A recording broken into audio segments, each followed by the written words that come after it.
Ancient Egypt is famous for its pyramids, pharaohs, and golden treasures. But behind these grand images, the Egyptian record also hints at darker tales of crime and murder. Were there ever shadowy murderers stalking the streets of Thebes, or a ruthless poisoner lurking under the pharaoh's nose? Perhaps so.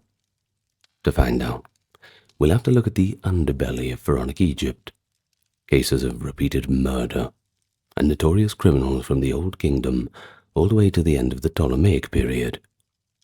While the modern term serial killer did not quite exist in antiquity, the ancient Egyptians were certainly no strangers to homicide, whether in the form of palace conspiracies, revenge killings, or just the old-fashioned violent crime for personal gain.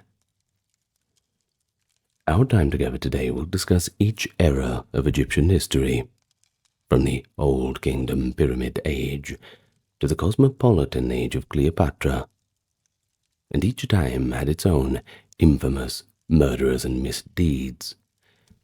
But remember, the goal here is not to sensationalize and even romanticize these tragedies, but it's mainly to understand how ancient Egyptians recorded and responded to multiple acts of murder.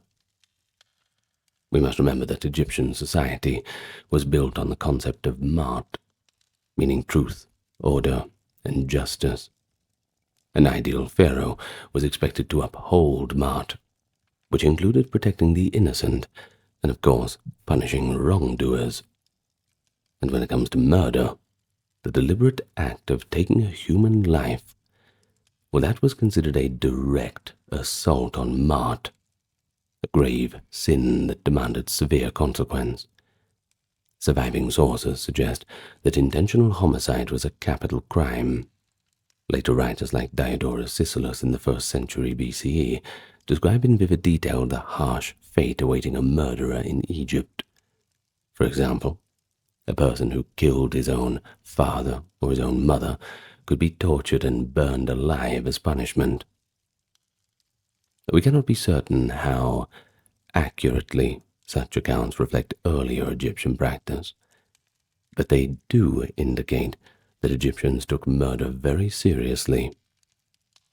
Well, unfortunately, unlike Mesopotamia's famous legal codes, no formal law code of pharaonic Egypt has survived to explicitly list punishments for each crime, no such code of Hammurabi or the like.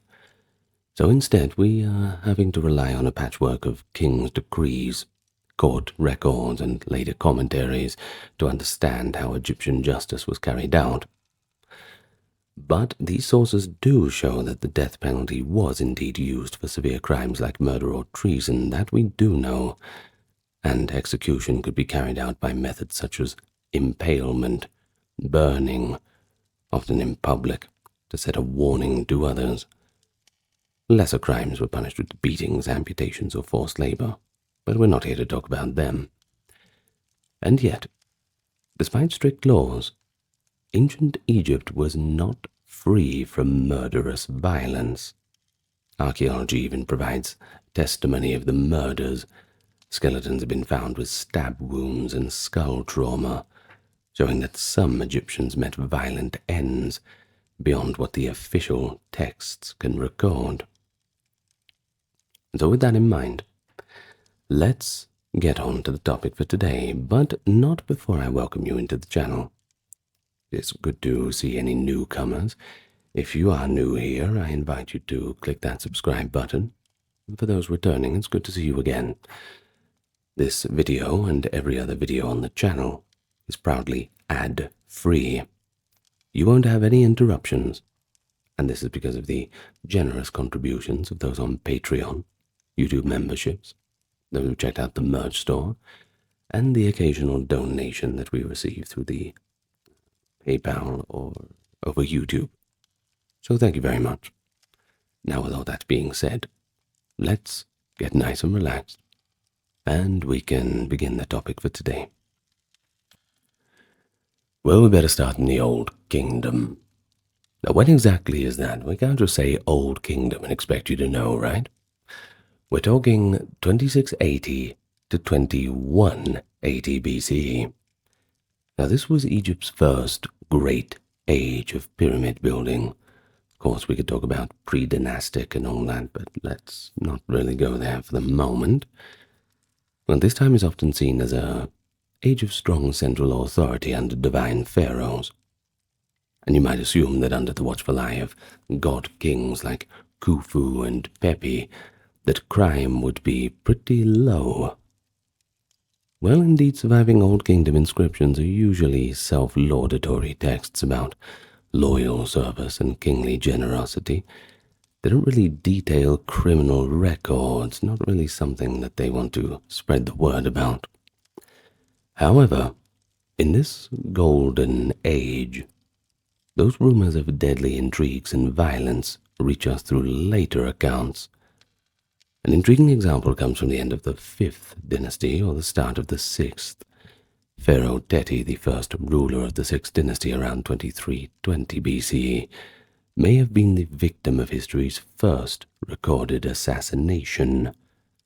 A much later historian, Manetho, an Egyptian priest writing in Greek in the 3rd century BC, claimed that King Teti was murdered in a conspiracy led by his own bodyguards, possibly with involvement from Teti's harem.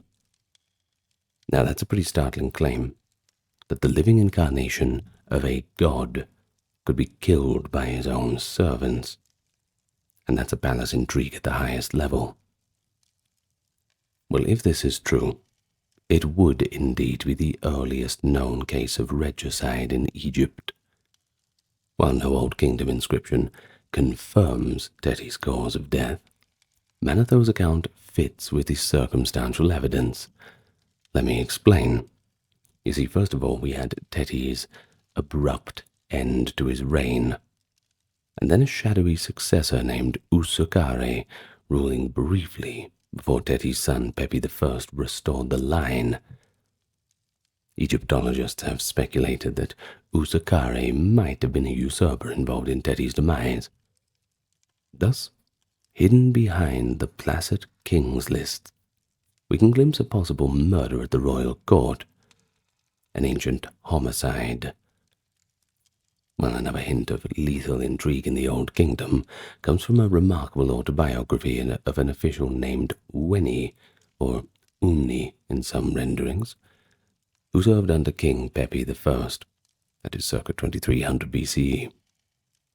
Weni's tomb inscription describes his rise in the royal favor and mentions a pretty sensitive assignment. Quote, "His Majesty ordered me to investigate in private the case of the great royal wife, Waret Yamtes, alone. No chief judge was with me, no governor, no witness. I alone was charged with this secret trial." Well, the unfortunate thing is, when he doesn't actually spell out the Queen's crime. But there's been a bit of speculation about it. Later scholars suspect that this was a harem conspiracy, possibly an accusation that Queen Weret Yamtes had plotted against Pepi I, or even committed adultery, which could threaten the succession and the king's life. Now, if a queen were found guilty of plotting to murder the pharaoh, that would certainly be a capital offense. Weni's account implies that the affair was pretty hush-hush, handled personally by the king's trusted man. Didn't want the news to get out and cause a scandal. Must handle things delicately. We do not know the outcome, but presumably, if she was guilty, she would have been eliminated quietly. But this incident in itself shows that even in the Pyramid Age, royal family dramas could turn quite deadly. When a crime involved the king or his household, normal legal procedures were bypassed in favor of discreet justice, reflecting that high-stakes desire to maintain mart by not airing the royal dirty laundry in public view. And here's another fascinating thing. when he stresses his singular role, I alone. I'm sure you caught that in the quote. Perhaps he was quite proud of being the sole witness to a dark chapter in the palace. Or perhaps he was quite proud of having that much trust placed upon him. In any case, while we lack stories of common serial killers from the Old Kingdom, we do see evidence of conspiracies and murders among the elite, proving that ambition and jealousy are just as old as anything else, perhaps even older than the pyramids themselves. But crime in the Old Kingdom was not limited to palace plots, of course. Petty offences, like theft, likely occurred, though records are pretty sparse. The Egyptians of this era were particularly concerned with tomb robbery, which they viewed as a heinous crime against both the living and the dead. And many tombs inscribed curses threatening doom upon any who would disturb the burial. Such curses indirectly acknowledged the grave robbers, essentially serial offenders preying on multiple tombs, a real menace. Much of the reason why most of our Egyptian artifacts and all the rest have disappeared. Well, the tomb builders tried to deter them by invoking divine vengeance. Well, you might have things like, he who violates this tomb will have his head ripped off by the gods, or something like that. Similar dire fates. Not something that people would want.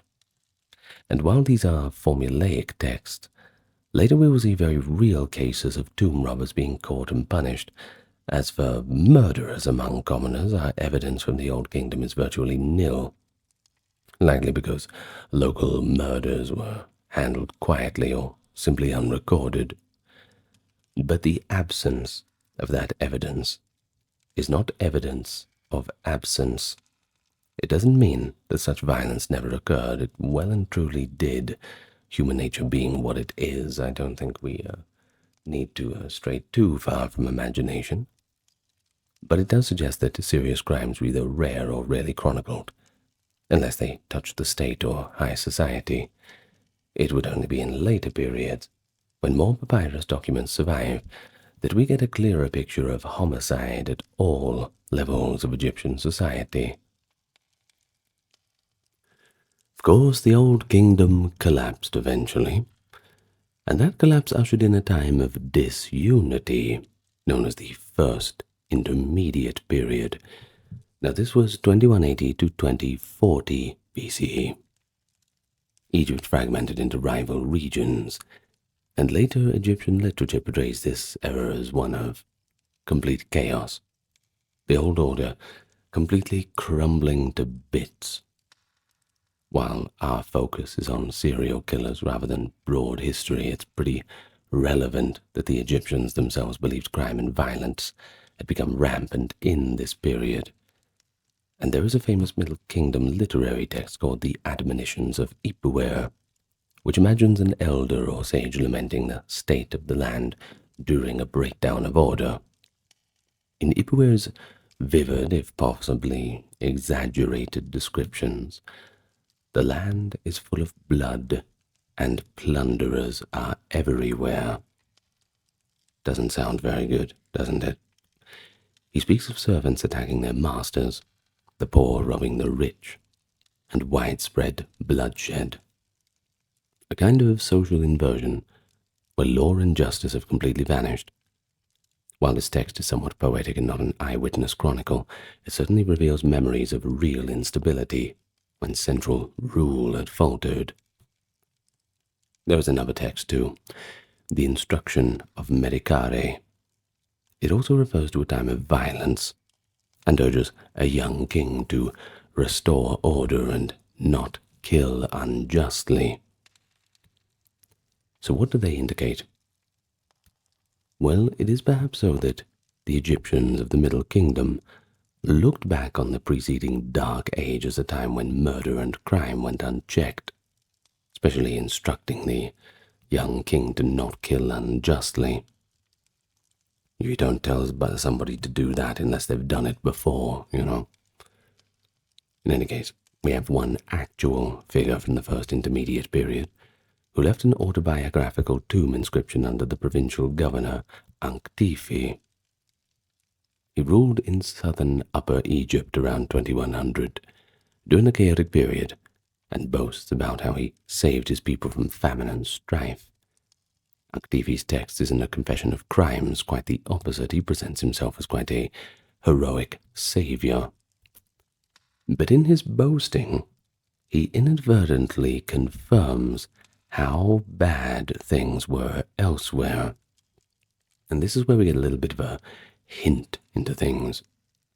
He mentions that in other districts people were resorting to cannibalism and civil violence during the famine, whereas in his domain, he kept everybody fed and orderly. Now read between the lines. Anktifi implies that law and morality broke down in some places, starving people, committing extreme acts, even murdering for food out of desperation. But again, hold your horses. We can't be submitting any of this into an academic peer review quite yet. The account serves to glorify himself, but it aims with the general picture that central authority had collapsed, violent crime had surged. So perhaps a little bit of exaggeration, but certainly something that we can go on. Essentially, Egypt's first dark age might have seen the kind of lawlessness that breeds serial violence, though we have no specific names of individual murderers from the time. But this is an investigation. So remember, we have to try our hardest to find things. And using a little bit of imagination, well, I'm not opposed to it. Now, by the end of the first intermediate period, the kings of Thebes, that is, Upper Egypt, reconquered the land and founded the Middle Kingdom.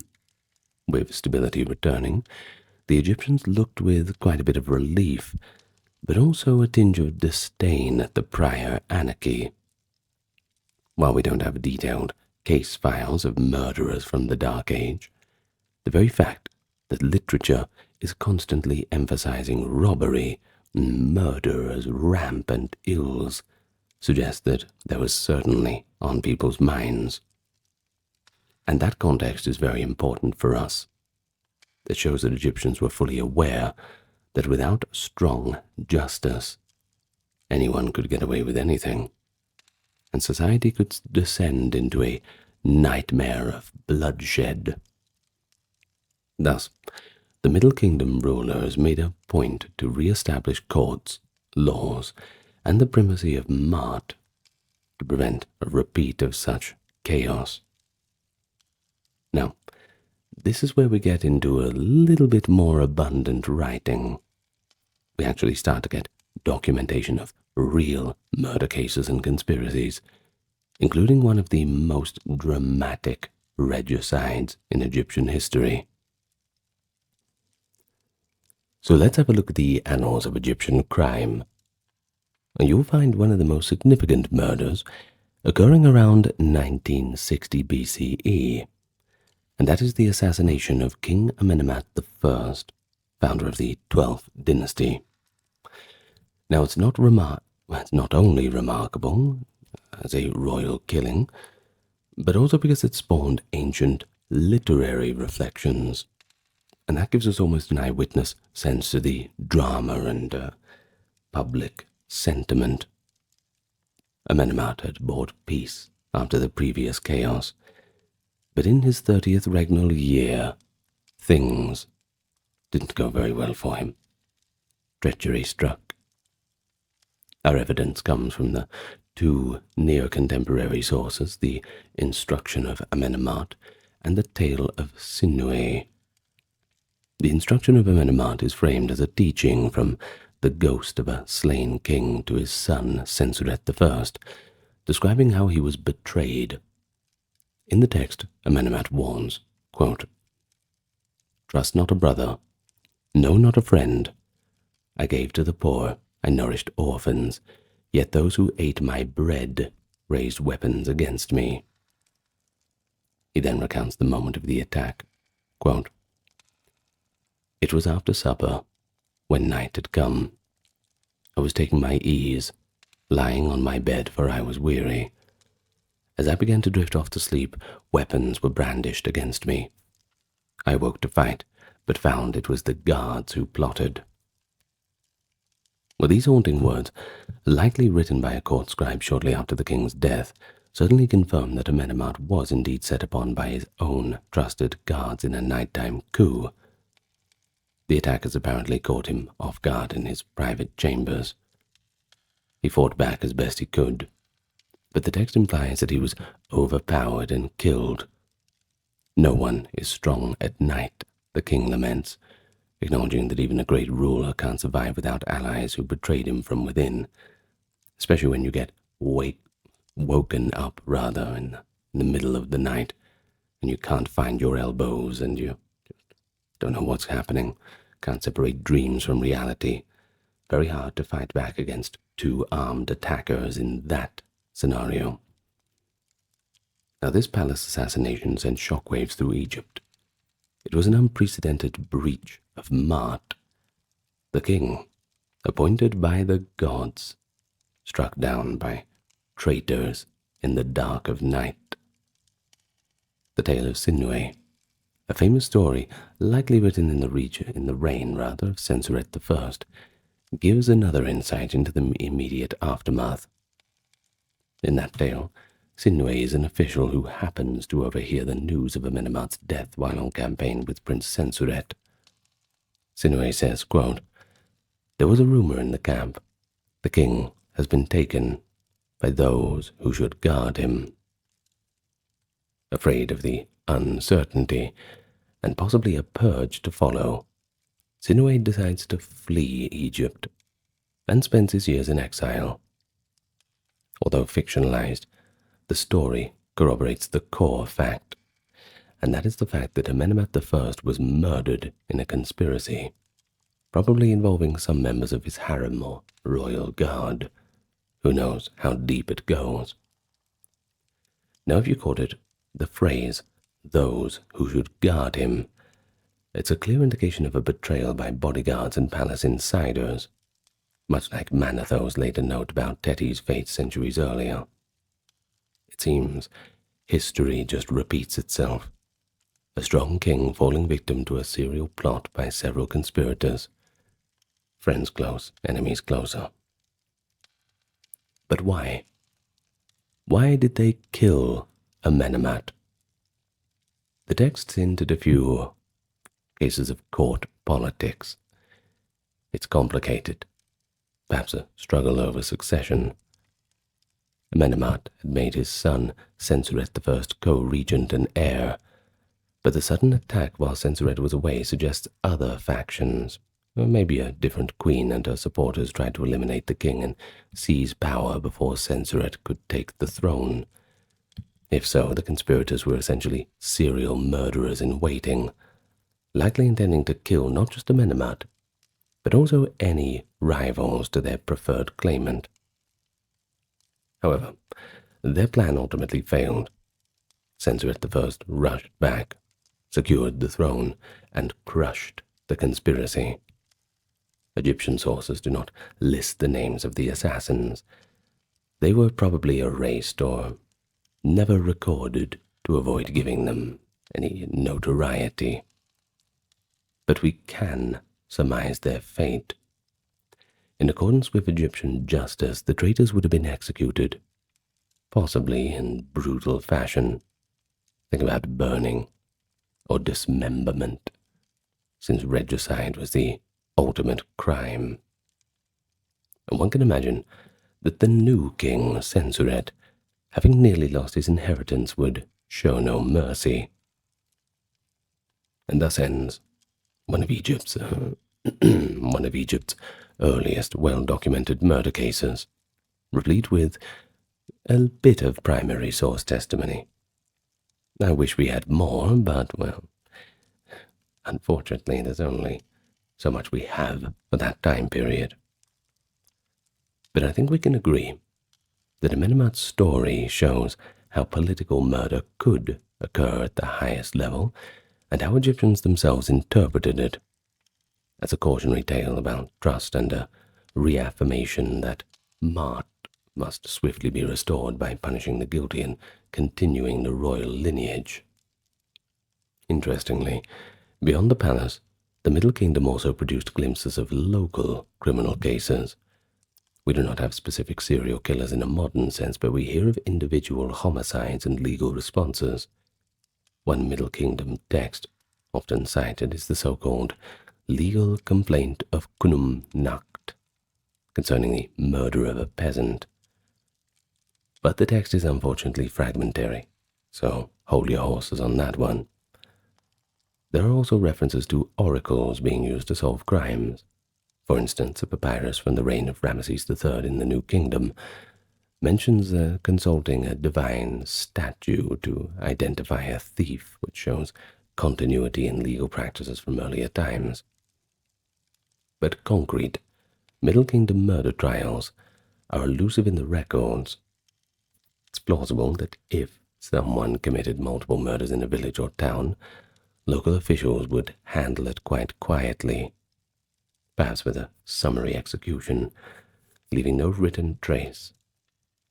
The absence of, quote, true crime chronicles is partly because Egyptian scribes weren't inclined to memorialize such dark deeds, unless they had political significance or some sort of instructive value. Well, let's move now to the New Kingdom, known as Egypt's zenith, depending on who you ask, as 1550 to 1070 BCE. It was an era of powerful warrior pharaohs like Thutmose III, big construction projects like lavish temples, and also international prominence. Good times. Now, one might think that Egypt's might would make it immune to internal crime, but it was quite the contrary. The New Kingdom provides some of the most intriguing evidence of ancient Egyptian murders and criminal investigations. The empire's wealth actually attracted thieves, and the sprawling royal courts were arenas for intrigue. So, let's have a look at both political murders and criminal violence in the New Kingdom, from the mysterious deaths of royalty to the calculated depredations of tomb robbers and corrupt officials. So first, let's begin by considering a royal mystery that has quite fascinated modern observers: the early death of the pharaoh Tutankhamun around 1323 BCE. Now, Tutankhamun, the boy king of the 18th dynasty, is world famous today, not because of his achievements in life, but because of his intact tomb.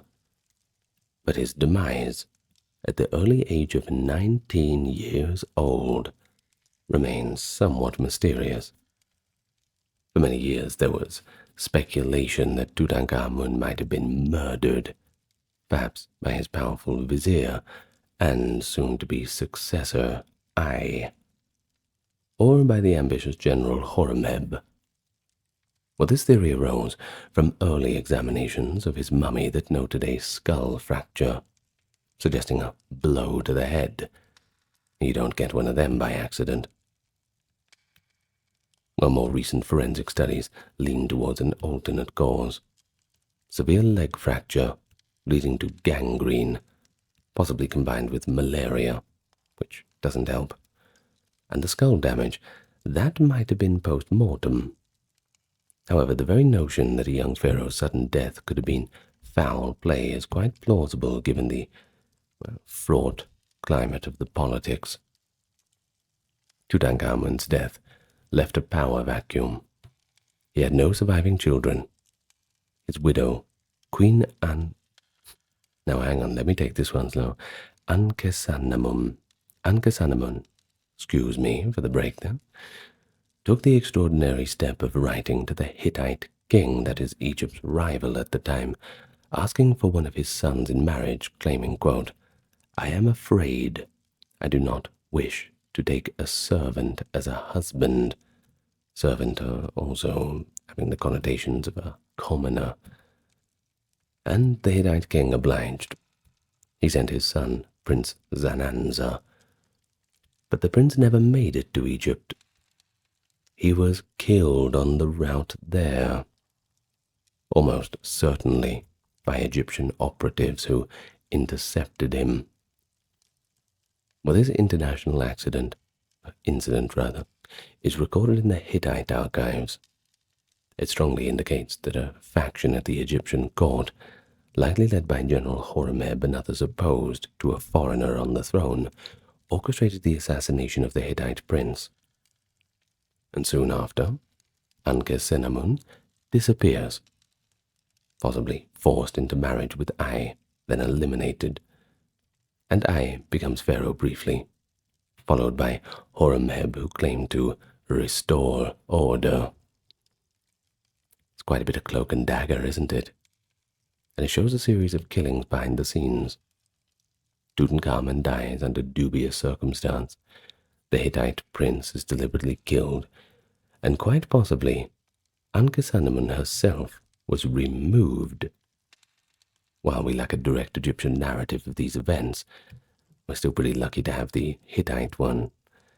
But unsurprisingly, since all of the victors wouldn't advertise their crimes, that's for sure, the Hittites would have felt quite annoyed by the whole situation, understandably though. Still, the convergence of clues paints to a picture of serial political murders undertaken to control succession. And that's just another chilling reminder that the struggle for the throne in Egypt could be as lethal as any modern power game, even if couched in terms of divine will and legitimacy. Doesn't make the murders any less murderous, I suppose. But there's another instance in the 18th dynasty that we should talk about, and it involves Hatshepsut and Thutmose III. You might have heard of Hatshepsut. She was a powerful female pharaoh who co-ruled for years. She died likely of natural causes, but soon after her death, Thutmose III, her stepson, ordered her name and images to be defaced on monuments.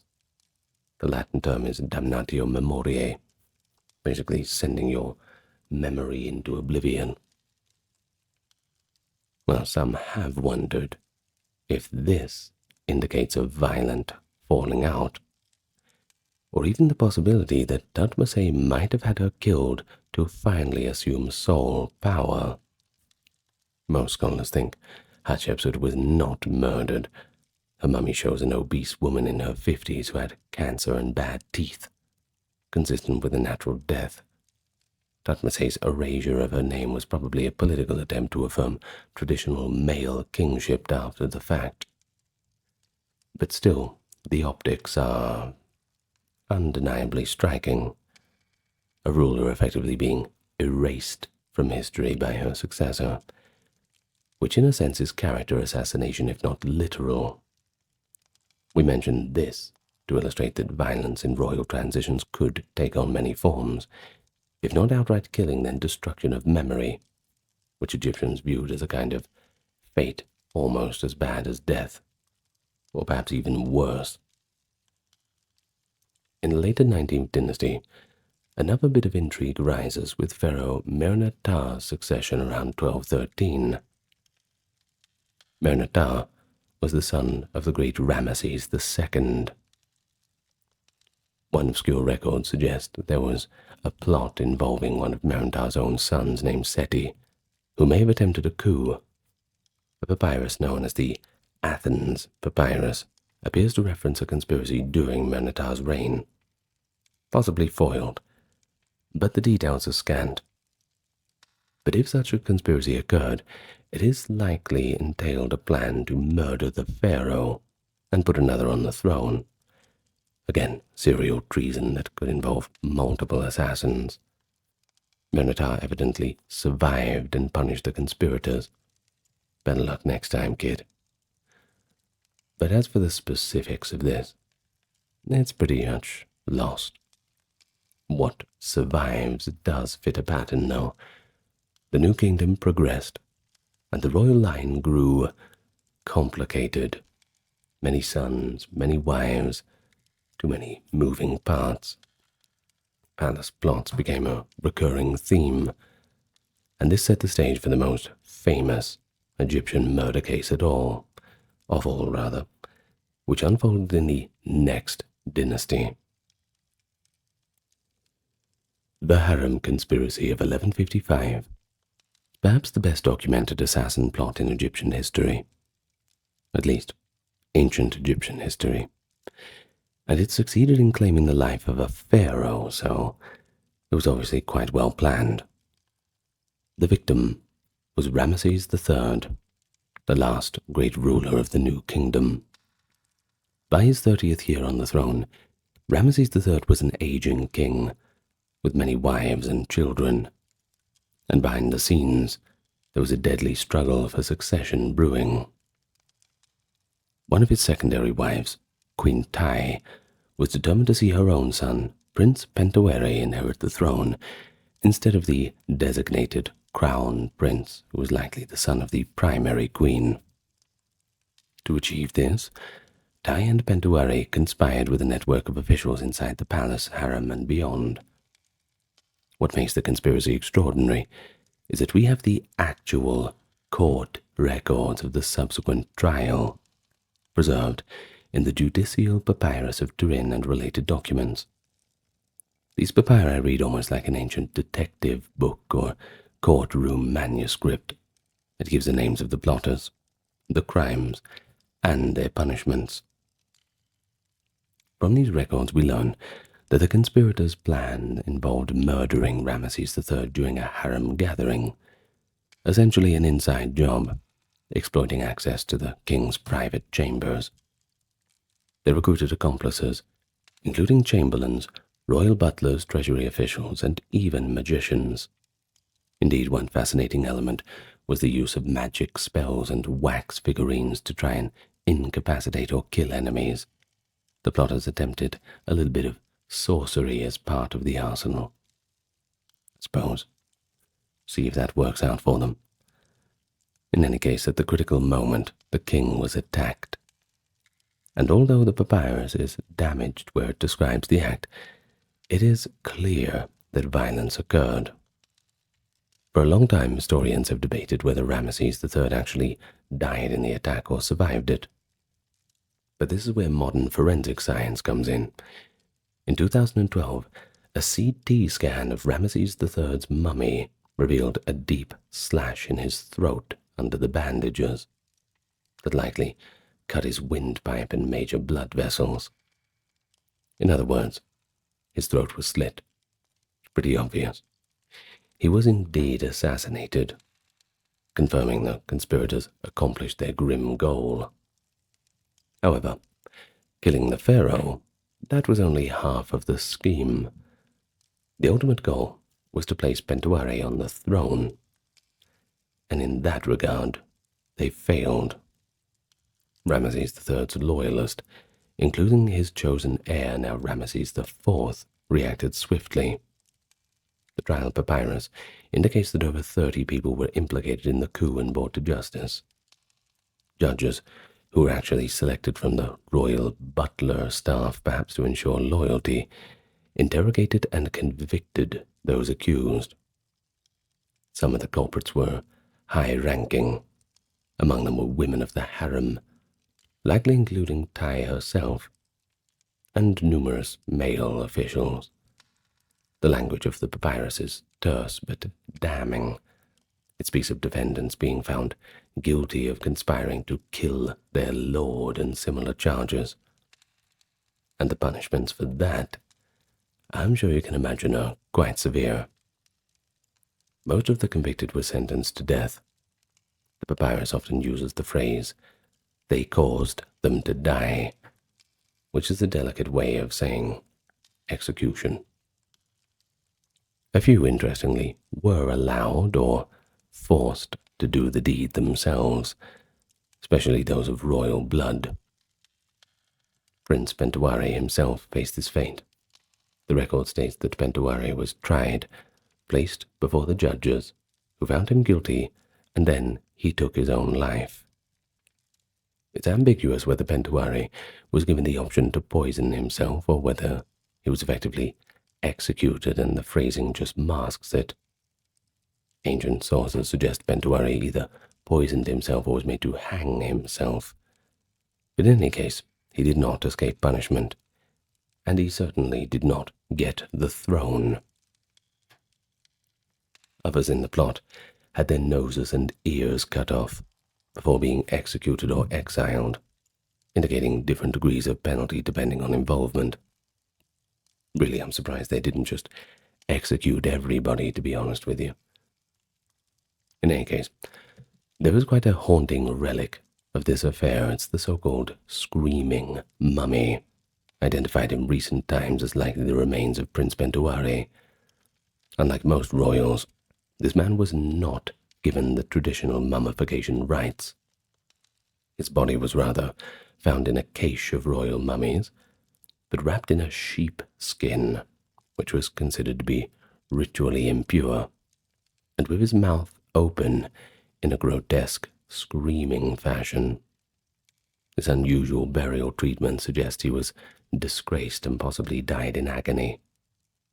DNA tests in 2012 confirmed that this mummy was a son of Ramesses III, lining up perfectly with Pentuari's story.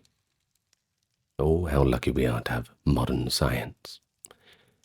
But it's chilling to stand face to face, in a museum at least, with the actual physical evidence of an ancient regicide and its aftermath. The murdered father and treacherous son, their mummies resting side by side for millennia after such a drama. The harem conspiracy certainly stands out as unique, because it reveals a complex plot involving multiple murders, or intended murders. They not only killed the king, but presumably planned to eliminate any who opposed Pentuari's coronation. It was a case of serial killing in a political context, coordinated among a group. The subsequent investigation shows how seriously the Egyptians took such crimes. The trial seems to have been thorough, though you must wonder if torture was used to extract confessions. Use your imagination. Some lines certainly hint that truth potions or magical oaths might have been employed, whatever that means. The judges at one point even themselves got into trouble for fraternizing with some of the female defendants. Apparently a couple of judges had wine parties with the women during the trial. Now, if that's not an act of gross misconduct, I don't know what is. In any case, the judges got punished too for that. What on earth is going on down there, huh? I don't know. Anyway, that's a pretty juicy detail, isn't it? The trial itself had drama, but ultimately order was restored. Ramesses IV took the throne. The conspirators were either killed or sent to some far-off land in exile, and scribes recorded the event as a warning.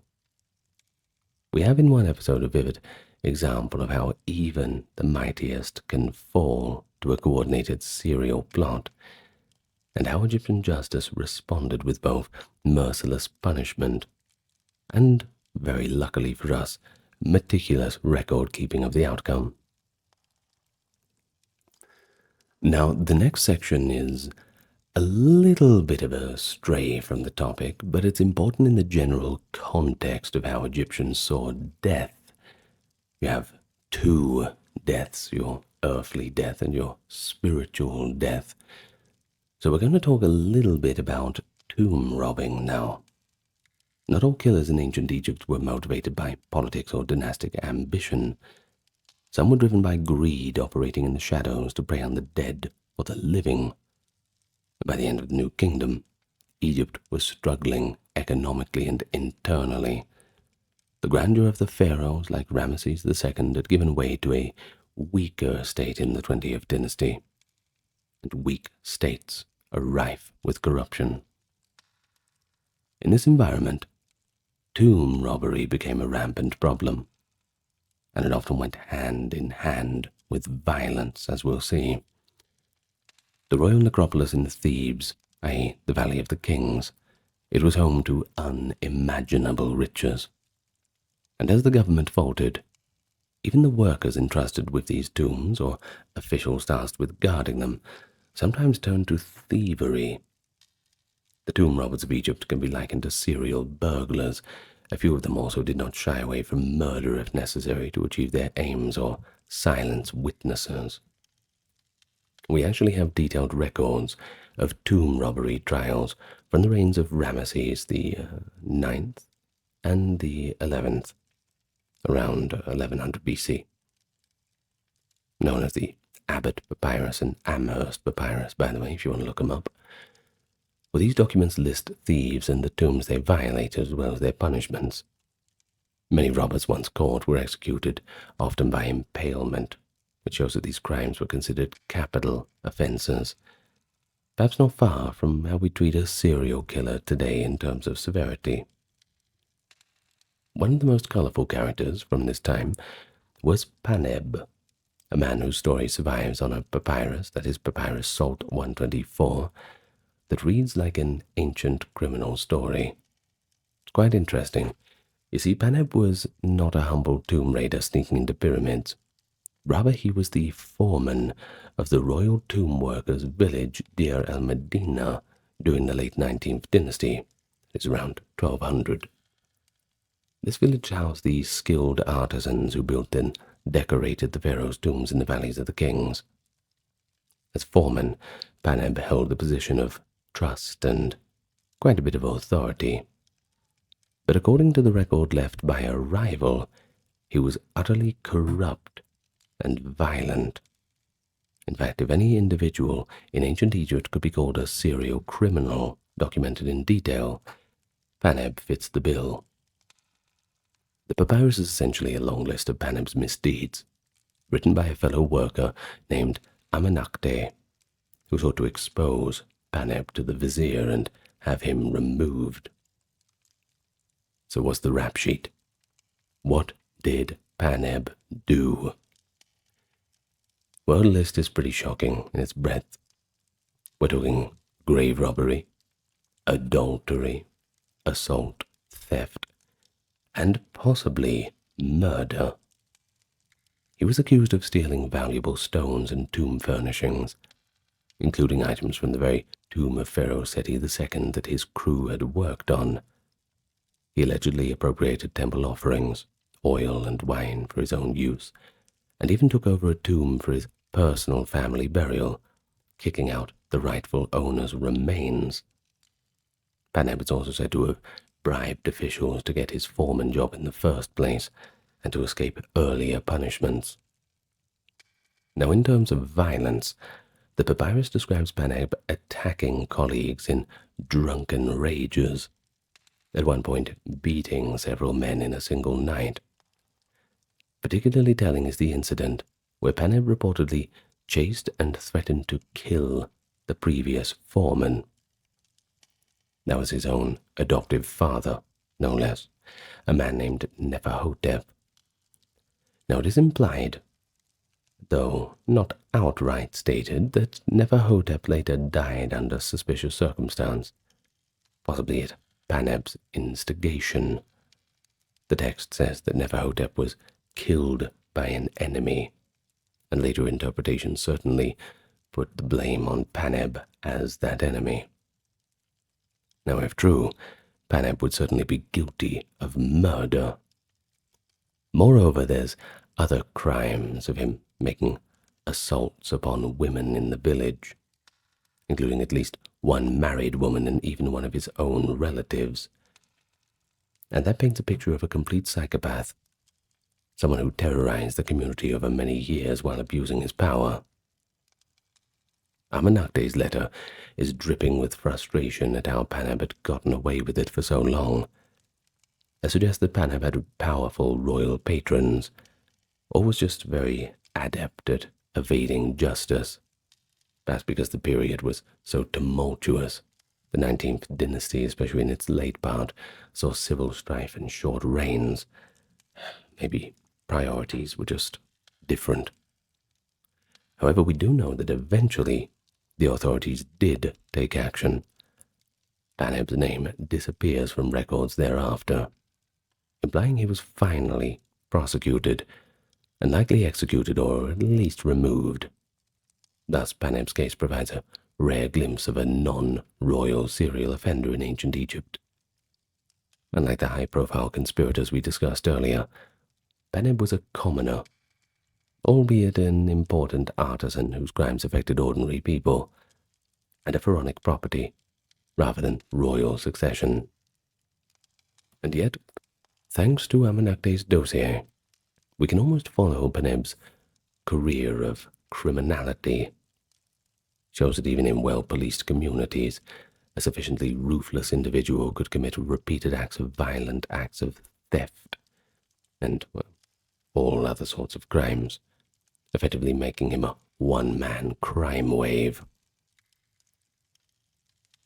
Well, the fact that Paneb's scandal was recorded and preserved is quite remarkable, and nonetheless because it was done accidentally in a tomb or rubbish heap until found by modern archaeologists. It allows us to say that ancient Egypt had its share of what we might call a serial criminal, someone who engages over years of patterned criminal behavior. Paneb may have only killed once, or perhaps not at all if one gives the benefit of the doubt on Neferhotep's death. So serial killer in the strict modern sense might be a bit of a stretch, but I wanted to include him in here. He was clearly prone to violence, and it's no stretch of the imagination that he would have killed if it suited him. The villagers of Deir el-Medina, who lived in close quarters, would have viewed him with fear and loathing, as the document's tone suggests.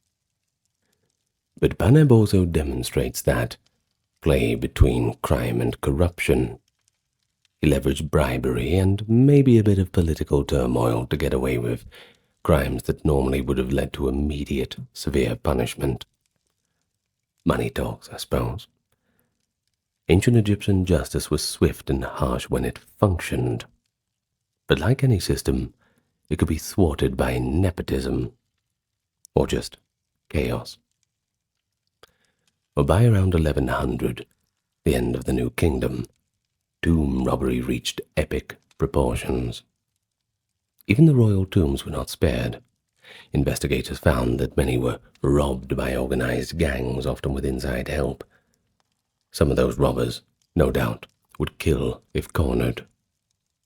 In one tomb robbery papyrus, the thief admits how they tunneled into King Sobek-Masaf's pyramid and took treasures. And you might imagine any guards or innocent bystanders who got in the way might have met a violent end. The texts don't explicitly mention murders during thefts, but we can use a bit of imagination. Not too much, but a bit of imagination. The logic of the death penalty for tomb robbery, however, was partly because these crimes were seen as offenses against the gods and king, but also because they could involve assault or murder of tomb guardians. In essence, the thieves were potential multiple killers, if not of living people, then of the dead in a spiritual sense, robbing those passed away of their proper afterlife. Egyptians believed that disturbing a mummy could doom its soul, and that's kind of a metaphysical murder. So how do we sum up this period? Well, the late New Kingdom and the tail end of that era were marked by rampant criminality. From rogue officials like Paneb to organized tomb raiders, the Egyptian state responded fiercely when it caught them and if it could catch them. Impalement and burning were used to make examples of such people. It's sobering that as Egypt's fortunes waned, the frequency of recorded crimes actually increased, a correlation between social stress and crime familiar to criminologists today. The ancients themselves might have seen it as mart breaking down in real time, requiring strong measures to set it right. But now let's move forward into the first millennium BCE, where Egypt was often ruled by foreigners, that being Libyans, Nubians, Persians, or split regionally. Yet, even amid these changes, the theme of serial killing and conspiratorial murder continued, especially within the realm of dynastic feuds, which we'll cover. The Third Intermediate Period and the Late Period of Egypt, it lasted from 1070 to 332 BCE. Pretty complex. Many dynasties, many short-lived kings, and a couple of foreign invasions too, just for good measure. Can't go without them, can't we? Well, while detailed records from this time are fewer, some striking incidents of murder have come down to us. One particularly dramatic account involves a high priest turned pharaoh named Osirkon III in the 8th century. As recorded in later chronicles, an attempt was made on the life of Osirkon when he was still the high priest of Amun at Thebes. Rebels plotted treason against him. Their exact aims? A little unclear. But they likely intended to kill Osirkon and seize power. Unlike some previous pharaohs, Osirkon did not fall victim. He discovered the conspiracy just in time, captured the perpetrators, and personally meted out summary justice. It is said that Osirkon killed the conspirators with his own hands and burned their bodies in public. The extrajudicial retribution bypasses any formal trial, indicating that Osirkon wanted to make a swift and terrifying example. In effect, he acted as a judge, jury, and executioner.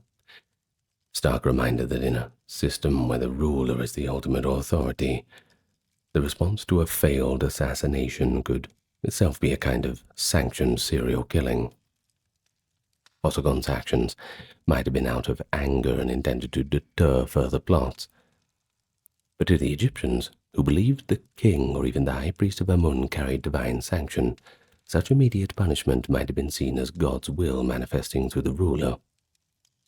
Nevertheless, shows how violent the politics of the Third Intermediate Period could be. Fragmented power and frequent plots. Not a very stable era at all. Another lens on the late period attitudes to murder comes again from outside observers. Herodotus, the Greek historian who visited Egypt in the 5th century BCE, recounts a number of curious Egyptian customs and stories. In one anecdote, he describes how the pharaoh Amasis of the 6th century dealt with a domestic murder, supposedly a sacrilegious act like killing a cat considered sacred, could even provoke mob violence. But if a person was murdered, formal justice was sought. Unfortunately, Herodotus doesn't give specific Egyptian murder cases except legendary ones. He does tell of a tale of Rampsinitus, the treasury of Rampsinitus, where a cunning thief outwitted the king. In that tale, the thief's brother gets caught and is killed, and then the thief murders his own brother to conceal his identity, a kind of macabre twist, albeit in service of theft rather than malice. Herodotus also mentions that Egypt was greatly strict about having people declare their livelihood, a law that supposedly said if someone couldn't explain how they made their living, they could be punished as a thief. The implication is that systematic crime like serial theft or repeated brigandage was something pharaohs tried to stamp out via regulation. In the Persian period, it is the 27th dynasty after 525 BCE, Egypt was under foreign rule, and some Greek sources claim the Persian king Cambyses behaved brutally in Egypt. They allege he killed the sacred Apis bull and executed high officials wantonly. Now, if that is true, Cambyses might count as a kind of serial killer from the Egyptian perspective, though modern historians suspect some exaggerations in the accounts to paint Cambyses as mad, just a psycho that lost his mind. But still, it is clear that in those tumultuous years there were a lot of violent conflict and reprisal. Egyptian rebels against Persia, like those led by Amyrtaeus or later by Nectanebo, often ended in massacres when suppressed. In these cases, though, we are talking about warfare and repression, which, while involving mass killings, doesn't quite fall under the category of the serial killer, more under state violence rather than criminal pathology. But there was one fascinating late period legal development, and that was the codification of laws under the Sate dynasty of the 26th dynasty, that is, and later under Persian rule. Darius I purportedly ordered a compilation of Egyptian laws. Now, from the limited records we have, it seems local courts were expected to investigate even private homicides, not only crimes against the state. There is also a mention, rather, of an official duty to look into obscure deaths in one document. Now, this suggests that by the late period, even though no formal police force existed, far from it, regional governors took murders seriously and would pursue a killer even if the victim's family did not. The Egyptians by this time had a long tradition of valuing human life and retributive justice. A murderer on the loose would offend both religious and legal sensibilities. The concept of vengeance in the afterlife also appears. The Egyptians believed that the souls of murdered victims could haunt the perpetrator or call out for justice. In fact, an inscription from a much earlier period, the 12th dynasty, known as the Hungry Cheetah text, tells of a spirit of a murdered man appealing to the living to properly bury him and punish his killer. Well, if any era of Egyptian history saw something close to the modern perception of a serial killer in the royal sense, it was certainly the Ptolemaic period, sort of the sunset of ancient Egypt, 323 to 30 BCE. Now, who were the Ptolemies?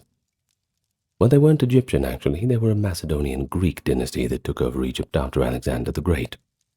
And they brought with them both Hellenistic court intrigue and the old pharaonic penchant for sibling rivalry, often solved by old-fashioned murder.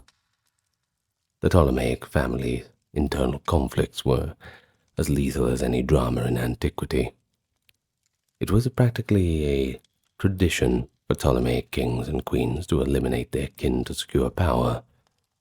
And while these were politically motivated murderers, and the sheer number of repeat patterns certainly qualified them as a kind of serial family killing spree across generations. A very grim tradition, I suppose. So a prime example is Ptolemy VIII Ergetes II, nicknamed Psychon, which actually meant potbelly, a kind of backhanded insult to his poor figure. In the 2nd century BC, Psychon engaged in a vicious feud with his sister and wife Cleopatra II. That is not the Cleopatra you're thinking of. There was many different Cleopatras. Well, Cleopatra II had previously been married to their older brother Ptolemy VI, and after his death, Ptolemy VIII married her and jointly ruled. But relations soured, especially after Ptolemy took Cleopatra's daughter, as a second wife. Cleopatra II started a rebellion against him in Alexandria, and Ptolemy's response was one of the most gruesome acts recorded in Ptolemaic history. He murdered their teenage son, Ptolemy Memphites, who was not only Cleopatra's beloved child, but also his own son. Well, then he had the corpse cut into pieces and sent to the queen in a box as a birthday present. Not what she wanted, but that's what she got. Ancient writers like Justin and Plutarch relay this horror with the appropriate revulsion. This act was both personal vengeance and a terror tactic. By mutilating their son, Ptolemy demonstrated the lengths he would go to hold power. Certainly marks him as one of the cruelest monarchs in Egyptian history, arguably earning the label of psychopath by modern standards. But that wasn't his only kill. Earlier, when he seized power in 145, Ptolemy had arranged the assassination of the young co-king, his nephew, son of Ptolemy VI.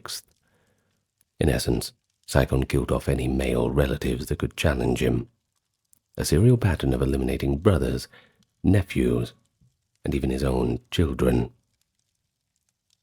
Now the Cleopatra the people know, that is Cleopatra VII, the last Ptolemaic queen, was no stranger to these deadly family politics either. To solidify her grip on the throne, Cleopatra likely ordered the murder of her younger brother Ptolemy XIV in 44 BCE. Now he had been her co-ruler, in name at least, after the death of her older brother Ptolemy XIII, who died in a civil war against Cleopatra and Julius Caesar, drowning in the Nile battle. With Ptolemy XIII gone, Cleopatra married the even younger brother Ptolemy XIV. But once she had a son with Julius Caesar, and Caesar himself was killed in Rome, Cleopatra had apparently no more use for this new Ptolemy XIV. The historical accounts imply that he died around the age of 15. Shortly thereafter, her toddler son was elevated as co-king. Now, most historians conclude that Cleopatra quietly poisoned him to remove any rival claim, a time-honored Ptolemaic method. Additionally, Cleopatra had a sister, Arsinoe IV, who had opposed her during the Alexandrian War, even briefly declaring herself queen with support of the Egyptian populace. Caesar exiled Arsinoe to a temple in Ephesus. A few years later, Cleopatra, wanting to eliminate this rival once and for all, persuaded Mark Antony to have Arsinoe assassinated on the temple steps. A blatant violation of sanctuary, that's for sure. Ancient sources describe this dark deed, noting it caused scandal, as murdering someone in a sacred precinct was shocking. But Cleopatra was determined to have no contender to the throne, even her own sibling. They all had to go. The Ptolemies, in effect, normalized this intra-family murder to a chilling extent. Brothers, sisters, husbands, wives, and children, they all fell victim over the dynasty's 3 centuries. This chronic bloodletting was partly a result of their complex marriages and the volatile politics of the Hellenistic era, and it provides ample glory anecdotes, which later historians like Plutarch recounted with a kind of morbid fascination. While these killings were aimed at securing power, rather than satisfying some personal bloodlust, they demonstrate the repetitive serial nature of dynastic murder. The serial killers here were not lone madmen, but calculating monarchs who resorted to serial homicide as a political tool. But it is worth noting that the Egyptian religion and tradition did not condone such bloodshed. In fact, the myth of Osiris, the beloved god-king murdered by his jealous brother Set, cast fratricide as the ultimate evil. Ironically, the Ptolemies, who liked to style themselves as gods and pharaohs, ended up reenacting the role of Set repeatedly. One does wonder how ordinary Egyptians perceived these events. Perhaps many of them were appalled, but it doesn't matter when you're powerless, I suppose. Others may have been desensitized after generations of the same pattern. Oh, look, it's another pharaoh assassinated. Just another one to the pages of history, I suppose. But there is evidence of occasional uprisings or support for one faction over another, and that suggests that these murders sometimes backfired by fueling civil unrest. For instance, after Sicon's horrific deed, Cleopatra II's faction gained sympathy, and the kingdom was split for a time. In the end, the cycle of violence likely weakened the dynasty overall. When Rome intervened in Egypt's affairs, first by Caesar, then Mark Antony and Octavian, they exploited these eternal divisions. The Ptolemaic line ended with Cleopatra's taking her own life in 30 BCE, after Octavian, that is Augustus, defeated her and Antony. Well, by taking her own life, supposedly the bite of an asp, though that's debatable, Cleopatra cheated Octavian of the satisfaction of parading her as a captive. In a grim way, it was the final murder in the tale. Cleopatra murdering herself, possibly to avoid a worse fate at the hands of her enemies, and to ensure that her legend lived on in a kind of tragic epilogue. And with her death, Egypt fell under Roman rule, and the era of pharaohs, and their deadly backstabbing court intrigues came to an end.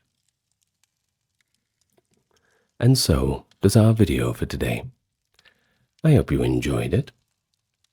Now, we didn't find as many serial killers as we thought, not in our modern sense, but certainly there. We found a fair few assassins, backstabbers, robbers, all the rest. Certainly colors the Old Kingdom all the way to the Ptolemaic period as quite violent. In any case, we always have to remember there was plenty of these instances going on that just were not recorded. And, well, admittedly, it was much easier to get away with it back then, so who knows? It's where archaeology has to come in. Sometimes we find different bodies somewhere with a wound to the back of the head.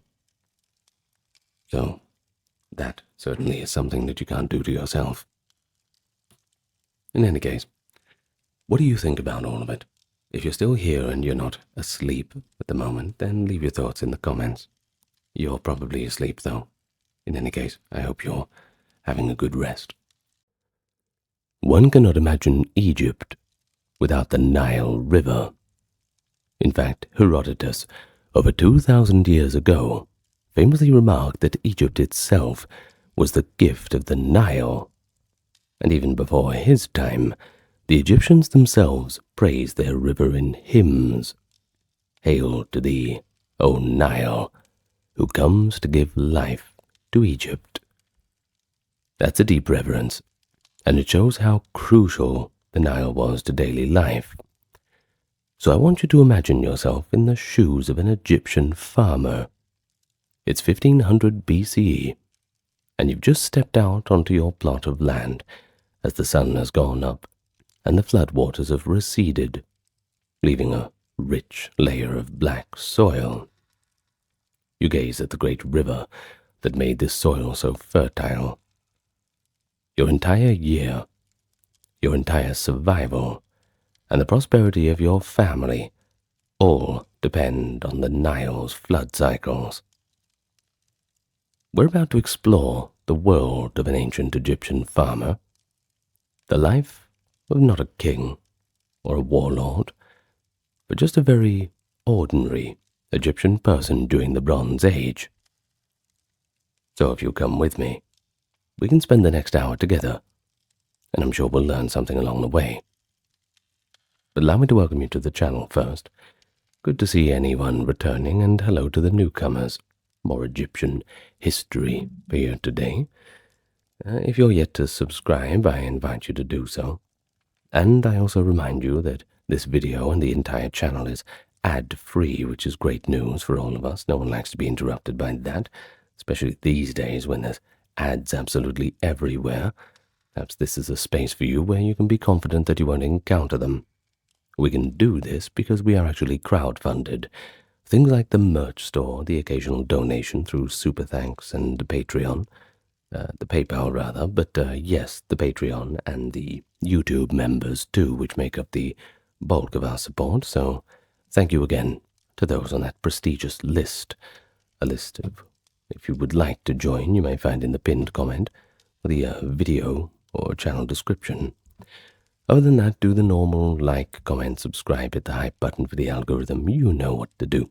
And with all that being said, let us begin our journey back to the life of a farmer on the Nile in the Bronze Age.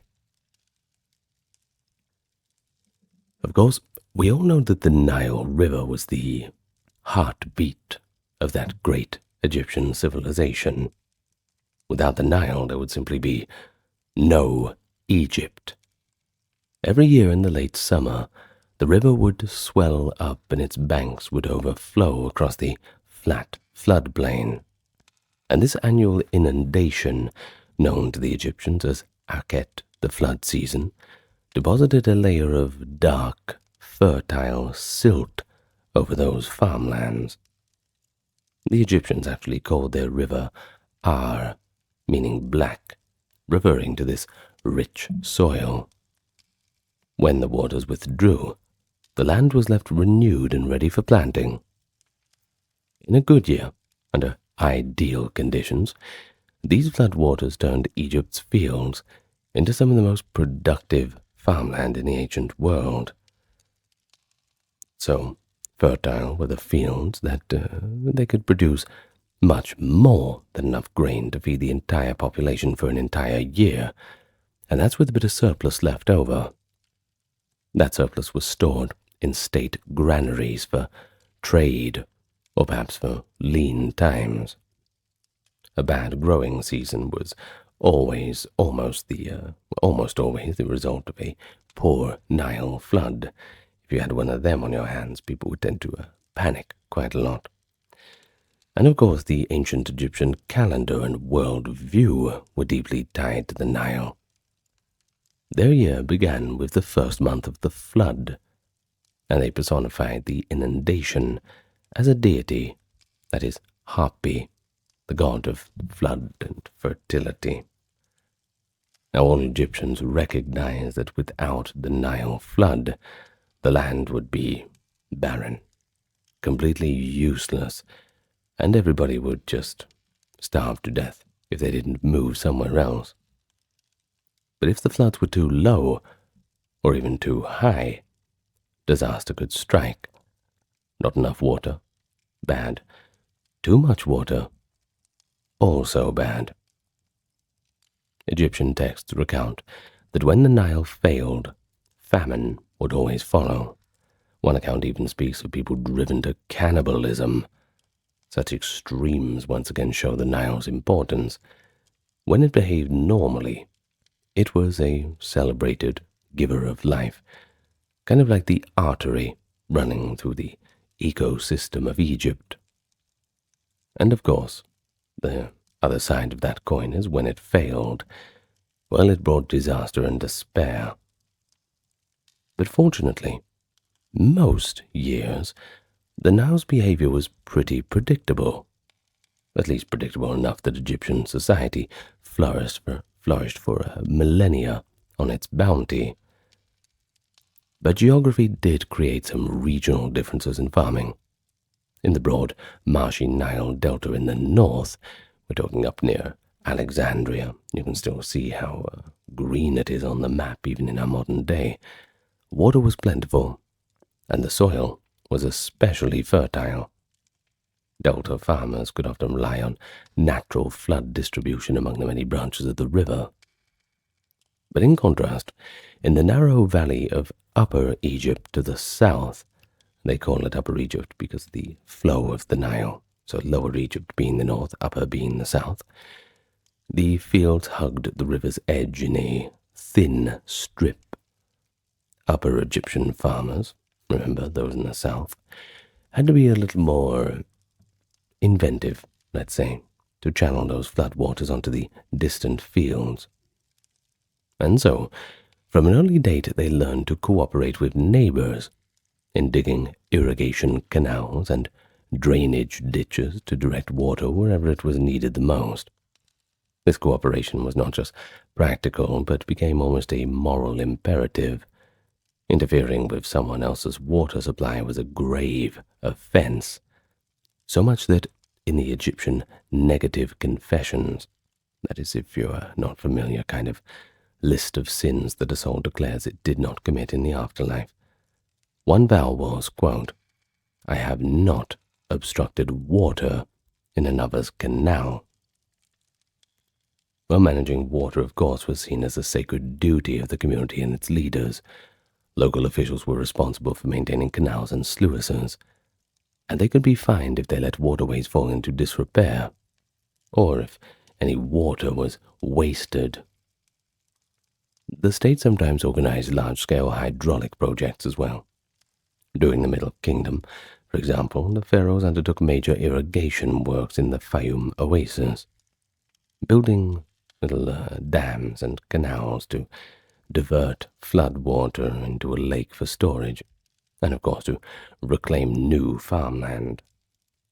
Such ambitious projects expanded the agricultural land, albeit primarily for the state's benefit, but well, it was them who were organizing it, so fair enough.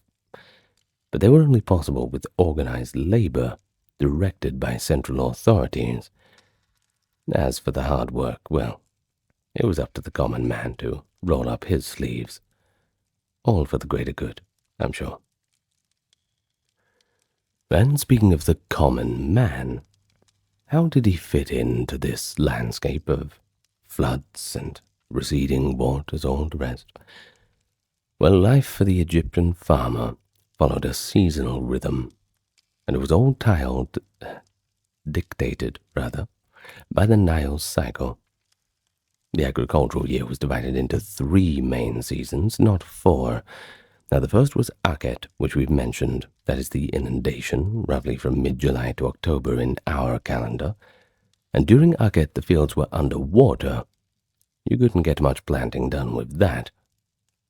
This wasn't idle time, however. Farmers used these months for other tasks, and there was plenty to do. Many performed maintenance on the irrigation system, dredging silt from canals, strengthening dams, and readying the earth for when the waters would finally retreat. The state also took advantage of this off-season to conscript farmers for labor on royal projects. Thus, during flood season, an average farmer might find himself hauling stones for a tomb or temple, quarrying blocks for a pyramid, or maybe digging new canals under the eye of a scrutinizing supervisor. There is evidence from inscriptions and later Greek accounts that large building projects like the pyramids were accomplished using labor from farmers when their fields were submerged. Not slave labor, by the way. That's been long debunked. In any case, this labor duty, a form of corvée labor, was a kind of tax paid in work instead of produce. And the laborers were compensated too. Rations of food and beer. The food was often things like onions, that kind of thing, which Egypt was quite abundant with. But that doesn't mean it wasn't hard work. There's only so many onions and beer that you can drink. But it did keep the population employed, and the state projects moving forward during the Nile's high water period. Progress does not grind to a halt because of the weather, after all. In any case, by mid-autumn, the inundation waters receded, leaving behind waterlogged, freshly deposited earth. This marked the start of the second season, which is called Peret, that is, the growing season, approximately November to February. As soon as the floodplain had drained enough to walk on, farmers hurried to plow and sow the fields while the soil was still soft. The timing for all this was quite critical. You see, the moisture left in the ground would sustain the seeds at germination, and crops needed to establish before the land dried out. Plowing was typically done with light wooden plows, and they were drawn by oxen.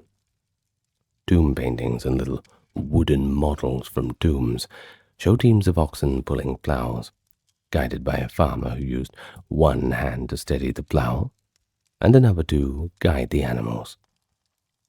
But on large estates, a 2-stage plowing method was sometimes used. A heavier plow, or mattock, first cut crude furrows, and a second, lighter plow followed to turn the soil over. If a farmer didn't have oxen or a proper plow, he and his family resorted to manual labor, which, well, is quite hard work, of course. Now, a common hoeing tool was simple, a wooden blade on a short handle, just like you'd see in the modern day, but not with that iron fixture and all the rest. But using it required the farmer to work bent over, hacking and turning clods of earth by hand. Not easy. An ancient scribe exaggeratingly described the farmer at this stage as having to toil until his fingers turned to sores from breaking up the mud.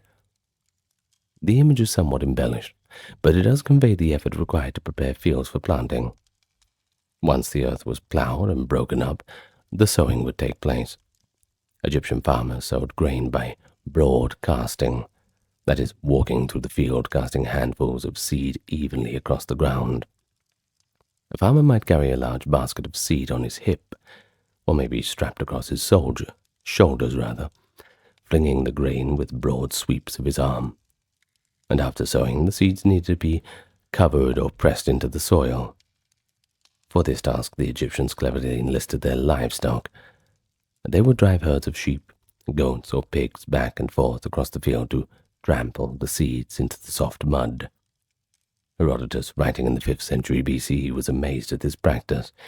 He noted an Egyptian, quote, sows his plot of ground, then turns swine into it. The swine tread in the corn, and after that, he awaits the harvest. In the eyes of Herodotus, Egyptian farming seemed almost effortless, compared to the harder plowing and hoeing needed in Greek fields. That is, of course, thanks to the Nile's deposit of soft soil.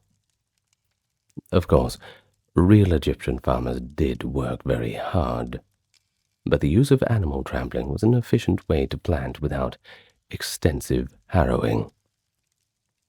And so, with the fields sown by early winter, the crops began to grow. The main staple crops were cereal grains, emmer, wheat, and barley, used to make bread and beer. That was what formed the core of the Egyptian diet.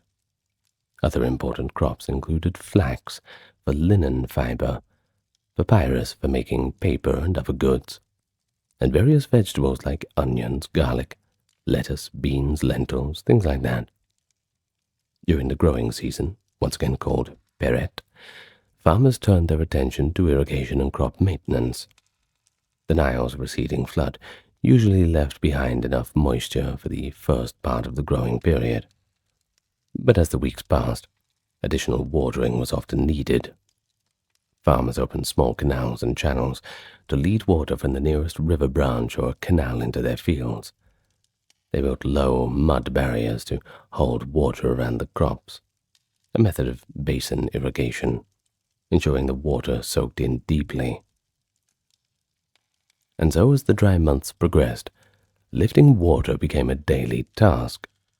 Egyptian farmers invented a device called the shaduf around the time of the New Kingdom, that is about 1500 BCE, and this was used to assist in irrigation. Think of it like this, a kind of simple lever and pulley mechanism. Basically a long pole balanced on a frame with a bucket hung from one end and a counterweight on the other. By pulling the bucket end, a farmer could fill the bucket from the canal, and then the counterweight helped swing the bucket back up and pour it into an irrigation ditch. This allowed water to be lifted from lower depressions to higher fields or garden plots. The shaduf was pretty genius. It greatly extended the area that could be farmed away from the direct banks of the Nile, though it required continuous manual effort.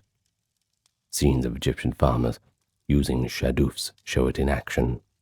A man pulling the rope to dip the bucket, and then another, or perhaps the same man emptying the water onto the thirsty plains. Well, before the shaduf's introduction, all water lifting had to be done with jars, so this device was a pretty significant innovation of its time. Still, for an average small plot, much irrigation was done simply by opening a channel to let water flow in by gravity when river levels were adequate.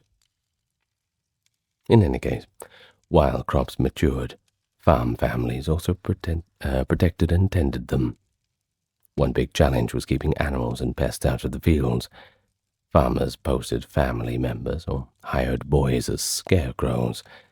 Not the inanimate kind either.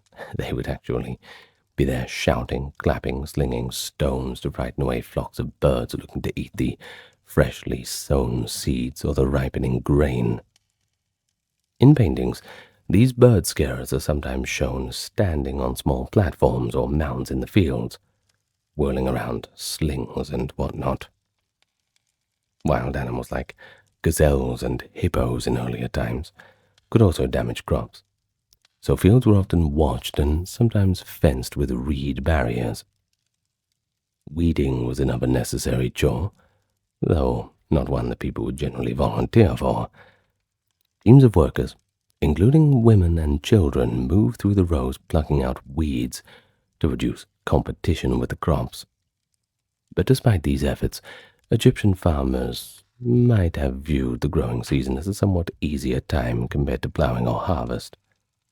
The days were a lot cooler, and there were moments when one simply had to wait, just trust the Nile and the sun to do what they do best. In any case, by early spring, roughly March in our calendar, the fields of wheat and barley turned from green to golden, signaling the third season, that is Shemu, the harvest season from March to June. Harvest was a time of intense labor, but also intense reward. Farmers and their families rose before dawn to beat the heat and went out with sickles to reap the grain. Ancient Egyptian sickles were curved blades set in a handle. Many early sickles had a wooden or bone handle with sharp flint blades embedded along the curve. And as for flint, we should mention that it remained in use for quite a long time, not because it was the best technology, but mainly because it was abundant and did a pretty good job of sawing through the stalks effectively, even as bronze tools became widely available. In any case, by the New Kingdom, some sickles were made entirely of bronze, but flint-edged sickles are still found in later periods, indicating that for many farmers, stone tools were good enough, and of course they spared the expense of metal.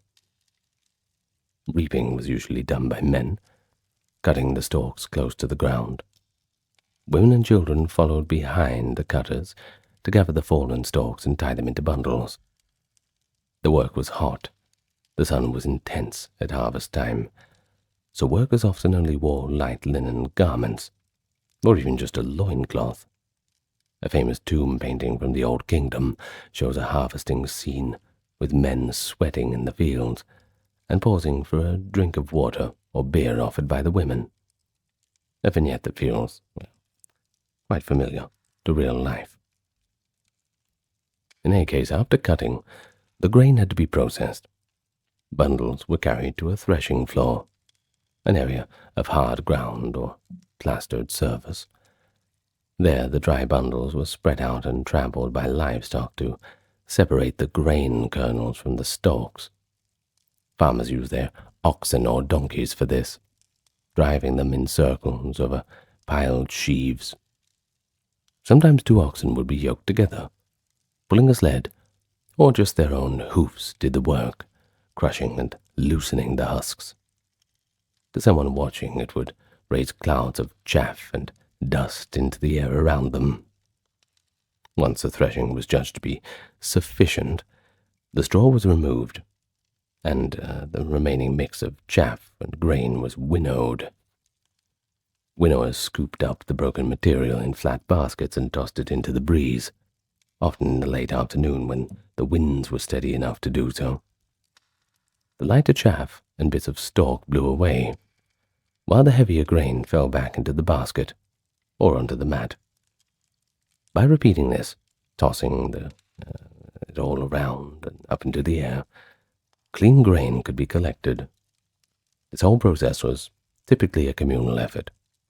Many hands make it faster, and often neighbors would join in, moving from field to field. Finally, the cleaned grain was measured and stored. Large clay storage jars or silo bins were filled with the year's yield. A portion of the harvest, sometimes a large portion, was then taken as a tax or a rent. And we'll discuss more on that in a moment, but from the farmer's perspective, this was the moment of truth. It all came down to this very hour. How much of the crop would remain for his family's use after the obligations were met. Whatever grain the family kept would be their staple food for the year, and the seed for the next planting, so it had to be carefully managed. Now, if a farmer was wise, or if he had means, he would aim to store extra grain in good years as insurance against the bad ones. Archaeology has found remains of mud brick granaries, even in small villages, indicating that storing grain was central to life at every scale of society. Harvest time was also a period of celebration and anxiety mixed together. When the yield was good, there was celebration and rejoicing. Egyptian communities gave thanks to the gods for the bounty. They might offer the first sheaf of grain at a local shrine of the harvest goddess or of Osiris, a god associated with vegetation and rebirth, if you're not familiar. There would be feasting with freshly brewed beer. Perhaps they'd even slaughter a goat if the village was flush with grain. So folks could relax a bit, knowing that food was secured. Conversely, when the Nile's flood had been poor and the harvest was thin, well, the farmers faced a difficult year ahead. Letters from the Middle Kingdom illustrate those fears in a set of documents known as the Hekanakte letters, which were around 1950 BCE. A landowner named Hekanakte writes to his family about rationing their grain during the shortage. He warned them not to complain, insisting that reduced rations were better than starving. Essentially, half of life is better than none. And in one report, Hekanakte claimed people in the region were so desperate they had begun eating each other. This may have been an exaggeration born of panic, but it certainly shows how catastrophic a failed harvest could be. In any case, thanks to Hekanakte's careful management, his household apparently survived without hunger. But his letters convey the very real concern that the normal Egyptian farmer had when looking at an emptying granary and wondering if the Nile would rise adequately the next year. So, what about the basic toolkit of an Egyptian farmer? It didn't change too much over the centuries, but it was pretty simple and pretty effective, though with a few refinements here and there. The primary tools were pretty much what you could imagine: the plow, the hoe, and the sickle, as described above. Early plows were all wood. Later, the farmer sometimes fitted a bronze or copper blade onto the plow tip to help cut harder soil. But the problem is metal was expensive, so even in the Bronze Age, many farmers continued to use wooden ard plows without any metal parts. The strength of their oxen and the moisture of the Nile mud, they were usually sufficient to break the ground. The hoe, used for smaller plots and garden beds, and for tasks like weeding or breaking clods, changed a little. A broad blade of wood, or wood with a stone blade in some cases on a short handle. One area of technological progress was in irrigation aids. The introduction of the shadoof in the New Kingdom era was one such advance, as we discussed. But in later periods after the Bronze Age, the Egyptians would adopt even more complex water-lifting devices, like the sakia, a water wheel turned by oxen during Persian and Ptolemaic times. But in the Bronze Age context, irrigation was still largely a manual art, measured by the sweat of farmers hauling water or operating shadoofs under the hot sun. The layout of irrigation canals and ditches was another technology in its own right. Villages often had a designated official or experienced elders who directed where new ditches should be dug or how existing ones should be apportioned among fields. This traditional knowledge of water management was passed down through generations. Egyptian farmers even trained baboons, believe it or not, to climb trees and harvest fruit, as depicted in tomb scenes. Pretty clever way to extend their reach. They should have trained them to use the shadoofs, I suppose, or just do the entire job of farming. I suppose you only have so many baboons around. They'll start unionizing. Well, they also employed other animals, too. For example, cats were used to keep rodents out of granaries, dogs to guard and herd livestock. The reliance on animals was pretty integral. Oxen and donkeys were the tractors and trucks of ancient Egypt. A farmer with a sturdy pair of oxen could till more land and transport heavier loads than one without. As for the main pack animals, they were the donkeys. They carried seed to the fields and sacks of grain back to the village after harvest. It was a common sight to see a line of donkeys plodding along a path, laden with sheafs or jars of beer, driven by a farmer or his children. But for longer trips, say to take surplus grain to market or deliver the tax quota to a central granary, the Nile itself was the highway. Farmers would load goods onto small boats. Even simple rafts of bundled papyrus or wooden skiffs could float bales of wheat downstream. Thus the river served not only as a giver of water and soil, but also as the chief transport route for agricultural products. One aspect of farming that often goes unmentioned, but was critical in Egypt, was storage and preservation. The granary was a farmer's bank, constructed of mud brick with thick walls, often in a beehive shape or as rectangular silos. Granaries protected grain from pests and humidity, as much as was possible in that climate. Within the household, smaller bins and large clay jars stored the family's provisions.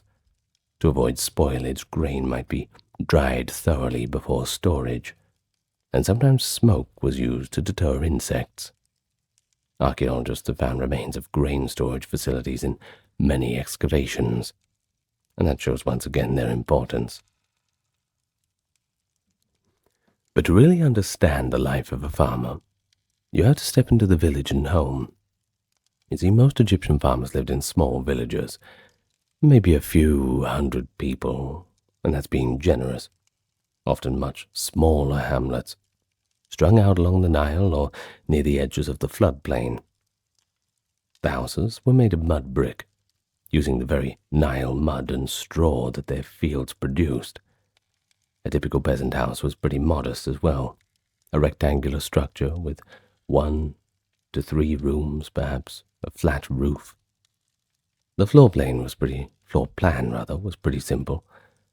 Perhaps a main room for living and sleeping, a back room for storage, a roof terrace where family members could sleep on hot nights or dry their crops and laundry. The walls were plastered with mud, and sometimes they were whitewashed with lime to reflect heat. There were few windows, of course, and we don't mean glass windows. We just mean things that keep out heat and dust. And the interiors were quite dim, so much of daily life took place in the courtyard or street in front of the house. In the courtyard, a family might have a small clay oven for baking bread, a quern for grinding grain, and containers of water. They might keep a goat or a pig in a penned corner, and chickens were likely scurrying about. Chickens actually became common in later periods, but earlier ducks and geese were a bit more prevalent. But now we're just getting technical, aren't we? The roof of the house, supported by a palm log beam, was usually used for storage.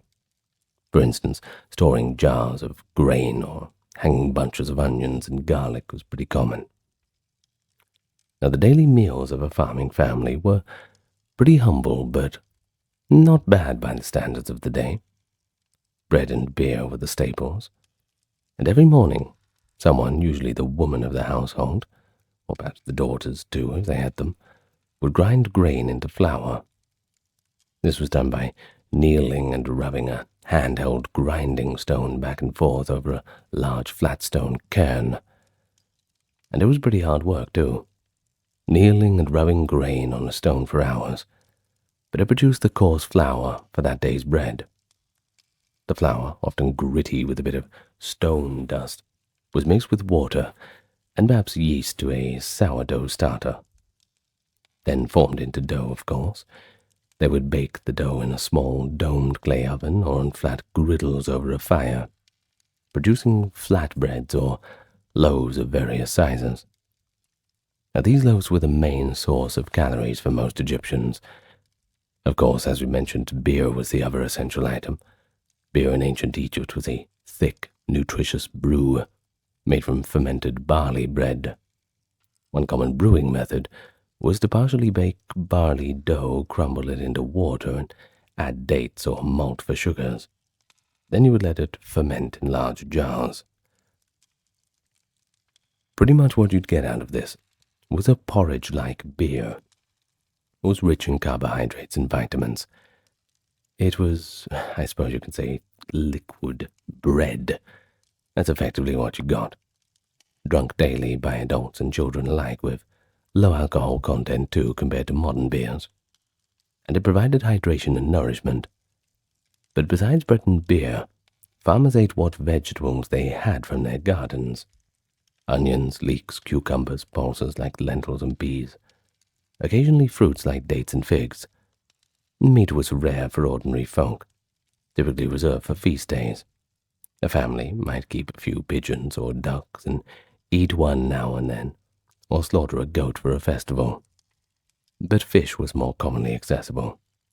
If near a canal or the river, the farmer or his children might catch fish which could be grilled fresh or sun-dried for storage. Clothing for the farmer and his family was simple and dictated by the climate. Men generally wore a linen kilt or loincloth while working in the fields, and many farmers often worked barefoot and shirtless, wearing just a wrap around the waist.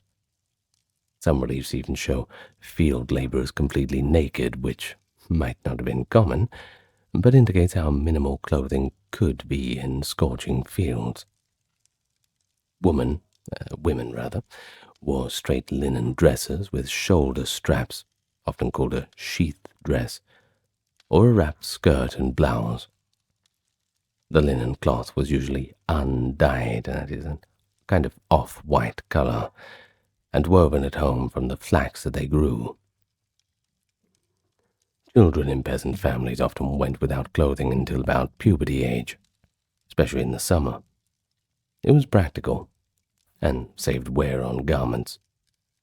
In winter or cooler nights, people might don a wool cloak or heavier linen tunic for warmth, but thick clothing was rarely needed, not for too long in Egypt's climate.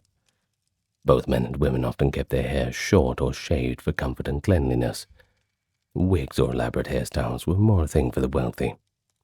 A peasant's feet were usually bare or in simple sandals, woven from papyrus reeds. Despite long work hours, Egyptian farmers had their forms of leisure and community life. Families likely gathered in the evenings to share food and stories, and there was music and dance enjoyed at the community level. Someone might play a flute, another might beat a drum, this kind of thing. Excavations have found harps and flutes even in modest tombs, suggesting that music wasn't just something for the elite. And then there were the games. They were part of life too. A popular pastime was a board game called Senet, involving moving pieces across a grid according to dice rolls or sticks. Traces of what could be Senet boards scratched into floors have been found, implying that even common people amused themselves with board games. Additionally, there were simple sports and activities. Young men might wrestle or practice archery. Children played with clay dolls, balls, and spinning tops. We found all sorts of these things, not just in tombs, but in house ruins. Of course, religion was the thing that permeated daily life for everyone, and a farming family paid respect to many gods and spirits. In the home they might have a small shrine, or clay figurines of household gods. For example, Bes, the dwarf god who protected children and pregnant women, or maybe Tawaret, the hippopotamus goddess of childbirth. Before sowing or at harvest, they might say a prayer or make a tiny offering, like a bit of beer poured onto the ground to the gods of such fertility, such as Osiris or Renenutet, that is a cobra-headed goddess of the harvest. The village would have its local shrines too, and on festival days everyone would celebrate together. So one can imagine the festival of Opet, or local festivals of Min, a god of fertility, being observed with beer, music, processions. the farmers all joining in to take a break from work to honor the deities that they believed ensured the Nile's flood and soil's fecundity. Socially, the farmers' world was tightly knit, but it was also hierarchical. Villagers helped each other, as seen in practices like gleaning, after the official harvesters, often working for a landowner, had cut the fields. Local poor families, usually women and children, were allowed to follow and gather any stray grain that was left behind. Tomb illustrations show women gleaning harvests behind the people who were doing the main work, and texts indicate it was an accepted custom. It provided a kind of safety net for those less fortunate, and ensured that nothing was wasted. In the village, farmers' wives engaged in informal barter markets. One woman might trade a jar of her homemade beer with another for some fish or maybe some extra cloth. These small exchanges formed the basis of the local economy, and there was no cash at all in ancient Egypt, no coinage until much later periods, so barter was essential. Goods were directly exchanged according to their perceived value, and they even had a notional unit of value, the deben, which was a weight of copper, to quote prices, but actual payment was in kind. Thus, a farmer might buy a new pair of sandals by bartering a sack of wheat, and the sandal maker might accept the grain, knowing it could be traded onward for something else that he needed, or he might just eat the grain. But within the broader Egyptian society, our farmer was near the bottom of the social pyramid in status, if you'll forgive the wording, yet he was absolutely foundational in importance. Ancient Egyptian sources don't mention individual peasant farmers by names quite often, but they do frequently acknowledge the produce of their labor. Grain, vegetables, flax, animals. That's the real wealth of the nation. Farmers were typically tenant farmers rather than landowners too, and much of the arable land was owned by the state, i.e. the pharaoh, the temples, or just the noble families. A farmer usually worked a plot that was part of one of those estates. Each year he owed a certain amount of grain as a rent or tax. If he produced more than that quota, he could keep the surplus, but if not, he could fall into debt. There were certainly some independent farmers who owned small plots, but even they owed taxes to the state. I'm afraid it's a tale as old as time, the government coming to get their greedy hands on all of your money or your grain, whatever it is. We could have pretty normal conversations with ancient people about those kinds of complaints, I think. And so we should talk about the relationship between the peasant farmer and the state in ancient Egypt. Just like our modern day, it's a constant push and pull. The state relied on farmers to produce the surplus that fed the cities, armies, and the non-farming specialists, and the farmers in turn relied on the state to maintain order, the irrigation infrastructure, and to appease the gods for good floods.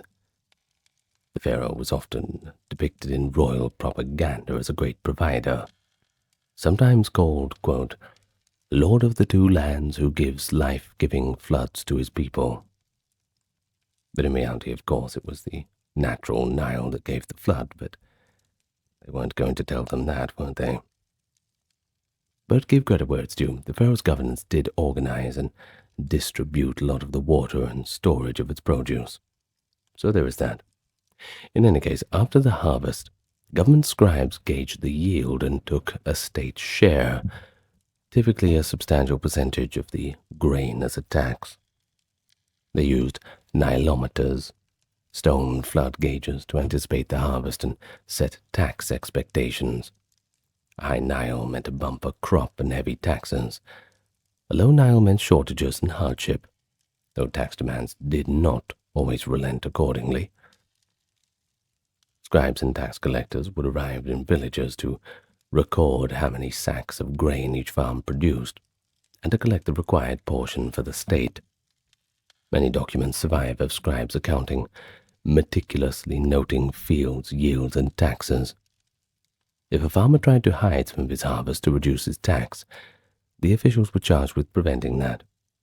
A text from the New Kingdom advises a local official to watch the threshing floor, implying peasants might try to tuck away grain before the tally. Tax grain was taken to regional granaries and eventually to central storehouses to feed government workers, soldiers, and craftspersons, and to be used as a reserve in case of famine. In this sense, the agricultural economy of Egypt was redistributive. Farmers paid taxes in grain, and that grain was redistributed to others as rations or used in trade. In return, or at least in principle, the state took care of the larger-scale needs. The government oversaw major canal dredging, dam building, and basin maintenance, beyond the capacity of small villages, that is.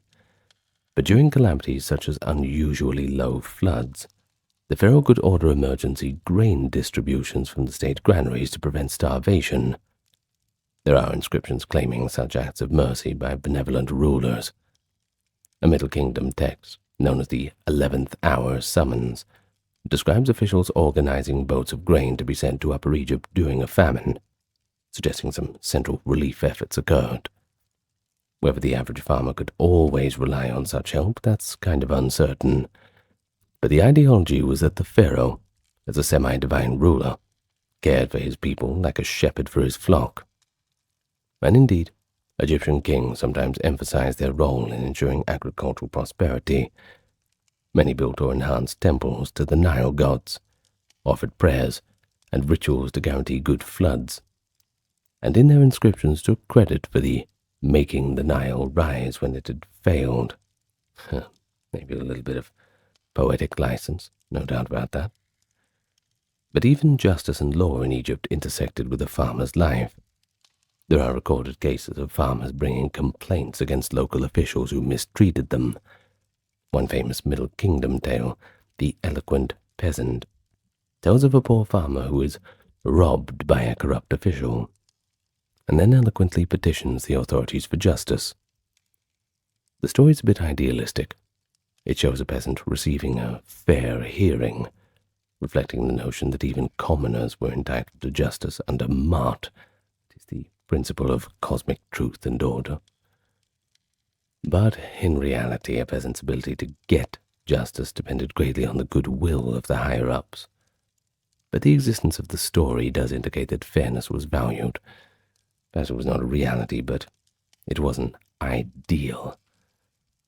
Better than nothing, I suppose. Well, religion also played a part in the state-farmer relationship. The farmer was told by scribal teachings and temple decrees that the gods by the pharaoh made the Nile flood and the crops grow. So many farmers willingly gave a share of produce to local temples as offerings. Temples in Egypt also owned extensive lands farmed by peasants, and the yield from those lands supported the cult of the god and the priests.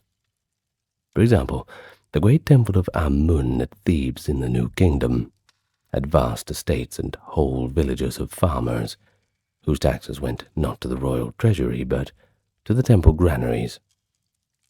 In practical terms, the difference might not have mattered much to the farmer.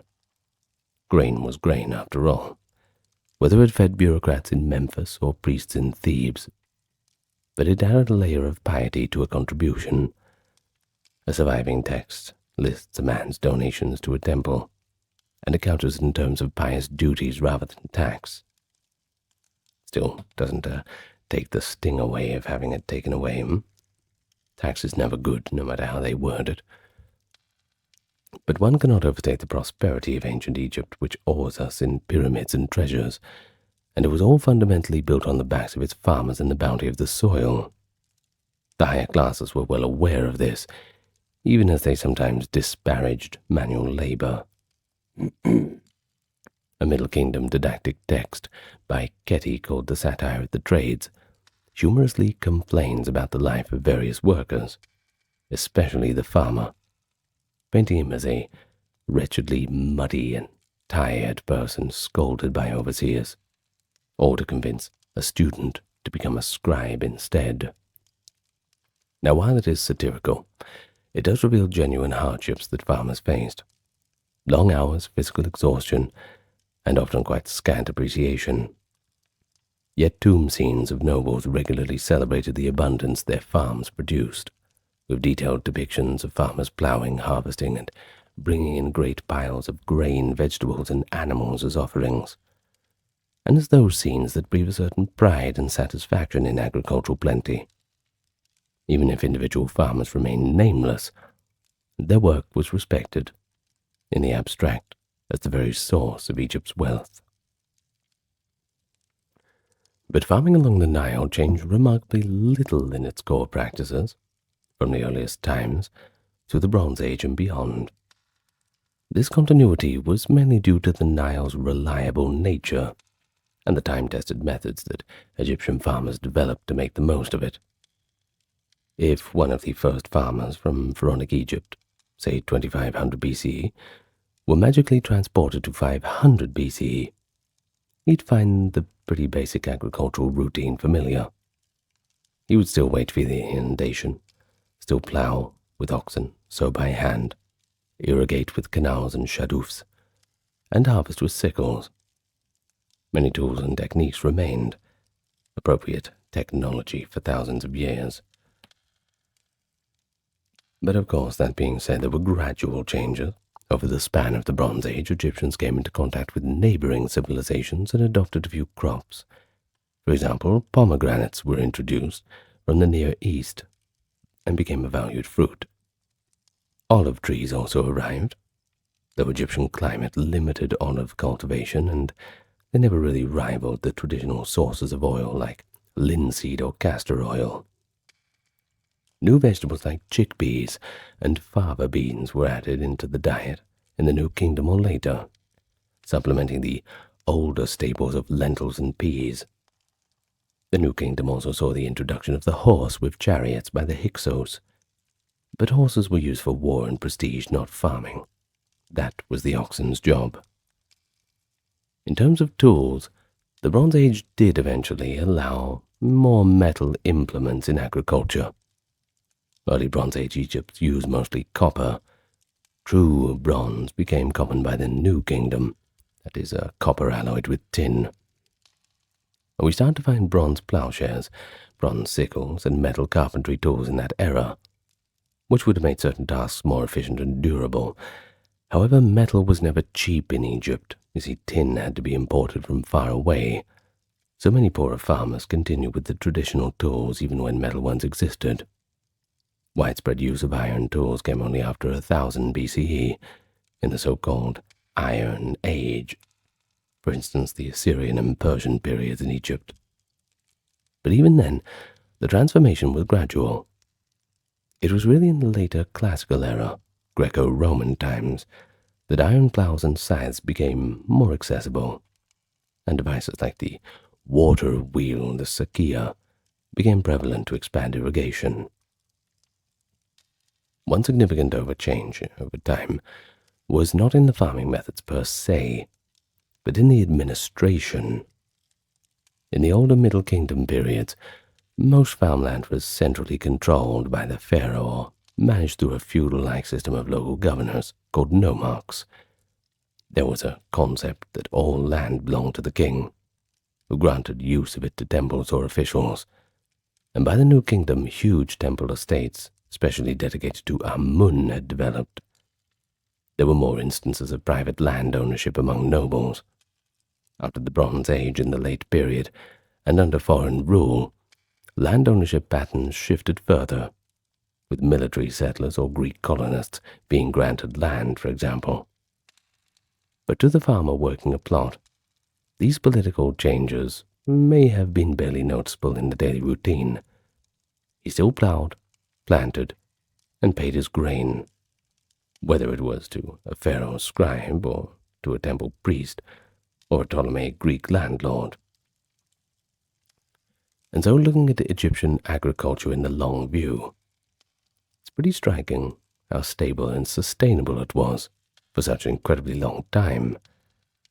Now, there were periods of disruption, sure, The end of the Old Kingdom around 2200 saw famine and social strife, likely due in part to low Nile floods and the ensuing agricultural collapse. Yet the Egyptians adapted and recovered, re-establishing order and maximizing their food production again in the Middle Kingdom. Another crisis at the close of the Bronze Age affected the Mediterranean world, and Egypt too experienced invasions and economic stress. But the Nile cycle continued, and the fields still produced. In fact, Egypt's agricultural resilience was the envy of others.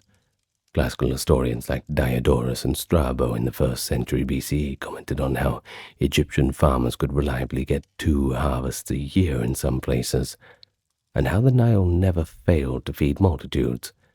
Perhaps once again a bit of an idealization on their part.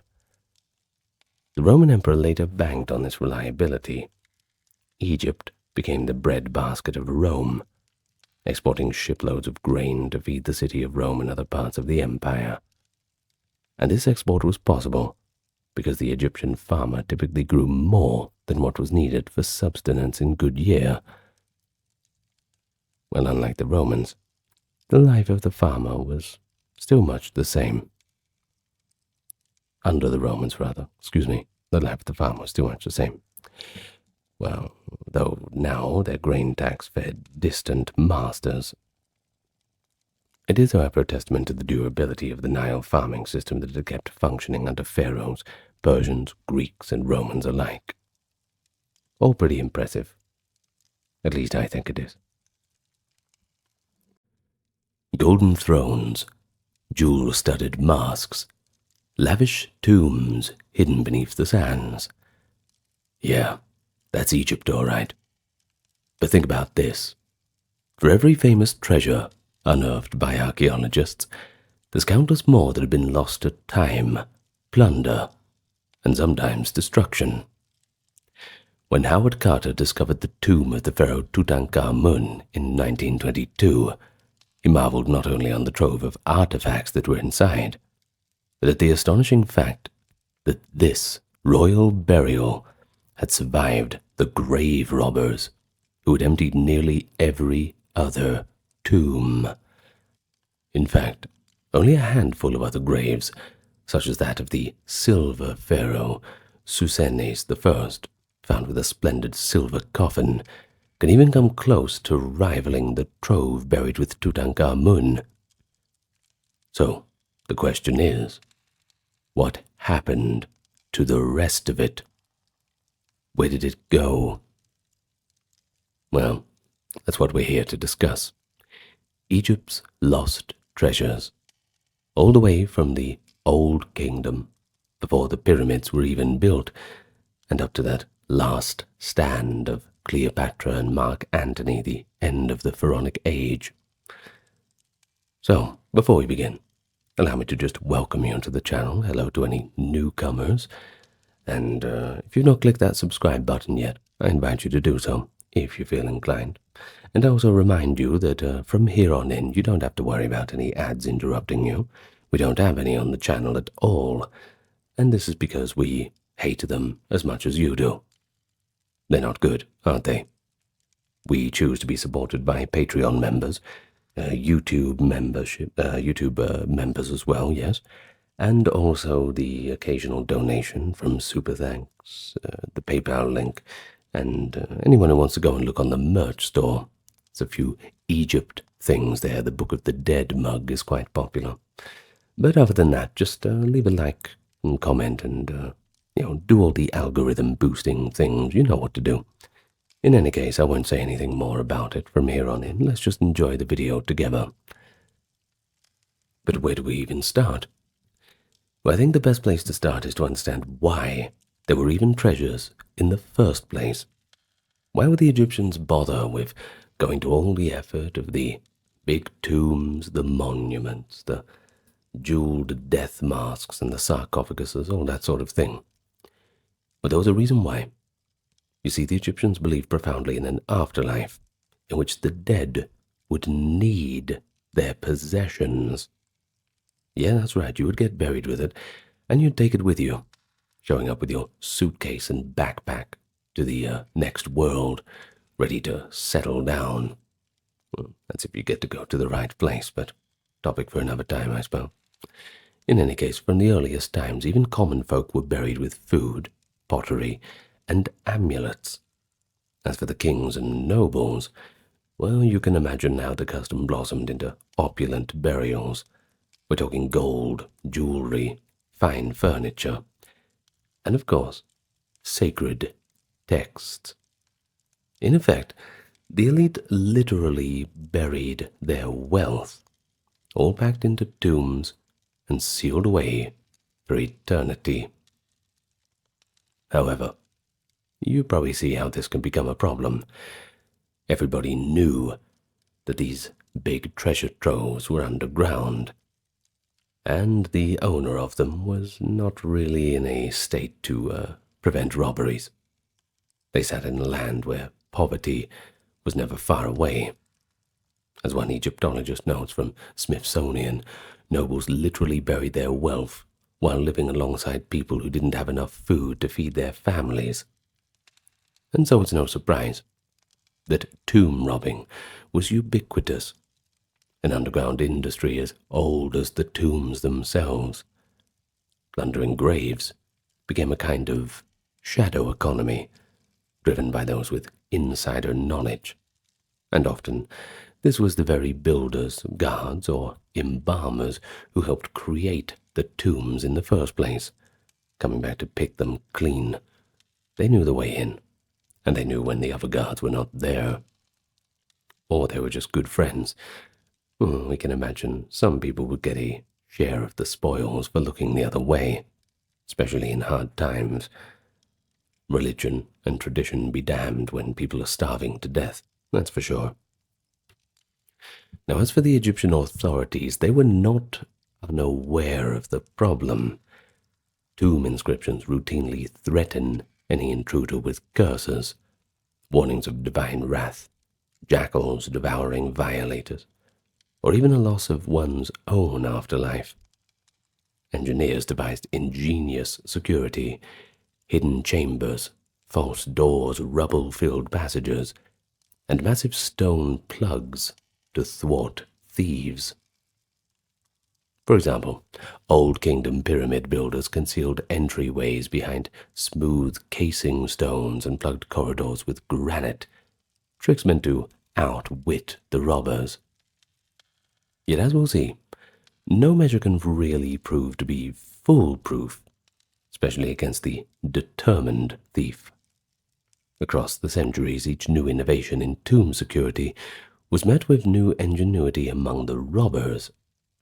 Secret weak points left in masonry, tunnels patiently dug through bedrock, bribery of guards, or collusion by officials. Evidence from every period, Old, Middle, New Kingdom, those little intermediate periods alike, shows tomb robbers could be remarkably patient, methodically tunneling for months or years to reach the royal caches. After all, they knew what was in there. They knew it was worth it. And indeed, we should mention that it is a sad fact that the majority of ancient Egyptian tombs were plundered in antiquity, thousands of years before archaeology was even a thing. Intact burials are extremely rare, usually only those deemed too poor to bother with. The grandest monuments naturally attracted the boldest of thieves, and so as we proceed chronologically through Egypt's history, we'll see how periods of strong central rule sometimes checked tomb raiding, while eras of chaos, well, that saw it explode. And we'll have a look at a few ancient investigators, trying often in vain to prosecute tomb robbers, and priests who resorted to hiding mummies to save them from violation. But don't forget, it's not just the local Egyptians doing this. Foreign invaders, all the way from Persians to Romans, they swept up Egypt's temple treasures and tomb riches as spoils of war. So, let's start first with the Old Kingdom. So, during the Old Kingdom, which is around 2700 to 2200 BCE. Some people say 2680 and 2180, but we'll settle with the 2700 for the purpose of the exercise, okay? Egyptian pharaohs built the first monumental tombs at this time, i.e. the pyramids, to protect the bodies of the fallen pharaohs and the grave goods within. Now, these kings of the Pyramid Age filled their burial chambers with precious items, gold vessels, ornate furniture, alabaster jars of perfume, sometimes even their living servants, which, bad luck for them, I suppose. Not much of a retirement plan for them, I'm afraid. Well, this was mainly in the early dynasties. They would accompany them in death. They had a little fix for the problem later on. We'll get on to Ushabtis later. Well, the most famous example is the Great Pyramid of Khufu at Giza, which was built around 2500, which originally housed the pharaoh's body in a red granite sarcophagus deep within. Well, did Khufu's fabulous tomb treasure survive? What do you think? Well, I hate to ruin the fun, but the evidence suggests that it did not. The pyramids, while they were massive, were highly visible beacons, advertising a treasure within, a giant downward-pointing arrow saying, X marks the spot, essentially. Pretty much like the above-ground structures, for example, the step pyramid built by Djoser, just a big natural target for any robbers. So in hindsight, probably not the wisest decision. In any case, the Great Pyramid itself had carefully hidden upper chambers. Yet, when the Arab explorers managed to enter it in the 9th century CE, they didn't find anything inside. It was completely empty.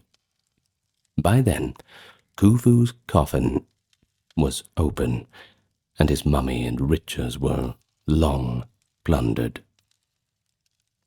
Ancient records of exactly when and how the royal pyramids were plundered are pretty scarce, but it likely happened relatively soon after the construction.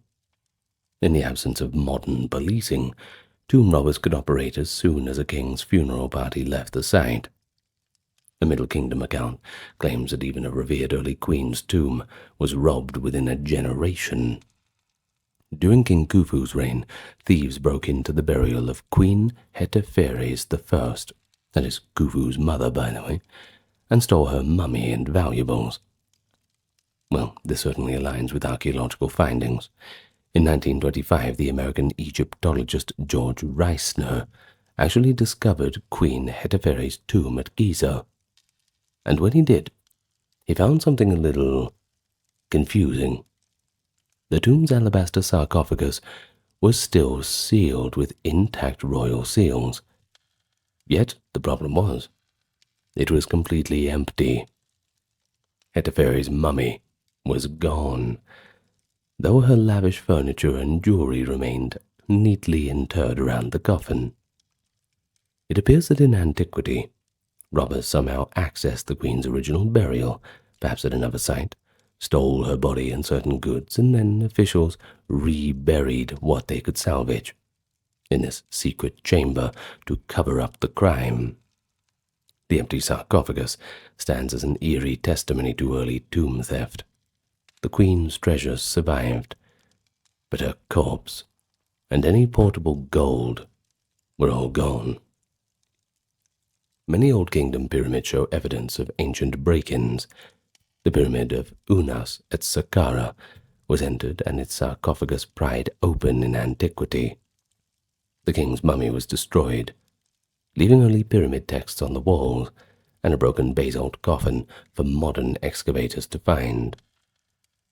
The Great Pyramids at Giza were likely plundered by the end of the Old Kingdom or during the disorder that followed. By the time of the New Kingdom, which is around 1300 BCE, Egyptian priests evidently assumed the Giza pyramids were all empty. One New Kingdom papyrus casually mentions that King Menkaure's pyramid had been opened and reused as a tomb for a later person. In fact, when the British Colonel Howard Vyse blasted his way into Menkaure's pyramid in 1837, he found an intrusive mummy dating to around 100 BCE inside, showing that tomb robbers had ransacked and then repurposed that pyramid in classical times. Menkaure's original burial equipment was all gone, presumably looted centuries earlier. How rude. That's terrible. Just moving someone into somebody else's grave, I mean. Yeah, quite rude. I mean, superstitions notwithstanding, right? Well, even the rare case when an Old Kingdom royal tomb wasn't fully robbed in antiquity, modern history came along and dealt a final blow. Colonel Vyse discovered Menkaure's beautifully carved basalt sarcophagus in the pyramid's depths. Empty, sure, but in archaeological terms a treasure in its own right. He arranged to ship this sarcophagus to the British Museum in 1838. But the problem was, the ship, Beatrice, carrying it, sank in the Mediterranean, and ever since the sarcophagus has been lost. Maybe one day we'll find that.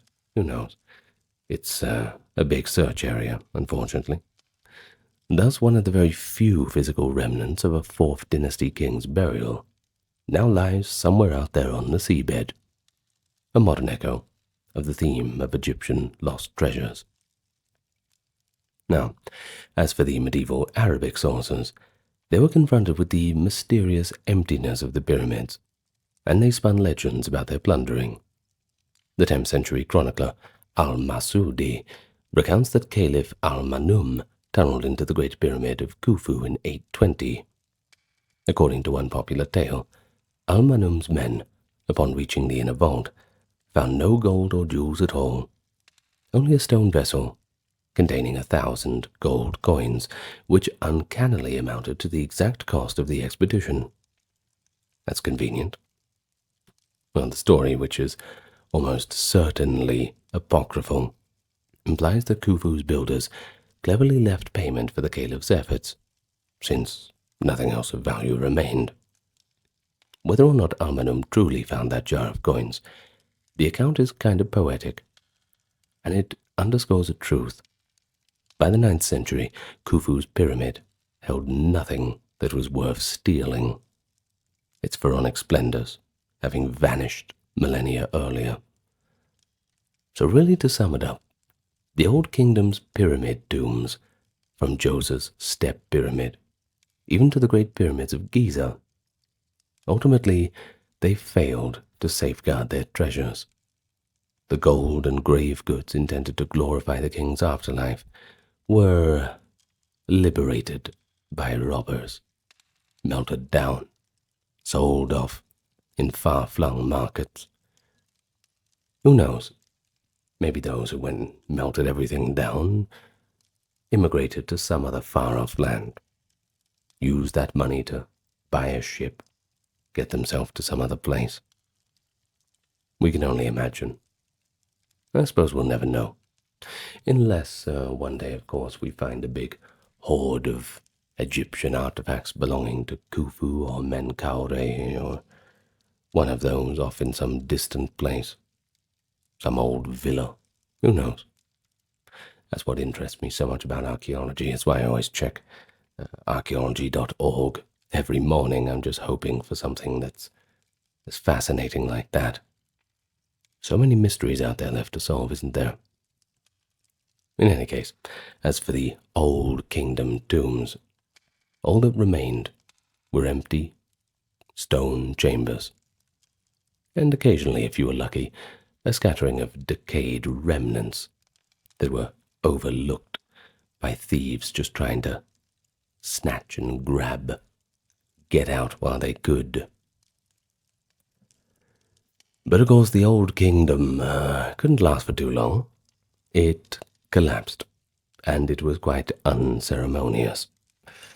Well, it led to a century of political fragmentation and economic hardship with it between 2200 and 2050, known as the First Intermediate Period, which is quite a gentle name for what would have seemed like the end of the world for the people at the time. Well, in this era of weakened central authority, tomb robbing, which had before simmered under the surface, had now burst into the open. Contemporary Egyptian texts describe a society in chaos, where the old laws and order broke down, and even the sanctity of tombs was violated without fear. Hungry people aren't afraid of the law, it's the old saying. Now, one famous text, the Admonitions of Ipuwer, is a literary lament possibly dating to this period, or, if we're going to be more generous, reflecting its memory. And it portrays a world now turned upside down. One of the passages says, "The doorkeepers say, 'Let us go and plunder. The servant takes what he finds.'" It speaks of the dead being treated with shocking amounts of impiety. At one point, Ipuwer describes how the graves are desecrated. Quote, "Men, they break into the tombs and burn the statues, and the corpses of the nobles are cast on high grounds." Well, that's a pretty grim line, isn't it? As suggested during the height of disorder, raiders not only stole valuables, but even dragged noble mummies out of their coffins, rifling them for amulets and then discarding the bodies. Funerary statues meant to eternalize the deceased were set on fire, perhaps to glean gold leaf from them, or just out of sheer contempt for that old order. Well, while Ipuwer's text is pretty poetic and kind of generalized, the archaeological evidence supports the picture of widespread tomb violation in this era. Many provincial nobles of the late Old Kingdom and early First Intermediate Period had elaborate mastaba tombs with goods that had been found pillaged. At the necropolis of Abydos, for instance, signs of break-ins and emptied coffins from around this time have been observed by modern excavators. The First Intermediate Period was essentially a free-for-all, in which even small tombs of commoners were not safe from theft, let alone the richly provisioned tombs of royalty and nomarchs as provincial governors, which were the real targets, the proper prize. Local warlords, along with impoverished populations, likely helped themselves to the buried treasure of the past, just like you'd dig gold out of the ground. The central government, splintered among rival dynasties, lacked the reach to protect distant cemeteries. Even tomb caretakers might have turned into tomb raiders to survive those lean times. It's also pretty telling that the Middle Kingdom kings, once they reunited Egypt around 2000 BCE, looked back on the First Intermediate Period as a shameful time, lawlessness and impiety. Royal inscriptions of the Middle Kingdom brag about restoring order and re-entombing desecrated mummies. One inscription from the reign of Mentuhotep II, who ended the chaos, claims that he, quote, "gave rest to the spirits of the dead and buried what had been left over on the ground," implying he reburied the scattered remains from plundered tombs. Now, this royal propaganda aligns with the reality that many tombs were found violated. In effect, by the start of the Middle Kingdom, most of the Old Kingdom tomb treasures were already long gone. They were either melted down, bartered away, or just hidden by thieves. Egypt had learned a very hard lesson. Only a strong state could hope to safeguard the eternal resting places of its elite. The Middle Kingdom would attempt a few new strategies to prevent such plundering from recurring, as we shall explore now. So here we are in the Middle Kingdom, 2050 to 1700 BCE, an age of renaissance in art, literature, but ultimately in state authority, and with that came a renewal of sumptuous burial practices. Pharaohs of the 12th dynasty continued to stock their tombs with gold, silver, precious jewels, and finely crafted objects, just as their predecessors had. However, chastened by the calamities of the first intermediate period, the Egyptians now took a greater care to hide and fortify their tombs. The royal tombs were no longer towering pyramids on the open horizon, with one exception early in the dynasty. But, we're talking generalizations here. They often had a more covert design. Some Middle Kingdom kings did build pyramids, etc. at Lisht, Dashur, Hawara, places like that. But these were often smaller, and they often did it out in the middle of nowhere, very remote locations with substructures far underground. Intricate passage systems and dead-end corridors were employed to confuse intruders. In some cases, the burial chamber was cut into the bedrock beneath the pyramid and accessed via a vertical shaft that was then filled in, essentially burying the pharaoh in a hidden vault. Now, these methods were meant to ensure that the king's afterlife goods would remain safe for eternity. But of course, if any modern archaeologists find them, well, you know exactly what we'll be doing. That's just the way it is, I'm afraid. But one striking Middle Kingdom approach to security was to surround the royal tomb with a maze-like complex. Now, the most famous example is the so-called Labyrinth of Hawara, near the pyramid of King Amenemhat III of the 12th dynasty. Classical authors later marveled at this structure. The Greek historian Herodotus, who lived in the 5th century BCE, visited the site, or perhaps he heard detailed accounts of it and was astounded. He described how a vast complex of 12 courts and 3,000 rooms, half above ground, half subterranean, effectively a monumental stone maze. Herodotus wrote, quote, "They contain the tombs of kings who built the labyrinth, and also the tombs of the sacred crocodiles." Now, modern archaeology confirms that Amenemhat III's pyramid at Hawara did indeed have extensive mortuary temples with many chambers, though not quite the fantastical 3,000 rooms that Herodotus imagined, but a little bit of leeway. The labyrinth likely served as both a grand memorial and a clever means to protect the royal burial deep within. Any would-be robbers would have to navigate a bewildering layout, and even if they found the pyramid entrance, the corridors were plugged with heavy stones, and possibly even intentionally collapsed after burial to seal the king in. But despite these precautions, the efforts were ultimately in vain. The pyramid of Amenemhat III was found by archaeologists to have been breached in antiquity. The pharaoh's sarcophagus was empty, the mummy was gone, and only a few remnants of burial equipment were recovered.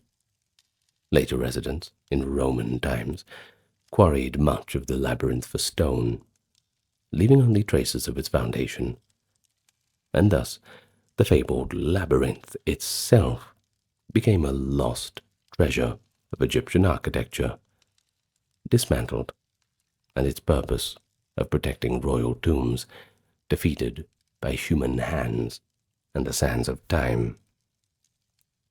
The Middle Kingdom rulers applied similar protective zeal to the tombs of their own family members. Royal women and princesses often had hidden tombs of their own. A remarkable discovery in the 1890s was a cache of jewelry of Princess, now this is a big name, Sitha Thorunet. Too many DH sounds. That's why they couldn't find it. No one could pronounce it. They couldn't find where it was. This was a daughter of a Sensuret II. Now, her small pyramid at La Hun had been ransacked, but archaeologist Flinders Petrie found a concealed niche in the debris, and inside it, a box containing her magnificent jewelry, golden pectorals inlaid with gems, dozens of bracelets, anklets, and necklaces of exquisite workmanship. Now, apparently, this jewelry cache had been missed by the ancient thieves. A very rare and welcome stroke of luck. You can only imagine how happy Mr. Petrie would have been at this discovery. The trove, which is now in museums, gives a sense of the lavish wealth buried with Middle Kingdom royals. But it also suggests that tomb architects sometimes build secret recesses even within tombs, perhaps to hide the most precious items from all but the most diligent robbers. And in this case, the plunderers took the obvious large items, but overlooked the well-concealed jewelry chest, leaving a gift for modern archaeologists. But despite improved security, tomb raiding remained a persistent problem in the Middle Kingdom. Texts from that era lament tomb robbery as a kind of moral failing. Inscriptions on some tomb walls directly address potential thieves, appealing to their piety. Quote, "O you who would enter this tomb, I am a noble who serve the king. Do not seize anything of mine. You will not be rich by stealing. Rather, the gods will punish you." Well, such warnings, however, likely fell on deaf ears if times grew hard. Like I said, starving people. They probably already thought that the gods were punishing them enough. How much worse could it get? In any case, by the end of the Middle Kingdom, Egypt entered another phase of instability. What comes up must come down, and the second intermediate period between 1700 and 1550 began, during which a foreign dynasty, the Hyksos, ruled the north. Records of tomb plundering from this time are pretty scarce, but we can infer with a great bit of confidence that royal necropolises in contested regions were not spared. For example, when Theban rulers eventually expelled the Hyksos, they found the old royal cemeteries at Memphis and elsewhere had already been emptied out, and in the worst parts desecrated. And so, the stage was set for the next, perhaps not a great phase, but, well, I suppose the intermediate period had to give way to a great phase, being the New Kingdom, of course. And this was, well, when the Egyptians would take tomb security to its zenith. Yet still the plunderers would ultimately prevail, as they always do. So here we are in the New Kingdom.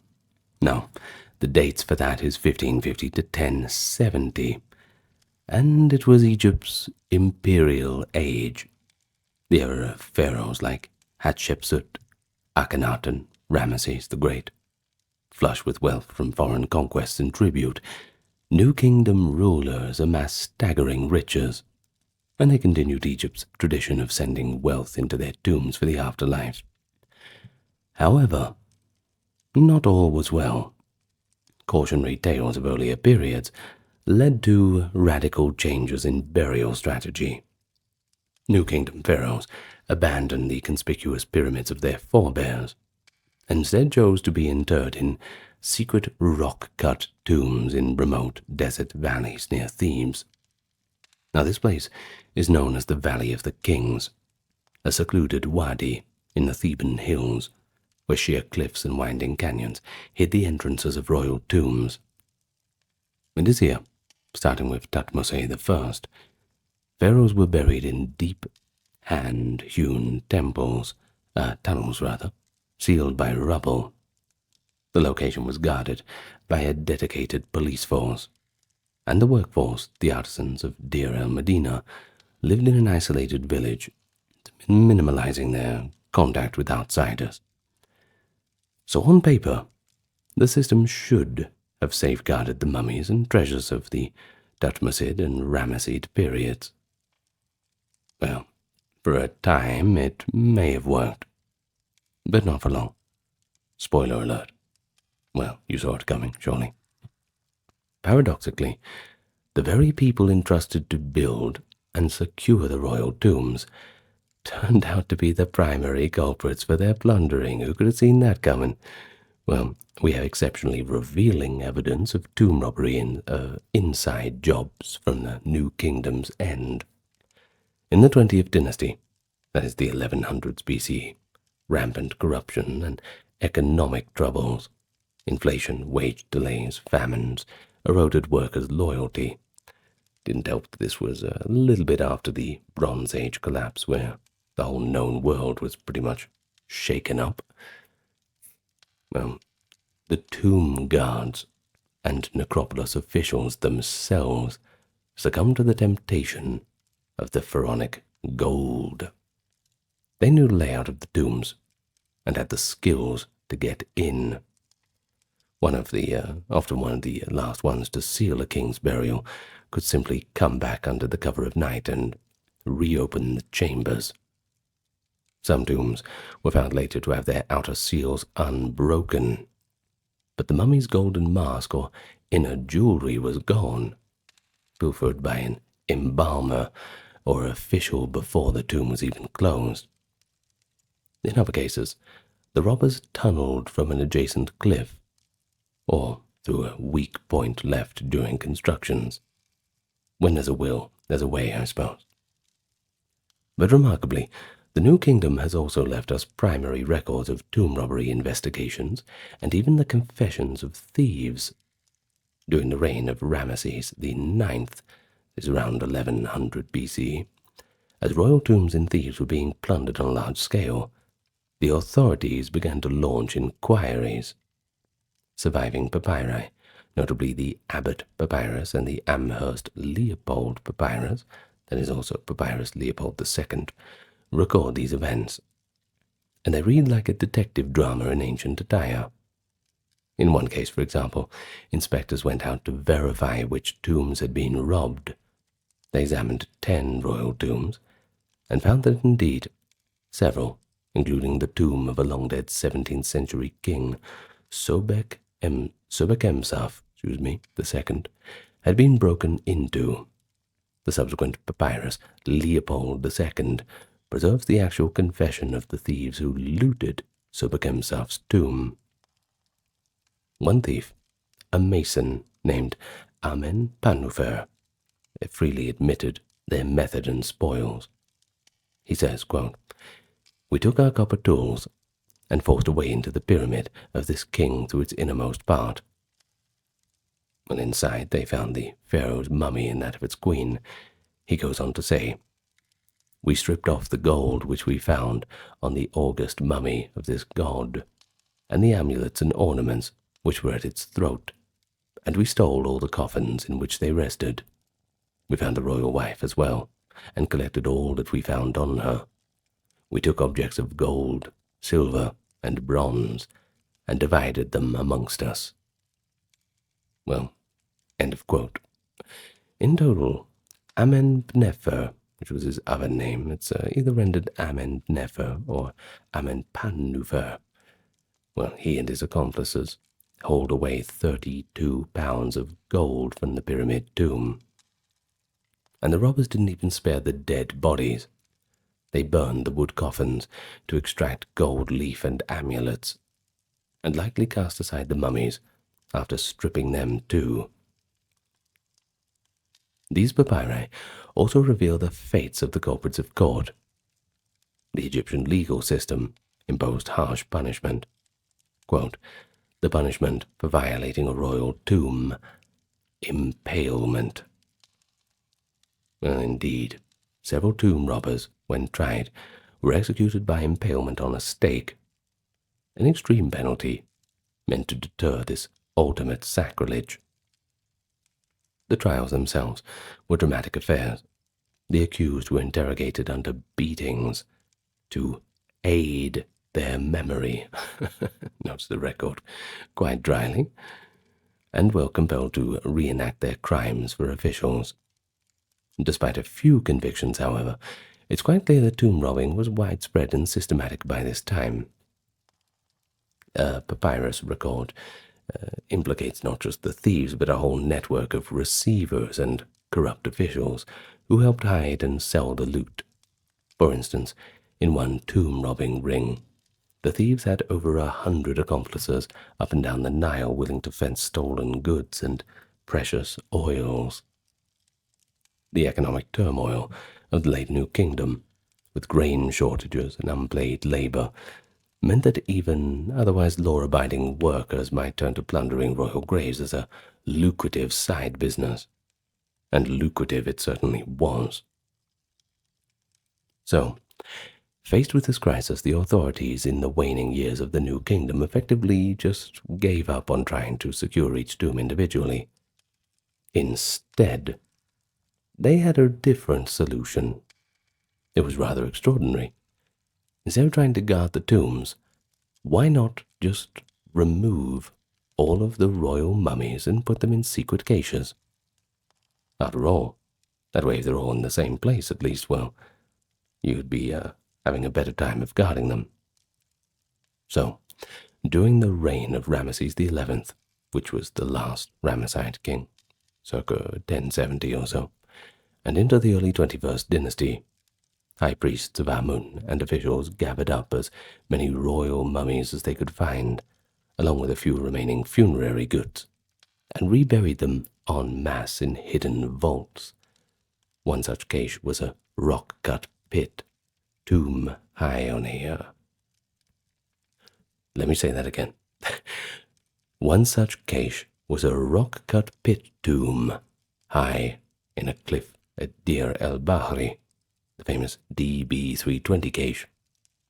Another was within the tomb of Amenhotep II, which is KV35. Now, KV, of course, being King's Valley, Valley of the Kings. They number them in this way in the Valley of the Kings, same as the Valley of the Queens. Now, in these secret caches, the embalmers hurriedly rewrapped the mummies, sometimes stuffing a few residual small amulets or trinkets with them, and then sealed the hiding places. The idea was to protect the physical remains of the great pharaohs from further desecration, since their original tombs could no longer be defended. This drastic action tells us just how dire tomb security had become. The situation was not stable. Practically all royal tombs in the Valley of the Kings had been plundered by 1000 BCE. The state's last resort was to simply abandon the tombs themselves. Let the robbers have whatever gold was left. At least in this case they could save the king's mummies for posterity. Of course, even this plan ultimately failed to keep the mummies hidden forever. Tomb robbers did not find the royal caches in antiquity, but the locals in the 19th century certainly did. In 1881, after rumors on the antiquities black market, Egyptologist Gaston Maspero's team was led to the DB320 cache. They discovered a staggering scene, a single tomb shaft containing over 40 royal mummies, including those of Ahmose, Thutmose III, Seti I, Ramesses II, and many other New Kingdom luminaries, all piled in coffins, one atop another. Talk about hitting the jackpot, right? Their once splendid gold coffins and jewelry were now largely absent, likely removed in antiquity, either by the original priests to fund the reburial effort, or maybe their own coffers, or by earlier looters. In any case, the mummies remain a priceless historical treasure, but the grave goods were mostly lost to time. In a sense, the discovery of the royal cache was the epilogue of the New Kingdom story. It was a kind of confirmation that despite all efforts, the vast wealth of Egypt's golden age had just not survived. It had been drained away through stealth and greed, leaving only the husks of kings and a few token relics for modern archaeologists to find, if they were lucky. And so as Egypt moved into the late period, being the first millennium BC, The pattern of tomb robbery unfortunately just continued. But the thing is, it was now compounded by invasions and foreign plundering, even people coming from overseas to get in on the action. Egypt was no longer always in control of its own treasures. Foreign conquerors saw the temples and tombs of Egypt as sources of immense loot. In 671 BCE, the Assyrian king Esarhaddon captured Memphis. In 663, his successor Ashurbanipal infamously sacked Thebes. And he was a brutal bloke too, Ashurbanipal. Did a video about him a while back. Absolutely horrible bloke. Anyway, the wealth of Thebes' temples, accumulated over centuries, was carried off now to Assyria. One later writer describes Thebes' fall, saying its riches were pillaged, and its people were led away in chains, an event so traumatic it's even alluded to in the biblical book of Nahum as the fate of No Ammon, i.e. Thebes. While Ashurbanipal's records boast of carrying off gold, silver, costly raiment, and spoil beyond count from Thebes, they don't explicitly mention tombs. Nevertheless, we can surmise that royal tombs in Thebes were likely violated during or after this invasion. There's really no stretch of the imagination to say so. The Valley of the Kings might have already been emptied by Egyptian robbers, but many noble tombs in Thebes could have been looted in the general chaos of conquest. Now later on in the 6th to the 4th centuries, Egypt was twice conquered by the Persian Achaemenid Empire. The Persians, like the Assyrians, were accused of impiety toward Egyptian sacred sites. Greek historian Herodotus recounts and condemns a particularly egregious act by Cambyses II, the Persian king who took Egypt in 525. Cambyses, said to have gone mad with rage at the Egyptians, allegedly opened the tomb of Pharaoh Ahmose II, which they called Amasis, who had been the last native ruler before the conquest. Cambyses had Amasis' mummy dragged out and defiled. When the embalmed body proved tough to destroy, Cambyses burned it, an unthinkable profanity to both Egyptians, who abhorred burning the dead, and Persians, who considered fire sacred. Do remember they were Zoroastrian at the time. Go and watch my 3-hour video on Zoroastrianism. That's a good one to do your gardens to, isn't it? Well, Herodotus uses this story to illustrate Cambyses' cruelty and sacrilege. Quote, he ordered his soldiers to take the mummy of Amasis out of his tomb. They tried to break the mummy, but it was too strong, so they burned it. Now, whether or not this account is fully accurate, because it is Herodotus, so, it does highlight that foreign invaders targeted even the remnants of past pharaohs. Treasures that had somehow survived until the late Persian period may have been seized. Cambyses also was rumored to have plundered the temples, taken the statues of gods, and even killed the sacred Apis bull which the Egyptians worshipped. All of this not for practical reasons, but just out of spite. There is another legend, too, of this era. The tale of Cambyses' lost army. 50,000 Persian soldiers supposedly sent to loot the oracle of Amun at Siwa Oasis, who then vanished in the desert, swallowed up by a sandstorm. Now, if that is true, and a lot of people debate it, that lost Persian army could itself be seen as a lost treasure, equipped with weapons, jewelry, and supplies, their remains, and any plunder they carried, hidden now under the Saharan sands for millennia. In recent years, some archaeologists have claimed to find bronze weapons and bones that might be from Cambyses' troops, but the evidence is still inconclusive. The story nevertheless shows how dangerous and ill-fated the pursuit of Egyptian treasures could be for foreigners who are unfamiliar with the land. So, By the Ptolemaic period, 332 to 30 BCE, when Egypt was ruled by a Greek Macedonian dynasty, much of the old treasure had been redistributed or reconstituted. The Ptolemaic kings did accumulate new wealth. For example, the later queen, Cleopatra VII, amassed a legendary fortune. They often reused pharaonic precedents. In some cases, they literally reused pharaonic artifacts. Pharaohs of earlier dynasties had ornate sarcophagi and regalia that, if discovered, might be melted down or repurposed. The Ptolemies themselves were not above such behavior. One notorious episode involves Alexander the Great, the founder of the Ptolemaic line, though not a Ptolemy himself. He died in 323, and his body was eventually placed in a magnificent tomb in Alexandria. His corpse was originally in a coffin or sarcophagus, reportedly made of solid gold. However, about 200 years later, King Ptolemy X of Egypt found himself in a bit of financial trouble.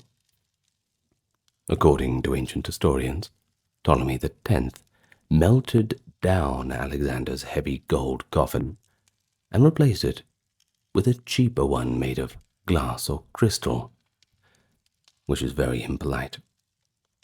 In essence, a Ptolemaic pharaoh plundered the tomb of his own great predecessor because he was short on money. It's kind of like, it's kind of like going to your great-grandmother's grave and taking out whatever the goods are within. It's just, it's poor form, isn't it? Well, classical writers, of course, viewed this as a disgusting act of impiety, and it more than likely contributed to Ptolemy's unpopularity. It would spread like wildfire, that kind of story. But it does show that how even Greek rulers of Egypt treated the tomb treasures of the past as a kind of last resort treasury to be raided in times of need. But the story doesn't end there. The tomb of Alexander itself became one of Egypt's lost treasures. It remained a tourist attraction through the Roman period. Julius Caesar and Augustus both visited Alexander's gilded body in Alexandria, and later emperors did as well. But sometime in late antiquity, perhaps the 3rd or 4th century CE, the tomb of Alexander just vanished, whether destroyed by civil unrest, natural disaster, or quietly dismantled to avoid Christian-era veneration. We don't know. To this day, finding Alexander's lost tomb is a sort of holy grail for archaeologists. Dozens of searches have been mounted, and none of them have been successful. At least, as of 2025, when I make this video. Fingers crossed, who knows what we'll find. But if it is ever found, one thing is almost certain: none of its original treasure will remain, given Ptolemy X's actions and subsequent plundering. It's just the way it is. But there was that other tomb with the hidden jewelry cache, so who knows if there's something hidden there in some little gap in the wall. Well, we can always use our imagination and hope, I suppose. Now lastly, we come to Queen Cleopatra VII, the final Ptolemaic ruler, and the last active pharaoh of Egypt before the full Roman annexation. Cleopatra's own treasures were famously lavish. She was said to drink pearls dissolved in wine, and her palace brimmed with gold. After her defeat by Octavian, the future Emperor Augustus in 30 BCE, she tried to use her wealth as both a bargaining chip and a means to secure immortality. According to Plutarch and a few other sources, Cleopatra had constructed a splendid mausoleum in Alexandria, where she gathered her riches, possibly intending to destroy them rather than let Octavian have them. In the end, Octavian did capture Alexandria, and Cleopatra, upon seeing no escape, chose to take her own life. Legend has it by having a snake do the job for her. But then some people say poison. It's a bit complicated. Another historical debate. I did do a video on the death of Cleopatra. I discuss it in a bit more detail, if you want to go and watch that. In any case, Octavian did allow her and Mark Antony to be buried together in her mausoleum. Thus, Cleopatra was interred with royal honors, likely amid whatever remained of her riches. But Octavian also seized the bulk of her treasure for Rome. It is recorded that the Egyptian booty he carried off was so immense that it stabilized Rome's economy and funded grand projects. Cleopatra's tomb itself, meanwhile, disappeared over the centuries that followed. Alexandria suffered several earthquakes, and part of the royal quarter sank under the harbor waters. The tomb of Cleopatra and Antony was likely either destroyed and looted in late antiquity, or perhaps it lies submerged off the coast of modern Alexandria. It's never been located. Another lost treasure of Egypt. Tantalizing imaginations, of course. Now, contemporary writers noted that Cleopatra was buried with great splendor.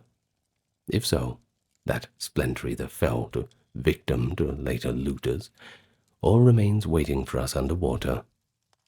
Archaeologists today continue to search for Cleopatra's tomb. For instance, there is excavations at a place called Taposiris Magna west of Alexandria, which has been suggested as a possible location. They hope for some remnant of her burial, even a few inscriptions or artifacts. Maybe we'll find something soon. In any case, by the Roman period, Egypt itself became a treasure to be looted by foreign emperors. They carted off obelisks, statues, tons of grain annually. Many pharaonic artworks that weren't stolen in antiquity were removed in these later periods to decorate Roman cities. And the Library of Alexandria, while not a treasure of gold, was certainly a treasure of knowledge. That, too, was tragically lost, burned in part during Julius Caesar's time and finally destroyed by later upheavals. I've done a full video on that one, too, if you're up for something a little bit sad. So we might consider the loss of the library and the countless scrolls of history and literature as another incalculable Egyptian treasure lost to time. But don't let it get you down. There's plenty more that archaeology can do. And if we know anything about the Egyptians, we know that there's probably quite a lot of those priests in old times who, whether pious or just had an interest in history, wanted to keep things that were important. Perhaps they buried them somewhere. We just haven't found them yet. Not in some big tomb, maybe under some tree somewhere, in some little rock face. There has to be more to be found. I don't know about you, but I'm not willing to give up on it just yet. And remember this, if they can find something like the Rosetta Stone, just by sifting their hands through the ground, then who knows what we can find with the new modern technology, scanning the earth for differentiations in mass and all the rest. The future looks pretty bright for archaeology. Let's just hope that when we find it, we can take care of it properly. I hope the museums make it available for everyone. On a sweltering day in Alexandria, 30 BC, the once mighty queen of Egypt prepared for her end. Cleopatra VII Philopator, the last sovereign of the Ptolemaic dynasty, faced the final chapter of her life with Roman legions at the city's gates and fate closing in around her. Her story has been told and retold by ancient historians with drama befitting the status. But today, we are going to look into the last days of Cleopatra in chronological form, from the events leading up to the Battle of Actium through to her final moments with Mark Antony, to the aftermath of her legendary death. Cleopatra's final days did not occur in isolation. They were the culmination of a tumultuous political saga. The Queen's fate was intertwined with the fall of the Roman Republic's last civil wars. Her life had already become the stuff of legend even before her death, a melange of political intrigue, romantic liaisons, and cultural drama. As a descendant of Macedonian Greek pharaohs ruling Egypt, she uniquely bridged Eastern and Western worlds. She was intelligent, multilingual, and by most accounts, extraordinarily charismatic. Ancient writers dwelled on her personal allure. Plutarch, writing a century later, conceded that Cleopatra's beauty was not altogether incomparable, but that her presence and conversation had an irresistible charm. Such charisma allowed her to influence powerful Roman leaders of her day, most famously Julius Caesar, and in those last years, Mark Antony. Yet, it also made her a figure of suspicion and fascination in Rome, where poets and historians alike portrayed her as a foreign temptress, bent on subverting Roman power. In truth, she was a capable monarch, striving to preserve her kingdom's independence amid the ancient power struggles. And it is within this context that we must consider her final days, not as mere melodrama, but as a high-stakes struggle for survival and legacy. Welcome to the channel. If it's your first time here, or you've not yet hit the subscribe button, then I invite you to do so, along with leaving your thoughts in the comments down below. It helps with the algorithm, and the like button too. And thank you so much to the generous contributions of those on Patreon, YouTube memberships, and those who checked out the merch store. It is the reason why all of the content can be enjoyed completely ad-free. Now, with all of the customary welcomes and subtle e-begging out of the way, let's get down to the topic at hand. The last days of Cleopatra. Well, if we really want to understand Cleopatra's end, we have to first set the stage with her alliance with Mark Antony and the chain of events that led to the war with Rome. After the assassination of Julius Caesar being stabbed to death turned into a block of Swiss cheese in the Senate in 44 BC, Cleopatra's fortunes became tied to the faction of Mark Antony, one of Rome's triumvirs and Caesar's protege. Antony first met Cleopatra in 41 BC, when she was summoned to Tarsus in Cilicia to answer for her loyalty. In a legendary episode, Cleopatra arrived on the Cydnus River in breathtaking fashion. She sailed up the river in a lavishly adorned barge, its deck gilded and its purple sails billowing, while oars of silver stroked the water in time to the music of flutes and lyres. Cleopatra herself reclined under a gold-spangled canopy, costumed as the goddess Aphrodite, attended by boys dressed as winged loves fanning her, and handmaidens dressed as nereids steering the rudder. The aroma of an exotic incense wafted to the banks. It's one way to make an entrance. This theatrical display certainly captivated Antony enough, and probably anybody else who saw it. Plutarch describes how Cleopatra charmed the Roman general not just with spectacle, but with wit. When Antony tried to impress her by fishing, and secretly attached a pre-caught fish to his line after failing to catch any, Cleopatra saw through the ruse. The next day, she tricked him by having a salted herring fixed to his hook.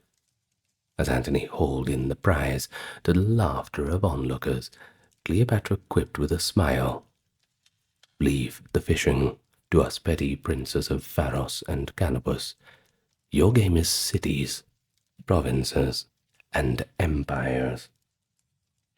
Thus, from the very start, Cleopatra proved Antony's match in both boldness and cleverness.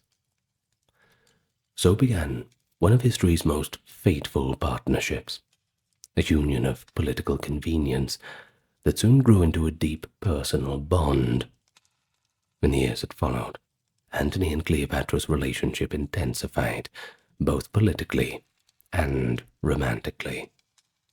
Cleopatra bore Antony 3 children, twins Alexander, Helios, and Cleopatra Selene, and a younger son, Ptolemy Philadelphus, cementing their dynastic alliance. Antony, who controlled Rome's eastern provinces under the triumvirate's power-sharing agreement, lavished Cleopatra with territories. In 34 BC, after a campaign in Armenia, he celebrated a triumph in Alexandria and staged the so-called donations of Alexandria, granting eastern lands and their lofty titles to Cleopatra and her children. Cleopatra was thus hailed the Queen of Kings, and Caesarion, her son by Julius Caesar, was declared the King of Kings in tandem with her. To Octavian, the future Emperor Augustus, and many in Rome, this extravagant honor was intolerable. It appeared that Antony was building a breakaway Hellenistic empire centered in Cleopatra's Egypt. That wasn't to say that tensions between Antony and Octavian weren't already high, but this certainly pushed it to a breaking point. Antony's marriage to Octavian's sister, Octavia, had already collapsed. He formally divorced her in 32 BC, and Octavian was not pleased. He seized the propaganda advantage. He obtained Antony's secret will, and in a masterstroke of political theatre, he read it aloud in the Senate. The Romans were scandalized to hear that Antony wished to be buried in Alexandria beside Cleopatra, and had remembered her children in his will too. Portraying Antony as a traitor enthralled by this Eastern queen, Octavian moved to sever his rival's support. In late 32 BC, the Senate, at Octavian's instigation, formally revoked Antony's powers and declared war on Cleopatra. This extraordinary action, targeting a foreign queen, showed Octavian's framing of the conflict. This was not a civil war against Antony, which might have been quite unpopular, but it was a national war to defend Rome from Cleopatra and her Oriental trickery. And so, the decisive clash came, the 2nd of September, 31 BC, at the Battle of Actium off the coast of western Greece. There, the naval forces of Antony and Cleopatra met those of Octavian in a confrontation that ancient writers describe in vivid detail. Antony and Cleopatra had mustered a formidable armada of around 500 warships, including massive galleys with 8 or 10 banks of oars, and an army of 100,000 infantry drawn from Egypt and allied eastern monarchs. Octavian's fleet was a lot smaller, 250 ships, and his army roughly 80,000 strong. The difference was, his forces were well trained, very disciplined, and led by his brilliant admiral, Marcus Vipsanius Agrippa. Importantly, Antony held the advantage on land. His legions outnumbered Octavian's, yet he chose to stake everything on a naval engagement. Why would an experienced general risk a battle at sea, where Octavian's forces might negate his numerical superiority on land? Ancient historians suggest Cleopatra's influence was decisive in this fateful decision. Plutarch claims that Antony, quote, although he was far superior on land, wished the decision to rest with his navy to please Cleopatra. This remark, likely colored by a sprinkling of Roman bias, casts Cleopatra as the temptress who drew Antony into a strategic battle. Modern historians caution that Antony had strategic reasons of his own to seek a naval breakthrough, perhaps to break Octavian's blockade or to secure a line of retreat toward Egypt.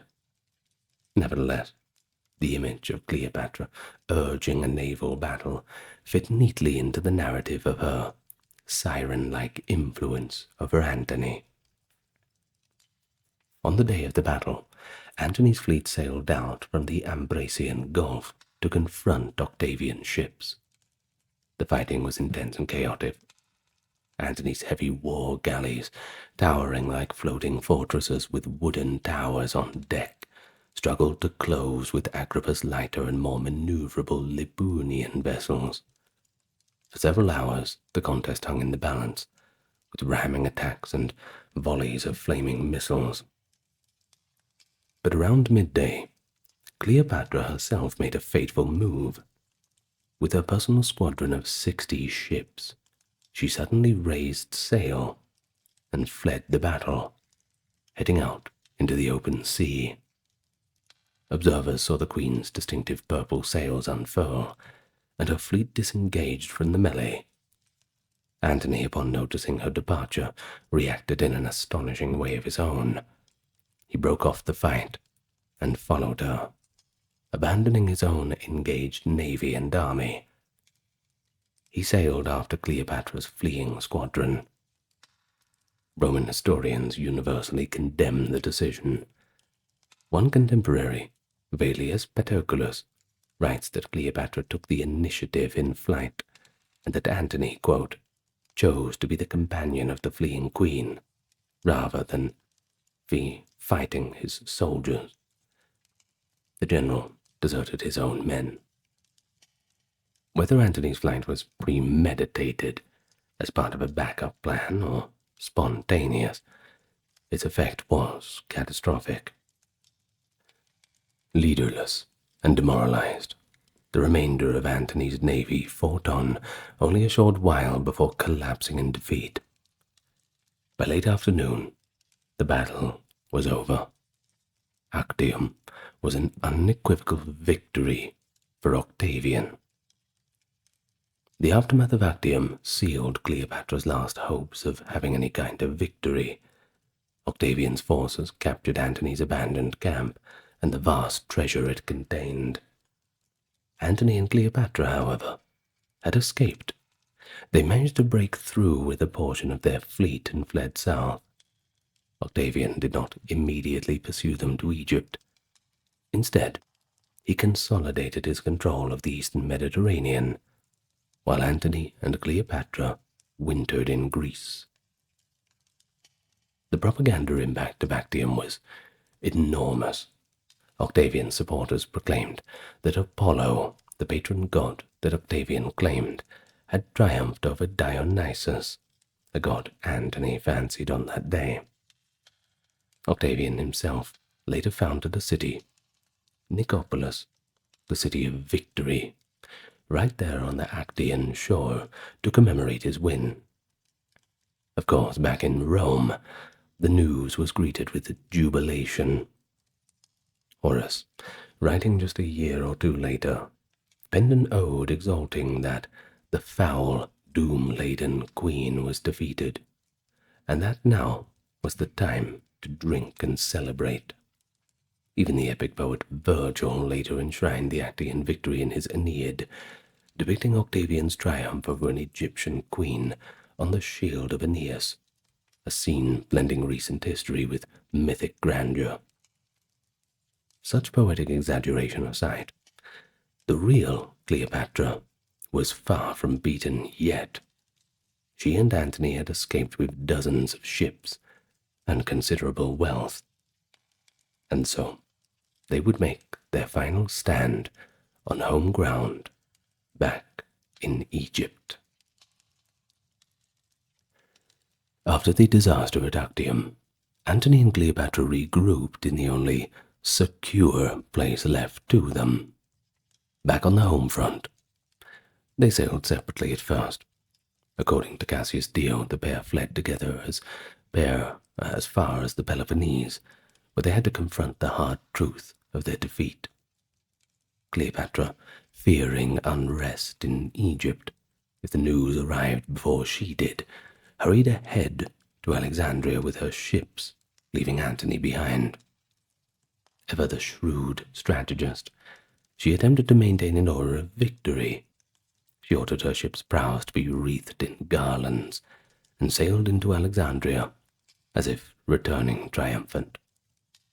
In fact, triumphal songs were immediately rang out, and for a brief moment the people of Alexandria might have believed the great victory had been won at Actium. But this illusion could not hold for long. Behind the scenes, Cleopatra took drastic measures. Suspecting plots and disloyalty, she executed many of the leading men of Egypt who had opposed her or showed signs of celebrating misfortune. She seized their properties, and even plundered the most sacred temples for treasure to fund her defense. One captured source of immense wealth was the royal tomb of Alexander the Great in Alexandria. Cleopatra reportedly stripped its gold casing and artifacts to melt down for coin. These ruthless actions show her resolve. She was prepared to destroy internal opposition and sacrifice Egypt's patrimony if necessary to muster the resources for one final war. Meanwhile, Antony, he was a shattered man in the wake of Actium. He sent orders to his loyal forces in North Africa and the Near East to gather, but his authority was crumbling. A detachment of his troops under Pinarius Scarpus in Cyrenaica went over to Octavian's side, and they even executed Antony's envoys. Hearing of this and other desertions, Antony abandoned any hope of regaining territory abroad and made his way to Alexandria by the spring of 30 BC. Finally reunited, Antony and Cleopatra formed a plan. They prepared militarily to defend Egypt, but also considered more desperate options. They raised fresh troops from whatever Egyptian and Roman forces remained loyal. As a propaganda move, Cleopatra declared her 16-year-old son Caesarion co-ruler of Egypt as Ptolemy XV, and donned a ceremonial Egyptian dress with him to present a united front to her people. Antony, for his part, ceremonially inducted his eldest Roman son Antulus by his late wife Fulvia into the ranks of adult men in Alexandria, a gesture to rally support by emphasizing a dynastic line of succession in their cause. These measures had a poignant undertone. By elevating their children, Antony and Cleopatra were both preparing for the worst, i.e., ensuring their heirs had claims, and possibly attempting to inspire their followers with the idea that even if they fell, a new generation would carry on the fight. Cleopatra and Antony also explored diplomatic gambits. Cleopatra opened secret negotiations with Octavian, hoping to at least save her throne or her children. According to Dio, without Antony's knowledge, she sent messengers to Octavian, offering him a golden crown, scepter, and throne, effectively offering to betray Antony and yield Egypt in exchange for her and her family's safety. Octavian's reply was duplicitous.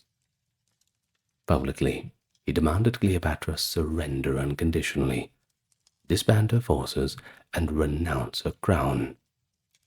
Privately, however, he sent word that if Cleopatra would eliminate Antony, either by killing or handing him over, and he would show her mercy and even allow her to continue ruling Egypt. Cleopatra did not act on this treacherous proposal. Her loyalty to Antony and perhaps fear of Octavian's ultimate contention ultimately kept her from betraying him completely. But the very fact that Octavian's secret offer became known caused quite a lot of friction. When Octavian's envoy, Thyrsus, lingered too long in Cleopatra's company, Antony began to grow suspicious. In a jealous rage, he had Thyrsus seized, flogged, and sent back to Octavian with a mocking message that such insolence was ill-timed from a, quote, young general dealing with a desperate man. Antony's paranoia and Cleopatra's clandestine outreach revealed the tension and mistrust that beset the camp in these final days. By the summer of 30 BC, Cleopatra and Antony seemed to alternate between fierce defiance and fatalistic resignation. In Alexandria, they formed a macabre elite circle called the Society of Partners in Death. This was an update to their earlier, more light-hearted, inimitable lovers dining club, but now with a morbid twist. Members, close friends and courtiers, pledged to die alongside Cleopatra and Antony, if worst came to worst, and they spent their days in extravagant feasts, drinking bouts and amusements, as if each day might be their last. Plutarch relates that Cleopatra even began experimenting with poisons during this time. She collected an array of deadly toxins and tested them on condemned prisoners to observe how quickly and painlessly they worked. Finding that fast-acting poisons caused too much agony and slow ones were unreliable, she again tried venomous creatures. She observed their bites and noted that the asp, the Egyptian cobra, produced the gentlest death, a gradual drowsiness and numbness, without violent convulsions or pain, and a peaceful slipping away. At least, that is according to the ancient source. Now, this gruesome research was essentially Cleopatra's contingency plan. Both she and Antony were determined not to be captured alive by Octavian. If defeat was inevitable, they intended to rob the victor the satisfaction of parading them through Rome in chains. And so the inevitable final showdown came in the summer of 30 BC. Octavian, having spent the winter gathering his strength, launched his invasion of Egypt from two directions. One prong of his forces, led by his lieutenant Cornelius Gallus, marched from the west and seized Paretonium, modern Mersa Matruh, on the Libyan border, cutting off any escape by land to Africa. Another large force under Octavian's direct command was advancing from Syria toward Pelusium, the eastern gateway of Egypt.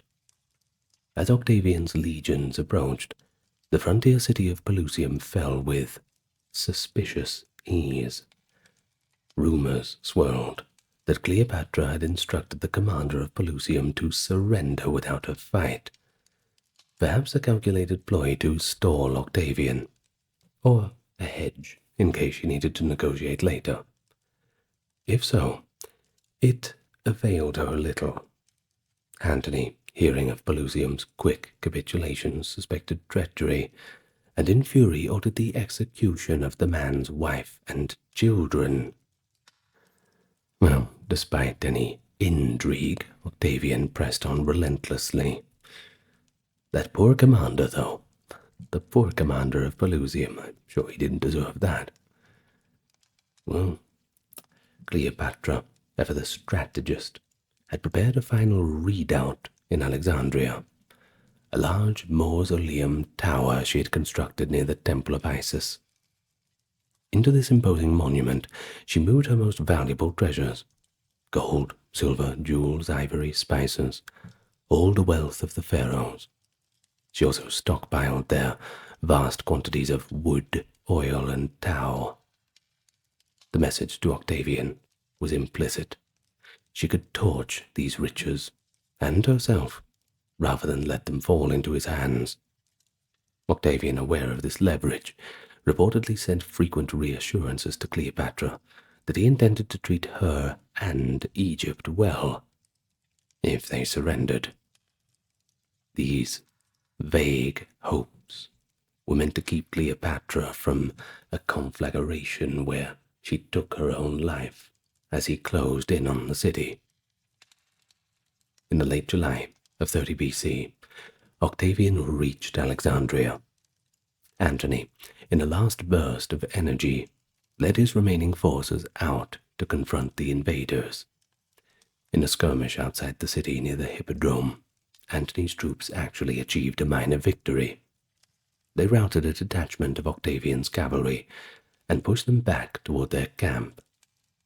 Elated by this small success, Antony returned to the palace and exuberantly kissed Cleopatra in his armor, declaring that he had scored a meaningful win at last.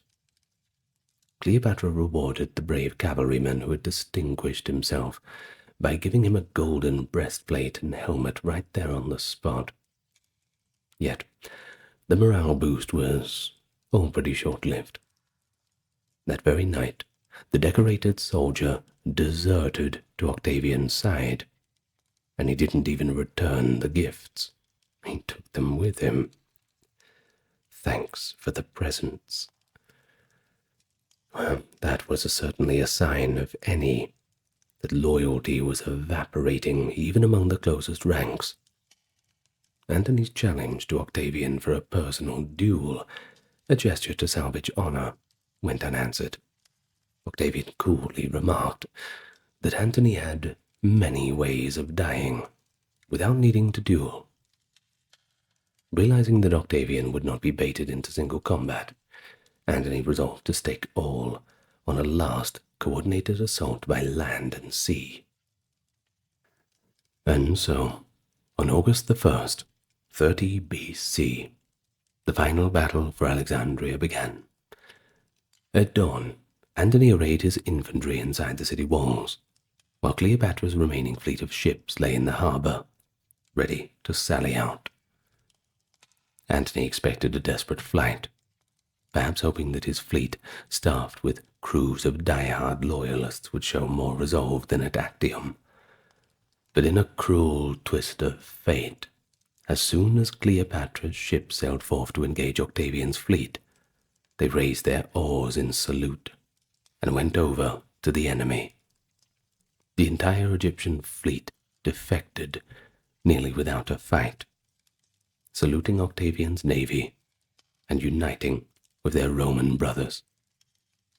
Antony's cavalry, seeing this betrayal, also rode off and surrendered to Octavian. At this, Antony's infantry was quickly surrounded and defeated. The battle was over, almost as soon as it began, decided not by valor, but by treachery. Antony was understandably quite upset. He reportedly cried out that Cleopatra had betrayed him, suspecting in his shock that the queen might have secretly negotiated these desertions, when in truth Cleopatra's allies had likely just lost hope and acted on their own. Cleopatra herself, fearful of Antony's wrath and the victorious Romans now at the gates, retreated into a fortified mausoleum and barricaded herself inside.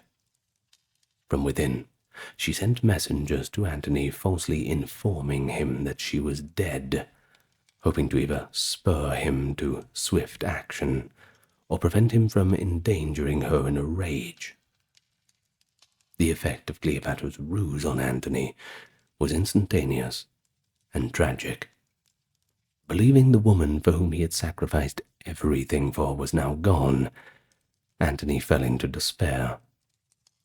He lamented, "What is there left worth living for?" According to Plutarch, he moaned that fortune had taken away his last reason to live. In that moment, Antony decided to follow Cleopatra. He returned to his residence, opened his coat of mail, crying that he would soon join her. He had a loyal servant, Eros, whom he had long entrusted with the duty of killing him in case of dire need. Antony ordered Eros to finally fulfill that promise. The devoted Eros drew his sword as if to strike, but instead, in a final act of loyalty, he turned the blade on himself and fell dead at Antony's feet. Deeply moved, Antony exclaimed, "Well done, Eros. You show me what I must do." He then took his own sword and impaled himself, delivering a grievous wound to his abdomen. However, the blow was not immediately fatal. Antony collapsed on a couch, bleeding profusely but lingering between life and death. He begged one of his guards to deliver the final stroke, but the man fled, unwilling to hasten the general's end. As Antony lay there in agony, an urgent message came from Cleopatra's servants. The queen still lived and had summoned him to her tomb. Startled and reanimated by the news, Antony begged to be carried to Cleopatra at once. A few loyalists hoisted the dying general and brought him to the base of Cleopatra's mausoleum. Cleopatra, peering down from a window, for she had locked herself inside and would not open the doors even for Antony's men, saw her beloved in his last moments. In a display of desperate determination, Cleopatra and her two maidservants hoisted Antony up the side of the monument. She had her servants tie Antony to ropes, and, with Cleopatra herself grasping and pulling, they drew him up the high wall, inch by inch. Some accounts say Antony, bleeding and writhing in torment, reached out his hands toward her as the ropes pulled him aloft, and Cleopatra strained with all her queenly strength, her face contorted with effort, to bring him in. At last, Cleopatra and her women hauled Antony through the window. They laid him on a bed. Cleopatra tore her robes and beat her breast in grief, smearing herself with Antony's blood as she called him her lord, her husband, her emperor. Antony, gravely wounded, urged Cleopatra not to mourn bitterly, but to ensure her own safety if possible. He asked for a cup of wine, and after drinking, implored her to remember his past bravery, rather than this ignoble end, and to trust only one of Octavian's officers, a man named Proculaeus, if she should seek to surrender. With these last words of counsel, he died, right there in Cleopatra's arms. It was a profoundly tragic end to Antony's life. The once triumvirate conqueror, brought low by defeat and love, dying in a secluded refuge of his Egyptian queen. Cleopatra was left to face Octavian alone. She had Antony's body carried away for burial, likely beginning the process of embalming or mummification according to Egyptian rites. She then withdrew into her mausoleum with her two faithful handmaidens, Eras and Carmion, and then barred the heavy doors. And it was from there that she would never again emerge. Octavian assumed control of Alexandria with scarcely a fight. His first concern was capturing Cleopatra alive. He knew if he could parade Cleopatra as a prisoner in his triumph back in Rome, it would be an ultimate symbol of his victory. He therefore sent his associate, Gaius Proculaeus, with a small party to negotiate and, if possible, seize Cleopatra. But you can imagine she was in no mood to surrender. From behind the mausoleum's barred door, she engaged in a tense parley with Proculeius. She lightly asked what terms Octavian would offer. We know from Plutarch and Dio that Cleopatra's primary plea was for her children. She begged that her children be spared and allowed to inherit the kingdom, even if she herself must be taken to Rome.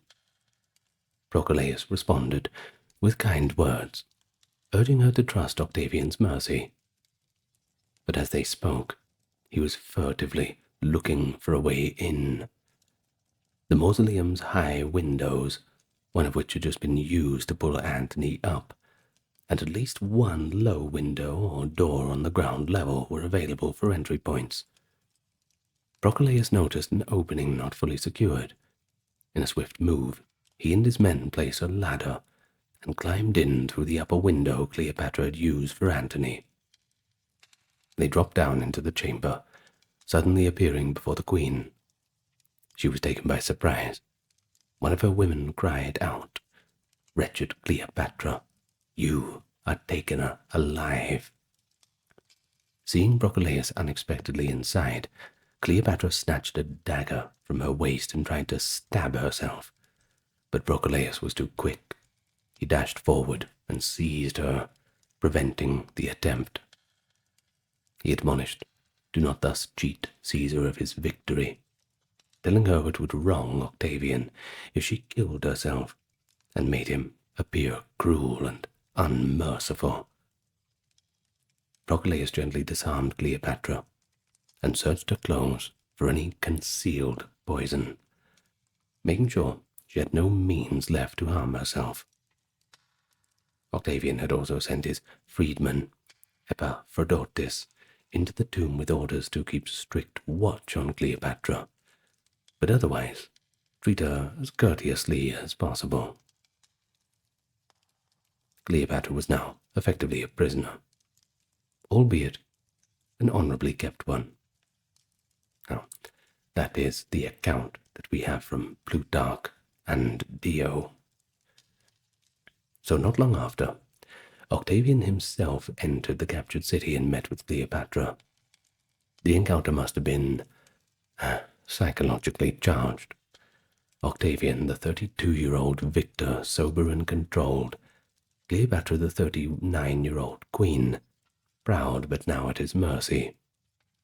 Ancient sources depict Cleopatra staging one last performance, this time to seduce or soften Octavian. She was found in a sorry state, lying on a simple bed, dressed only in a plain tunic, hair disheveled and face bruised from beating her breast in grief. Yet even in this condition, observers noted her undimmed allure and dignity. Octavian had Cleopatra brought to him. As he entered, Cleopatra, true to form, attempted to charm him. She prostrated herself at his feet, her eyes red from weeping, and addressed him with a mix of humility and pride. Initially, she sought to justify her actions, claiming she feared Antony and acted out of necessity. But Octavian coolly rebuffed these arguments with facts. He had likely intelligence of her offers to betray Antony. Seeing that explanations were futile, Cleopatra changed tack and appeared to Octavian's pity and sense of honor. She produced letters that Julius Caesar had written to her years earlier and passionately read them aloud, calling on the memory of Octavian's illustrious adoptive father to stir his emotions. She pointed to busts or paintings of Caesar that she had arrayed nearby and lamented that fortune dealt her this wretched hand. At moments Cleopatra's voice quavered, and at others it rose in melodious supplication. Dio writes that she spoke in melting tones, calling Octavian master, but also subtly reminding him how Caesar had loved and honored her so much. She even exclaimed dramatically, I do not ask to live. All I beg is to die and be buried with Antony, invoking the depth of her love and loyalty. Octavian, however, was famously unmoved by the sentiment. He listened politely but kept his eyes averted. He offered only a brief reassurance. He told Cleopatra to take heart, for no harm would come to her. But he made no promises about her kingdom or children during this meeting, and he flatly refused her request to die with Antony. When Cleopatra saw that Octavian would not be swayed by flattery or emotion, that he intended to parade her as a captive, she knew the time had come to act on her own terms. After Octavian left, he gave orders that Cleopatra be closely watched, and allowed no opportunity to take matters into her own hands. He wanted her alive for the triumph in Rome, but Cleopatra was equally determined that she would not grace his triumph as a living trophy. In the days that followed, Cleopatra pretended to accede to Octavian's wishes. She feigned a change of heart, acting as though she now cherished life. She asked for better clothing and took food. She even requested an audience with Octavian's wife Livia, a sign she was looking to the future. But it was all a ruse. As Cassius Dio tells us, Cleopatra's goal was to lull her captors into loosening their guard. She told Octavian's men that she was ready to travel to Rome. She even gathered together some of her most precious adornments, perhaps to present as gifts to Octavian and Livia, which suggested she was preparing for a long journey and not immediate death. And the ploy worked. Her keepers, Epaphroditus among them, relaxed their vigilance slightly, believing the queen genuinely intended to live. On August 10th, or perhaps August 12th, the sources differ, 30 BC, Cleopatra made her final move. She was allowed to visit Antony's tomb to pay her respects. There, in a poignant scene, she embraced Antony's urn and wept, calling his name. She cried out, according to the old sources, "Nothing could part us in life, but now in death it seems we may be separated. You, a Roman, lie here in Egypt, while I shall lie in a foreign land. If there is any power in the gods of Rome, do not let me be led in triumph." This lament, recorded by Plutarch, shows Cleopatra's greatest fear, that she would be taken to Rome and humiliated in a parade. After this farewell, she returned to her quarters and prepared for the final act. She ordered a luxurious last meal. According to legend, she then asked a peasant to bring her a basket of figs. Inside that innocuous basket, hidden beneath the ripe fruit, was an asp, the very snake whose venom she had determined to use. When the guards at the mausoleum door inspected the delivery, they saw only figs and a farmer bringing food, and so they let it pass. Cleopatra dismissed all attendants except her 2 faithful women. She then composed a brief note to Octavian, a final request that she be buried alongside Antony, and sent it off. As soon as the messengers had gone, Cleopatra sealed herself in the chamber with Iras and Charmion. And what happened next has become legendary. When Octavian read Cleopatra's letter and realized what it meant, he immediately dispatched soldiers to prevent her from taking her own life. They rushed to her quarters, but upon breaking down the heavy doors, they found that it was already too late. Cleopatra was lying dead, regally, upon a golden couch. She was arrayed in her finest royal attire, with her diadem crown upon her brow. At her feet lay Iras dying, and Charmion barely alive, adjusting the circlet on Cleopatra's head with trembling hands. A Roman guard shouted reproachfully at Charmion. Was this well done? Summoning her last breath, Charmion defiantly replied, It is well done, and fitting for the descendant of so many kings. With those final words, she collapsed by the side of her queen. Cleopatra had orchestrated her exit to perfection, a dignified death, in queenly raiment, faithful attendants by her side, and not an enemy in sight. The means of Cleopatra's last moment was not immediately obvious. Ancient accounts based on later conjecture offer multiple versions. The most famous is the one we've recounted, the bite by an asp, a symbol of royal divinity in Egypt. Plutarch writes that the asp was smuggled with the figs and that Cleopatra, finding it hidden among the leaves, held out her hand for the snake and let it bite her. But other contemporaries suggested that she kept a poisoned hairpin or comb in her hair, which she used to scratch her skin and deliver a toxin. Cassius Dio likewise reports that no one knew the exact method, only that Cleopatra's corpse showed 2 tiny puncture marks on the arm.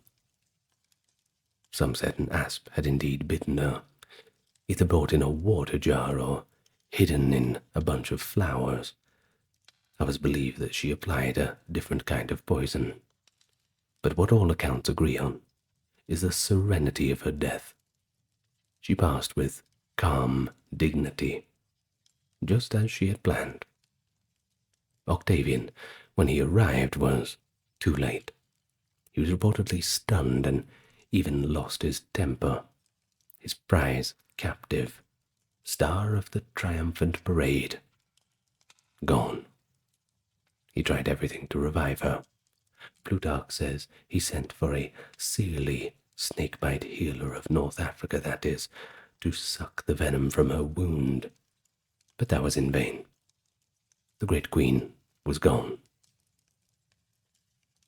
Octavian could not help, though, but feel a measure of admiration. Though frustrated she denied him a living trophy, he acknowledged that her courage and royal resolve was certainly formidable. He ordered that Cleopatra's body be entombed with Antony's in the mausoleum, and provided a royal funeral befitting her station. Thus, in death, Antony and Cleopatra remained united. She had lived about 39 years, and had reigned as the Queen of Egypt for 22 of them, the last of the Ptolemaic line, and with her death, the line of the Egyptian pharaohs, stretching back 3 millennia, came to an end. With Cleopatra's death, the victory of Octavian was complete. The Roman Republic's civil wars, which had raged on and off for decades, came to a close. Octavian stood as the sole master of the Roman world. Egypt, the fabled land of the pharaohs, was reduced to a Roman province in 30 BC. It would henceforth be governed by a prefect appointed by Octavian, now taking the name Augustus, and its immense wealth, especially the grain supply, was appropriated for Rome. Octavian took no chances in securing his win. He had Cleopatra's teenage son, Caesarion, allegedly the son of Julius Caesar, captured and executed. One of Octavian's advisers quipped dryly, "Too many Caesars is not a good thing," summing up why Caesarion could not be allowed to live as a potential rival. Antony's eldest son, Antyllus, had already been put to death after seeking sanctuary, dragged from the statue of Julius Caesar in the city, and killed on Octavian's orders. However, Octavian did spare the young children of Cleopatra and Antony. These 3 orphans, Alexander Helios, Cleopatra Selene, and Ptolemy Philadelphus, were sent to Rome and paraded in the triumph, tiny gold chains adorning them as they walked. A pitiable spectacle, to arouse the sympathy of the crowd. After the spectacle, Octavian handed the children over to his sister Octavia, who was Antony's Roman widow, to raise in her household. Octavia, by all accounts, a gracious and compassionate woman, brought them up alongside her own children, ensuring that they were educated and cared for. In later years, Cleopatra's daughter, Cleopatra Selene, was married off to King Juba II of Mauritania, thus continuing her mother's dynasty, just in a new form.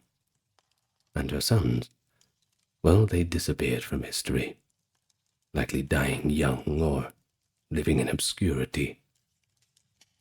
Back in Alexandria, Octavian saw to it that Cleopatra and Antony were buried together in a splendid tomb. He allowed Cleopatra's attendants, Iras and Charmion, to be buried honorably beside her as well. According to Plutarch, a certain Archibius, a close friend of Cleopatra, paid Octavian a hefty bribe of 2,000 talents to ensure Cleopatra's statues would not be destroyed in Alexandria, whether out of pragmatism, or perhaps admiration, or maybe a little bit of both. Octavian permitted Cleopatra's legacy to have some dignity in Egypt, even as he completely obliterated Antony's. As for Octavian's own perspective, it seems he has mixed feelings. Suetonius later wrote that Octavian anxiously wished to save Cleopatra for the triumph, and was vexed when she passed away. But nonetheless, he viewed her death as a fittingly lofty end, and ensured due honor was given to her burial. The fall of Cleopatra reverberated throughout the ancient world. For Rome, it marked the final consolidation of power under Octavian. In 27 BC, Octavian was granted the title of Augustus by the Senate, becoming the first Roman emperor. And the age of the Roman Empire began, directly predicated on the wealth and stability that the annexation of Egypt provided. Augustus himself highlighted the conquest of Egypt in his Res Gestae, an autobiographical inscription, proudly noting that, quote, Egypt was added to the empire of the Roman people in his consulship, a nod to the immense significance of Cleopatra's defeat. Culturally, Cleopatra's dramatic end cemented her status as a near mythic figure. Roman writers of the early empire often cast her as the embodiment of the East, luxurious, cunning, and decadent, yet also irresistibly alluring. The biases of our sources become evident in their post-mortem appraisals.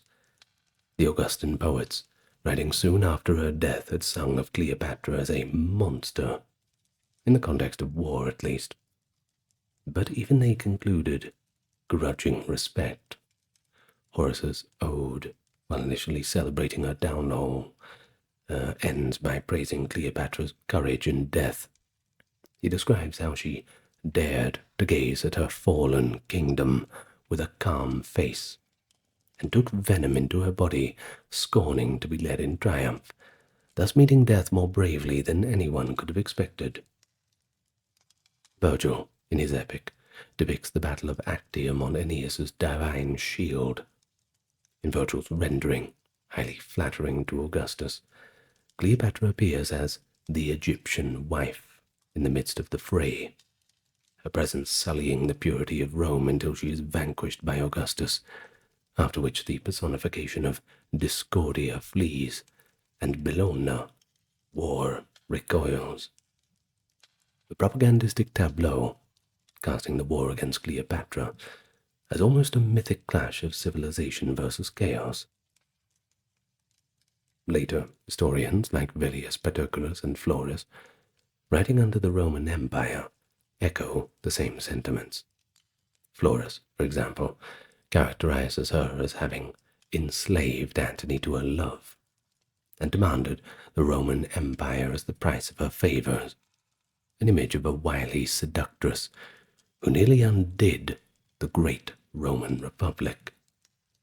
Yet even Florus, after relating how Octavian coldly thwarted Cleopatra's attempts to charm him, notes with a measure of awe how she sought out her mausoleum and applied serpents to her veins, thus passing into death as into sleep. And so if we step back and critically assess the sources, I suppose we can arrive at a nuanced picture. Cleopatra was certainly used as a convenient villain by Octavian's regime, a foreign queen blamed for Antony's perfidy. But the consistency of details across Plutarch, Dio, and others, despite writing of different eras, it suggests a core of truth. Cleopatra was fiercely determined to die on her own terms. An image of her in her final moments in full regalia, calmly allowing that snake to sink its teeth in, with loyal handmaidens sharing her fate. It's one that's resonated through Western culture as an ultimate act of a regal defiance. Roman historians, even while hostile, couldn't deny the drama and dignity of that scene. Plutarch, for instance, ends his biography of Antony by virtually eulogizing Cleopatra's resolution. He notes that Octavian himself was moved to pity and admiration at her death, and that Cleopatra's high status was such that even the hard-nosed conqueror did not dare to drag her reputation through the mud afterward. Cleopatra's monuments and memory were largely respected in Egypt under Augustus, helped by that heavy bribe, and Augustus's desire to appear magnanimous. In Rome, however, she became a cautionary tale, an example of the danger of unbridled female influence and Eastern luxury corrupting a Roman man. Its narrative, propagated for Augustus's supporters, would persist, coloring historical views of Cleopatra for centuries. Yet, look a little bit beyond the Roman propaganda. Cleopatra emerges as a shrewd, resourceful, and courageous leader. Until almost the end, she explored every possible avenue: diplomacy, deception, force, all to save her kingdom and children. When those failed, she resorted to the only power that she had left, power over her own fate.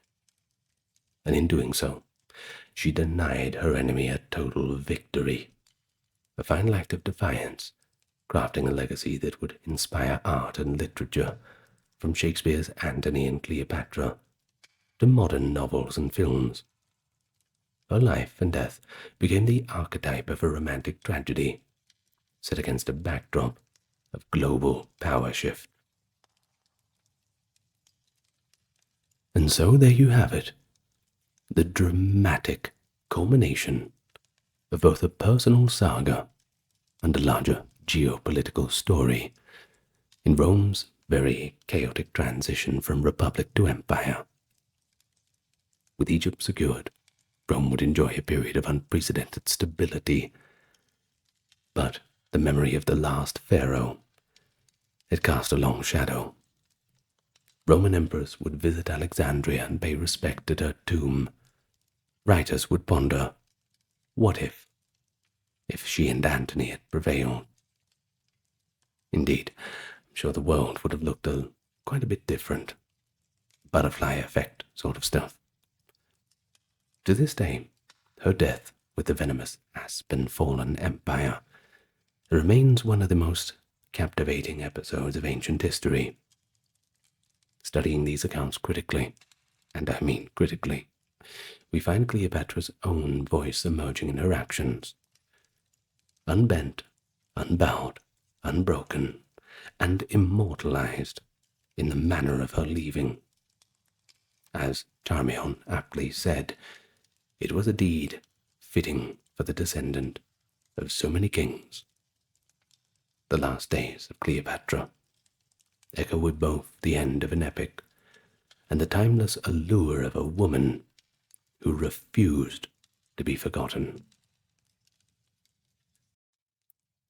When one thinks of philosophy, images of Greek sages debating in Athens often leap to mind. Yet centuries before Socrates and Plato, down south in the Nile Valley, scribes and sages were grappling with timeless questions about ethics, existence, and the cosmos. But how much philosophy did the ancient Egyptians actually engage in? Well, we'll talk about that question today. The inquiry is not straightforward, I'm afraid. The Egyptians did not label their wisdom-seeking as philosophy, that Greek term for the love of wisdom, nor did they celebrate it from religion or myth.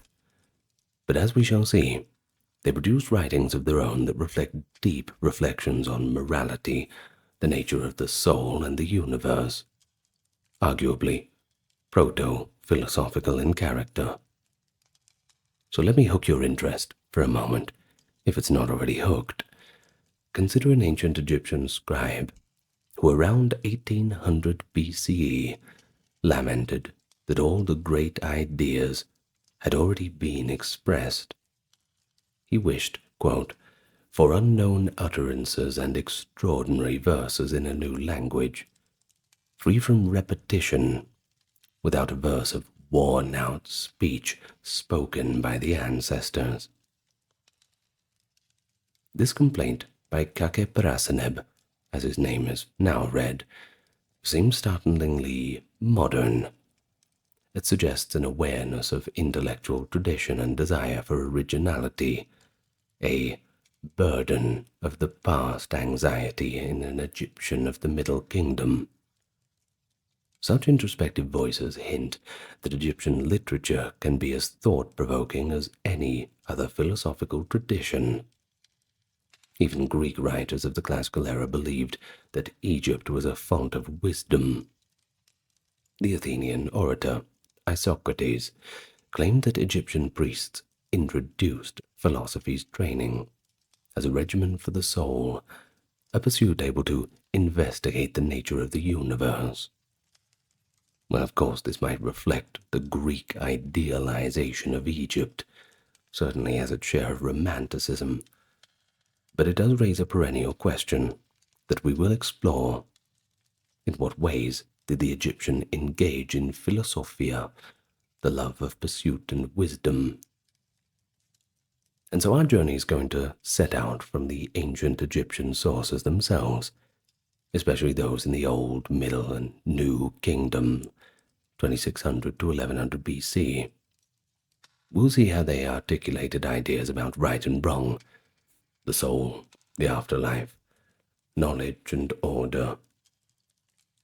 We'll examine texts like the Instruction of Ptah-hotep, a manual of ethics for the young elite, the remarkable dialogue, the dispute between a man and his soul, and, well, I suppose it reads like an existential debate on life's meaning. We'll also look at funerary texts such as the Book of the Dead that reveal little hints of beliefs about the soul's destiny. And there'll be plenty of other wisdom teachings and hymns. These writings, often termed instructions or sebayet, were practical and spiritual guides. But do they amount to philosophy? Maybe. By analyzing the content, we can assess that question. Along the way, we'll also contrast Egypt's thought briefly with other cultures like Mesopotamia and Greece when it's helpful, but our focus remains along the Nile. So let us begin. We can look at Egypt in the Egyptians' own words, their teachings and tales, to uncover that landscape of ideas in Egypt and decide for ourselves to what extent it can be called philosophy. The journey is certainly promising. You'll find a few surprises, a couple skeptical voices and rational principles that might sound surprisingly familiar, and then others that are utterly unique to that long-lost world. Well, 5-minute introduction notwithstanding, I'd like to welcome you to the channel. If you're still here, I assume that you're somewhat interested, and if you are, perhaps leave your thoughts in the comments and like and subscribe if you've not done so yet. Also, the customary gratitude for those on the Patreon and YouTube memberships, those who checked out the merch store. You have my thanks for supporting the channel and keeping all of this ad-free for everyone's enjoyment. Now, with all that out of the way, let's get to the first section of our talk for today. So let's take one of the best entry points into Egyptian thought, their wisdom literature, those instructions, the teaching, the Sebayat. These texts are essentially manuals on how to live a good life, and were often written in the voice of an elder advising a younger person. At first glance, they resemble practical ethics, a little bit more than abstract philosophy, collections of maxims on proper behavior, justice, and personal conduct. However, within these maxims lies a coherent worldview about virtue and a good society. In other words, they represent a form of moral philosophy, even if presented as fatherly advice. If we're going to find the earliest mention of it, we have to look at the instruction of Ptah-hotep, purportedly authored by the vizier Ptah-hotep around 2400 BCE, that is the 5th dynasty of the Old Kingdom, and copied in later manuscripts.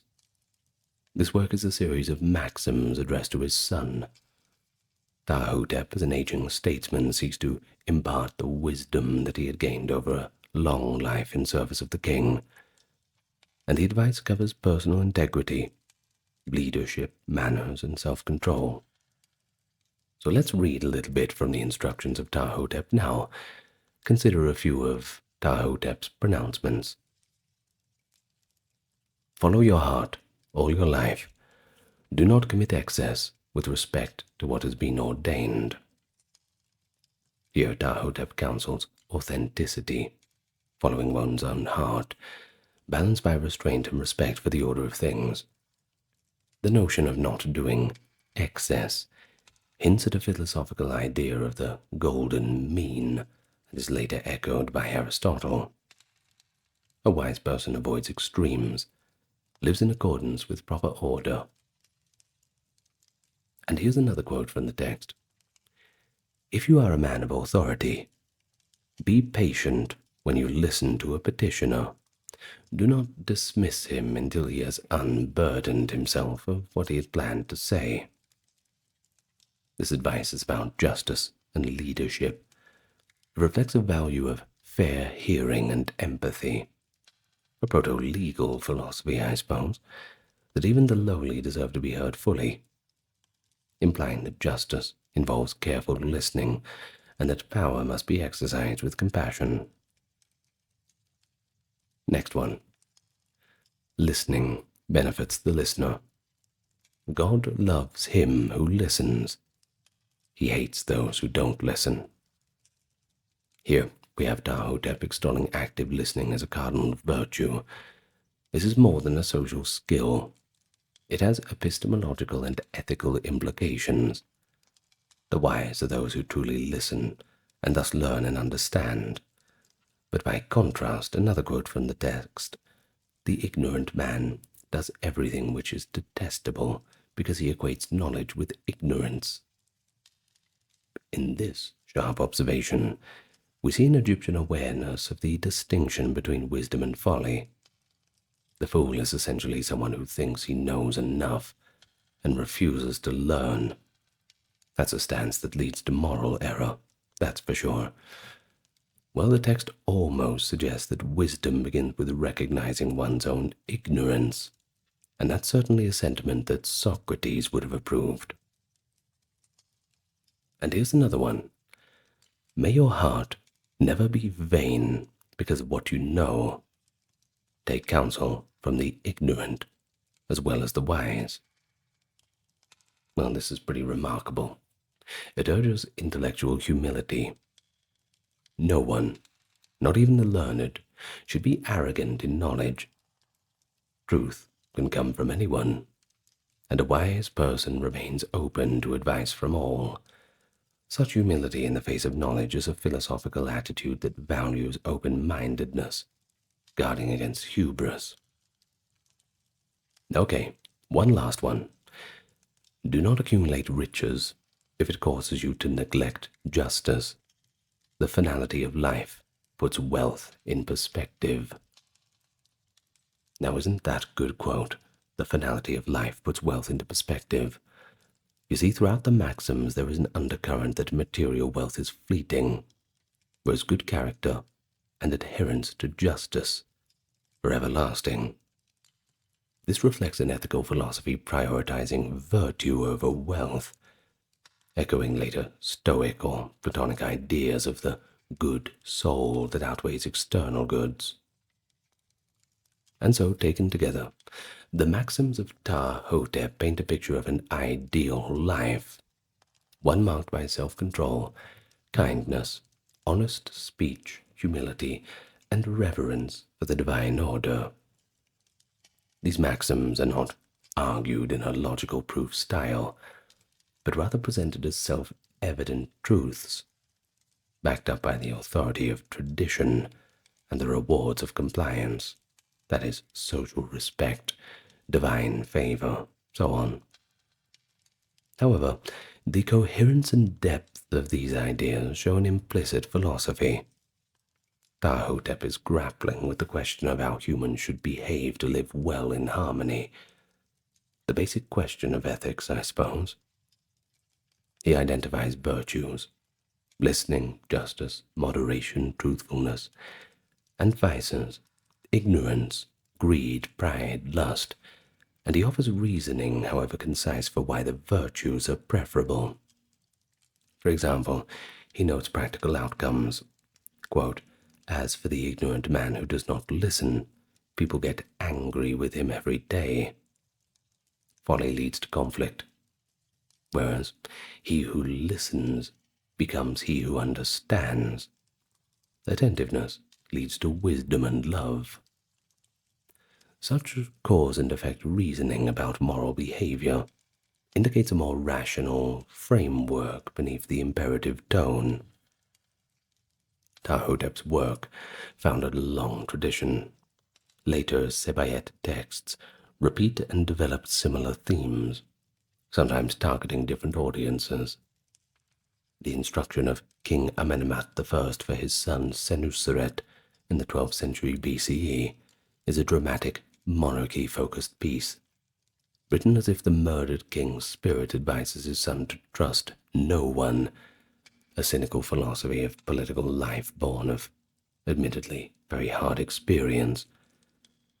But in contrast, the instruction of Amenhotep, the New Kingdom, 1300 to 1200 BC, is a much more gentler set of maxims by a middle-class author. So it all suggests patience and humility, honest contact. Amenhotep counsels contentment with modest wealth and warns against stealing or moving boundary markers that is a grave offense against justice. Many of Amenhotep's sayings closely parallel to the biblical book of Proverbs, suggesting a common Near Eastern heritage of wisdom. For instance, Amenhotep advises that it's better in poverty than the hand of God, accepted from God's will, than wealth gained from wrongdoing, a clear ethical stance valuing righteousness over riches. Such teachings indicate an ethical monotheism or henotheism underlying Egyptian thought by the New Kingdom. The idea that a single divine force, often simply God in these texts, rewards the virtuous and cares for the just. We see this in statements attributing to God the oversight of moral order, etc. God loves the upright, detests the transgressor. It's a pretty typical sentiment of these texts. Another notable New Kingdom text, the Instruction of Ani, in the 13th century BC, written by a scribe of humble background, brings practical wisdom to the common man. Ani covers how to treat friends and strangers, how to behave in the house of a superior, and even admonishes the reader to avoid excessive beer drinking at festivals, which could be considered ancient advice on temperance. While often pragmatic in its tone, Ani's instruction also touches on the inner life. He advises not to envy others, and to remain cheerful even in hardship, implying a philosophy of resilience and emotional regulation.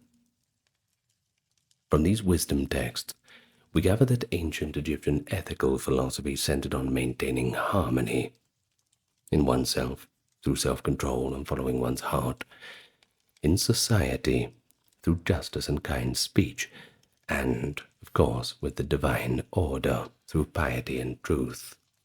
The overarching value that encapsulated all of this was Mart. And that's exactly where we turn to now.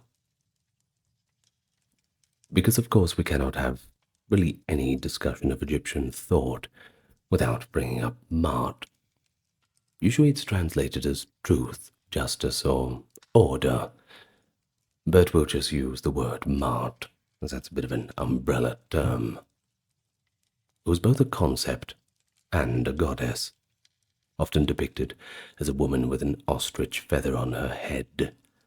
In Egyptian ideology, Mart is the foundational principle that the gods established at creation, the force that keeps the cosmos from reverting to chaos, as they call it, Isfet. Living in accordance with Mart was the highest duty of both kings and commoners. In a sense, Mart is the closest Egyptian equivalent to a universal moral law or natural order, moral law, rather, giving their philosophy a decidedly cosmic and theological dimension. But what exactly did it mean to uphold Mart? As the tale of the eloquent peasant illustrates, it meant practicing justice and compassion in human affairs. The Middle Kingdom story of the tale of the eloquent peasant, around 1850 BCE, tells of a poor peasant named Kun Anup, who was robbed by a corrupt official. The peasant makes eloquent appeals for justice to the local magistrate, and ultimately to the king. His speeches praise Mart and criticize the official who stray from it. The tale demonstrates that even a lowly person armed with truth and eloquence can compel the powerful to restore justice.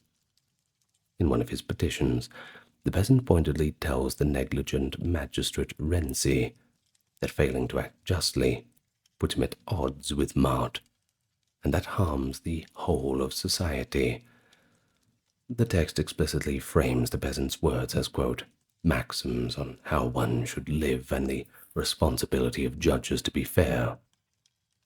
In other words, it's a philosophical commentary on good governance. Law should serve justice, not status. A judge must be impartial, not discriminating because of a plaintiff's class, but recognizing the divine benefits of living in balance. The balance here refers to Mart, which is not just legal justice but a state of harmony within the world. Mart's scope was vast. As an ethical concept, it included honesty, fairness, mercy, adherence to duty. As a cosmic concept, it meant the regular cycling of seasons, the flooding of the Nile, the motions of the stars, all that stability that made life possible. An oft-cited passage in the instruction for King Merikare, 2100 BCE, illustrates how Mart ties human obligations to a theological worldview. The text urges the king to provide for men the cattle of God, declaring that the Creator, the sun god Ra, made all people and all things for their sake. He made heaven and earth at their desire. He gave the breath of life to their noses, for they are likeness of him, which issued from his flesh. When they weep, he hears. Pretty poetic, isn't it? Well, it conveys that humans have inherent dignity as God's images, and therefore the king must care for them justly. It also implies a moral order watched over by a just deity. Hypocrisy or cruelty will not escape divine notice. Mart in this context is both the moral law, people must care for one another, and the divine order, Ra's providence and responsiveness to human needs. We might say that the Egyptians fused ethics with cosmology. Doing good was not merely a social contract, but a fulfillment of the cosmos's order. Now, as for Mart, it was so central that Egyptians personified it and mythologized it. In scenes of the afterlife judgment, most famously depicted in the Book of the Dead, spell 125, the deceased's heart is weighed against the feather of Mart. A heart heavy with sin, i.e., failure to live by Mart and its principles, would tip the scale and then be devoured by a fearsome creature, condemning the soul to non-existence.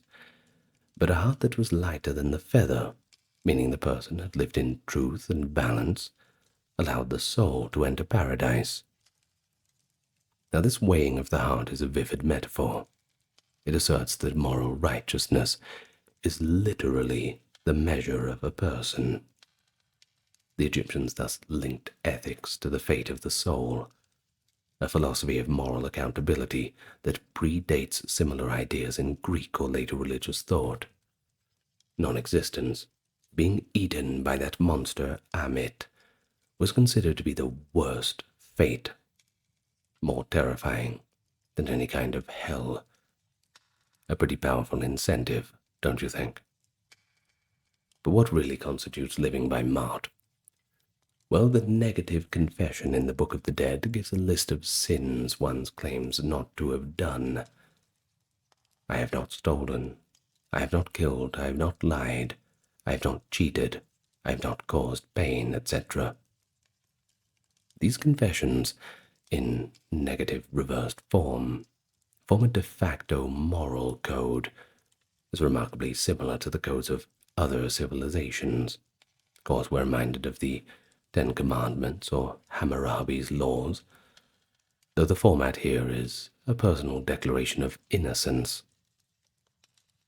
But it underscores that Egyptians had clear notions of right and wrong, essentially a philosophy of ethics grounded in maintaining social harmony and respecting the rights of others. Notably, many declarations involve social ethics, not robbing, not causing others to weep, not neglecting offerings to the gods or the dead, not polluting water sources, and so on, reinforcing that Mart covered both personal piety and communal responsibility. The pharaoh, as the divine king, was often titled Beloved of Mart, or described as establishing Mart in the two lands. And this wasn't just propaganda. It reflects the Egyptian political philosophy that the legitimacy of the ruler depended on upholding justice and order. Kings are shown in temple reliefs, offering the figurine of Mart to the gods, symbolizing that the king present to the gods in a world in balance. No rebellion, the land well fed, temples in order, everything where it should be. When chaos or injustice prevailed, as in periods of civil war or famine, Egyptians saw it as Mart being overturned. Literature from such times, like the admonitions of Ipuwer, a Middle Kingdom text lamenting social chaos, enumerate the breakdown of Mart. Quote, "The poor have become rich, and the rich are impoverished. Violence is everywhere. Laughter has perished. The Nile is blood."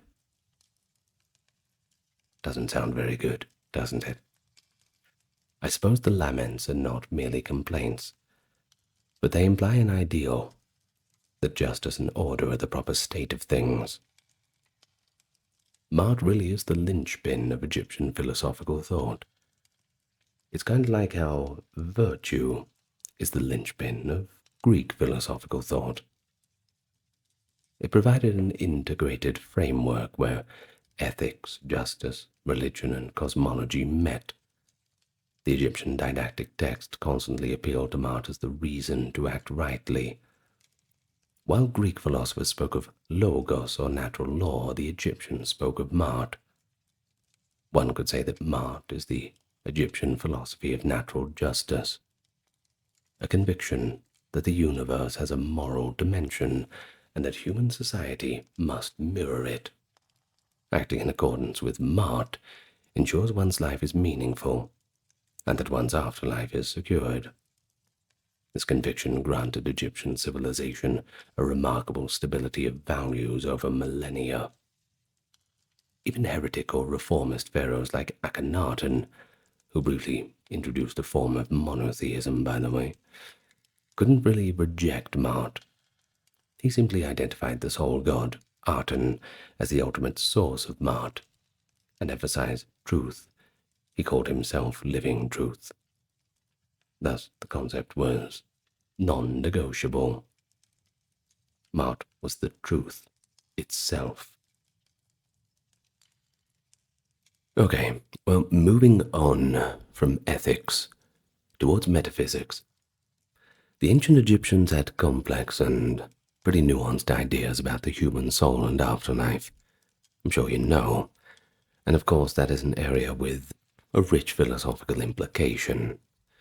Now let's separate it from the Greek tradition. Unlike them, the Egyptian writings did not produce systematic ontologies, but they did develop a sophisticated understanding of what a human being is, expressed through religious philosophical concepts of multiple soul elements, and through narratives exploring the value of life and death. In Egyptian thought, an human was not a single unified soul in a body, but rather a person comprised of several interrelated components. So let's go through them. Key among them were the Ka, Ba, and Ak, along with the physical body, the Kat, and the name, Ren. The Ka was kind of like a life force or spiritual double, the essence that needed sustenance, hence offerings to the Ka of the deceased. As for the Ba, it is often translated as soul or personality, depicted as a human-headed bird that could move between the living world and the afterlife. As for the Ark, that was the transfigured spirit, the form one hoped to achieve after successful judgment, effectively a blessed soul that could live with the gods. This tripartite, or more perhaps, conception of the self indicates the Egyptians pondered what makes up a person. They distinguished between the aspects that might roughly correspond to mind, Ba as personality and will, vital essence being the Ka, and the idealized enduring spirit, the Ark. Well, while they didn't analyze these as academic philosophers might, the practices and texts show an implicit philosophy of human nature. We are spiritual beings with multiple facets, each requiring different treatments, ritual, moral, memorial, to ensure our well-being in life and eternity. But we do have one pretty extraordinary text that directly grapples with this value of life in the face of suffering: the dispute between a man and his Ba. The Middle Kingdom composition of that title, like the 12th dynasty around 19th century BCE, takes the form of a dialogue, or perhaps a debate between a man and his own soul, his Ba. It is among the most introspective and philosophical of ancient Egyptian writings, often compared to later philosophical dialogues on the meaning of life. One might think of Boethius's Consolation of Philosophy or the Dialogues by Plato, albeit the Egyptian work predates those two by over 1,000 years. Well, in this text, The man is in despair at the injustices and hardships of life. Life is misery, he says, so miserable that he contemplates taking his own life, longing to reach the peaceful West, that land of the dead. His bar responds by urging patience and a love of life. The bar accuses the man of forgetting the sweetness of living, and points out that death, especially a self-chosen death, is one full of sadness. The man counters with poetic laments of how the world has lost mart. Friends do wrong, there is an absence of family love, etc. And all of that simply just makes life intolerable. He entices his own bar with promises of a beautiful tomb and offerings, suggesting that both he and his soul will be better off if they just get it over and done with and go to the afterlife now. But the bar is not so keen on the idea. The bar delivers the philosophical riposte. No matter how fine the tomb, all funerary rites ultimately fade to oblivion if done before their time. Everyone dies eventually, rich or poor, and one's legacy on earth cannot be forced or rushed. The bar encourages the man to embrace life and endure until natural death, continuing to ponder life and maintain hope. In the end, the bar says, perform the proper religious duties, so that when death does come, the afterlife will be gained. But don't force the end before its time has come. Well, this text is pretty astonishing for its psychological depth. It presents a person talking to an aspect of himself, essentially a dramatized internal monologue about the benefits of taking the self-checkout aisle. The very setup suggests Egyptians recognized inner conflict and deliberation as part of the human condition. The resolution: life is worthwhile, despite suffering, and one must trust the divine timetable. It conveys a philosophical stance, a combination of existential acceptance and religious hope. The work has certainly prompted scholarly debates over its meaning. Is it primarily about condemning, rather, taking one's own life, or against the will of the gods, perhaps? Or is it a therapeutic text to comfort the despairing? Perhaps it's a broader allegory about political turmoil and hope for stability, written after a period of quite hectic disorder. Perhaps it's all of these. But what is clear is that the author grappled with the problem of evil and suffering. The man's argument is essentially this: life is just not worth living when it's full of pain and injustice. The bar's rebuttal: not lose sight of the intrinsic goods of life and the spiritual stakes of death. This is not far removed from the later philosophical questions of what gives our life meaning. Is ending it all ever rational? The dispute shows an ancient Egyptian weighing those questions long before the Stoics or existentialists tackled them. Of course, it's never worth it. Hold on to life as much as you can, everyone. You'll find something beautiful about it if you look hard enough. Sometimes, more often than not, it's right under your nose.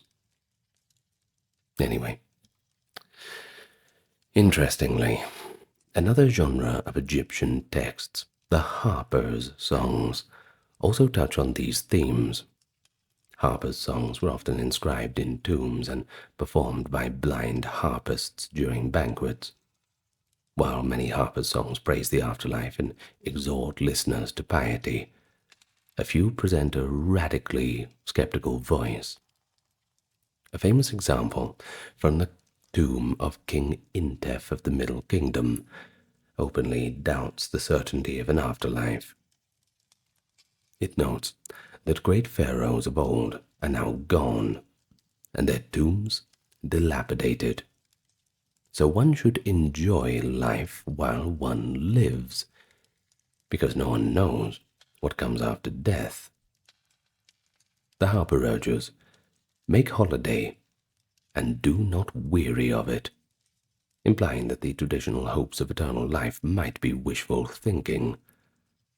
This frankly skeptical strain, sometimes dubbed Egyptian carpe diem poetry, I suppose, reveals that not all Egyptians blindly accepted the official doctrine. Some could even voice doubt. What if this life is all we have? The fact that such a song was preserved, even in a tomb context, ironically, suggests an intellectual openness to questioning religious tenets. In fact, we can remark that the harper's song introducing doubt was kind of a skeptical strand of thought, finding its way into Egyptian literature. It parallels the introspection of the dispute with the bar, I suppose. Well, in response, other harpers' songs, like the one from the tomb of Neferhotep, reassert faith in the afterlife, effectively debating the issue across texts. I suppose there's no democracy when it comes to these sorts of opinions. And thus within the corpus of Egyptian writings we see a dialectic, a tension between affirming an eternal moral order and acknowledging the temptation of nihilism. Such tension is the lifeblood of philosophy. It thrives on questioning and counter-questioning and questioning all over again. The Egyptian view on the soul also has a metaphysical subtlety of sorts. You see, they pondered what part of us lives on after death and how. In spells and theological texts, you can find statements that resemble a mind-body dualism, though, again, it's all framed mythically. For instance, the Memphite theology, inscribed on the Shabaka stone, 8th century BCE, but claiming to record much older wisdom, emphasizes the creative role of the heart and the tongue. The heart in Egyptian thought was the seat of mind and intention. They famously saw the heart, not the brain, as the organ of thought. In the Memphite creation story, the god Ptah first conceives the world in his heart before bringing it into existence through spoken word. This has often been compared to the concept of the logos, or the creative word in other philosophies. It implies that the Egyptians had an inkling of a principle where thought and reality are connected, a philosophical idea that creation is essentially intellectual and verbal. And by extension, humans, made in the image of Ptah, or Ra as some texts claim, also participate in creation through heart and tongue, through will and intention and speech. Do you think that this might suggest that the Egyptians philosophized about the power of the mind? Well, they certainly held that knowing the true names of things, a kind of linguistic knowledge, gave one power over reality, just as in magic spells. And this overlaps with epistemology and metaphysics. To them, knowledge, especially of words and names, was not abstract, but had very real ontological power. It could literally make things happen or exist. In funerary texts, knowledge is what allowed us to have the soul navigate to the afterlife. The Book of the Dead is full of chapters where the deceased must recite certain knowledge, the names of gatekeepers, formulas identifying oneself with the gods, passing through all these dangers. And it reflects an underlying philosophy, and that is that knowledge is the true salvation. I want you to think about that. That's very important. Perhaps we can look at it not just in a theological sense, metaphysical sense, but in a practical sense. Knowledge is indeed salvation. It's the way out of poor circumstance. Well, back to ancient Egypt.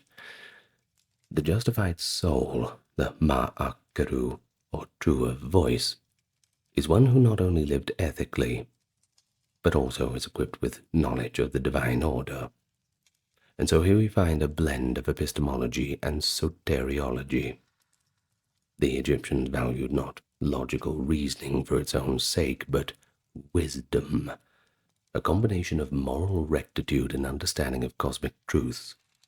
That is the key to the highest good, the eternal life. One text in particular, often titled The Immortality of Writers, from the New Kingdom, round 1200 BC, attributed to a scribe named Irsesh, extols the lasting power of the written word over physical achievement. It argues that whereas monuments crumble and bodies turn to dust, the works of authors ensure their names forever. Quote, "Man perishes, his corpse turned to dust, but writings make him remembered in the mouth of the reader. A book is more effective than a well-built house or a tomb chapel." Now this is a fascinating philosophy of cultural immortality. The Egyptians, famous for their pyramids and tombs, here acknowledged that memory and writing can outlast stone.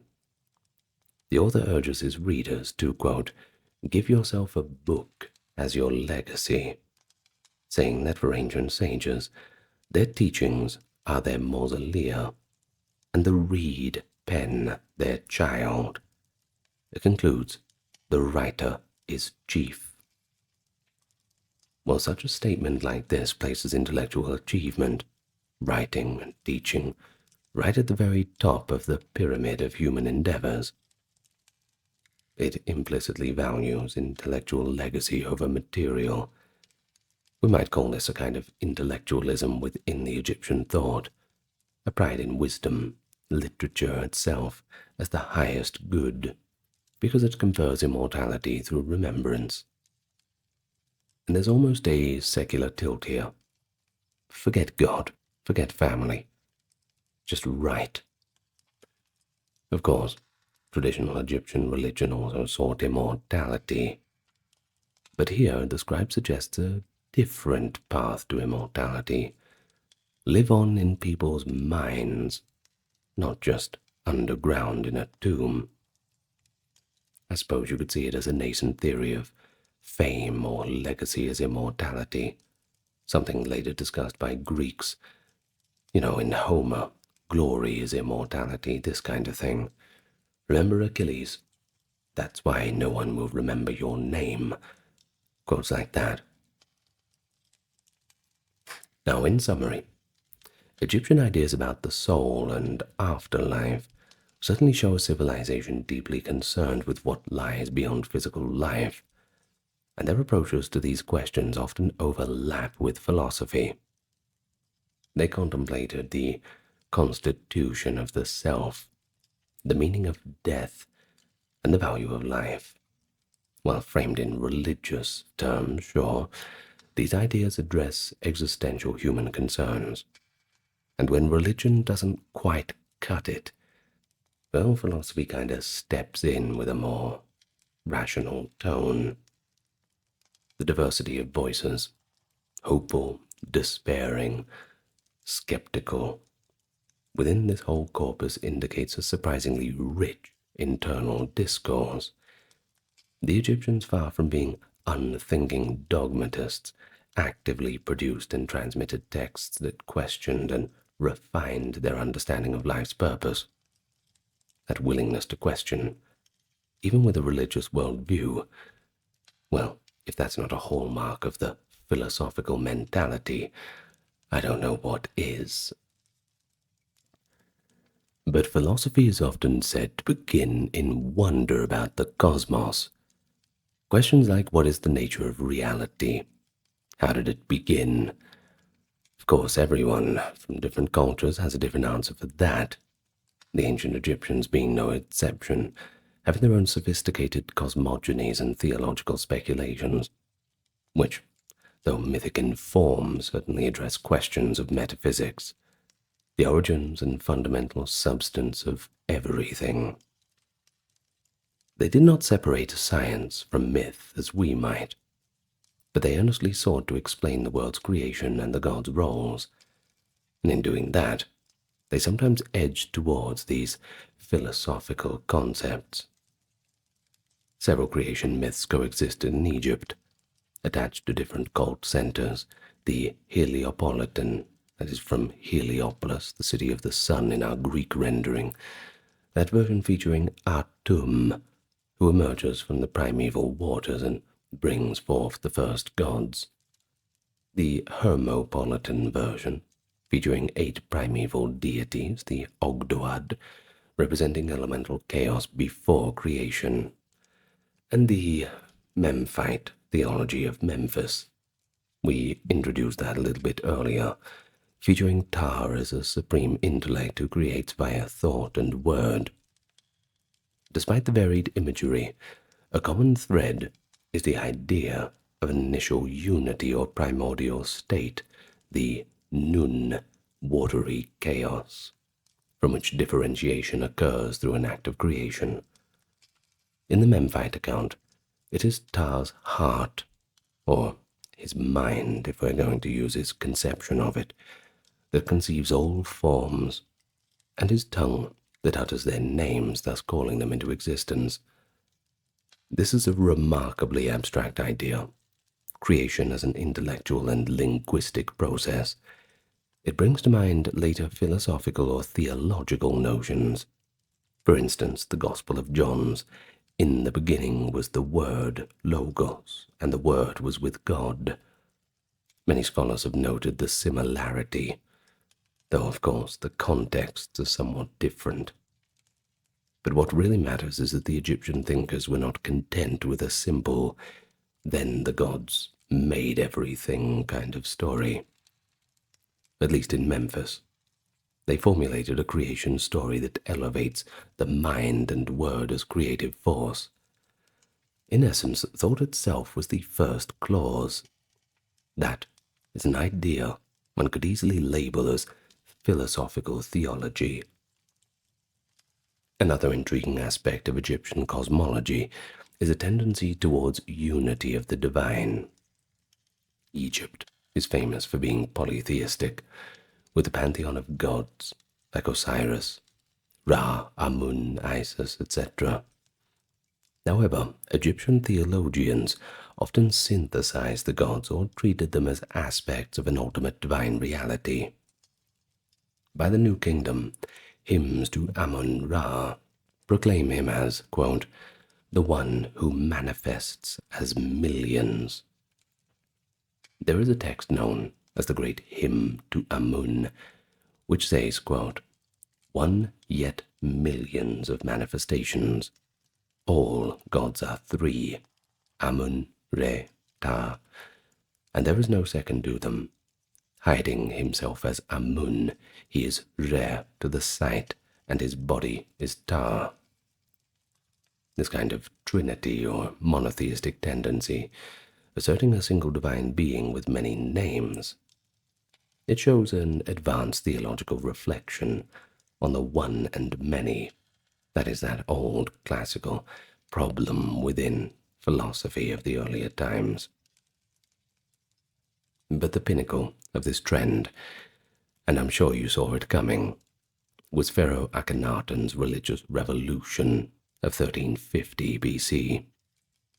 He declared the Aten, that being the sun disk, to be the sole god, abolishing the worship of others in an attempt at monotheism. In the great hymn to the Aten, Akhenaten praises the Aten as the creator of all peoples, even the foreign ones, and all creatures too. This emphasizes a single divine source of life.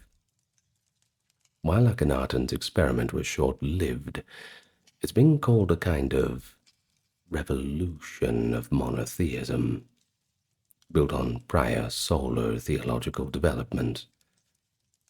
The significance here is that Egyptian thought was capable of abstracting the idea of God beyond the myriad of deities, a move towards philosophical monotheism. After Akhenaten, the more traditional polytheism returned. But even then, theologians during the Ramesses period emphasized a kind of inclusive monotheism. All the gods considered manifestations of one creative power. But the Egyptians also tackled the relationship between the divine and moral order philosophically. In one story, set during the Hyksos period, the foreign king Apophis is said to have worshipped only one god, being Set, and challenged the Theban king Seqenenre about the others. Some have interpreted this semi-legendary episode as introducing the option of a single god in the history of ideas.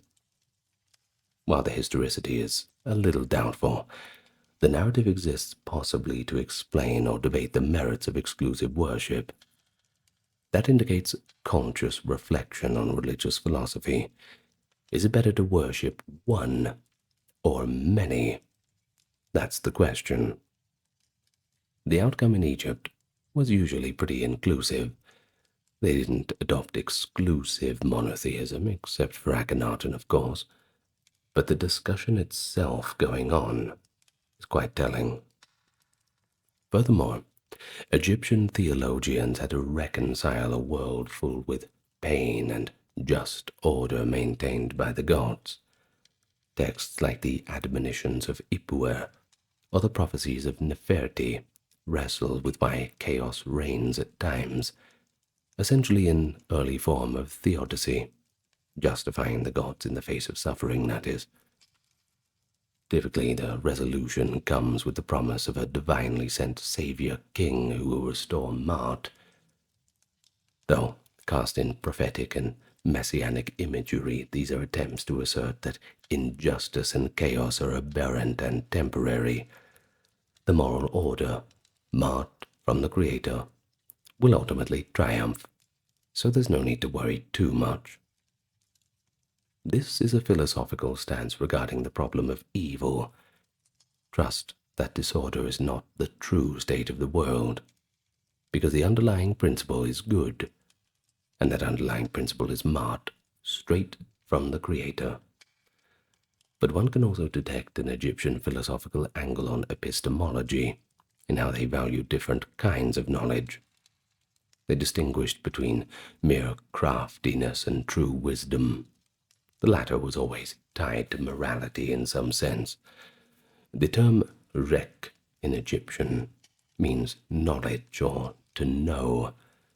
They even had a phrase, mer rek, meaning lover of knowledge. Essentially, philosopher in literal terms. A New Kingdom text flatters several sages. It asks, quote, "Is there another like Ptah-hotep, or the equal of Kharsu?" As a true lover of wisdom, a mer rek, a philosopher, Irsesh concludes immortal text thus. Well, our modern commentaries suggest that the Egyptians themselves may have seen certain learned men as lovers of wisdom. Even if the term Merdek was not a formal title, it indicates an appreciation for those devoted to wisdom, simply for its own sake. And finally, the existence of schools and libraries, the House of Life in temple complexes as it was called. It shows an institutional respect for learning in general. Scribes were trained not just in rote skills, but in classic texts that conveyed ethical and practical wisdom. A text like The Satire of the Trades by Getty in the Middle Kingdom humorously goes through all the professions and concludes that the life of a scribe is definitely the best one. Of course, it was written by a scribe, so perhaps he was a little biased. But the exaggerations aside, it champions intellectual labor over manual labor. A quote from the text, "There is nothing on earth like being a scribe. Love books more than your mother." That is Ketty's advice to his son. Well, we hope that Ketty's wife would not be reading that one anytime soon. But such statements reflect a philosophy of education, that the pursuit of knowledge is the highest calling and the surest path to influence and immortality. In a civilization where manual labor built wonders, the scribe's literature boldly claims that the pen is mightier than the pyramid. So, did the ancient Egyptians have philosophy? Well, having surveyed their wisdom, teachings, ethical principles, soul conceptions, and cosmological ideas, I think we can answer it. And the answer is yes. And that is if we are willing to broaden our definition a little bit of philosophy beyond that strictly Greek model. The ancient Egyptians certainly loved wisdom and pursued fundamental questions about how to live and what is true, and they produced a substantial body of texts that reflect rational moral advice, introspection on the human condition, and theorizing in mythic symbolic language about the origins and order of the universe. Sure, they may not have written treatises with formal logical arguments, but they certainly conveyed philosophy through proverbs, dialogues, and hymns. The content of their teaching deals with ethical values, comparable to moral philosophy, conception of justice, ideas about the soul and afterlife, and theories about how the world came into being. They even touched on epistemology, by pondering the power and limits of human knowledge, etc. The scribe who fears nothing new can be said, or the emphasis on listening and learning. One way to appreciate the Egyptian philosophy is to see it as a proto-philosophical tradition, one that sets the stage for later explicit philosophy. It influenced neighboring cultures. The Hebrew wisdom literature in the Bible has clear links to Egyptian proverbs. No one's doubting that. And Greek thinkers like Pythagoras and Plato and many others were reputed by later accounts to have studied in Egypt. Greek philosophy contains concepts like the four elements theory or certain mystical ideas that some have traced to Egyptian or older Near Eastern thought. While direct evidence is hard to pin down, it's certainly undeniable that Egypt, as a literate and intellectually vibrant civilization for over 2,000 years before the rise of Greece, had developed sophisticated ideas that were certainly in the air of the Eastern Mediterranean.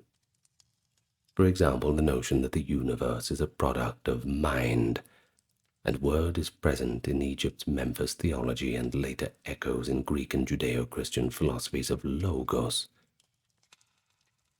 The concept of the immortal fame through writing anticipates Greek ideas of eternal glory, and the portrayal of man reasoning with his soul about his own life is a very human philosophical dilemma that transcends culture and era. And so to conclude, the Egyptians demonstrate that philosophy, the reflective, critical, loving pursuit of wisdom for wisdom's sake alone, can take many forms. It can be transmitted in maxims and myths, lived through rituals and duties, aimed toward living in harmony with the cosmic order. Their legacy of wisdom literature invites us to broaden our perspective as what counts as philosophy. Standing as though in the lecture hall of history, we've listened to the Egyptian sages. And now, with their voices in mind, I think we're always a little bit better equipped to understand the initial question. Yes, the ancient Egyptians had philosophy, a unique, profound, and multifaceted one, and one that deserves to be studied, not only as a precursor to Greek thought, but as a rich tradition in its own right. The sun rises over the Nile as an Egyptian healer prepares for another day's work. In a small mud brick clinic by the temple, jars of herbs and minerals line the shelves, and the air is thick with the scent of incense. Finally, a patient arrives. He's wounded his arm.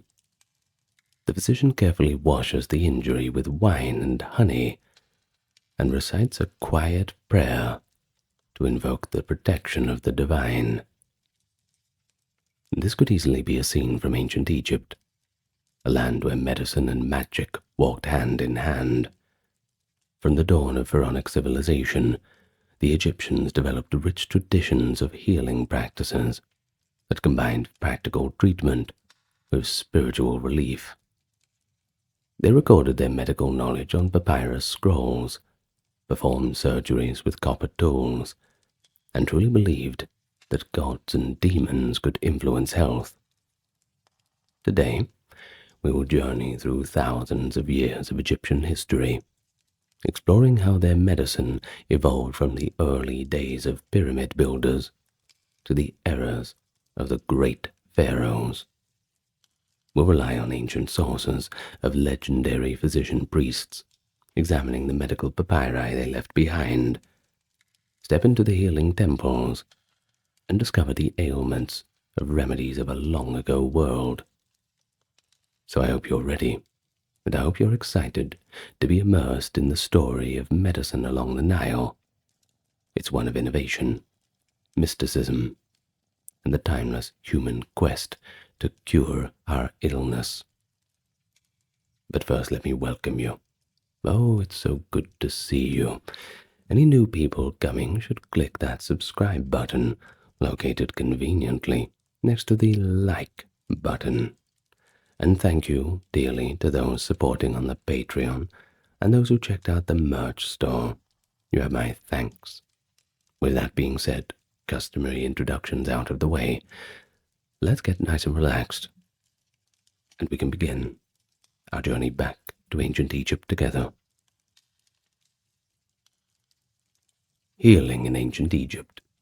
It began in prehistoric times and developed during the early dynastic period.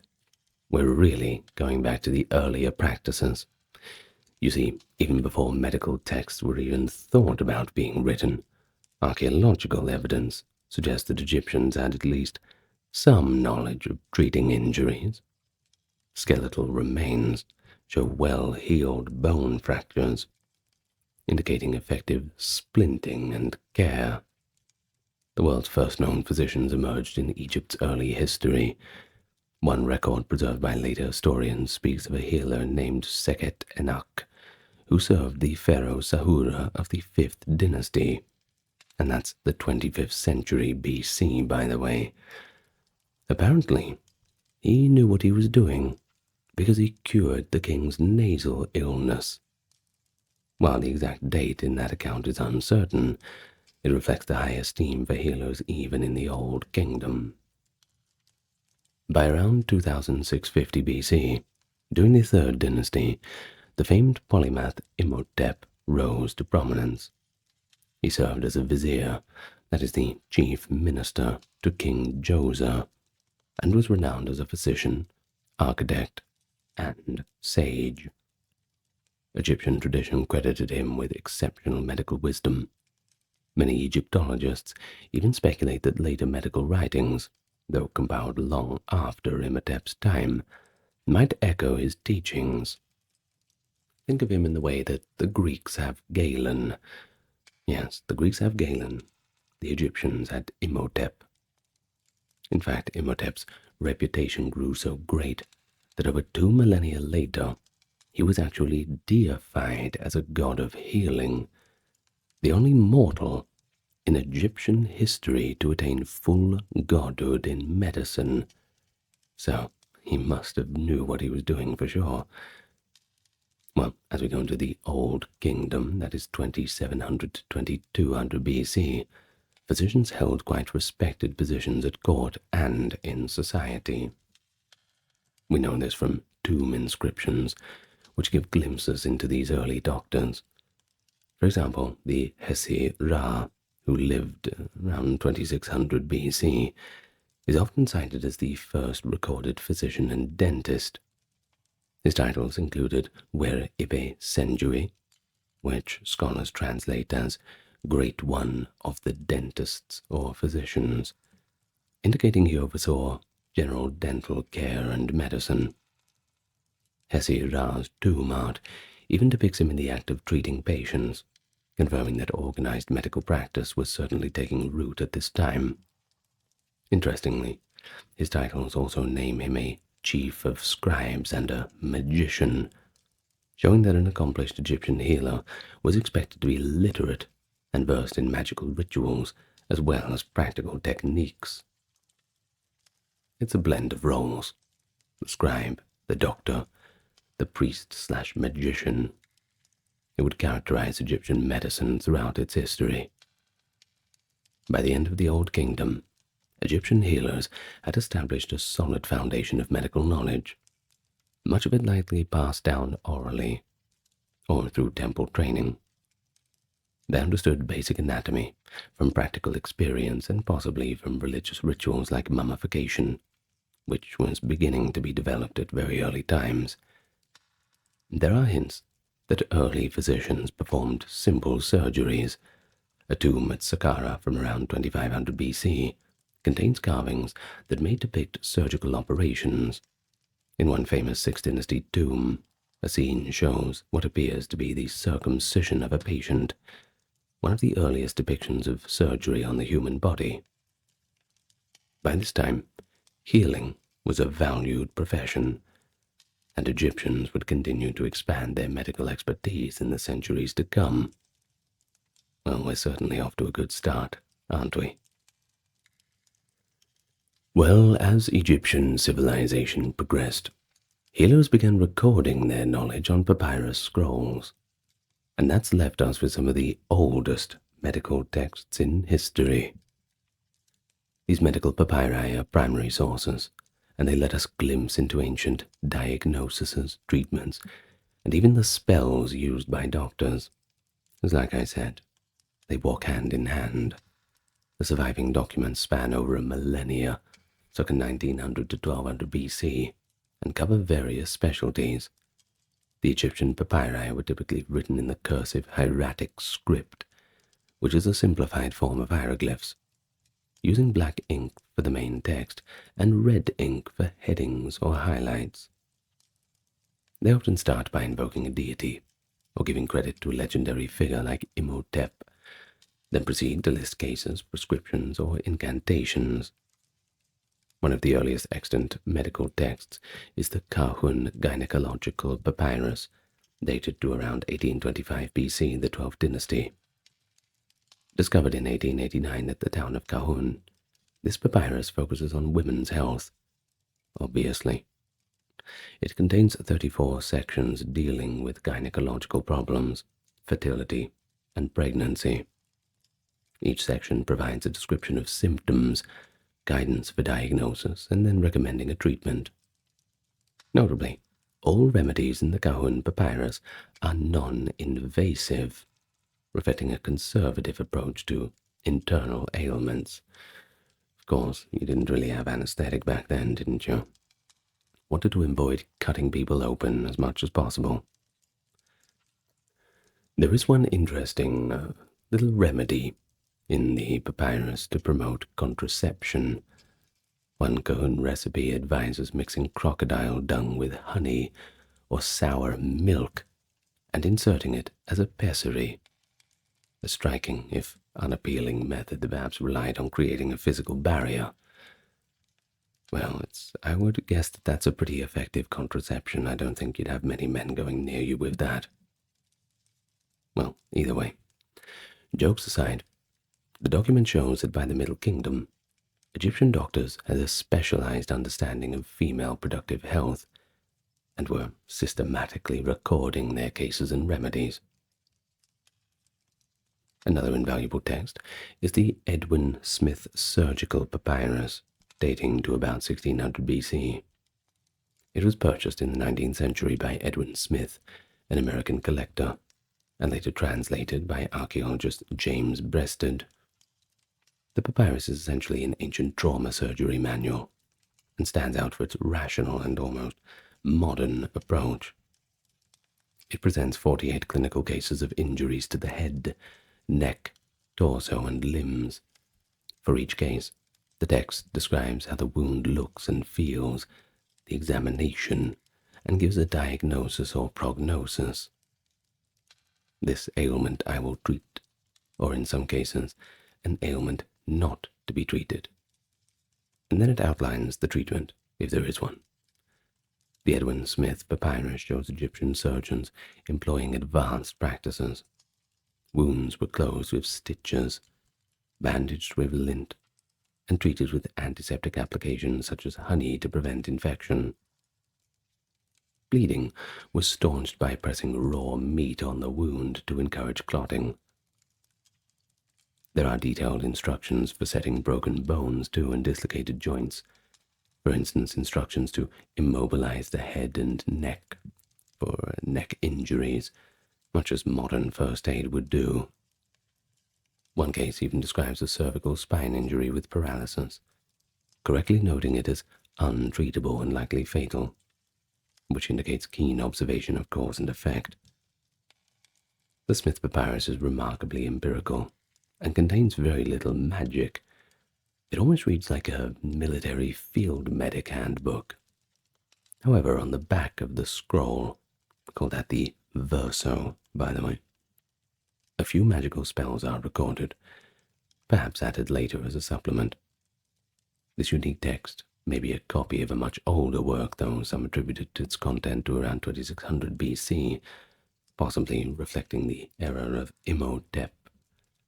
But regardless of authorship, it demonstrates that Egyptian surgery, especially in trauma care, was highly developed for the time. Egyptian doctors recognized which cases they could handle and which were hopeless. They categorized injuries as treatable, contestable, or untreatable. A triage system is outlined as follows. Treatable injuries were those that dealt with active interventions. Then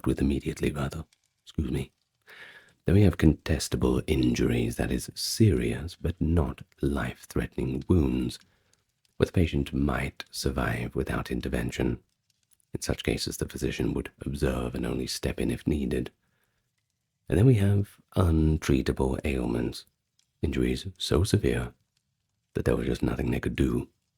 The physician would not intervene beyond measures of comfort. This pragmatic approach saved resources for those patients who could be helped and shows a clinical wisdom in ancient Egyptian medicine. The Ebers Papyrus is another monumental medical compendium, written around 1550 BC during the New Kingdom. At over 20 meters long, I'm not joking, 20 meters, it is one of the most extensive and best preserved medical papyri. The Ebers Papyrus is essentially a herbal and magical encyclopedia, containing about 700 recipes and remedies for all manners of ailments. It covers diseases of the eyes, internal organs, skin, digestive problems, dental issues, and more. Significantly, Ebers includes a section often called the Treatise on the Heart, which reveals that the Egyptians did have an understanding, if rudimentary, of the cardiovascular system. It notes that the heart is the center of the blood supply, with vessels leading to every part of the body. These vessels, according to Ebers, carry not only blood, but also air, water, and other fluids to the limbs and organs, and if they become blocked by evil or waste matter, illness occurs. This concept of bodily channels prefigures later ideas of circulation, albeit mixed with a few spiritual notions of evil substances causing blockages, but hey, it is what it is. But the Ebers Papyrus also demonstrates the pervasive use of magic alongside medicine. It explicitly states, magic is effective together with medicine. Medicine is effective together with magic, emphasizing that both approaches were seen as complementary. Many prescriptions in Ebers are paired with incantations to be chanted while administering treatment to enlist supernatural help. For example, a remedy for burns might also require reciting words invoking the goddess Isis to draw out the pain. The Ebers collection includes remedies for crocodile bites, pains from head to toe, and even household pests. It has spells to rid a house of rats and scorpions, which I'm sure is pretty useful. Remedies range from the practical to the bizarre, a mixture of science and superstition, certainly characteristic of much of Egyptian healing literature. That's what makes it so fascinating, I think. But beyond these three famous papyri, many other medical texts have been found, showing the breadth of the real knowledge. The Hurst Papyrus of 1550 BC is a collection of recipes for internal and external ailments, heavily utilizing honey. The Berlin Papyrus of 1300 includes sections on obstetrics and an introduction to the heart and vessels similar to the Ebers. The London Medical Papyrus, circa 1300 BC, contains both medical and magical recipes, illustrating that crossover. The Charles Beatty Medical Papyrus of 1200 BC specializes in proctology, with treatments for anal ailments. In total, scholars have identified fragments of over 40 medical papyri from ancient Egypt, covering everything from ophthalmology to pediatrics. These papyri were often stored in temple libraries or houses of life, as they were called, per ankh, which were part scriptorium, part school, and possibly part clinic. Together, the texts paint an impressive picture. By the New Kingdom, Egyptian medicine was literate, codified, and wide-ranging. The tone of authority and detail in these scrolls suggests that they were based on long experience. They were practical manuals for practicing healers.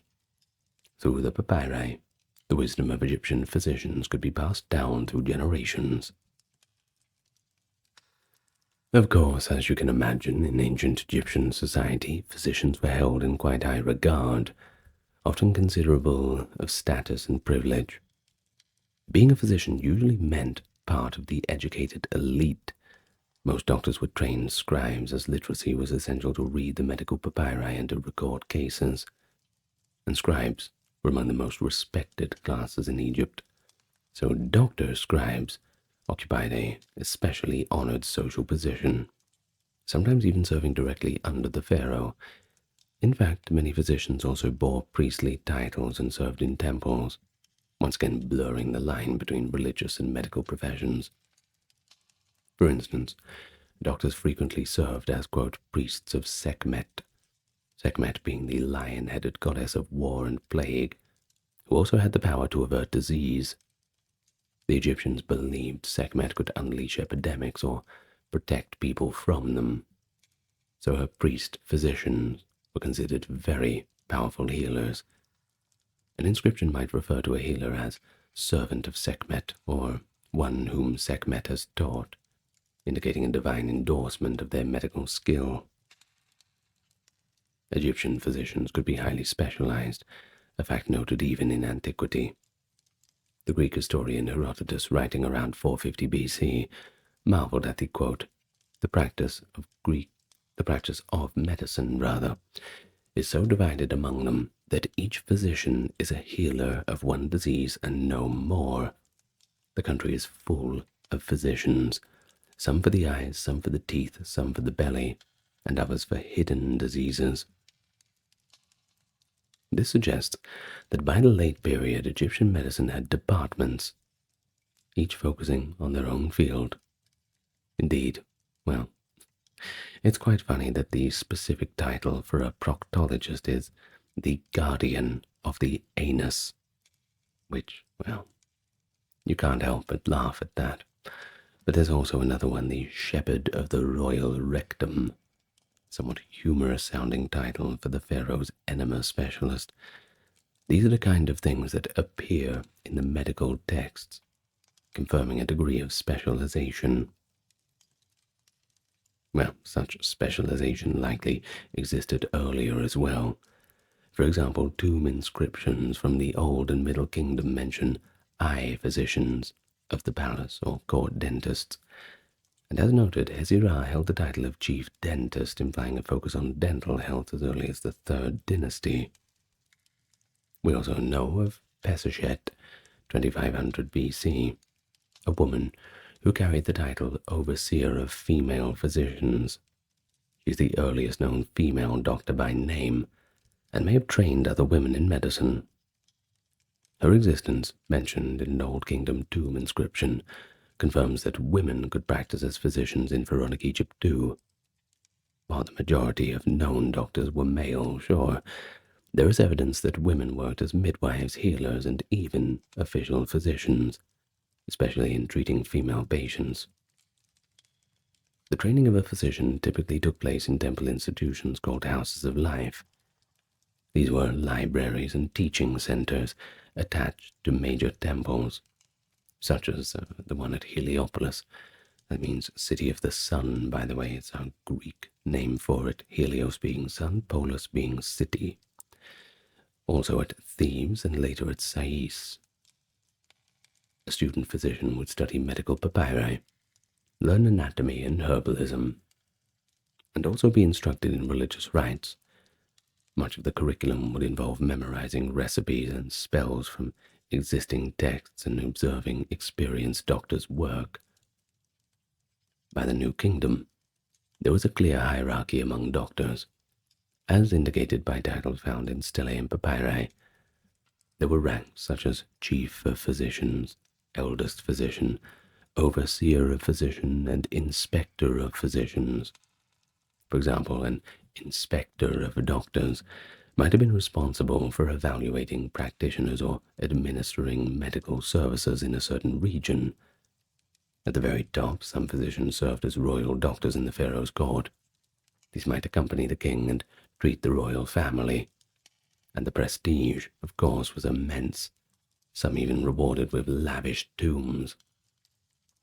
One inscription from the New Kingdom mentions a court physician who was also, quote, chief of the king's writers, highlighting that doctors could attain high administrative office too.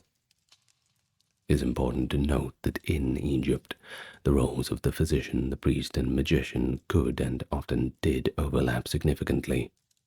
Many doctors were technically priests, especially of deities connected to healing. We're talking about Sekhmet, Thoth, and later Imhotep after he was deified. Conversely, many temple priests had knowledge of practical healing for ailments of their flock. This dual role was not seen as conflicting. Rather, it was somewhat expected. Egyptians didn't sharply separate what we call medicine from religion or magic. They saw it as a holistic enterprise to restore Ma'at in a sick person, Ma'at being that cosmic order and balance. Thus the healer's status was somewhat multifaceted, part scholar, scientist, and part clergyman. Being learned in medical texts and skilled in drug preparation was important, just as knowing the right prayers and incantations to invoke divine aid was. This combination of attributes made the physician-healer respected and somewhat a feared individual in the community, one who dealt with the forces of life and death, and the supernatural. Of course, to the ancient Egyptians, spiritual forces were just entwined with health and sickness. There was no strict division between rational cures and magical ones. Both were employed together. You may as well have as many weapons against the illness as you can, right? That was the logic. In fact, there's an oft-quoted line from the Ebers Papyrus that declares, magic is effective together with medicine. Medicine is effective together with magic. And this encapsulates the Egyptian approach. Physical remedies and spiritual rituals, hand in hand. The Egyptians believed that many illnesses were caused by supernatural agents, the wrath of a god, the malice of a ghost, or the presence of a malevolent spirit or demon. A person's health was seen as a reflection of their relationship with the divine order. If someone fell ill without an obvious injury, it might be blamed on invisible arrows shot by angry gods, perhaps a curse or the intrusion of some entity into the body. For instance, fevers and plagues might be seen as sent by Sekhmet when she was enraged. Nightmares or seizures could be attributed to some kind of demonic possession. Therefore, magical spells, incantations, and religious rituals were just a standard part of treatment protocols, not a last resort. A doctor was expected to know which incantation to recite for a snake bite, and which god or goddess to invoke for a particular malady. The practice of Heka, the Egyptian concept of magic, was itself deified in the form of the god Heka, who personified magical power. Heka was often depicted as assisting the creator god in bringing order to the world, and by extension, he was called upon by healers to restore order, that being health, in the human body. In fact, Heka, magic, was considered a legitimate force of nature, much like gravity or electricity today, that a skilled practitioner could harness. Doctors were trained in these magical arts as well. They were effectively physician-magicians. A healing session for an internal illness typically involved both therapeutic remedies, that is, potions, herbs, and poultices, and also ritual actions, the burning of incense, making offerings to a god, wearing protective amulets, and reciting spells. An ancient Egyptian patient might have an ointment applied to their skin, while the physician simultaneously chanted a spell like, "Fly out, scourge of the god, come forth upon the earth," something like that. Certain gods and goddesses were specifically associated with healing and frequently involved. We've already mentioned Sekhmet. Well, Sekhmet could both cause and cure epidemics. Her priests were learned in diagnosis and in performing rituals to appease her and avert plague. Isis and her son Horus were also central to magical healing myths. Isis was said to have healed Horus from a deadly scorpion sting using the power of spells, and thus Egyptian healers often recited the spell of Isis for snake bites and scorpion stings. Amulets bearing the image of Isis, Horus as a child, or the eye of Horus, the Udyat eye, were common protective talismans used in healing to ward off harm. Another goddess, Serket, was a patroness of venomous bites, and would be invoked for anyone bitten by snakes or scorpions. Thoth, the god of wisdom, was thought to author many healing formulas. Doctors might utter, "Come, Thoth, with your magic," and heal this patient. But overarching all of this was that concept of cosmic balance, Ma'at, which healers sought to restore in a sick person's body and spirit. Every illness could be seen as an imbalance or disruption of harmony that needed to be set right through both physical and spiritual means. Magical practice in medicine also involved the use of symbolic objects and written spells. Often, a priest-physician would prepare a written spell on a scrap of papyrus or linen bandage, and then bind it to the patient as an amulet. Alternatively, a spell might be inscribed on a bowl, which was then washed out with water. The patient would drink the water, thus ingesting the magic in a literal way. Some artifacts called magical wands or rods, carved with protective deities, have been found in tombs, and are thought to have been used by magicians to circle around a patient, drawing a protective boundary. For childhood illnesses, a common practice was to place a statue of the household god Bes or Taweret near the child's bed to scare the demons away. Words themselves were considered to have power. Knowing the secret names of demons or gods could give one control over them.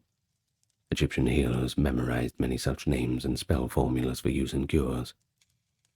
Even in documents that are largely practical, like the medical papyri we discussed, spells are frequently mentioned. For example, the London Medical Papyrus contains 61 recipes, and 36 of them are purely magical, incantations to cure diseases by expelling evil forces. The Brooklyn Papyrus, from the 4th century BC, a little bit more modern, I suppose, is an entire manual on snakebite treatment that interweaves antidotes with lengthy spells, enumerating every mythical name of snake demons to nullify their venom. In daily life, when people face disease, they often turned first to magical solutions. An individual with a persistent headache might wear a headband inscribed with a prayer to Thoth, or a mother might recite a charm over her feverish child, invoking the cooling breath of the north wind. These practices were not seen as contrary to medical treatment, just essential parts of it. The worldview of ancient Egyptians simply did not separate the seen and unseen realms when it came to health.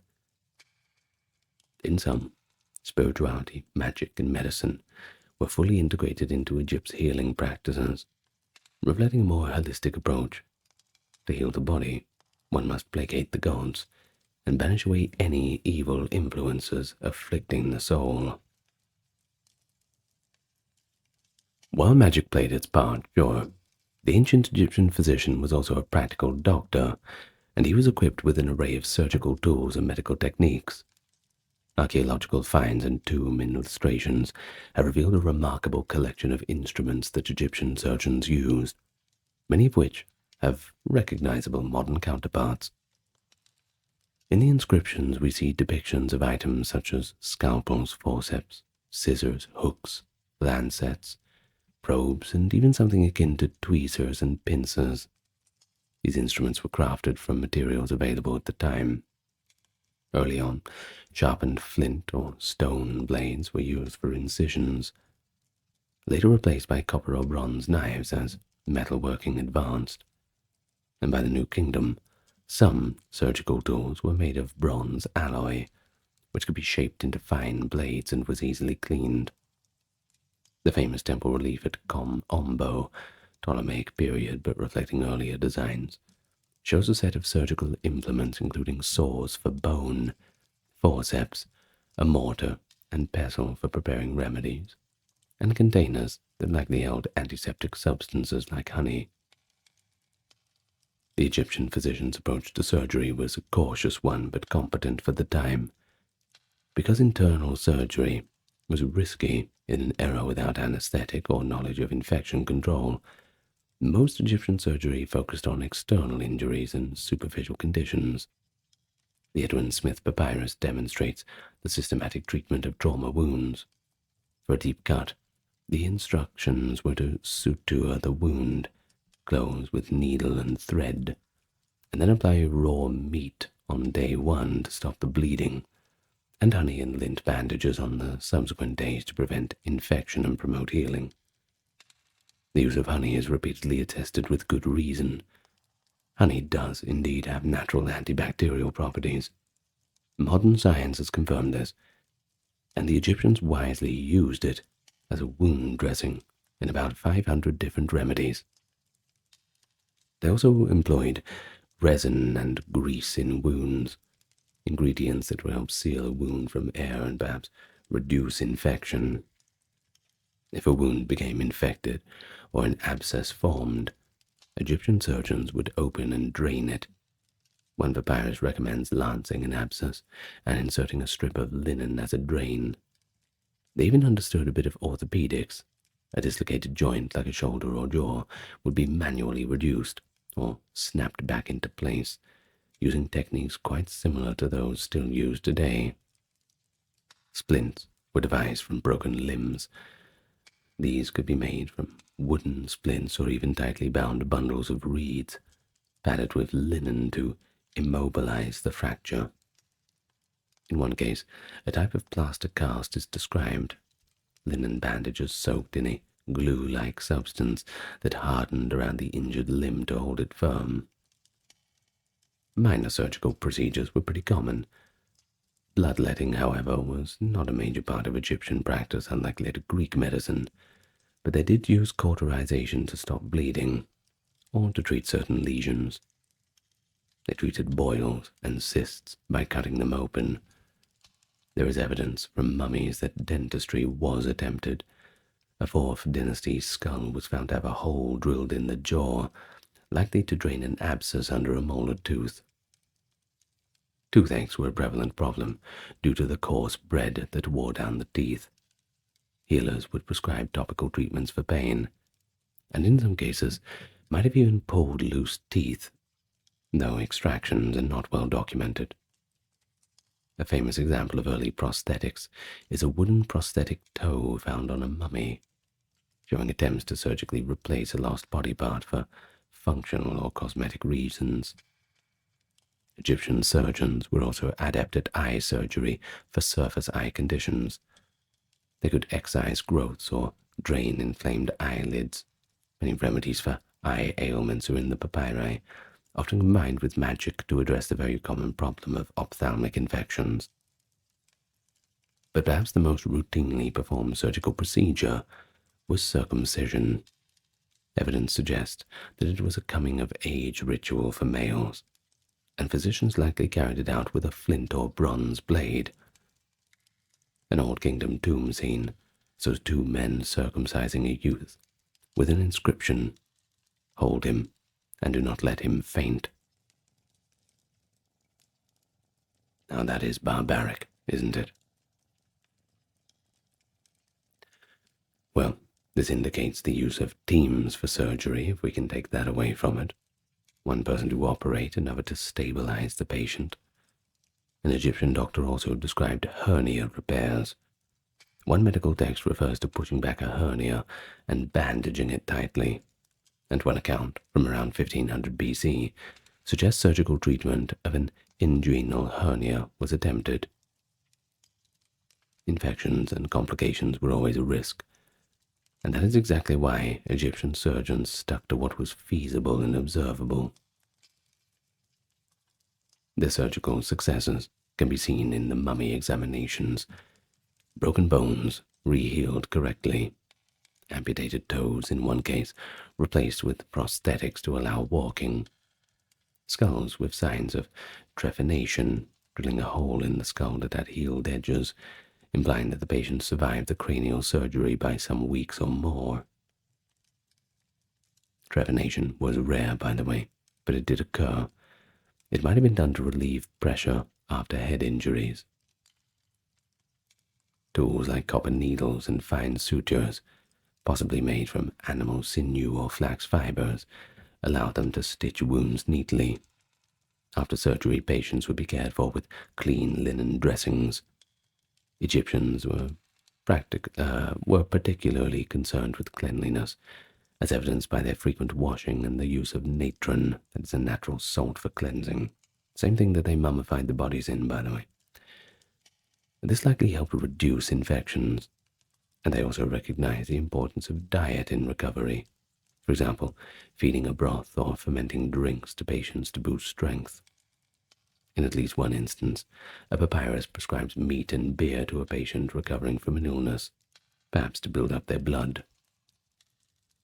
Overall, the evidence paints a picture of an ancient medical practice that was surprisingly advanced in surgery and emergency medicines. The Egyptian physician's toolkit and techniques allowed them to manage fractures, dislocations, wounds, and some internal conditions effectively, and they were careful observers. Their case notes in the Smith Papyrus often say, "If you find such and such symptom, you should say, 'An ailment I will treat.' Or in grave cases, 'An ailment against which nothing can be done.' They recognized when paralysis from spinal injury indicated a hopeless prognosis. This level of clinical assessment and the use of logical treatment protocols show that Egyptian medicine, while wrapped in spiritual practice, had a strong empirical core. Many of their surgical methods would continue to not be out of place in pre-modern medical settings thousands of years later. Of course, life in ancient Egypt, often idealized in tomb art, came with a host of common diseases and ailments. By analyzing mummy remains and reading the medical papyri, scholars have identified quite a few health issues that Egyptians faced and how they remedied them, or tried to at least. It turns out that the Egyptians suffered from much the same maladies as people do today, as well as some specific to their environment, and they developed treatments for those based on the knowledge available. One widespread problem was dental disease. The sand and grit in bread from grinding grain on stone led to excessive tooth wear. Many mummies have severely worn out teeth with exposed pulp, leading to abscesses or infections. As noted, Egyptian dentists attempted draining abscesses and probably extracted teeth when they became loose. For toothaches, prescriptions in the Ebers Papyrus included topical application of a paste made from ground beans or herbs and honey to the aching tooth, or rinsing the mouth with beer and celery to soothe the pain. They even used a mouse. Yes, a mashed-up mouse, as a remedy for a toothache, at least according to later Greek accounts of Egyptian practices, though it sounds a little bit more magical than medical. We don't know what the logic was behind it. Of course, interestingly, honey was used to fix a loose tooth by acting as an adhesive and antiseptic, and garlic or onion might be chewed to strengthen gums. The Egyptians valued onions and garlic for general health, which, yeah, they are pretty good for you. Eye diseases were very common due to the hot, dusty climate and presence of flies. Egyptian texts mention ailments like the nit, likely conjunctivitis or trachoma, which could cause blindness if untreated. To treat eye irritation or infection, the Ebers Papyrus contains numerous ophthalmic recipes. A typical eye remedy might mix malachite, a green copper ore powder, with honey, and apply it as an eye paint. Malachite and other lead-based materials were ingredients in the kohl eyeliner that the Egyptians famously wore. Recent studies suggest that these cosmetics might have helped prevent infections around the eyes, as the minerals have antimicrobial properties. In effect, their makeup was doubling as medicine, and they didn't even know it.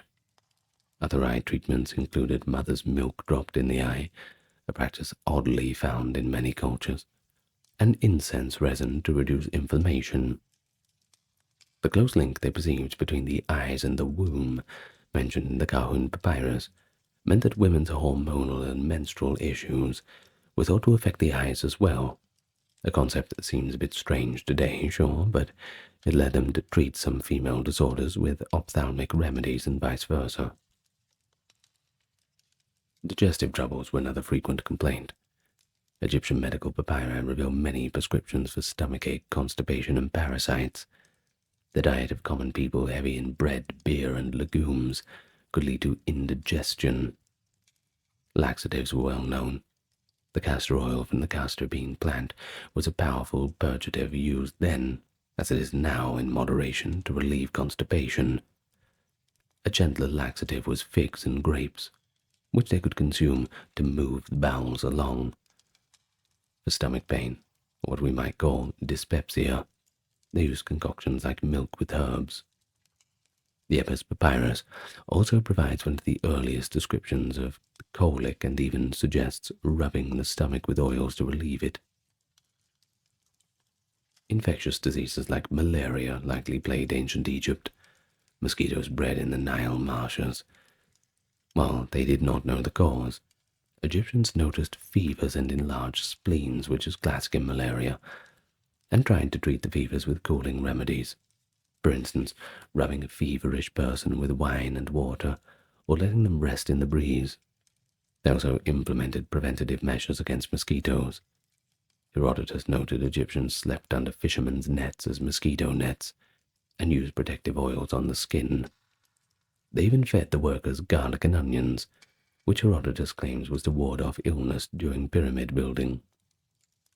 Garlic does have some pretty strong antimicrobial properties, and maybe repelled insects, so there's logic to this. Next time you have a cold, put some garlic in your hot tea.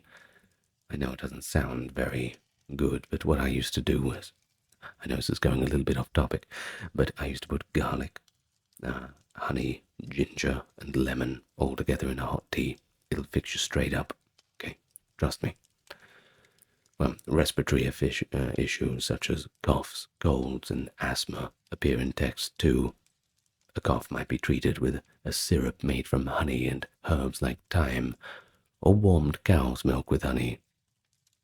For asthma, the Chester Beatty Papyrus prescribes breathing the fumes of heated herbs, essentially an inhalation theory, possibly using mixtures that include juniper or frankincense to clear the airways, kind of like an early Vicks vapor rub, if you know what that is.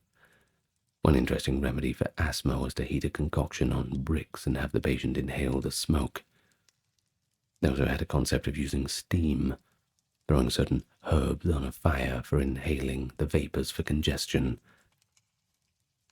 But perhaps the most striking is that the ancient Egyptians seem to have identified serious diseases like diabetes and cancer, albeit in rudimentary terms. The Ebers Papyrus contains a description of a condition with, quote, too great emptying of urine, essentially excessive urination. This is now interpreted as an ancient recognition of diabetes mellitus, particularly since they noted ants being attracted to the urine, a sign of sugar content, although the papyrus itself just focuses on the volume. For this, they recommended dietary changes in certain plant concoctions to reduce thirst. As for cancer, the Edwin Smith Papyrus describes bulging tumors of the breast, noting this is an ailment for which there is no treatment. This is likely the earliest written reference to breast cancer, acknowledging its grave prognosis. Other papyri mention swellings or wens, that is, benign tumors, and in some cases advise cauterizing them or using poultices of arsenic or other caustic substances to try to shrink them. While, of course, they couldn't cure internal cancer, the Egyptians did attempt to treat surface tumors or lesions, early forms of tumor therapy by cutting and burning. Well, they certainly did confront a wide spectrum of health problems with the knowledge and resources they had at hand. They combined observational skills with extensive materia medica, that catalogue of remedies to alleviate suffering. And many of the treatments were surprisingly effective. Wounds healed, dental abscesses drained, parasites expelled, and some illnesses managed well enough. But without all the modern technology, they had limitations. Infectious diseases often proved fatal, and life expectancy was much shorter than today, perhaps about 30 to 40 years on average, though some individuals did live a bit longer. Yet, through trial and error over the centuries, they amassed a rich tradition of treating the sick, making them the most renowned healers of the ancient world of their time. Well, it's about time we talk about the plant-based and mineral remedies, the pharmacopoeia, if we can call it that. Well, it was largely derived from the natural world, of course, especially plants, but also minerals and animal products. We've mentioned quite a few of them. With the fertile Nile Valley and desert oases, Egypt had access to quite a few medicinal plants, some locally grown and some imported from distant lands via trade caravans. The medical papyri contain hundreds of recipes listing ingredients, often in like a cookbook fashion, giving us a clear idea of what the Egyptians were doing. Herbal medicine was a cornerstone of a treatment. Common staples of the Egyptian herbal toolkit included garlic, onions, coriander, cumin, aloe, cannabis even, frankincense, myrrh, juniper berries, mint, thyme, and many more. Garlic and onions were virtually panaceias. They were consumed daily for general health and given to laborers to increase stamina. In medical texts, garlic is recommended for conditions ranging from heart problems to parasites. Modern science has found garlic to have antimicrobial and cholesterol-lowering effects, validating its use as a health tonic. Coriander and cumin appear in recipes for digestive troubles. They likely helped with indigestion and gas. Aloe vera was known for soothing skin conditions. Egyptians used the gel of the aloe plant to treat burns and skin irritations, much as we do today. Cannabis, or hemp, is mentioned in at least one papyrus as an ingredient in an eye remedy, perhaps for glaucoma or inflammation, which would have analgesic effects. But one of the most frequently used plant products was castor oil, pressed from castor beans. This potent laxative was given to relieve constipation or purge the system. The papyrus Ebers also suggests castor oil as a base in other ointments for skin conditions. Cenopods, a natural laxative, were used similarly for purging. On the other end, for diarrhea, Egyptians turned to binding remedies like pomegranate rind or acacia gum, which have tannins to reduce intestinal motility. Mint and caraway were also used as calming teas for upset stomachs. They were also among the first to use certain resins and gums medicinally. Frankincense and myrrh, both aromatic resins from trees in the Horn of Africa and Arabia, were not only burned as incense, but also incorporated into salves for wounds and sores. Willow bark was used to reduce pain and inflammation. Interestingly, willow actually contains salicin, a compound related to aspirin. Thus, when an ancient Egyptian chewed on willow bark for pain relief, they were unknowingly utilizing a natural source of something akin to aspirin. The texts show a sophisticated knowledge of dosing and compounding. Remedies were prepared in various forms: pills, drinks, ointments, poultices, suppositories, pessaries, fumigations, enemas.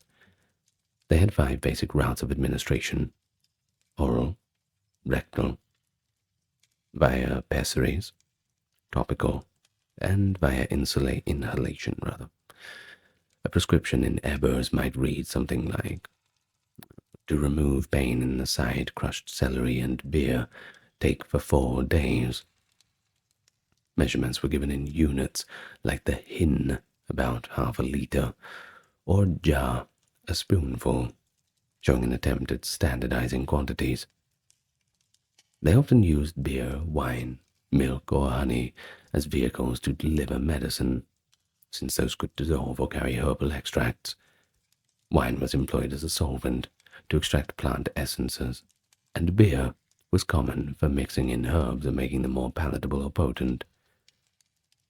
Of course, honey deserves its special mention as a wonder ingredient in Egyptian medicine, and not just Egypt either, pretty much all over the world. It was present in an enormous number of recipes. One review notes honey in about 500 prescriptions. Beyond wound care, as discussed, it was given for coughs, sore throats, and even to fix a loose tooth. Modern research confirms its antibacterial effect and soothing properties, so there is that in hindsight. But also beeswax, a related product, was used as a base for making salves and creams to apply for the skin. In fact, a variety of animal-derived products found their way into the pharmacy.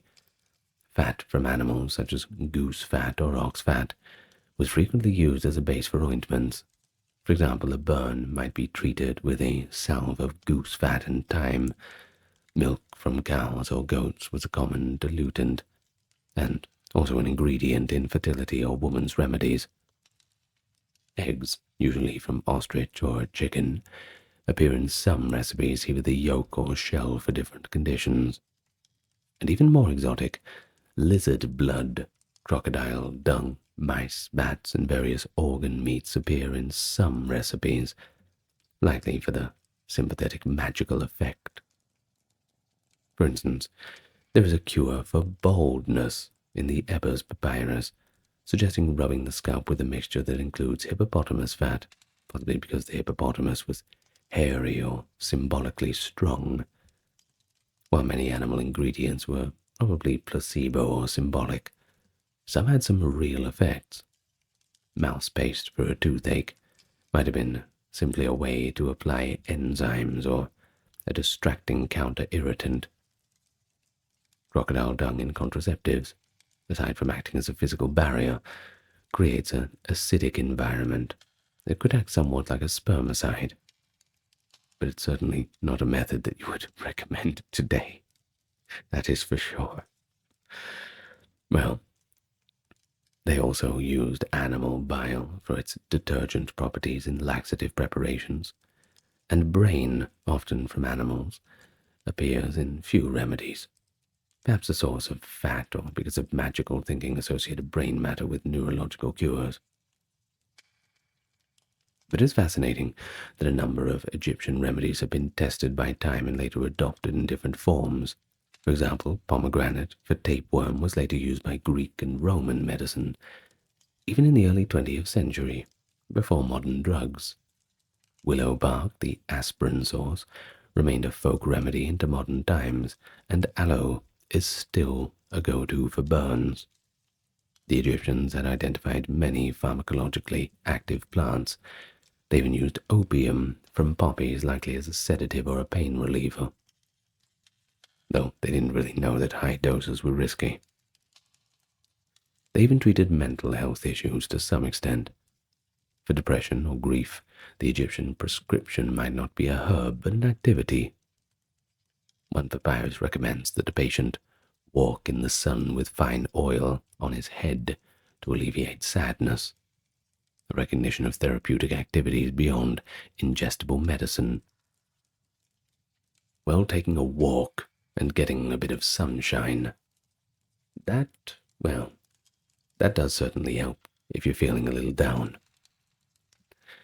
But incantations aside, the practical pharmacology was extensive and remarkably astute.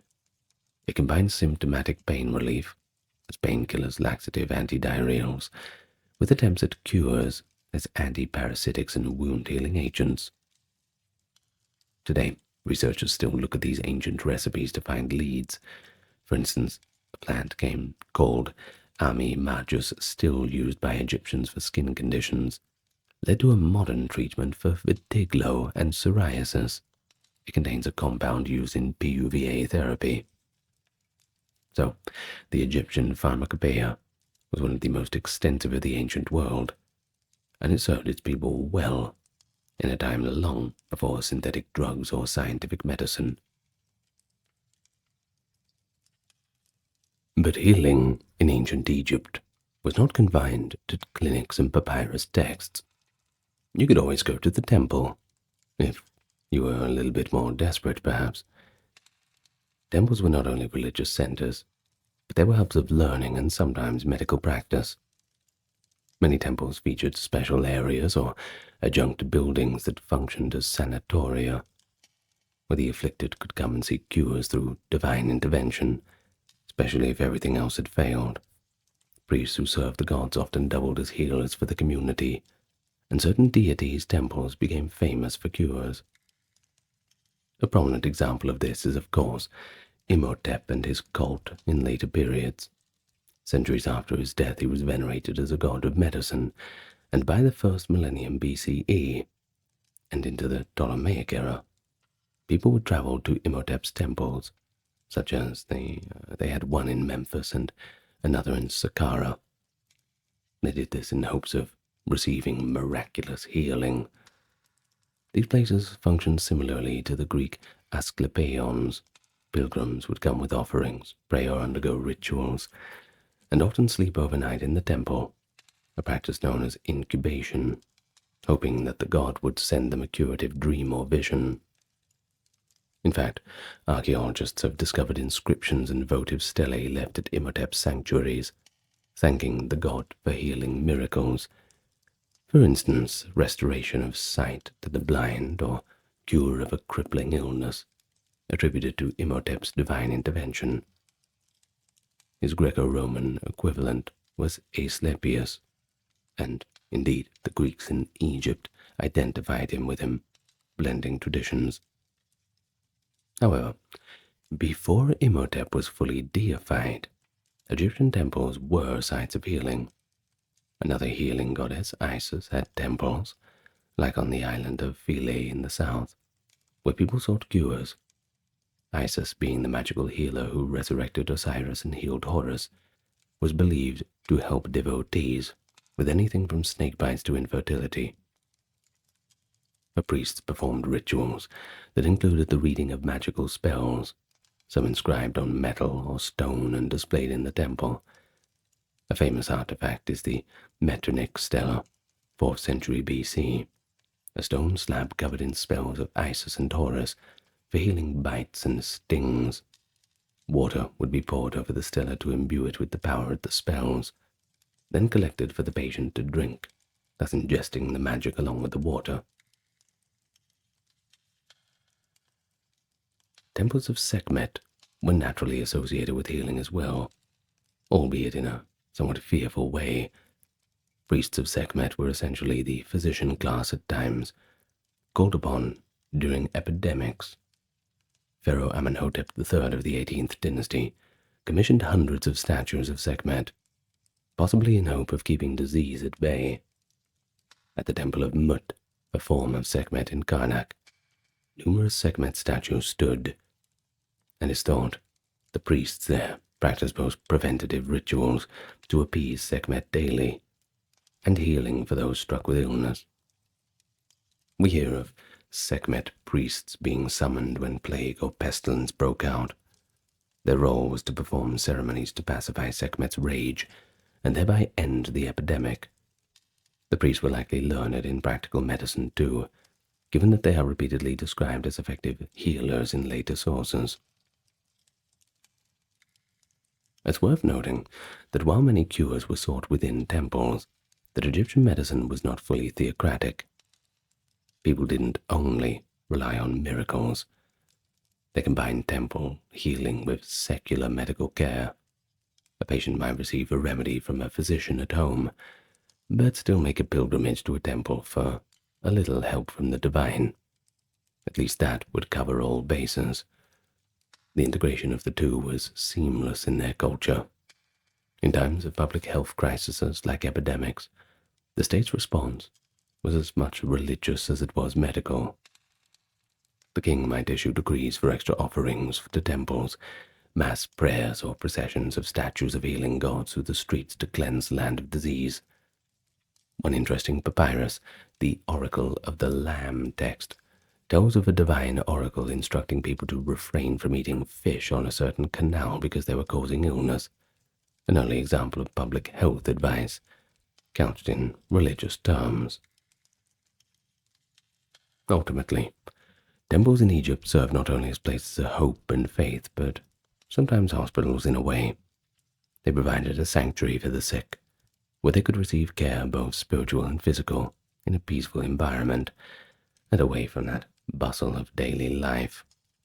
Priests overseeing these would have had practical knowledge to tend wounds or provide medications, but their primary role was to intercede with the gods. In many cases, the belief in a cure was itself quite powerful. Placebo effects combined with real treatments surely contributed to recovery somehow. The grateful testimonies left on temple walls demonstrate that some people did leave cured, or at least convinced of the efficacy of the temple's healing power. Through the New Kingdom into the late period, as foreign influence grew, Egyptian temple medicine continued to adapt. Eventually, Greek and Egyptian practices merged in places like the Great Library of Alexandria, where physicians of all cultures studied the old papyri and advanced their knowledge further. Well, in many ways, the ancient Egyptian medicine was the cradle of later medical developments. The Greeks acknowledged their debt to Egypt. Figures like Hippocrates and Galen knew of Egyptian practices. But within Egypt itself, the tradition remained uniquely syncretic. Even as late as the Roman period, Egyptian priests at temples like Philae were performing healing rituals that trace back to pharaonic times. The legacy continued in a direct line. Some Coptic Egyptian remedies recorded in the early Christian era are virtually identical to those in the pharaonic papyri. Ultimately, what stands out is the enduring human aspect of Egyptian healing. The voices in the papyri, whether confidently prescribing a gargle or sore throat, or lamenting that a tumor has no cure, are voices of early scientists grappling with the same challenges that healers face today. they used the best tools and understanding that they had, and remarkably, many of their solutions were pretty sound. They acknowledged when they were outmatched by disease, but they rarely gave up, invoking divine help when human skill had reached its limit. And so the story of medicine and healing in ancient Egypt is a story of innovation tempered by tradition. It reminds us that the path to modern medicine was not sudden. It was paved over millennia by dedicated physicians of the past. What did ancient Egyptian priests do? It's a good question.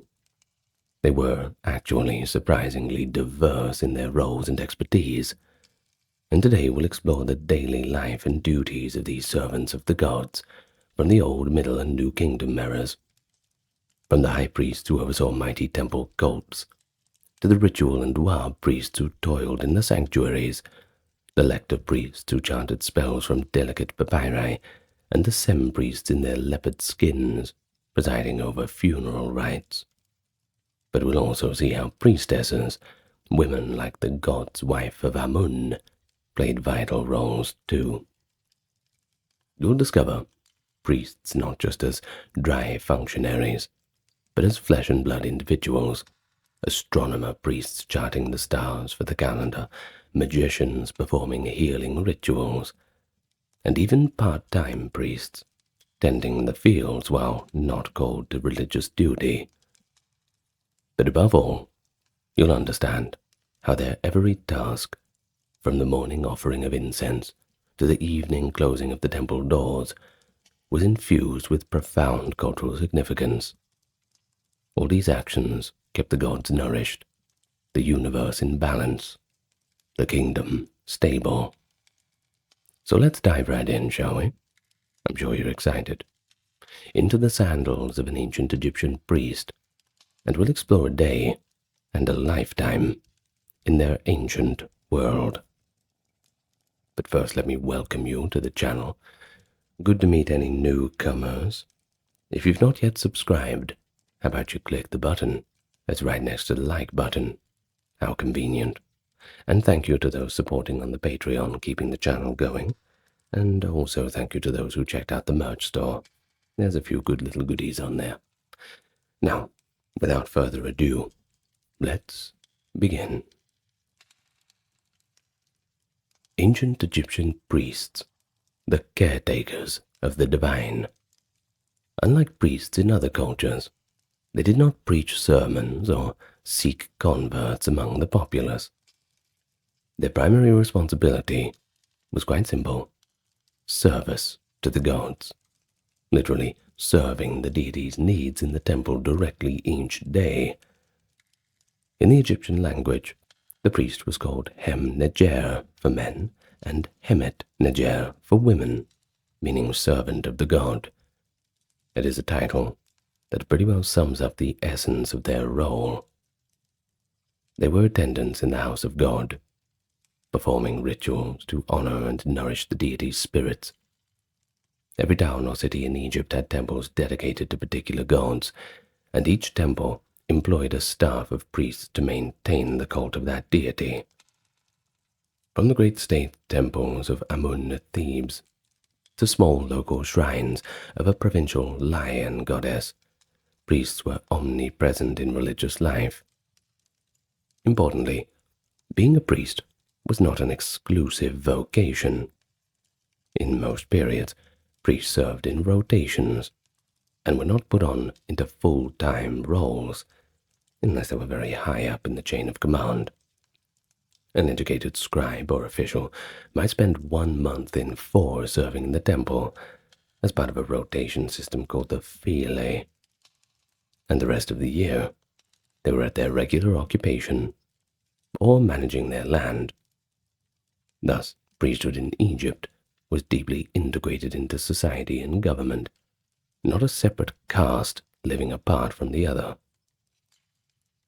But over roughly 2 millennia of pharaonic history, the Old, Middle, and New Kingdoms, the institution of priesthood evolved in some ways, while remaining remarkable continuity in others.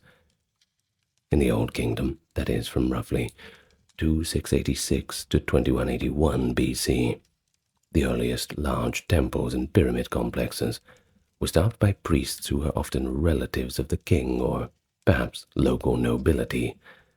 Many high officials held priestly titles concurrently, serving, for example, as a, quote, priest of Re at Heliopolis, or a priest of the pyramid of a deceased pharaoh.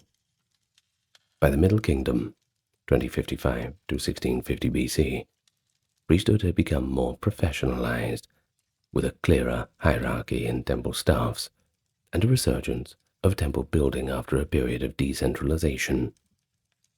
We also start to see detailed accounts of priestly duties in Middle Kingdom tomb autobiographies and literary texts, indicating the pride priests took in this service. Moving into the New Kingdom, 1550 to 1070, the priesthood reached new heights of wealth and influence, especially in temples like Karnak. High priests of Amun wielded extraordinary political power, in one case effectively ruling Upper Egypt. And new important priestly roles for women emerged, the divine adoratrix or God's wife of Amun. Yet, through all these changes, a common thread remained: the daily ritual maintenance of the god's cult images and the upholding of Ma'at, the cosmic order.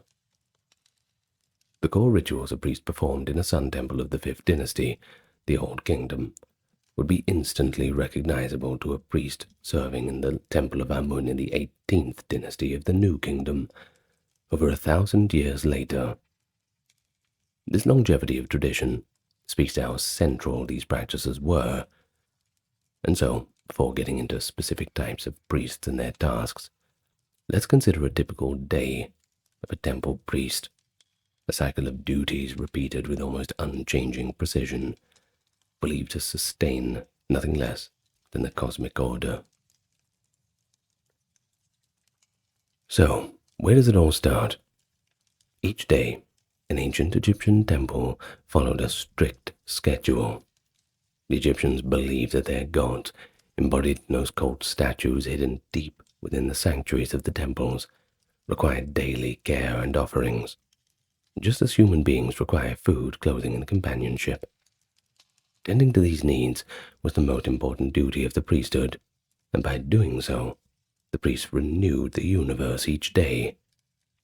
The entire sequence of morning temple rites is sometimes called the daily cult or daily offering ritual, and our knowledge of it comes from inscriptions on temple walls and ancient papyrus. For instance, temples of the New Kingdom have left us detailed descriptions of the morning service. One copy on Papyrus Berlin 3055 from the 10th century BCE records the liturgy for the cult of Amun at Karnak, and reliefs in the temple of Seti I at Abydos circa 1280 BC show priests performing each step of the ritual in sequence. From these sources, we can reconstruct the engaging tableau of a priest's morning routine. First, purification before sunrise. Long before daybreak, priest scheduled to enter a god's sanctuary and undergoes elaborate purification to do so. He bathes in the sacred lake or a stone water basin within the temple precinct, scrubbing himself in cold water 4 times. Egyptian priests were required to be scrupulously clean. In fact, Herodotus had marveled that Egyptian clergymen bathed in cold water twice every day and twice every night, and shaved every hair from their bodies every other to maintain ritual purity. Now that is commitment. So after bathing, the priest dons a priestly attire, a spotless white linen kilt or robe. Linen was the only acceptable fabric.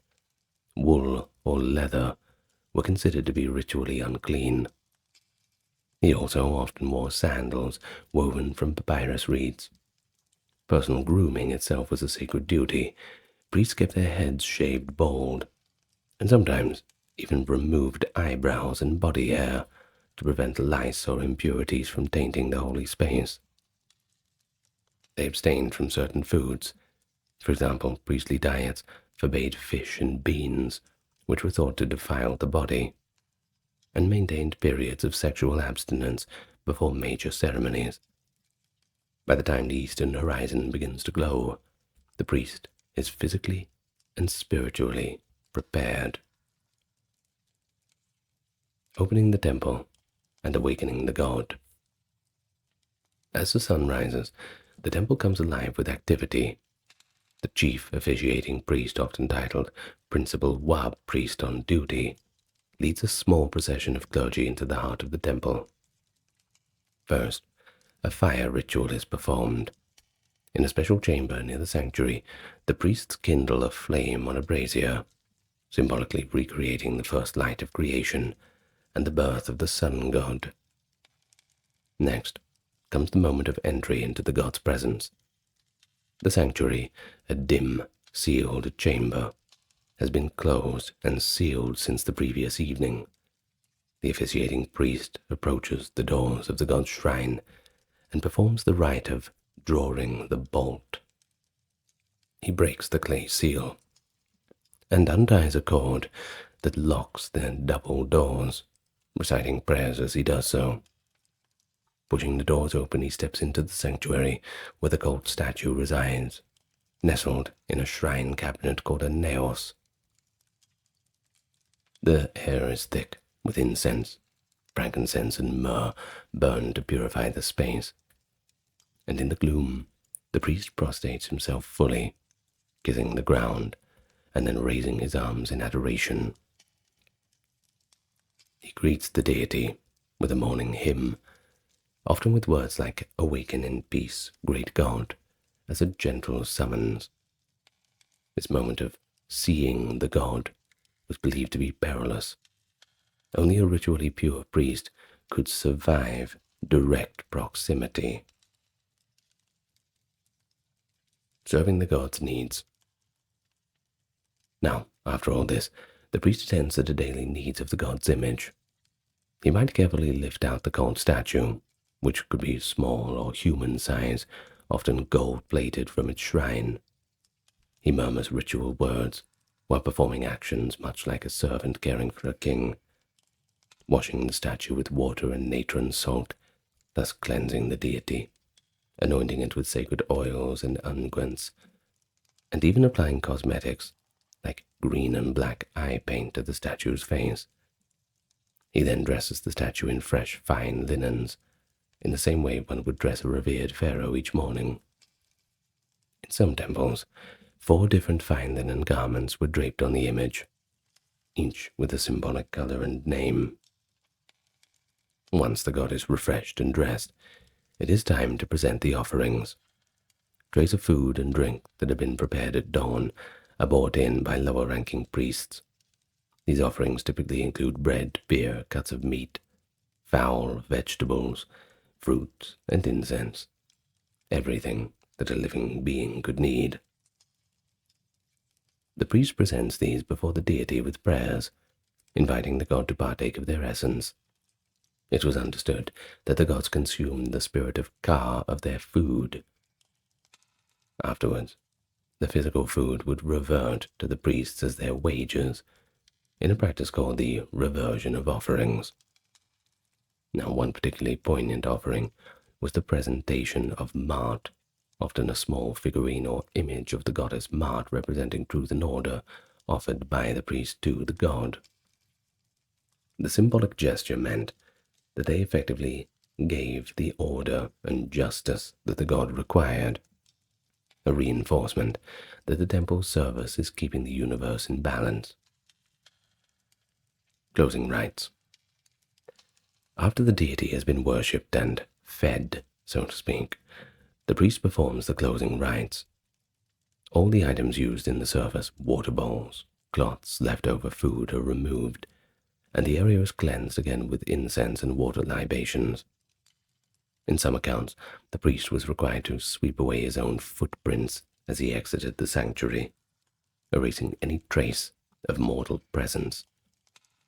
The statue would be carefully re-enthroned in its shrine, and the doors sealed with fresh clay until the next service. The morning ritual could be performed at dawn, and sometimes a shorter version repeated at noon and sunset, depending on the temple's customs and resources. But at minimum, dawn and dusk saw ceremonies to open and close a temple. By the time the sun was fully up, the main work of the day's first service was done. But priests would continue with other duties, teaching, recording inventory, preparing for any special feast days, or conducting oracles for petitioners throughout the day, into another round of offering rituals later. This daily cycle was far more than routine drudgery. To the Egyptians, it was the engine of creation. They truly believed that if the priest ever failed to perform these rites, the cosmic order would falter, chaos would creep in, and the gods might choose to abandon Egypt. Thus, the pressure was certainly on. A priest oversleeping or fumbling a line in a ritual, it wasn't just an embarrassment, it could spell a cosmic-level disaster. Of course, human nature being what it is, some days surely went more smoothly than others. But the overwhelming evidence is that Egyptian priests maintained an astonishing level of consistency in their service over the centuries. Temple records from the Old Kingdom onward indicate a strong sense of duty. For example, the Abusir papyri, accounts from a 5th century Sun Temple and Royal Pyramid Temple, show meticulous rosters of priests performing daily offerings, rotating in their service shifts without a break. The language used in inscriptions is devotional. Priests often called their work nourishing the gods and satisfying the heart of the Lord of the Temple. And so, to bring these generalities to life, now we've got a good picture of what's going on, let's turn on to how various types of priests and the specific roles they played. Not all priests did the same jobs, you see. Just as large estates have butlers and cooks and guards and so forth, a large temple had an entire priestly hierarchy, and with that comes a division of labor. So let's talk about the roles and hierarchy. Well, we begin with the high priest. Right at the top of the hierarchy, the high priest was essentially the manager of the temple and the chief ritualist for that god's cult. In major state temples, this position was extremely prestigious and powerful. For example, the high priest of Amun at Thebes during the New Kingdom was one of the most influential men in Egypt, controlling vast temple wealth and sometimes even leading troops or holding political office. Thus, the high priests, as you can imagine, were typically appointed by the pharaoh himself. They were often chosen from elite families. Occasionally, even royal princes or close confidants of the king took up high priesthoods to ensure loyalty. In the Old Kingdom, high priests of Ra in Heliopolis or Ptah in Memphis were important religious figures. But in the New Kingdom, the title High Priest of Amun could make someone virtually a kingmaker due to a god's immense wealth. In terms of daily life, a high priest oversaw all temple operations. He would perform the most important rituals himself on significant feast days or if a king was absent. On ordinary days, he might delegate the dawn offering ritual to a deputy, but he remained responsible that all was done correctly. Any mistakes would have come back to him. High priests also managed the temple's economic affairs. They supervised the scribes, who kept inventory of the temple's granaries, cattle, and craft workshops. Temples were major landowners. The high priest had to ensure that the harvest from temple fields was collected and redistributed to support the staff and offerings. Many high priests prided themselves on piety and efficiency. We have inscriptions where a high priest boasts that during his tenure, the god's statue was well cared for and the temple income had increased. For example, from Dendera, We hear of an overseer of priests who ensured the goddess Hathor's statue was adorned with the finest new clothing, obviously a quite tangible point of pride. High priests often held multiple titles, such as overseer of all priestly divisions, or keeper of the sacred vestments, emphasizing their comprehensive authority. And here's something interesting for you. In periods of strong centralized royal power, high priests tended to be closely watched by the throne, sometimes rotated or replaced to prevent a local power base. But in times of weak central rule, high priests could become de facto regional leaders. A prime case is in the late New Kingdom. High priests like Herior at Thebes around 1080 BC wielded military command and even started using royal regalia, effectively splitting Upper Egypt from the pharaoh's control. Now this shows that while officially the high priest was a servant to a god, in practice he could be a power broker between gods and kings. Still, within the temple walls, his primary persona was that of a chief ritualist, ensuring Ma'at was upheld through proper worship. Some high priests were later deified themselves in local cults, remembered for their sanctity. For instance, Imhotep, though the Old Kingdom and more known as an architect and vizier, he was also a priest of Heliopolis, and he eventually became honored as a demigod of wisdom and medicine. This shows a reverence exceptionally priestly figures could earn. Beneath the high priest were ranks of ordinary priests who carried out the bulk of the daily chores and rituals. The most common title was the Wab priest, sometimes meaning pure one. Wab priests were essentially the general clergy, those who had undergone purification and were qualified to enter the temple's courts and assist in ceremonies. So how do you become a Wab priest? Usually you had to be of good character, past purity requirements, but often it just ran in the family. They were the ones who, for example, might carry the offering trays, sweep the floors of the sanctuaries, ring the sacred ritual rattles called sistra in certain hymns, and perform lesser rites like burning incense or pouring libations when the high priest or lector priest recited the formulas. A large temple could have dozens of Wab priests on duty at once, divided into files or crews that rotated service. Each month, one file of priests took over, staffing the temple for that period, then rotating out for the rest when another file took over. A text from the 18th dynasty notes that there were 5 files of priests at Karnak Temple, each serving one lunar month in turn, meaning that a given priest worked about 2 months and then had a few months off. It's not a bad deal.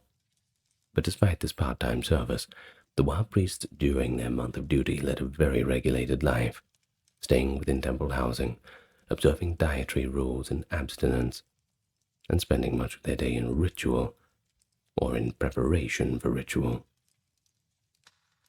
But beyond Wab priests, the title God's Servant, which could apply generally to all priests, and specific functional titles existed. For example, some priests were tasked with temple administration, like shrine bearers, stewards, or storehouse keepers, essentially doing managerial tasks but still considered priests because the temple's operation was sacred. Even professions like kitchen staff or butchers for the temple offerings were considered a type of priest, since slaughtering a sacrificial ox in a ritually pure manner was a holy act.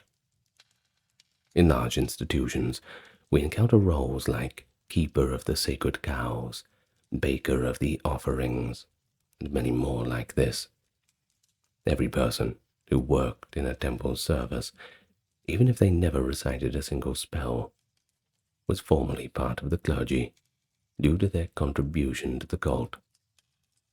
And one fascinating subset were the hour priests. That is, hour as in a unit of time, not hour as in belonging to us.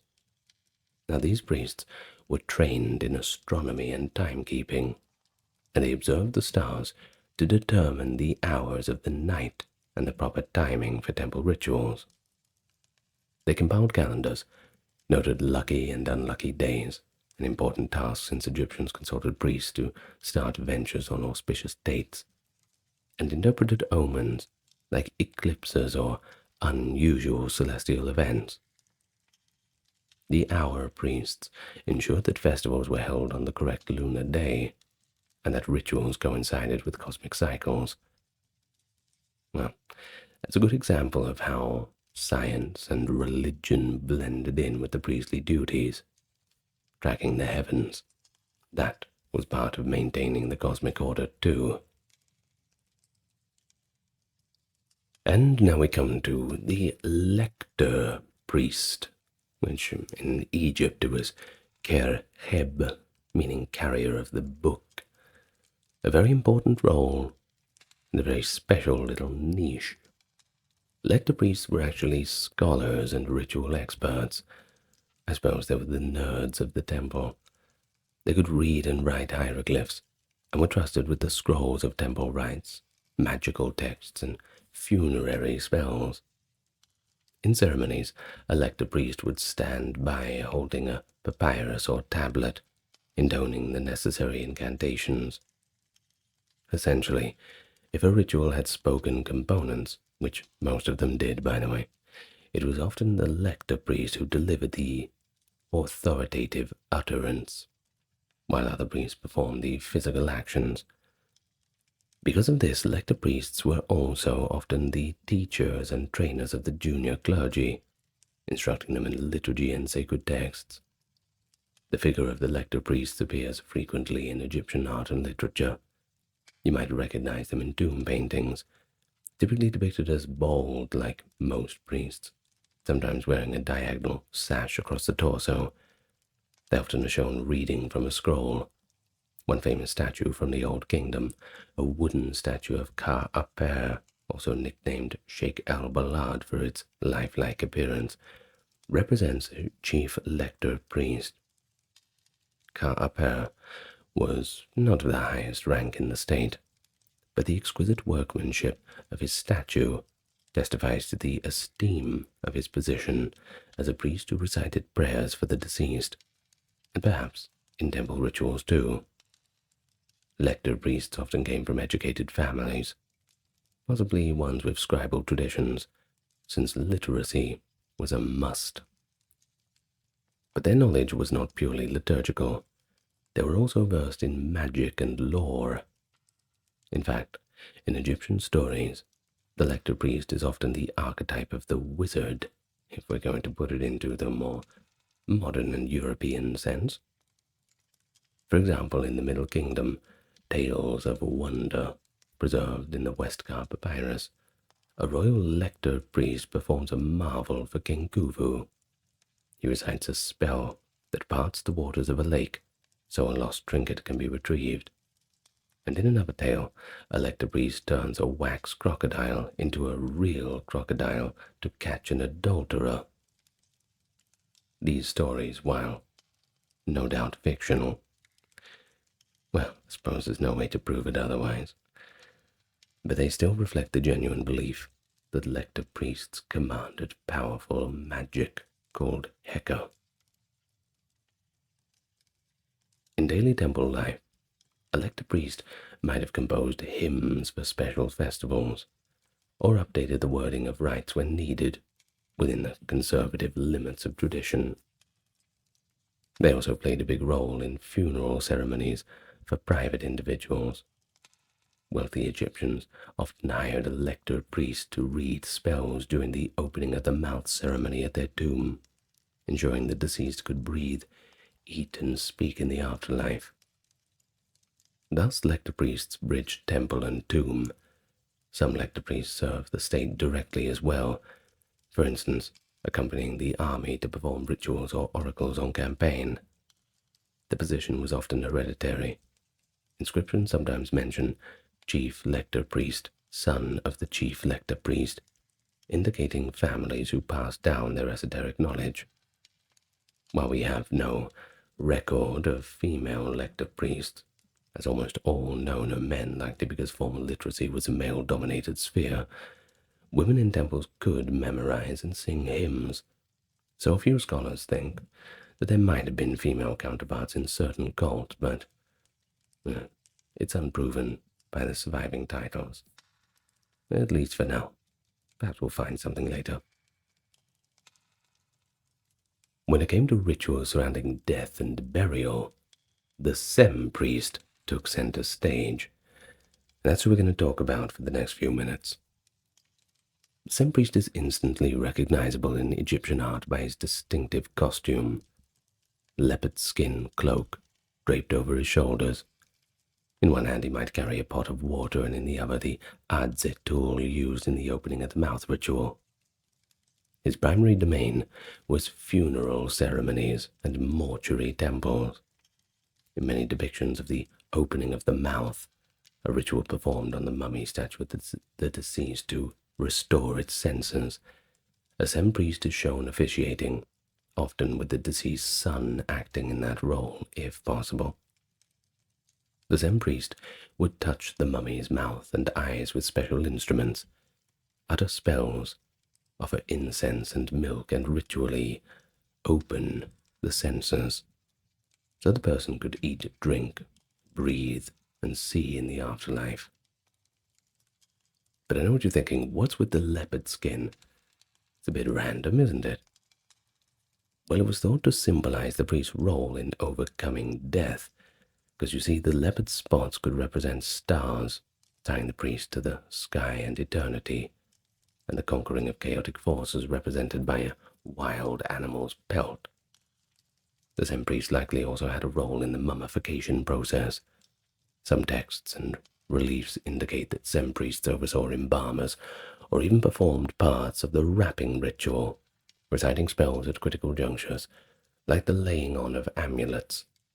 In a sense, they were the equivalent of funeral directors combined with chaplains, ensuring the deceased's body was properly prepared and the soul properly guided.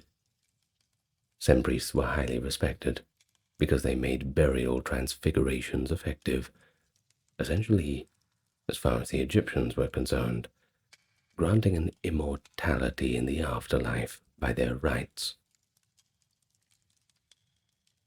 Well, it's also notable that Sem priests weren't exclusive to death-related functions. They could also serve in temple liturgies, especially those related to Osiris or other gods connected with rebirth. But their hallmark was the funeral.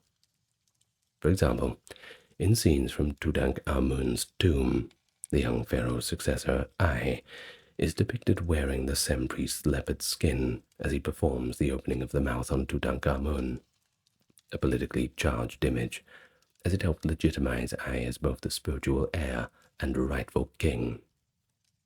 In daily temple life, the Sem garment might be worn on specific occasions.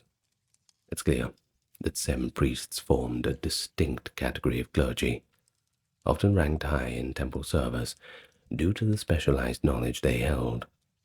Some high priests of temples even had to be, quote, qualified, showing that mastering funerary rituals was certainly a prerequisite for the top positions.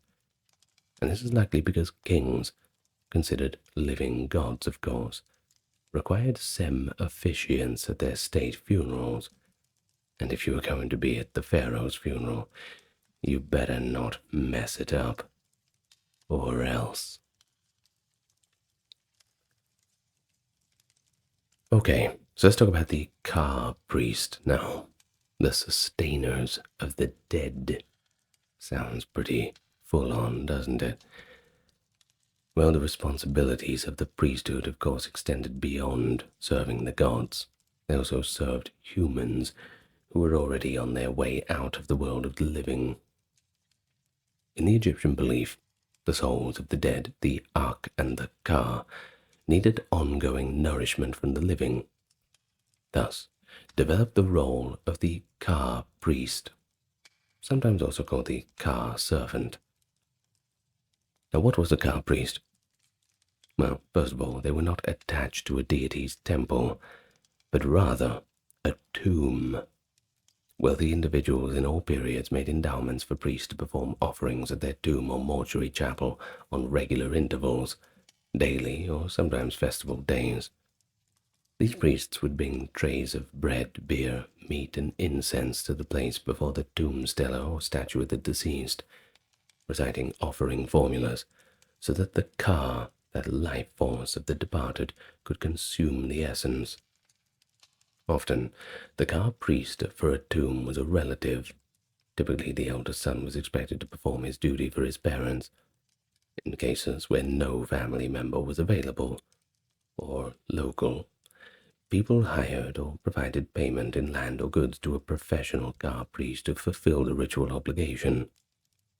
During the Old Kingdom, it was common for tomb owners to list on their stelae that they had assigned fields for whose produce would fund the bread and beer for their afterlife offerings, with specific priests named to carry it out. These Ka priests might serve multiple tombs if the endowments were small, essentially making the rounds in the necropolis to recite the standard offering formula.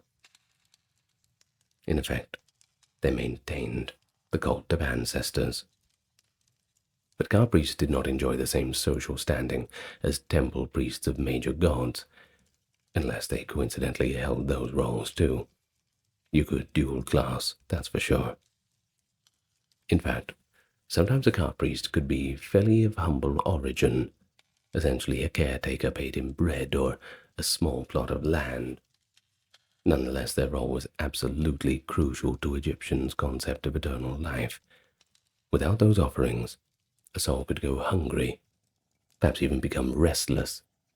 Some tomb inscriptions even implore passers-by, "O living ones upon the earth, all who shall pass by this tomb recite an offering for the owner." Now this suggests that while Ka priests were hired, Egyptians also somewhat, how can I put it, crowdsourced prayers, I suppose. That's one way of putting it. They were crowdsourcing from any pious visitor who would go by. Well, by the New Kingdom, offering tables and commemorative stelae were common in tomb chapels for this very purpose, and festivals, like the Feast of the Valley, saw families and priests bringing food to tombs en masse. The Ka priest, in summary, was the vital link to ensuring that the dead continued to partake in the fruits of the living world. It's a side of priestly life that was more intimate and familial compared to the grandiose state rituals. Just a priest quietly pouring a libation on a silent tomb, whispering prayers for someone's beloved father or mother to rest in peace and receive sustenance. While much of the high-profile priesthood in Egypt was male, women also served in religious offices, particularly in the worship of goddesses and as musicians in temples. In the Old Kingdom, there are references to priestesses of Hathor and priestesses of Nath, often royal ladies or noble women who held honorary positions in the cults of those goddesses. For example, some queens of the 5th and 6th dynasties were titled Priestess of Hathor or Priestess of Thoth, indicating that they performed, or at least symbolically held, cult roles for those deities. These might have included leading women in ritual dances or music during festivals, or managing certain temple properties. However, the nature of the female priestly role is often different from men's. A very common title for women in the New Kingdom is Singer of Amun or Chantress of a deity. These women were part of the temple choir, so to speak. They would sing and play instruments, like the harps or the lutes or the sistrum, that old sacred rattle, during ceremonies. Music was an essential component to temple ritual to please the gods and create an atmosphere of holiness. Some of those chantresses were married to male priests or were daughters of the priests. It could be a family's women joining in temple service in a musical capacity. But they too had to maintain purity and were considered part of the clergy. The most illustrious priestess role that developed was the god's wife of Amun, and related deity titles like divine adoratress of Amun. This was in the New Kingdom, so a bit of a more modern development comparatively. Initially, God's wife was a ceremonial title given to a queen or princess who had participated in Amun's rituals at Karnak, for instance, standing behind the king in ceremonies, shaking the sistrum before the god. Over time, especially in the Third Intermediate period post-New Kingdom, this title became very powerful in its own right. The god's wife of Amun, often a royal woman, took a vow of chastity and effectively controlled the administration of Amun's temple in Thebes, wielding as much clout as a high priest would. Women like Ahmose Nefertari in the early 18th dynasty and Nitocris in the 25th to 26th dynasty were God's wives, who are recorded as controlling land, appointing priests, and being treated almost like reigning monarchs in Thebes. They even adopted heiresses to succeed them, mimicking royal succession. And this was an exceptional development. Female clergy with autonomous power, and largely unique to the cult of Amun. It shows that while Egyptian religion was patriarchal in many aspects, it had room for powerful priestesses, when circumstance allowed for it. But apart from Amun, women served as priestesses of Isis, Nephthys, or Hathor in funerary contexts, especially during mummification rituals, where women were known as hawks or mourners of Osiris, and took on the roles of Isis and Nephthys by the bier of the corpse, mourning and reciting laments. These may not have been formal priestesses in peacetime, but during the funeral they were ritually empowered as such. So, to sum it up, Egyptian priestesses typically either complemented the male priests as musicians or ritual participants, or in special cases led cults in their own right. They were equally dedicated to upholding Maat. One near-contemporary account by the Greek historian Herodotus notes that certain cults, like that of the goddess Serket and the god Amun, had both male and female officiants. He observed that priestesses of Amun could reach the rank of wife of Amun and a rival king in honor. So, while the spotlight often falls on the high priest Manetho or Ta-Mose, we should remember the voices of women too were there, just not in that much of a capacity as the men. But still, they played an important role, equal in value, different in function. Well, we keep hearing that word, don't we? Maat, the divine order, justice and harmony established at creation. Well, I keep talking about it because it's very important. It was at the heart of pretty much every priestly action. Priests considered themselves guardians of this cosmic order of Maat. This wasn't an abstract principle. It was a manifestation in very concrete duties. Each morning's offering was literally called presenting Maat to the god. They would sometimes offer a small figure of the goddess Maat or a representation of the law. By doing so, they affirmed that what is right, truth, and order was being maintained. So, one might ask the question, how does feeding a god statue or saying prayers maintain cosmic order? Well, to the Egyptian mind, the gods were sustainers of creation, but the gods themselves drew strength from ritual correctness and human devotion. It was a grand, reciprocal relationship. Humans sustained the gods through ritual, and the gods sustained the world, and the Nile, and the sun in return. It's a pretty good deal. But the problem is, if the priests faltered, the gods might just withdraw, and chaos, Isfet, the opposite of Mart, could erupt. Crops would fail, enemies would invade, and everybody would get tuberculosis. Beyond the daily temple service, though, priests engaged in numerous festivals and special rituals. And that would have a broader community significance, surely. For example, during the annual Opet festival in Thebes, the priests carried the bark, a boat-shaped shrine of Amun, in procession from Karnak to Luxor Temple, accompanied by music and pilgrims. But it wasn't just a parade for show. It was a renewal of the king's divine power, and a celebration of fertility and mart for the whole land.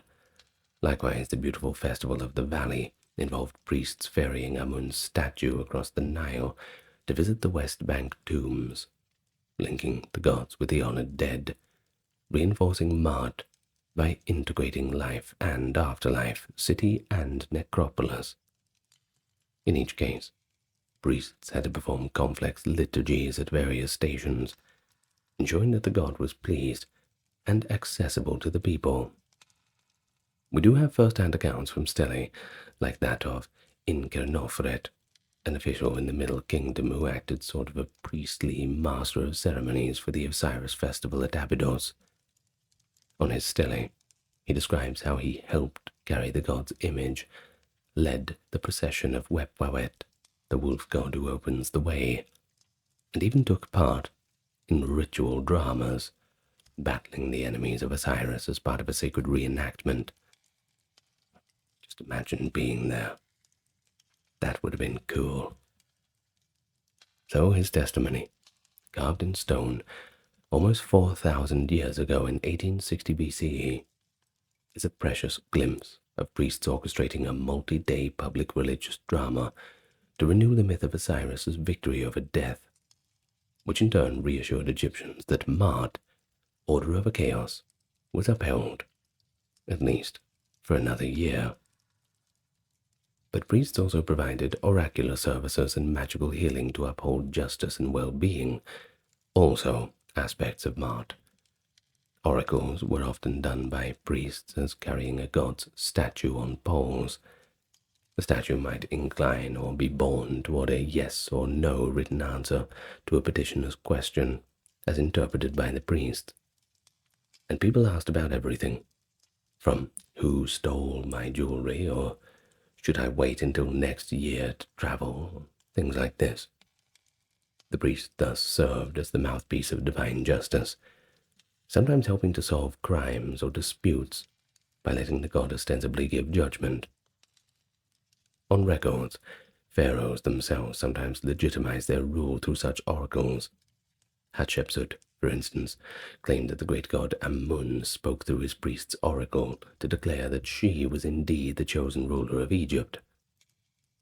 While cynics then and now might suspect priests of subtly controlling the outcome, for Egyptians, this was a pretty important form of divine validation.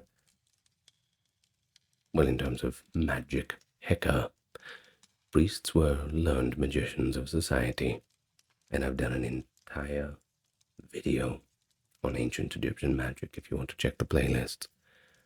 The line between religion and magic in Egypt was, of course, a bit blurry. Magic was simply practical religion. If someone was ill, a priest, often a special class called Sao, magicians or Sinue, physician priests, could recite spells and concoct remedies. Temple libraries called Houses of Life contained manuals on medicine, spells to protect against snake bites, and also incantations to safeguard childbirth. It was often the priest's duty to go outside the temple to perform such services to the community. This is just another way they upheld Mart, by averting the Isfet, that chaos of illness, calamity, or evil spirits through their sanctioned magic. One inscription from a temple at Dendera describes the priesthood there as those who drove off the evil one with spells, who make life flourish. Indeed, they were even seen as fighting demons or chaotic forces that threatened the community and the temple. A striking ritual was the execration ceremony. Priests would mold clay figures of Egypt's enemies or names of troublesome spirits, and then ritually curse and smash them.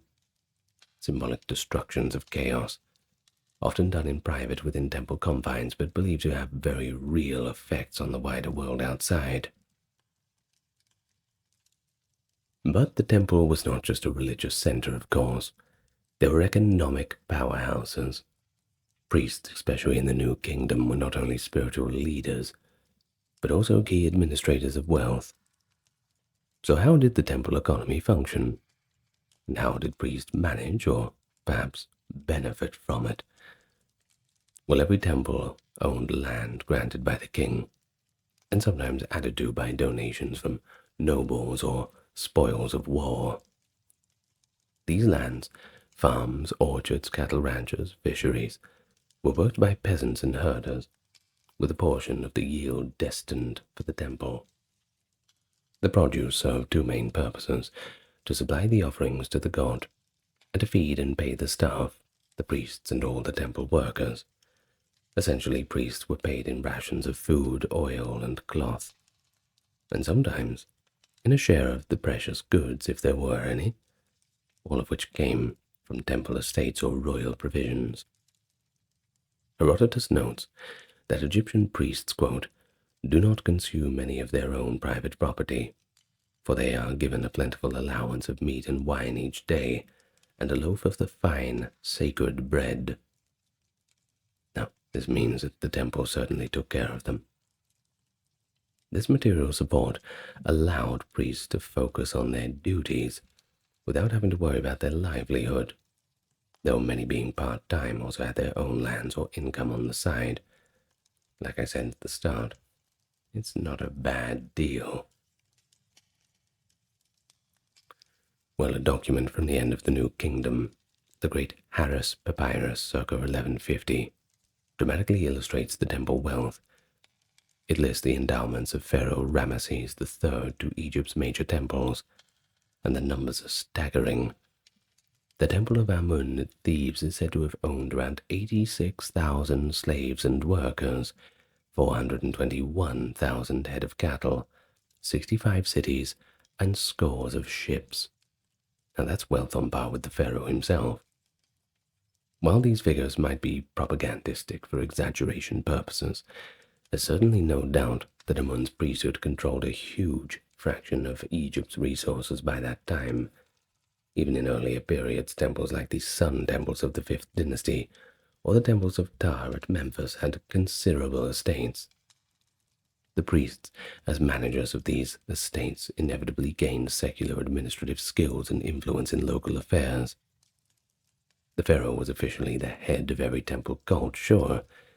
In theory, he was the high priest of all the gods. But the pharaoh can't be everywhere, and the local high priests had to act in his stead. In return, the pharaoh expected loyalty and a smooth running of the cult that legitimized his rule. It was a symbolic relationship, symbiotic, rather. Kings lavished wealth on temples, and priests conducted rites that affirmed the king's divine mandate. And when that balance broke down, conflict could arise.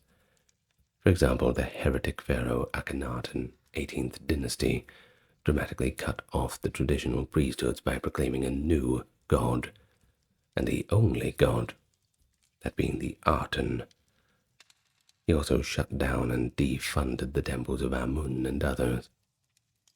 This was likely motivated by a mix of genuine religious zeal and a political attempt to curtail the Amun priesthood's power. The result was a temporary collapse of those institutions.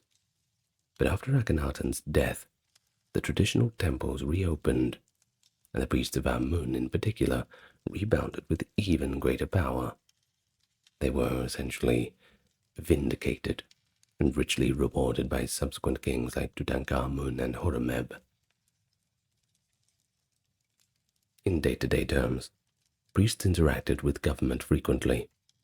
Many high priests held titles like royal treasurer, governor of the city at the same time, blurring those lines between religious and state authority.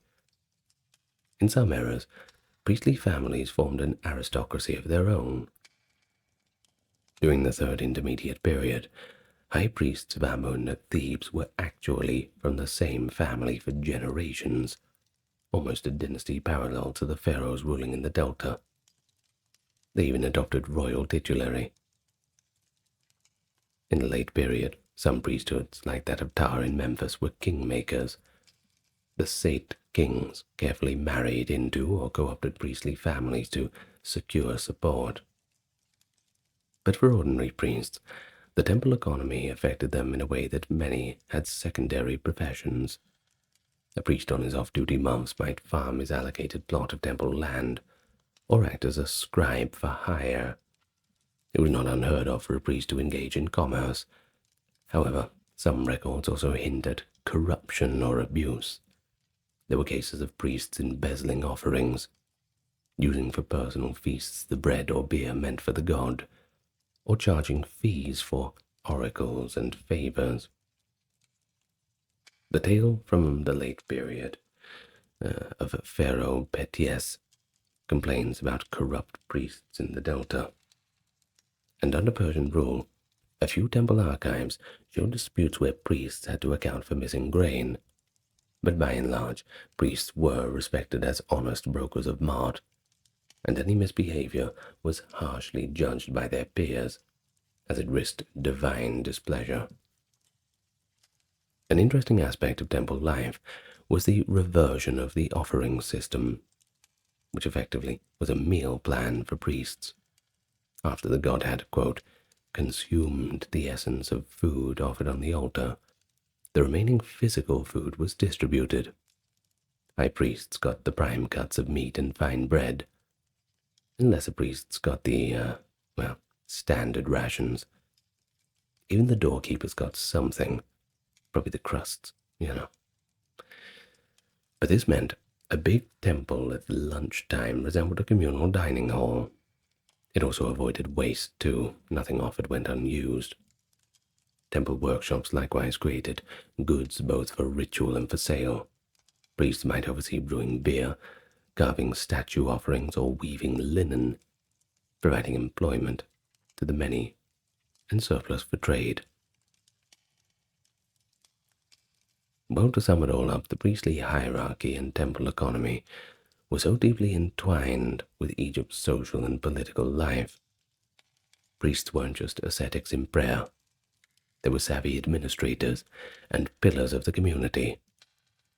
They mediated between gods and the people not only spiritually, but also in material blessings, ensuring the flood of the Nile was thanked, the granaries were filled and opened in famine, and that the wealth of the temples served the greater mart of the nation by funding festivals that united the populace and charity that fed the poor.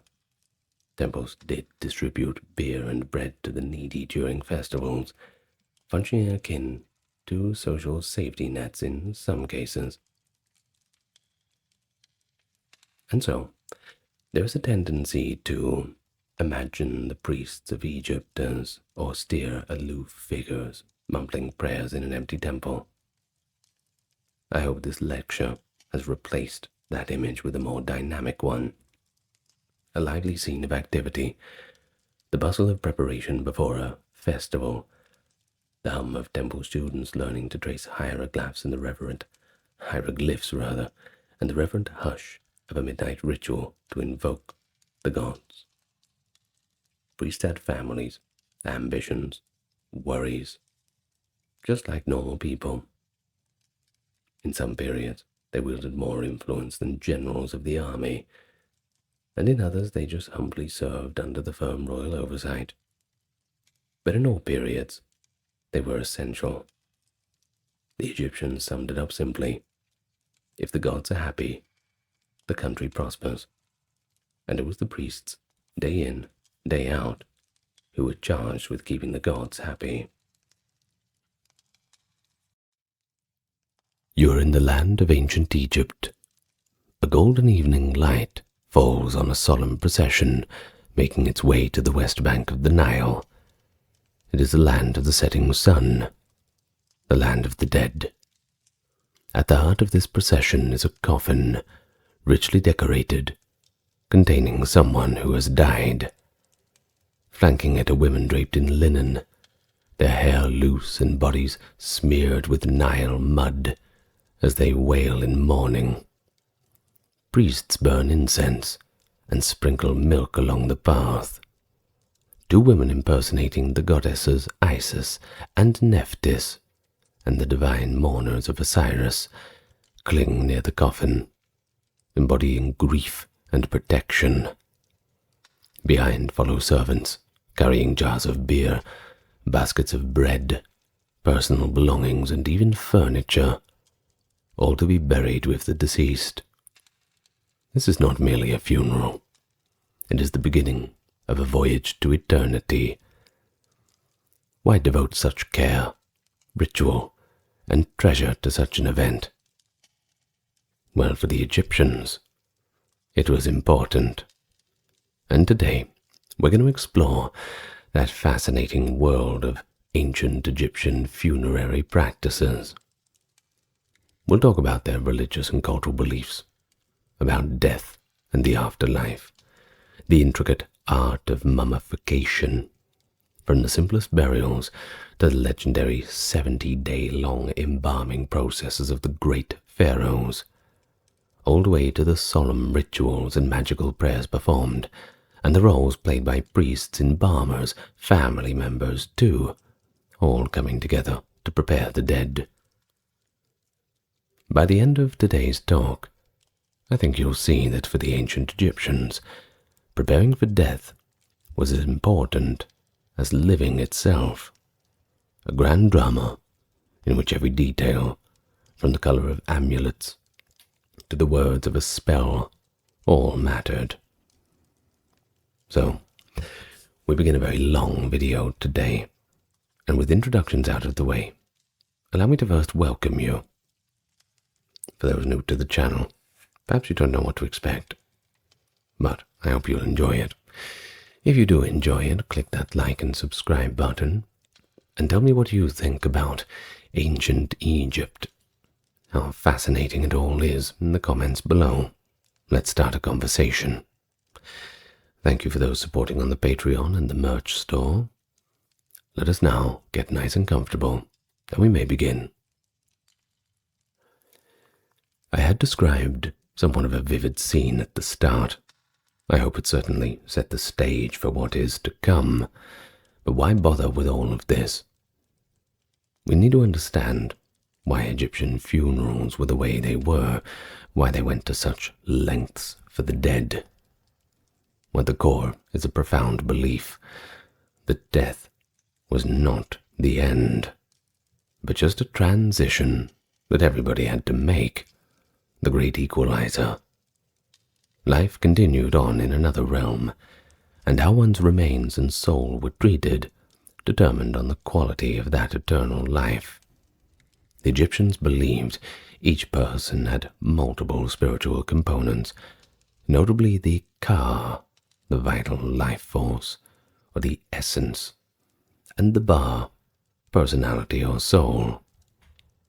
And at death, the Ba and Ka separated from the body. This would become the Kat. But they needed a preserved body, you see, to reunite, and form an Ak, an effective spirit. Now, as one text explains, the soul had to be able to recognize and return to the body to receive sustenance and continue its existence. Thus, preserving the corpse in a lifelike form was extremely important. The afterlife could only be achieved if the Ka had a physical home to return to. And immortality in ancient Egypt, that was conditional. One had to be mummified, properly buried, but you also had to be remembered by the living. If all these three were done, the deceased could live forever among the gods. But if not, the soul ran the risk of becoming restless, or even worse, non-existent, fading into the dust of the void. And this belief was so strong that even the fear of hauntings finds its way into Egyptian thought.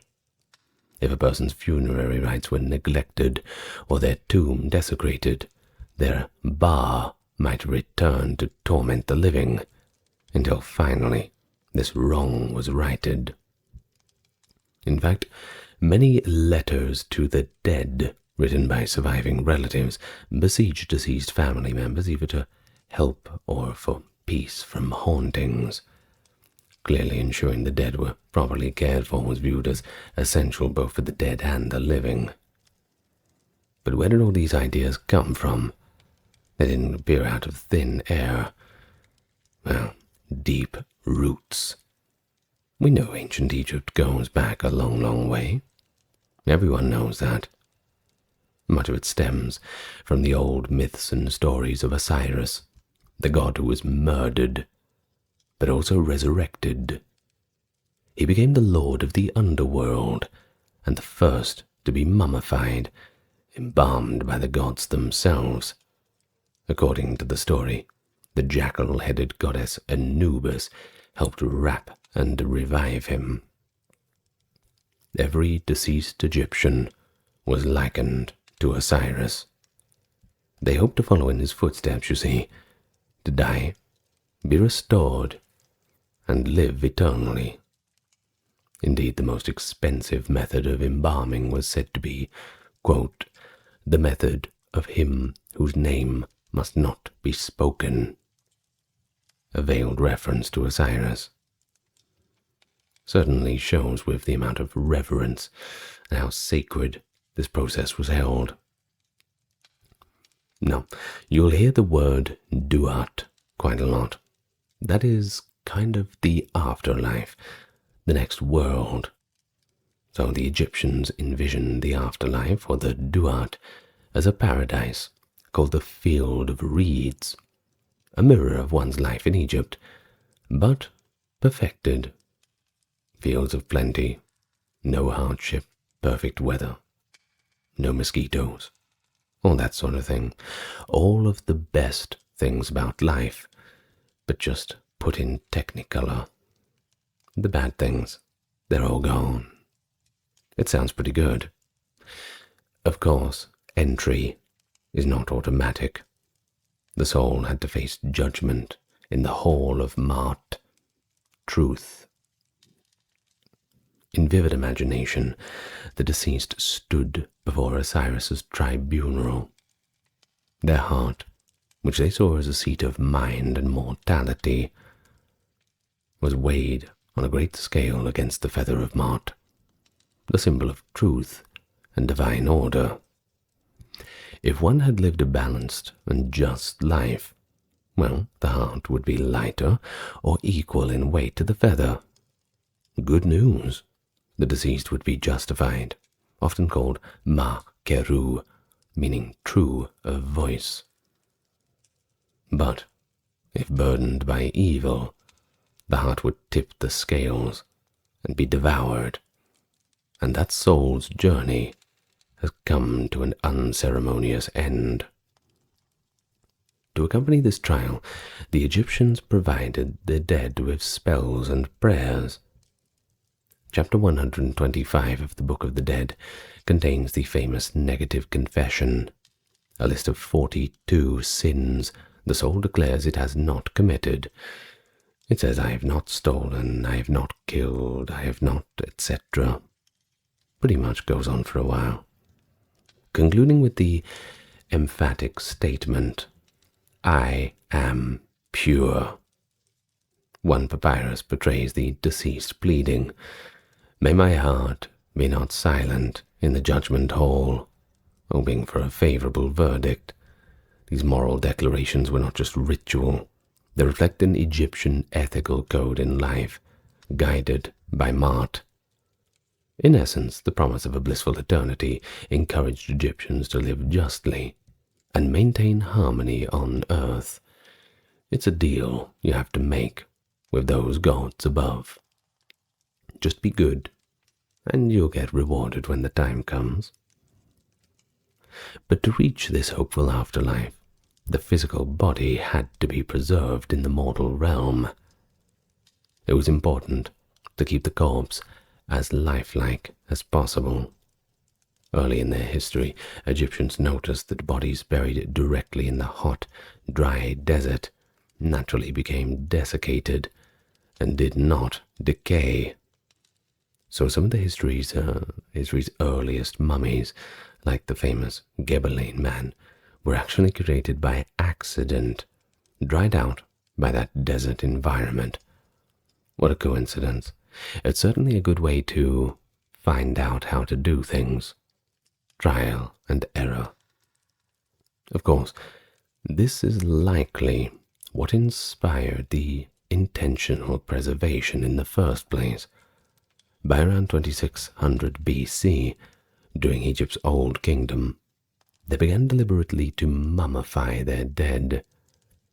This was at first a privilege of pharaohs and elites, but over time the afterlife became a lot more democratized. Still, preserving a body, that was expensive, so the quality of mummification one received often depended on their means. The best mummies, ironically the ones that look most alive, tend to be royalty or nobility from the New Kingdom period, such as Tutankhamun and Seti I, whose mummies are extraordinarily well preserved. Even after over 3,000 years, it really is a sight to behold, if you're into that. The cultural importance of all of this cannot be understated as well. Funerary practices permeated Egyptian culture. It was everywhere. People of all classes made at least modest preparations for death. Even if one could only afford a simple linen shroud and a shallow grave, they'd still prepare them the best they could. Pharaohs, on the other hand, often began planning their tombs and burial goods as soon as they took power. Dig your own grave and save. But this wasn't seen as morbid, not at all. Rather, an exercise in prudence. You see, life was transient. The tomb is eternal. In fact, they were often called the houses of eternity. One Middle Kingdom's official tomb inscription even advises the living, build yourself a trustworthy house for the hereafter, for one day all men are proprietors in the grave. The whole society shared a focus on ensuring this immortality. Tombs were built, inscriptions were carved, and rituals scripted in a way that collapses the boundary between life and death. An ancient Egyptian would say a deceased person has gone to their car or gone west, rather than ceased to exist or died. There was no ceasing to exist. Well, unless you had really lazy family members. Let's hope not. Funerals, therefore, were not just farewells.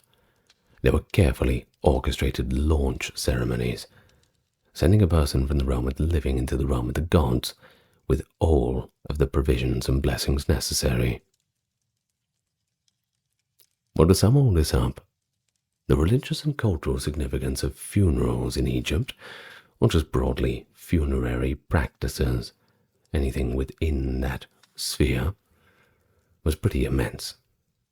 It was rooted in the belief that life, identity, and moral order continued after death, and the tomb was a gateway to the next world.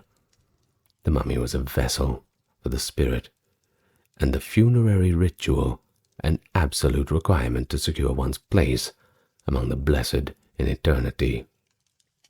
And so with that worldview in mind, let's move on to how they actually prepared the body.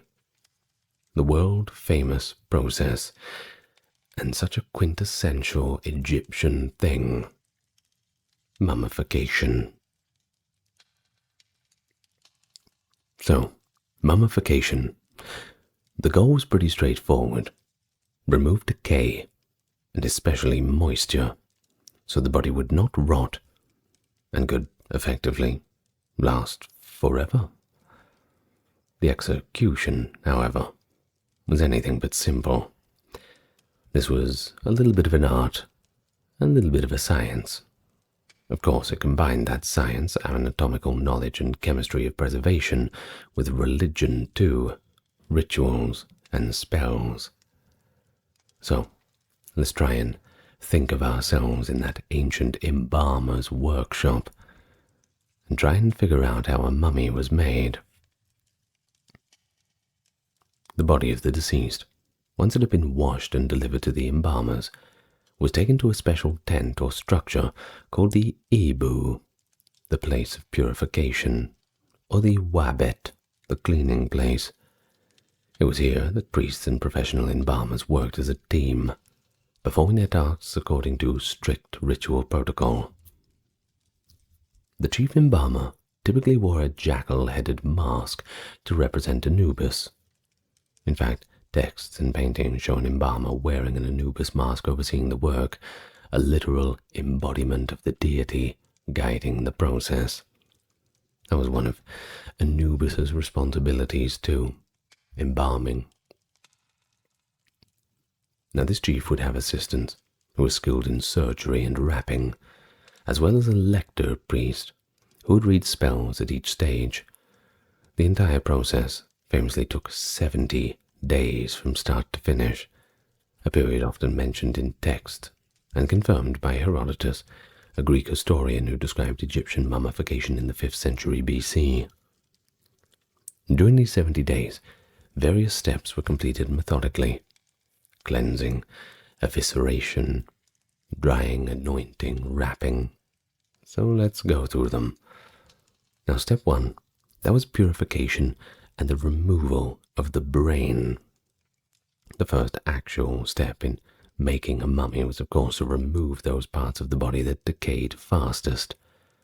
The brain, which the Egyptians oddly did not regard as important, though they thought the heart was the seat of thinking, was removed through the nostrils. An embalmer would take a long metal hook, often a bronze or iron tool, and carefully push it up into the skull through the nasal passage to liquefy the brain and pull it out in pieces. Sounds pretty gruesome. Well, it was certainly delicate work. No one's denying that. It had to be done carefully to avoid disfiguring the face. The liquid brain matter would then be drained out. In many excavated skulls of mummies, resin or linen was later inserted into the cranial cavity. Interestingly, sometimes the brain was simply discarded since they didn't think it was vital. One ancient reporter even says embalmers just threw the brain away after extraction. And then we have step 2, evisceration, that is, removing the internal organs. Next, a slicer priest made an incision in the left side of the abdomen with a special knife. In ancient times, perhaps an obsidian or flint blade, described by Herodotus as an Ethiopian stone. Through this cut, they removed the organs of the thorax and abdomen. Stomach, intestines, liver, lungs were all taken out. The only major organ left inside the body was the heart, for reasons that we have noted. It was considered the core of one's being, and, well, you needed it once you had to do the weighing of the heart in the afterlife. In fact, embalmers took great care to leave the heart in place. If it was accidentally removed, they would sew it back or substitute a heart scarab amulet inscribed with a spell imploring the heart to not betray its owner in the judgment. I mean, I don't know if you'd get away with that in front of Osiris, but you could certainly try. It's better than showing up empty-handed, or empty-chested, I suppose. The other organs, however, were very important to preserve as well. Each organ was treated, dried, and stored in its own special container known as a canopic jar. By the New Kingdom, there were 4 canopic jars per body, each guarded by one of the four sons of Horus, deities who protected the organs. For example, the human-headed god Imseti guarded the liver, Hapi, the baboon-headed one, the lungs, Duamutef, the stomach, and Keb-Senuf, the falcon-headed one, to guard the intestines. The jar's lids were often carved to represent these protective spirits. You can pretty much tell what's inside by just looking at what god's on there. Pretty interesting labeling system. These jars would be buried alongside the mummy in earlier periods, but in later periods, embalmers sometimes wrapped the organs and placed them inside the body cavity, yet they still included empty canopic jars in the tomb as tradition. And here's another interesting little detail, just to illustrate the length that the embalmers went to, as how they occasionally enhanced the corpse's appearance. What do you mean? Well, for example, the mummy of Pharaoh Ramesses IV in 12th century BCE was found with small onions inserted into his eyes to replace the eyes that had rotted away. This unique case in mummification shows an attempt to make the face look more lifelike by giving some fullness behind the eyelids. The nostrils of the same mummy were plugged with linen and peppercorns, perhaps to maintain the shape of the nose. These careful touches speak to the Egyptian desire to preserve the body as it did in life, since the Ka, of course, had to recognize it. Now, step 3, desiccation. With the organs removed, the body and the organs with the organs removed, the body and the organs separately needed to be dried out thoroughly. And to do this, the Egyptians achieved this by using a naturally occurring salt mixture called natron, a combination of sodium carbonate, bicarbonate, and chlorine found in Egyptian salt lakes. The corpse was covered entirely in natron crystals, or packed in natron powder for a period of many days. Classical sources and modern experiments confirm 40 days was the key period for drying, though the total process was 70. Either way, about 40 days in natron, all moisture had been leached out of the tissues. The body would be much thinner, skin shrunken and darkened, essentially mummified. The internal organs, then removed, were likewise packed in natron to dry. Sometimes embalmers also placed packets of natron inside the body cavity and even beneath the skin. This dehydration step was the most critical for preservation. Herodotus emphasized that they were not allowed to exceed 70 days of natron. Quote, "For a longer time than this, it is not permitted." Perhaps because over-drying could make the corpse too brittle. Well, after the set time, the body was washed of natron and any residual salts, and step 3 was all complete. Now step 4 was anointing, stuffing, and restoration. Once dried, the body was something like, how can I put it? It's like a big piece of beef jerky. Think of it like that, very shrunken and stiff. The embalmer's next job was to restore a lifelike shape and impart pleasant aromas associated with sanctity and divinity. They would anoint the skin with oils, resins, and spices. According to Herodotus, the embalmers filled up the body cavity with pure myrrh, cassia, and other spices before sewing it back up. They also liberally applied cedar oil, frankincense, and beeswax in various stages. These substances were antimicrobial, i.e., they helped in preservation, and also gave the mummy the characteristics sweet scent often noted by archaeologists, even thousands of years later. In some mummies, the body cavity was packed with linen, sawdust, or sand plump to thicken up those sunken areas. For instance, after about 40 days of drying, embalmers might stuff linen pads under the skin or inside the abdomen to restore a fuller shape. On occasion, artificial eyes, like the onions we mentioned, or stone eyes, were placed, and a facial feature could be subtly padded out. The whole aim was to make the mummy look whole and a little more dignified. One scholar poetically noted that the mummification at this stage was much more of an art than it is a science. Quote, transforming a corpse into a godlike form. Indeed, the word mummy in Egyptian, sa, also meant noble, dignified, implying that being mummified elevated one's status among the dead. It is pretty fascinating to consider that the Egyptians also saw mummification as a kind of spiritual cleansing. The physical removal of organs could be linked to removing sins. They treated moral impurities as forms of decay to be excised. Embalmers cleansed the body physically, but the priests would simultaneously recite spells to cleanse it spiritually. The result was a purified, intact body, ready to house the spirit once more. So, step 5, wrapping. The final step was wrapping the body in the linen bandages, and this could be an incredibly elaborate procedure on its own, often taking many days of the total process. The embalmers used hundreds of yards of linen strips, often recycled linen from old clothes or household textiles. In fact, even Pharaoh's bandages have been found to bear laundry marks of palaces, believe it or not. Each finger or toe might be wrapped separately, arms and legs wrapped, then bound together. As they wound the linens, the priests, or lector readers, would chant spells from funerary texts to protect the body.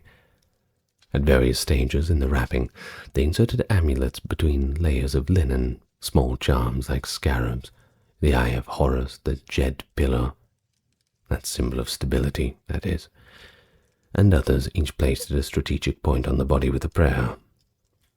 For example, a heart scarab amulet was often placed over the heart, engraved with a spell from the Book of the Dead, usually spell 30b, entreating the heart not to weigh down the scales of judgment.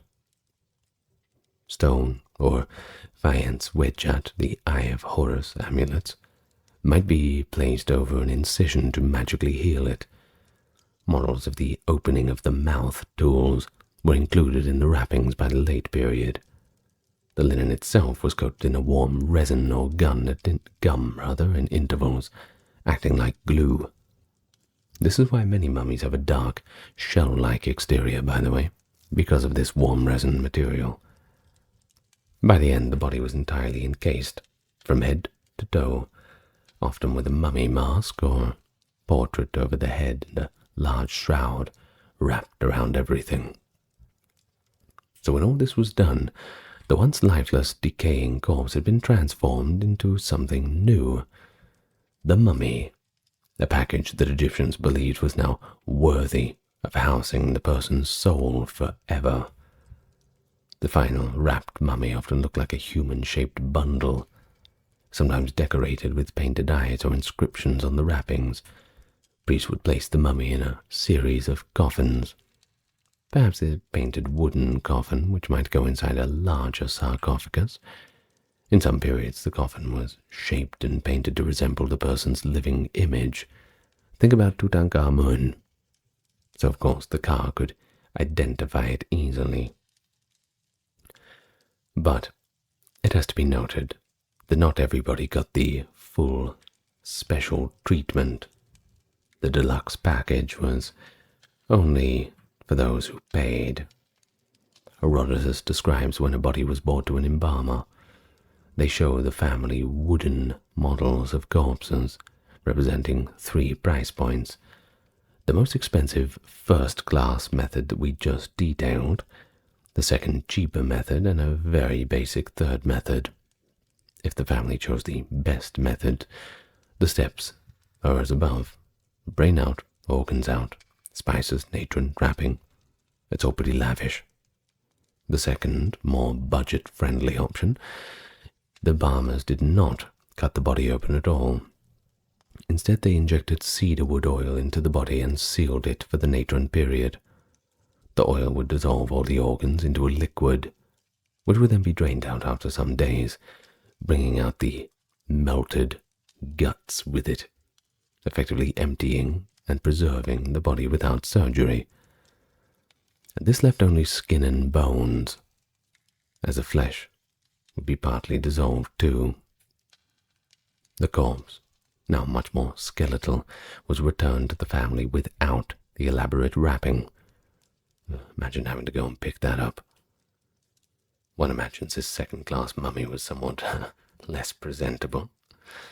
And finally, the third and cheapest option, according to Herodotus, said it was simply to purge the intestines with a liquid, possibly a laxative enema, lay the body in natron for 70 days, and then hand it back. No special chemicals, no nice-smelling spices, no wrapping. Of course, this would result in a fairly basic desiccated corpse, likely just bundled up in a shroud. But for the poor, even this might have been too costly. Many common people in Egypt's long history were probably given simple burials in the desert sands without elaborate embalming, or were only partially mummified, perhaps just dried with natron and wrapped in old cloth. The embalmers had their own guilds too, by the way, and with guilds comes trade secrets. Herodotus notes that this profession was hereditary and highly specialized, and they even had taboos. For instance, Herodotus recounts a rather shocking precaution. Now believe this, when a beautiful woman or a high-status woman died, her body was not given to embalmers immediately. The family would wait 3 to 4 days before allowing the embalmers to have the corpse, in order, and this is what Herodotus says, that the embalmers may not abuse the woman. Now, where did they get this idea from? Well, apparently there was an incident with a embalmer doing something that he was not meant to be doing with a recently deceased woman. Not cool. Well, this story, lurid as it is, suggests that even the embalmers themselves were sometimes viewed with a mix of respect and also fear by ordinary Egyptians. They had tremendous power over the dead, and had to be trusted with not only one's loved ones, but with their hopes for eternity. Well, we can only hope that they caught that embalmer who was not acting in a professional manner, to say the least. I wonder what they did to him.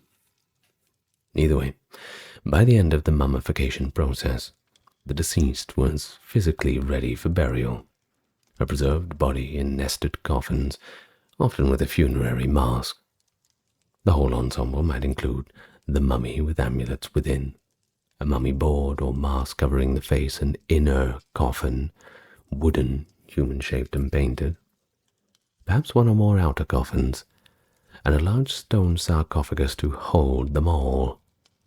For a pharaoh or a wealthy noble, this nesting would be pretty elaborate. Of course, the best example we have is Tutankhamun, and his mummy was actually within 3 coffins, a kind of Egyptian babushka doll, the innermost solid gold, the 2 outer wood gilded, plus a stone sarcophagus and 4 gilded wooden shrines around that. But for common people, they'd just be thrown in a box. Or even no coffin at all might suffice, just a burial shroud. With the body prepared, the next phase was equally as important. The funerary ritual and the burial itself, in which the dead would be animated, celebrated, and sent off with proper ceremony. Now, let's follow our mummy from the workshop to the tomb and observe the rituals performed. So, after 70 days of meticulous preparation, the day of the funeral is finally here. But the ancient Egyptian funeral was not a quick graveside service either. It was pretty complex, a sequence of rituals, some carried out in the home of the deceased, some along the way to the tomb, and many at the site of the tomb itself. These rites were meant to magically reanimate the deceased's senses, protect them from harm, and officially send them into the afterlife with the blessings of the gods. Upon death, Egyptians entered this period of mourning. Family members and professional mourners would cry out and cover themselves in dust or mud. Herodotus describes how, when a respected household member died, the women would plaster their heads and faces with mud, leave the body inside the house, and run through the streets wailing with bared breasts, joined by female relatives. Now, take some things, Herodotus says, with a grain of salt, but, well, we don't have any sources saying that they don't do this. As for the men of the family, meanwhile, they would also beat their chests and mourn separately. This public display of grief announced the death to the community and honored the deceased with visible emotion. After this, the body was taken for mummification, as we have seen. So, on the appointed day of burial, often around the 70th day after death, when the mummification was complete, a funeral procession formed to escort the mummy to its tomb. Now, one can imagine the scene. The mummy in its coffin was placed on a funerary bier, or a sled often pulled by oxen or carried by men. Scenes from tomb art and texts, as well as, of course, Herodotus's account, depict a line of people making this journey. At the front typically were priests uttering prayers, burning incense. One priest might carry a brazier of incense and sprinkle libations like milk or water along the route. Close to the coffin, as mentioned, were two female mourners representing Isis and Nephthys. These women, sometimes actual family members, other times hired mourners, took on the roles of the two goddess sisters who mourned Osiris.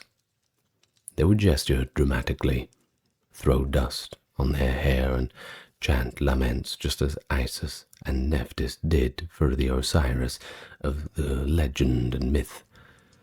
Their presence was symbolic.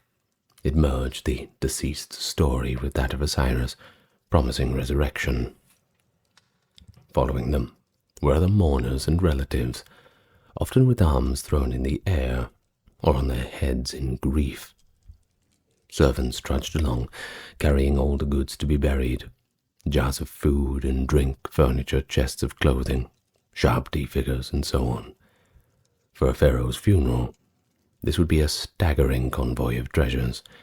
Even for a well-off commoner, it might include a few of his favorite, stools and beds, offerings, a couple of tools, things like this. Also in the procession was the canopic chest, containing the 4 jars of organs, carried separately, like an honored item. Musicians might be present too. Some funerals employed flute players or singers of dirges. If the tomb was across the Nile, as was quite often in Thebes, the procession would include a boat journey. They would ferry the coffin across the river to the west bank, since most cemeteries were located in western deserts. This boat ride itself was symbolic of crossing into the afterlife. Arrival at the tomb and the opening of the mouth ceremony, that was next on the agenda. Once the procession reached the tomb entrance, there were further ceremonies. The coffin was met by dancers and a priest who recited spells in honor of the dead. The centerpiece of the tombside rituals was the opening of the mouth ceremony. This ritual, attested since the pyramid text of the Old Kingdom, was performed to restore the deceased's ability to see, hear, breathe, and eat in the afterlife. The idea was that mummification, while preserving the body, left the person in a deathly silence. The opening of the mouth would magically restore their senses. Well, how did the opening of the mouth actually play out? kind of like this. The mummy, or sometimes statue of the deceased, was stood upright. Often the coffin was propped vertically, or the mummy taken out and sort of supported up. A priest, usually wearing a leopard skin robe, that being the Sem priest, and sometimes an Anubis jackal mask too, would touch the face of the mummy with a special set of ritual tools. One tool was the adze, a small axe-like instrument. Another was a spoon-shaped blade called a peseshkef, possibly resembling the tool used in childbirth to cut the umbilical cord. The symbolism was that the deceased is being reborn into the afterlife, and these tools open the mouth as at birth. The priest would touch the mouth, eyes, ears with these instruments while reciting spells such as, "I have opened your mouth, I have opened your 2 ears, I have opened your mouth with the instruments of Anubis," a spoken confirmation that the senses are indeed restored. In fact, spell 23 of the Book of the Dead is explicitly the formula for the opening of the mouth. A line from one version reads, in one translation, "My mouth is opened by Ptah. The bonds of Seth which restrict my mouth have been loosened," invoking gods to free the deceased from silence of death. Now, the imagery of bonds being loosened implies that death's hold is being released so the person can function again normally, but now, instead of in the mortal world, in the spirit realm. Often as part of this ritual, a calf or ox was sacrificed. The leg of this sacrificial animal, the foreleg, was offered to the deceased, symbolically providing strength and life force. The offering of meat and blood spilled were also tied to revivification, possibly linked to the Osiris myth where the spilling of the blood or the energy of life is transferred. Now, during the opening of the mouth, the family, especially the heir or oldest son, might even participate. In some depictions, the son of the deceased holds the mummy and touches the mouth, effectively performing the ceremony under guidance of priests. In royal funerals, this could have political significance. Well, for example, when Tutankhamun was buried, it is believed that his successor, Ai, acting as a son figure, performed the opening of the mouth and thus legitimized himself as heir. Thus the ritual also publicly confirmed continuity, that the dead was properly installed in afterlife and the living successor had done their duties. After the opening of the mouth concluded, the now, reanimated deceased was presented with offerings. Tables heaped with bread, beer, beef, poultry, vegetables, wine, and incense would all be laid out. A priest or family member would present these and consecrate them with the traditional offering formula. An offering which the king gives and Anubis who is upon his mountain, that he may give invocation offerings of bread and beer, oxen and fowl, alabaster and linen, everything good and pure for the Ka of whoever name. Now this offering formula appears on countless tombs. It's really everywhere. It indicates the supplies that the dead would enjoy. A little bit of a funeral shopping list. At the tomb, they likely recited such prayers and burned or deposited the goods.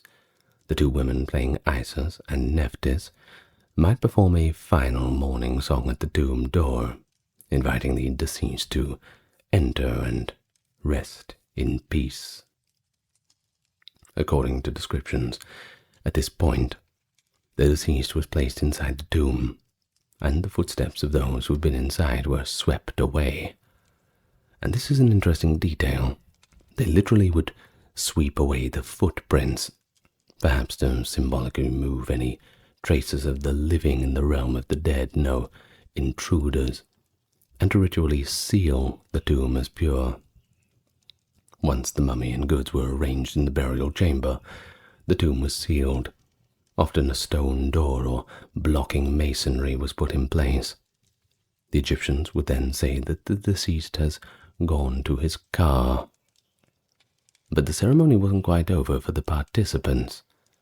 After the burial, the mourners and the families often held a funerary banquet nearby, a feast in honor of the deceased.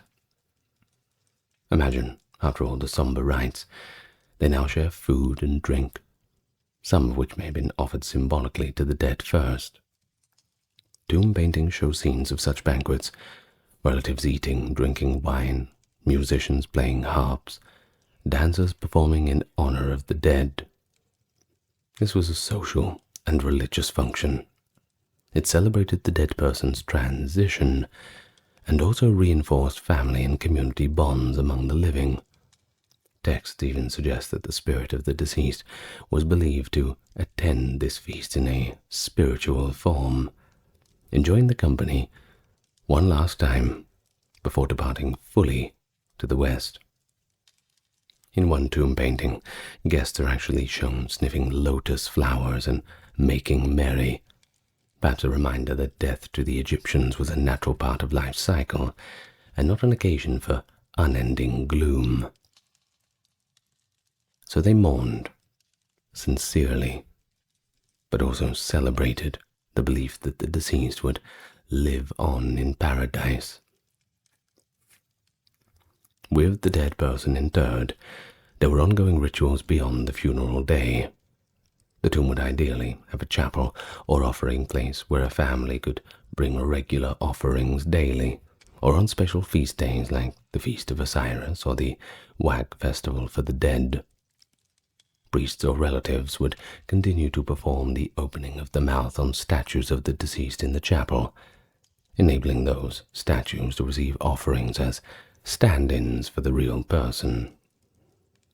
Tombs often had a false door carved in the wall of the chapel, a niche through which the spirit was believed to come out and take the offerings left by the living. The false door was like a magical portal of sorts, inscribed with the deceased's name and titles, and often the offering formula. It was expected that forevermore the car of the deceased would be able to emerge and eat the essence of the bread and beer offered, ensuring it never went hungry. After all, eternity is a long time. But there were also periodic ceremonies. For kings, large-scale rituals at their mortuary temples. For commoners, families might observe a 40-day memorial service, since that 40 days was significant in the embalming, or an annual remembrance on the anniversary of death.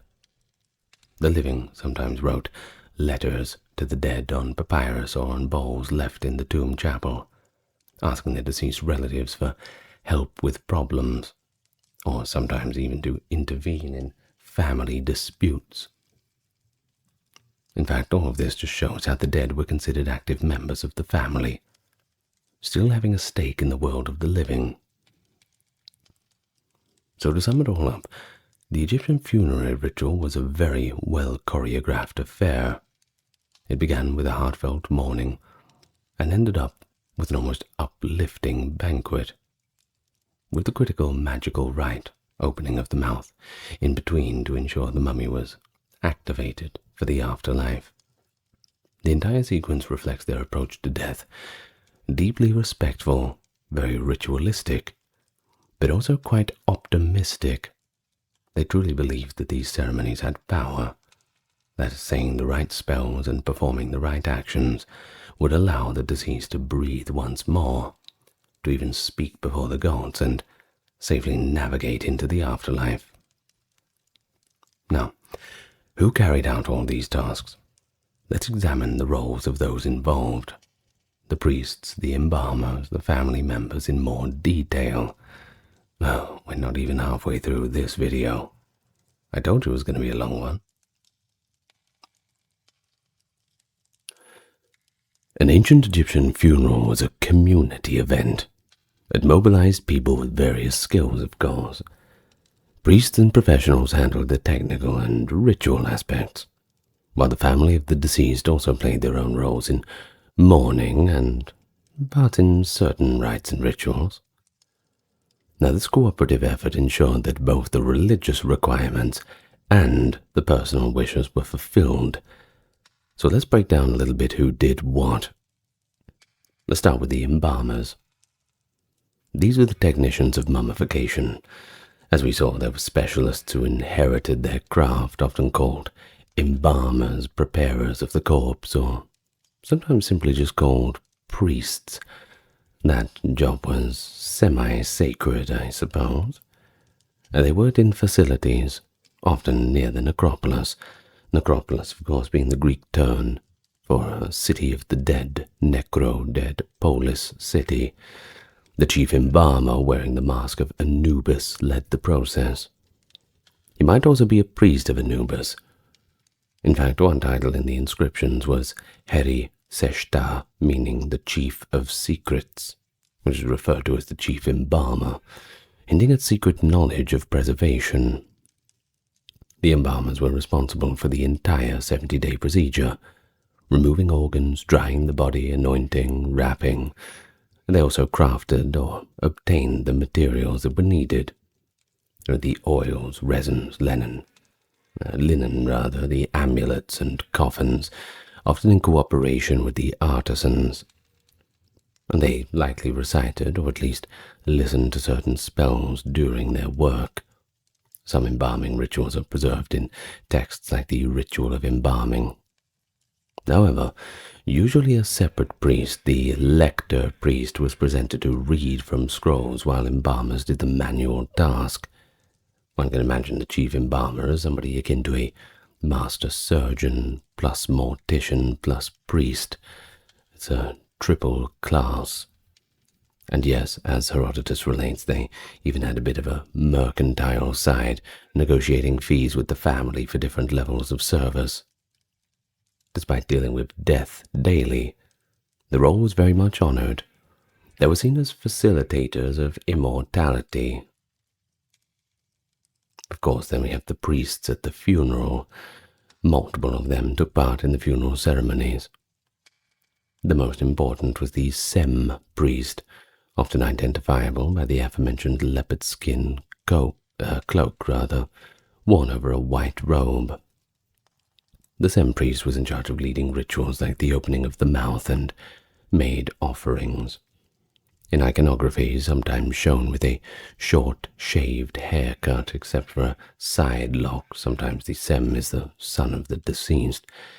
Another was the lector priest, called the Keri Heb, who carried a scroll and intoned the necessary liturgies and spells at each stage, for example, reciting the words of the opening of the mouth ritual.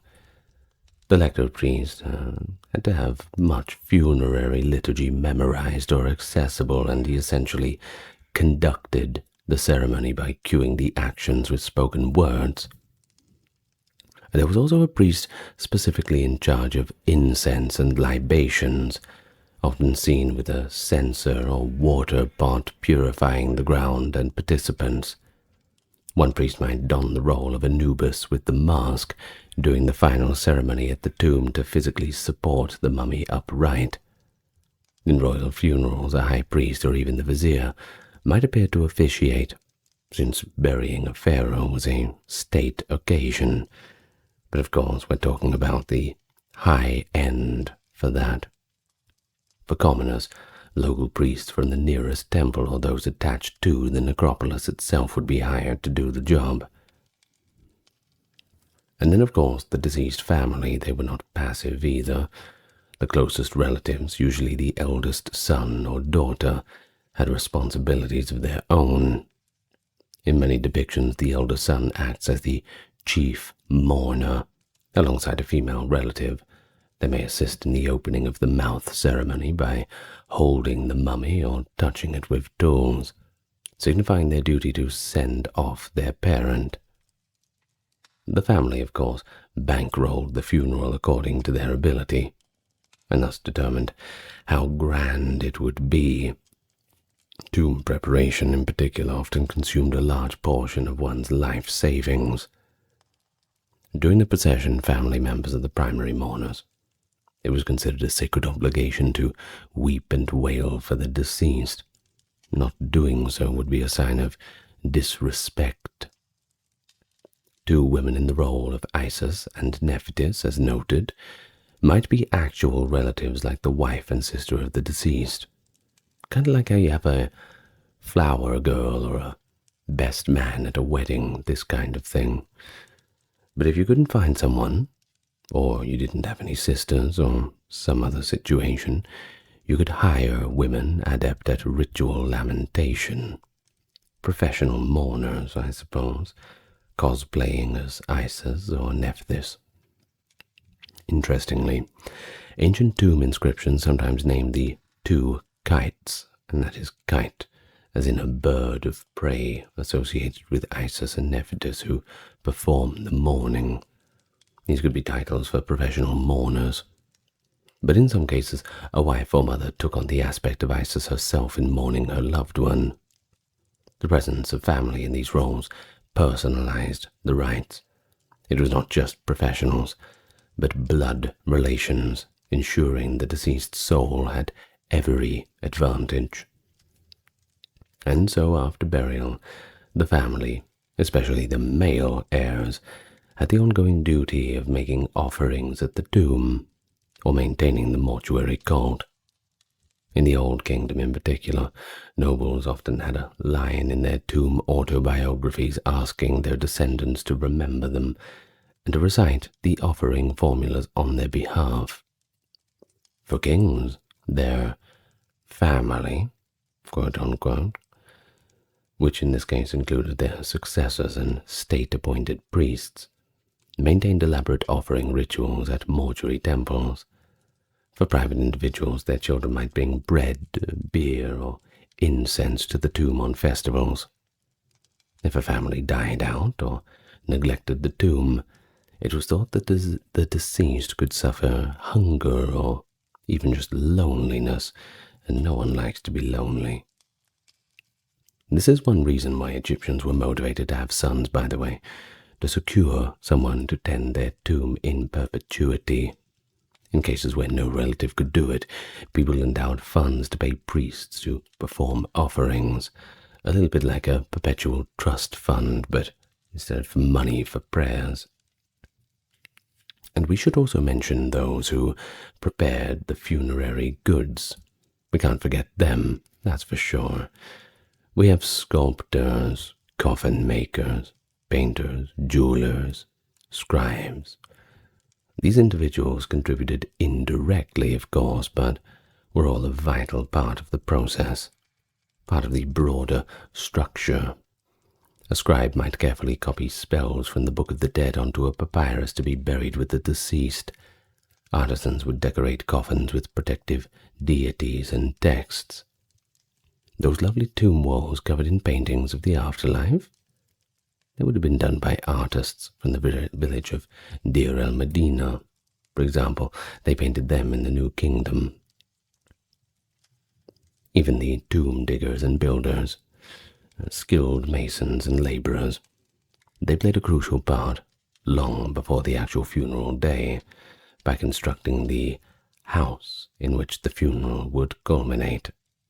We have direct evidence of that, too, during the New Kingdom.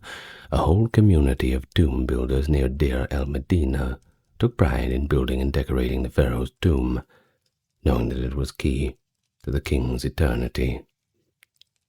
They were so dedicated that they once went on strike when rations failed to arrive, refusing to work on the royal tomb until they were paid in grain. Fair enough. This incident in 1158 BC under Ramesses III is actually the first recorded labor strike in history, caused because the workers who built tombs, including the pharaohs, had not received their promised remuneration.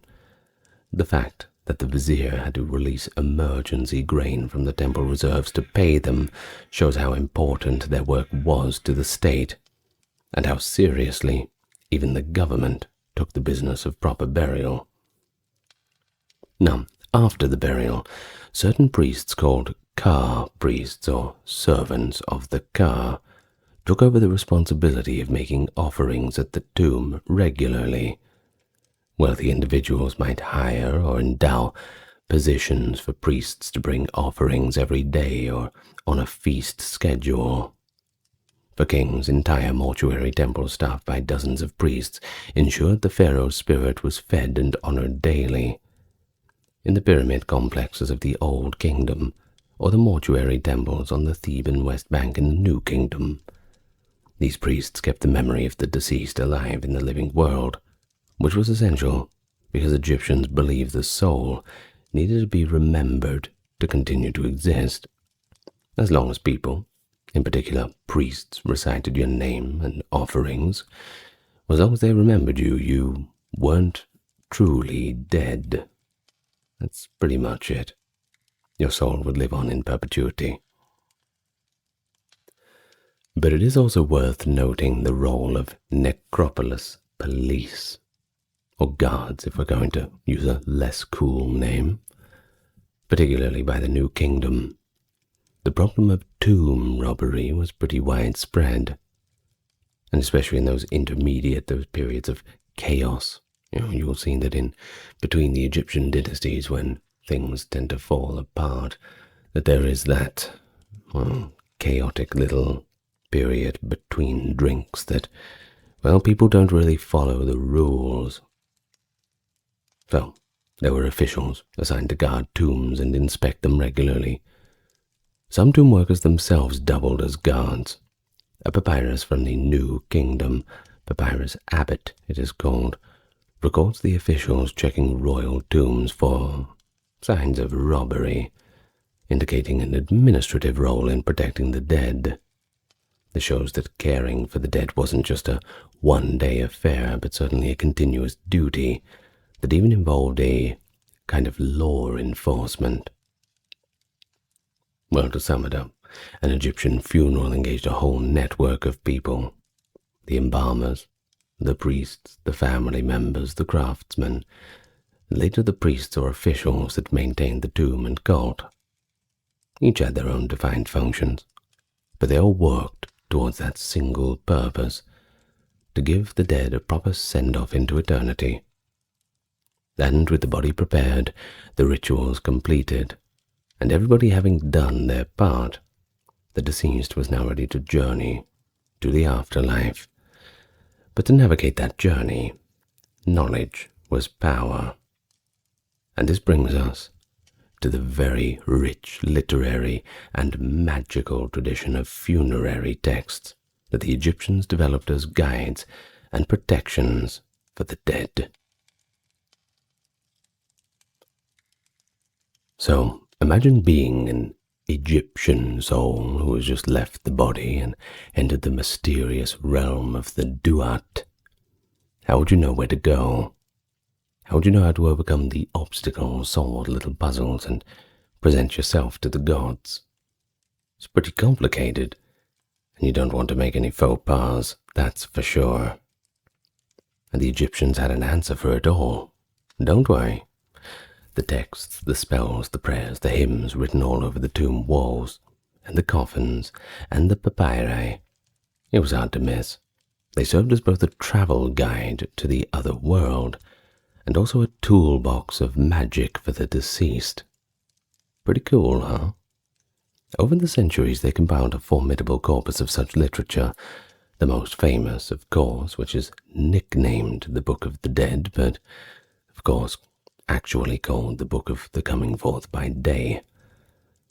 But that was the later versions. Before the Book of the Dead, there were earlier collections, the pyramid texts and coffin texts.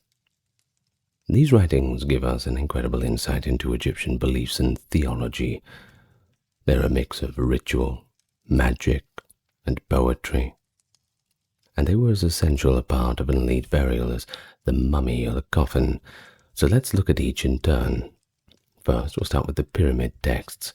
This takes us all the way back to the Old Kingdom, between 24 and 2300 BC.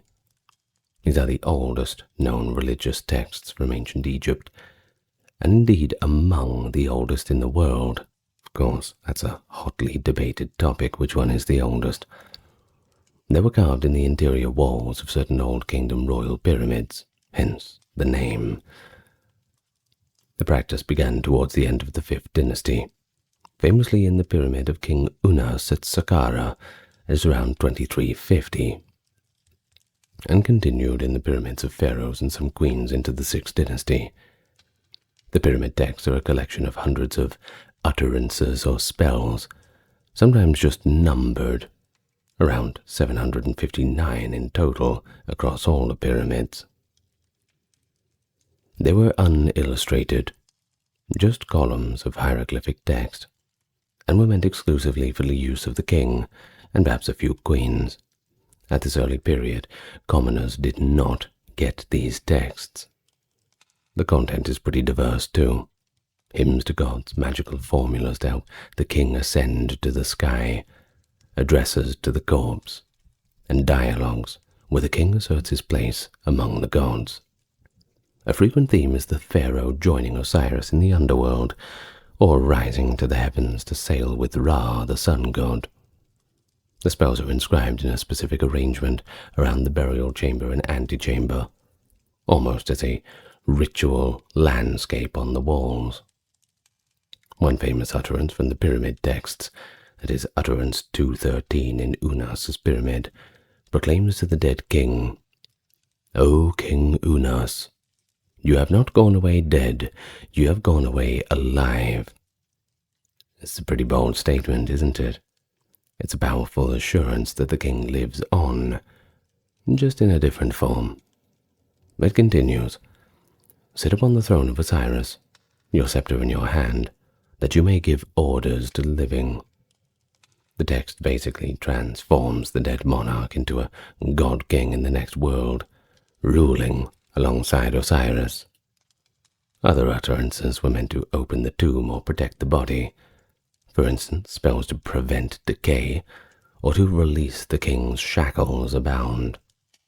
The pyramid text also contained the earliest version of the myth of Osiris embedded into them, and the notion that the king's resurrection is parallel to Osiris's.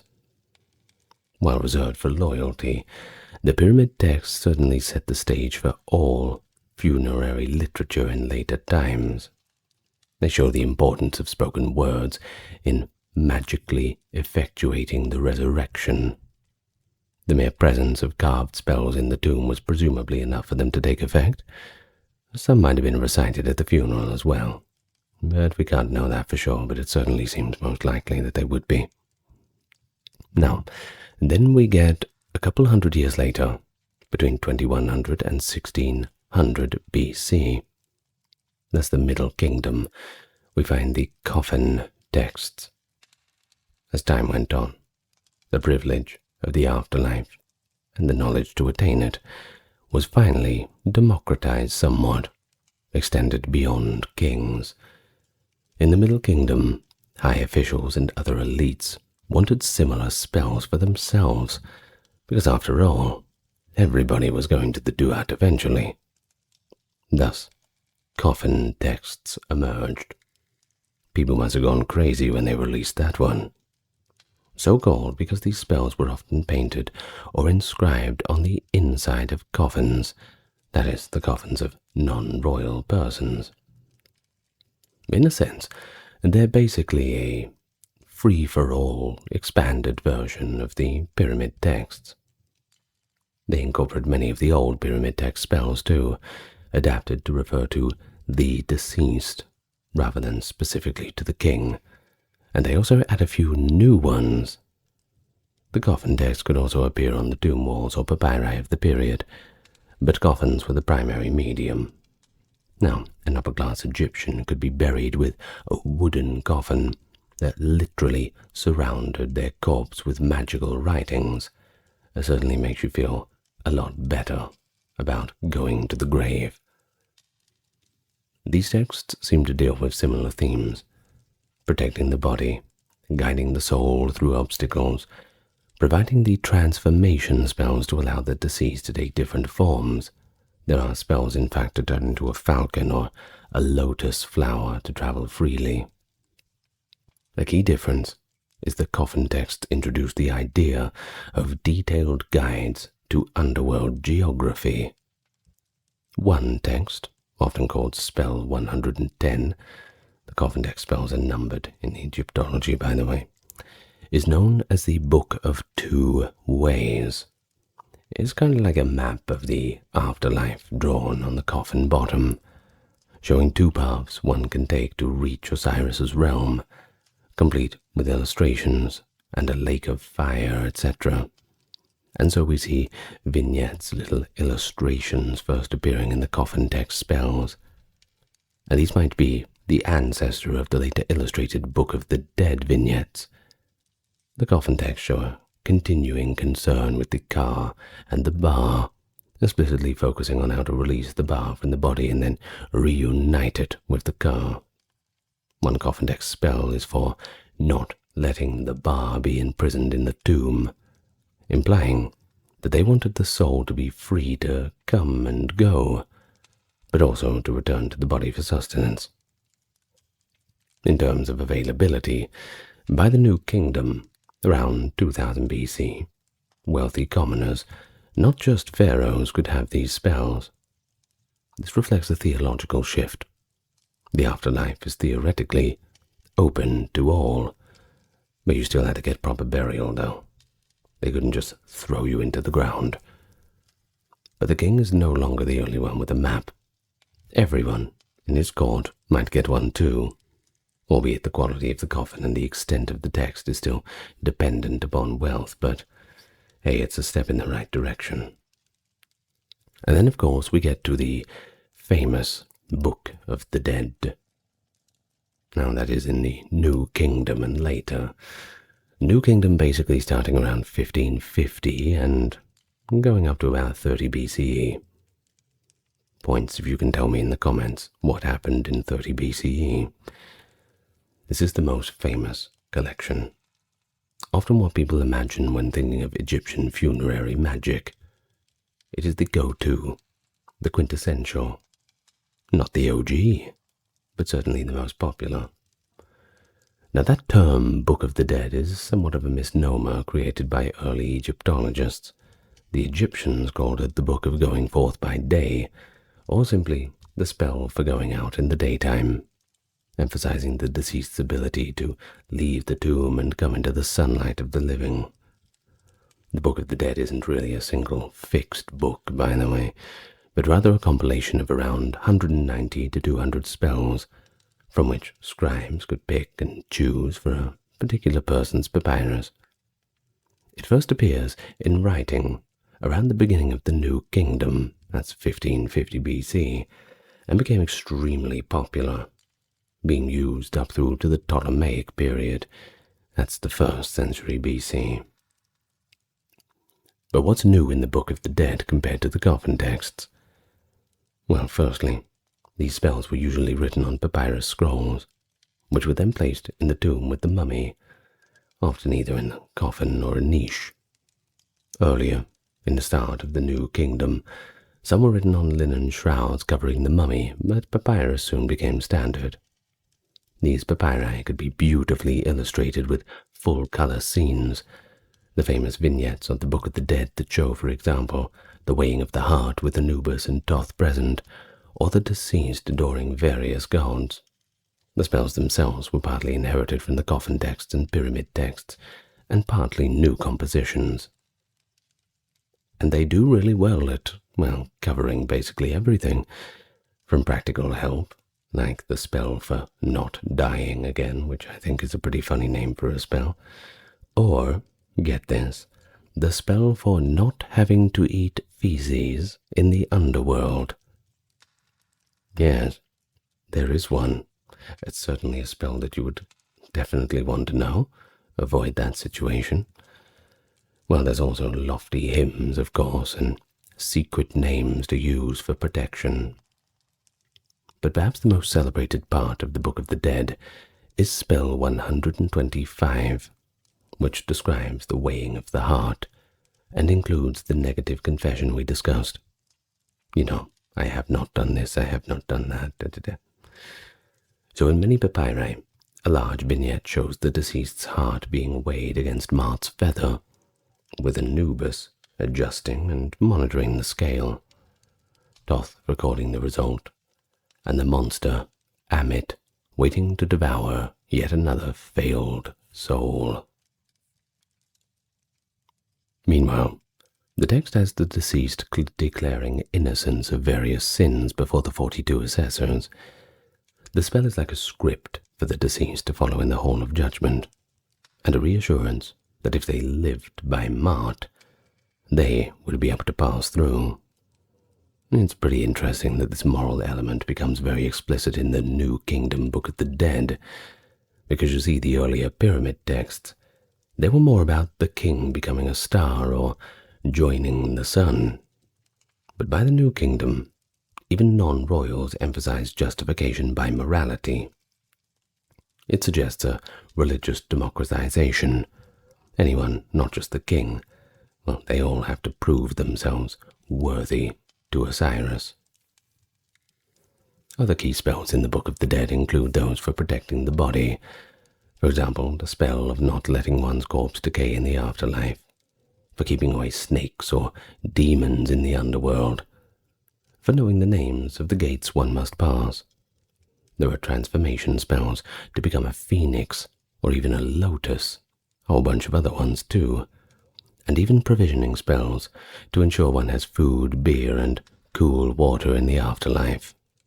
Spell 30b, the Heart Scarab spell, is often found inscribed on a scarab amulet placed with the mummy.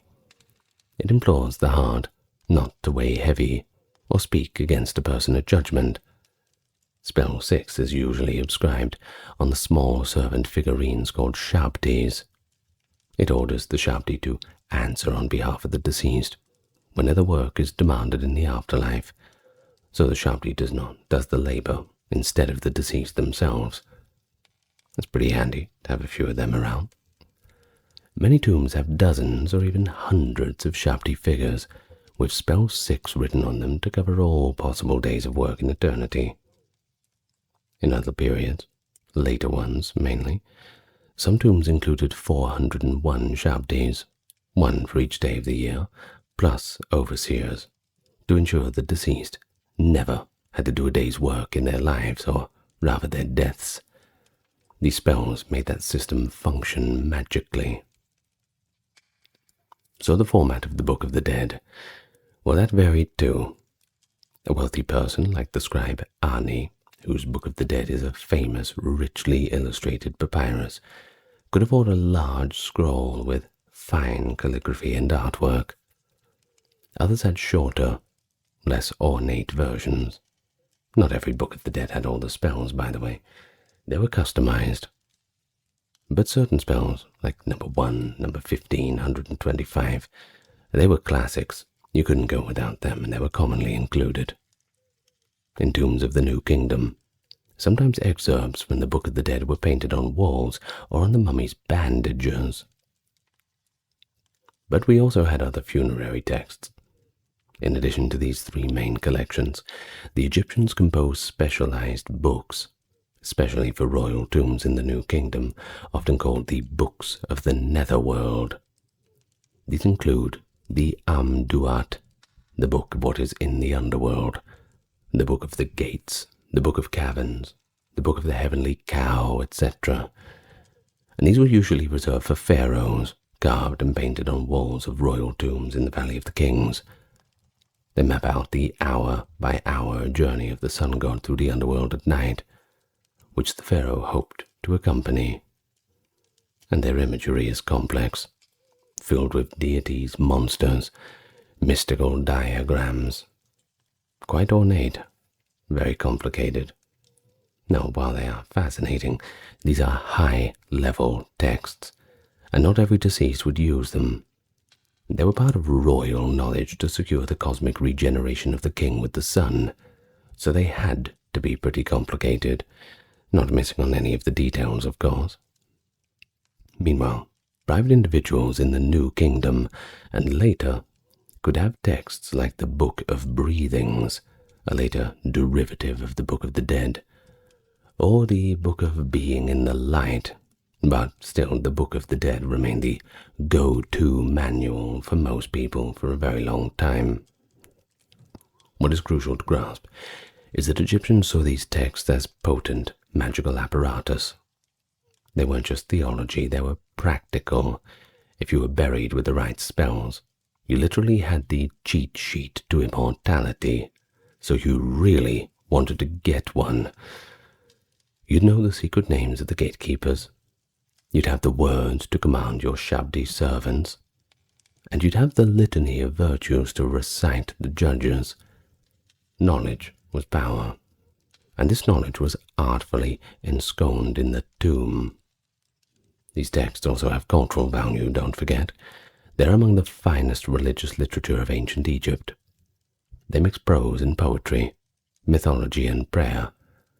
For example, in one coffin text, the deceased says, "I will sail rightly into the sky. I am the one who faces forward," asserting their new-found freedom. Or in the pyramid texts, there's an earthly spell where the king's bar is coaxed back to reunite with his body by offering it beer and bread, kind of like luring a cat back home, something like this. It is both poignant and a bit humorous. The bar, depicted as a human-headed bird, needs snacks to be called back home. The overall tone of these texts ranges from confident to triumphant, to occasionally anxious. Some spells are clearly to ward off fears like being hungry or lost in the afterlife. This reveals the humanity behind the beliefs even 4,000 years ago. People feared the unknown after death, and they comforted themselves with scriptures and rituals, much as many cultures do today. So, now that we've prepared the body, performed the rituals, and equipped the deceased with all the magical spells and texts, let's consider the physical context of the burial, the tomb itself, and the goods placed within it. Of course, that's not a one-size-fits-all either, from humble graves to splendors like the Valley of the Kings. Let's take a look at what's inside. So we know that the ancient Egyptians described these tombs as, quote, houses of eternity, and it's a pretty fitting phrase. They built them to last forever. A person's tomb and the goods inside were the material foundation for their afterlife experience. Over Egypt's long history, from all the prehistoric times to the Greco-Roman era, tomb architecture and burial customs evolved dramatically. However, the core ideas remain: provide a secure resting place for the body and equip the deceased with everything they might need or enjoy in the next life. So let's have a look at this more material side of funerary practice, shall we? What the tombs were like and what was inside, besides the corpse.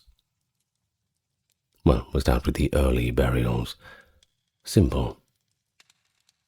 In prehistoric Egypt, before 3100 BC, people were typically buried in small pits in the desert sand. The body was often placed in a fetal position, sometimes wrapped in a mat or an animal skin, and accompanied by a few grave goods, like a pot of food or personal items. Because these graves were shallow and in direct contact with dry sand, the bodies naturally desiccated, creating an accidental mummification, as we noted in the first part of the video. But the goods were minimal, perhaps some beads, a stone tool, or a cosmetic plate in late history. But as time went on, these graves became more elaborate, at least for those who could afford it. By around 3600 BC, some graves included multiple pottery jars, jewelry, figurines, and evidence of some rituals. Certain painted scenes on pottery possibly depict funerary dances. Some corpses were wrapped in linen bandages with resin as early as the late pre-dynastic period. There's also evidence of early experimental mummification. We also see by the First Dynasty, that's 3000 BC, thereabouts, that the wealthy started constructing mud brick tombs called mastabas. Well, a mastaba, which is Arabic for bench, named by the archaeologists for their bench-like shape, was a kind of rectangular, flat-roofed tomb structure, with inward-sloping sides. Early dynastic elites built mastabas to house their burials, moving beyond simple pits. A mastaba typically had an underground burial chamber and a chapel above ground for offerings. These appear in the first and second dynasties. The royal family and nobility at the capital of Memphis, that is, Saqqara and Abydos being the major cemetery sites, all had such tombs, complete with niched walls imitating palaces. The use of coffins also began, initially simple wooden boxes to contain the body, which ironically reduced natural mummification by separating the corpse from the drying sand, so there's that too. But it also necessitated artificial mummification in the long run. So in a roundabout way, it pushed the innovation of that craft. In these early tombs, we also find rich grave goods, from furniture to vessels of food and drink, personal adornments, and even a few precious items. Think of jewelry, stuff like that.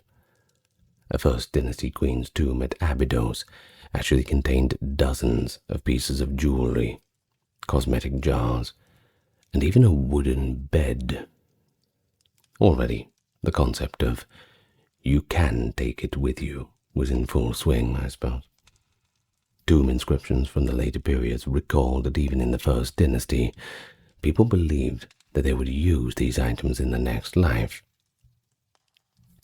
And then, of course, came the age of the Great Pyramids. The Old Kingdom, especially in the Fourth Dynasty, around 2500 BC.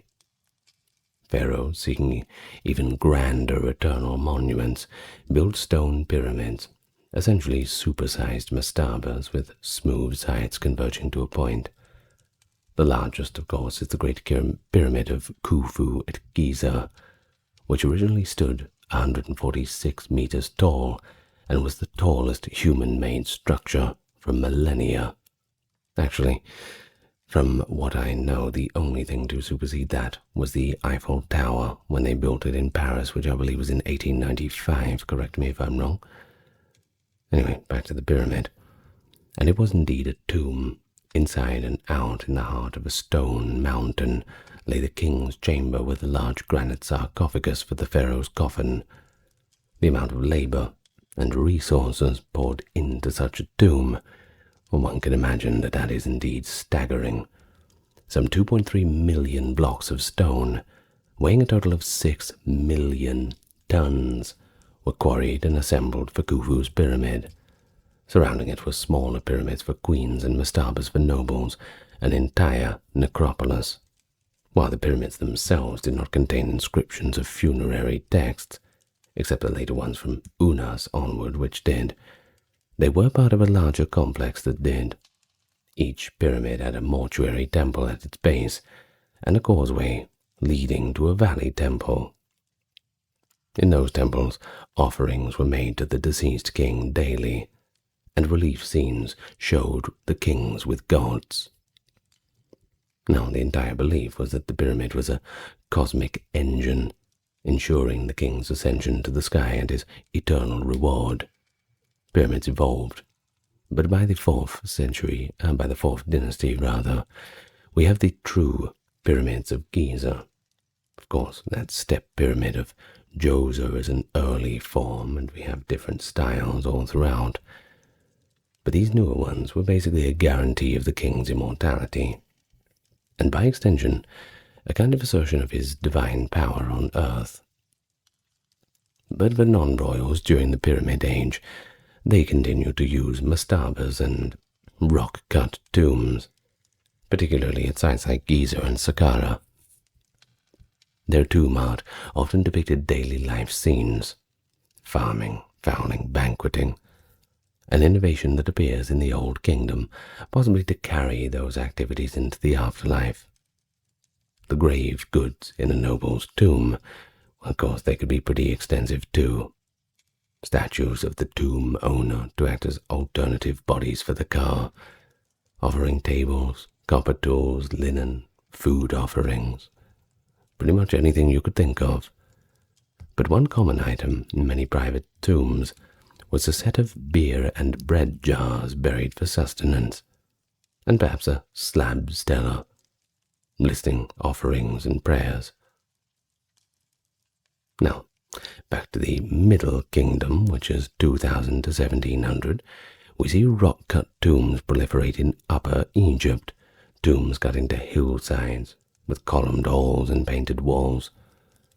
Pyramids were still built by pharaohs, but smaller, and often of mud brick. They don't survive too well today. For example, Montuhotep II at Deir el-Bahri built a terraced tomb/temple, and later in the 12th dynasty, kings built at Dashur, Lisht, and Hawara. Amenemhat III's pyramid at Hawara included a famed labyrinth, by the way. Pretty cool. The tombs of officials now routinely had coffin texts all over the coffins, and models of daily life. A wonderful example of Middle Kingdom burial goods comes from the tomb of Meketre, a high official, circa 1980 BC. When discovered, it contained a trove of wooden models depicting a mini version of his household, cattle being slaughtered, grain being ground, boat sailing, etc., all to ensure that those services were available to him in the afterlife. It shows a belief that replicas could function magically as the real thing. Servant statues, precursors to Shabtis, also appear. Little figurines depicted performing various tasks, intended to come alive for the benefit of the deceased. The early figurines didn't yet have inscribed spells, but they anticipate Shabtis. The richest Middle Kingdom, tombs like those of the nomarchs Beni Hassan or Thebes, included jewelry, weapons, elaborate wooden coffins with inlays, and sometimes even cartonnage masks over the mummy's face. If you were lucky, gilded with gold. And gold, well, that was particularly valued. Not just for its wealth, but for its symbolism. You see, the Egyptians, they said that the gods had flesh of gold, so to adorn a mummy or coffin with gold was to associate it with divinity. In the New Kingdom, 1550 to 1070, pharaohs had a bit of a shift. They shifted strategy to avoid the pitfalls of pyramid tombs, which by then were pretty prone to grave robbery. I mean, when you saw a big pyramid on the horizon, you knew that it was full of treasure, right? So they chose the remote Valley of the Kings near Thebes to dig hidden rock-cut tombs for themselves. These tombs were essentially tunnels extending deep into the cliffs, opening into multiple chambers richly decorated with religious texts and images.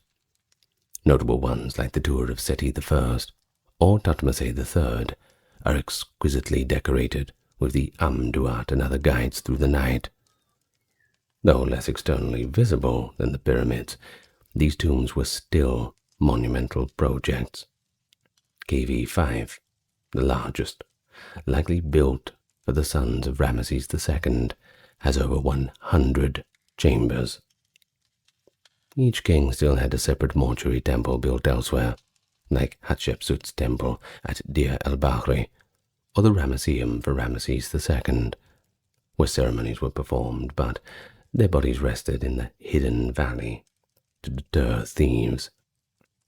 Despite efforts, almost all these royal tombs were robbed in antiquity, perhaps even by some of the necropolis staff themselves. Well, most likely by the necropolis staff themselves, to be honest. However, one sensational exception, I'm sure you know, was the tomb of Tutankhamun, also known as KV62, a relatively small tomb that escaped major looting. When Howard Carter opened it in 1922, he famously saw wonderful things, over 5,000 artifacts piled within. Tutankhamun's grave goods give us a glimpse of the full splendor of a New Kingdom royal burial: golden shrines, alabaster perfume jars, jewelry, weapons, chariots, even board games, and food as well, even jars of wine labeled by the year and vineyard, but also trivial items like a box of ointment or a stack of loincloths. It was as if every item the young king might use in life or need in death was there, ready to go. Also, he had dozens of Sharptie statues.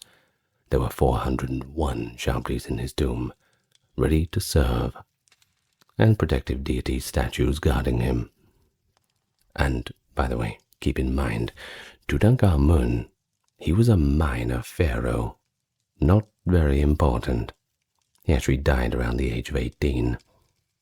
So with that in mind, you can only imagine the loot in grander tombs like those of Ramesses II or Amenhotep III, which unfortunately you'll have to keep that in your imagination because they were emptied a long, long time ago. But for non-royals in the New Kingdom, tombs in places like the Valley of the Nobles show a mix of daily life scenes and afterlife scenes. They were typically rock-cut, with an entrance chamber for offerings and a shaft to a burial chamber.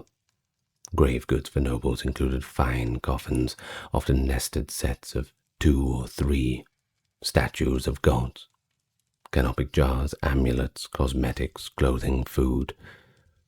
Texts from the Book of the Dead were either on papyrus or on the coffin. Stelae with prayers might be set up. Poorer folk might be buried in simple graves outside the formal cemeteries, perhaps wrapped in mats with only a pot or two. Archaeology at sites like Deir el-Medina, the workers' village, found that even ordinary workers managed to secure tombs and modest coffins for themselves. The desire for a proper burial spanned all classes. Now, in later periods, tomb styles shifted again.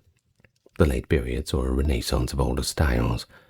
Many went back to using massive stone sarcophagi with lengthy carved texts, like, for example, the 26th dynasty high official sarcophagi covered in the hieroglyphs and protective images. The number of Sharpties also peaked. Some late period tombs contain hundreds of them, in a nice uniform sets and rows.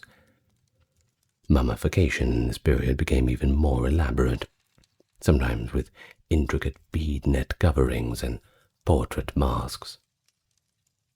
By the Ptolemaic and Roman eras, we see the beautiful Fayum mummy portraits, realistic painted portraits placed over the faces of mummies, merging Egyptian and Greek art styles, and remarkably, Egyptians were still including the Book of the Dead scrolls and mummifying bodies well into the Roman period.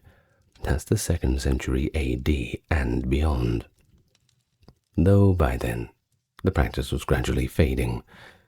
New religions were taking hold. Now, a quick note on the grave goods categories.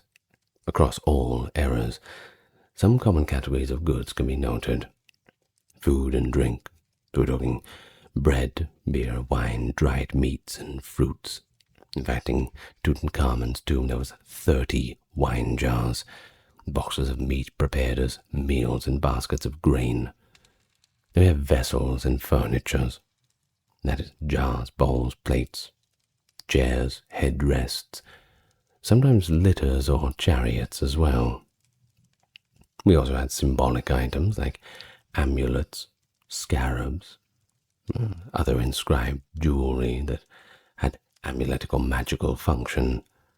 The royal insignia for kings like crowns, a crook and flail were buried with them. For officials, maybe a staff or seal of office.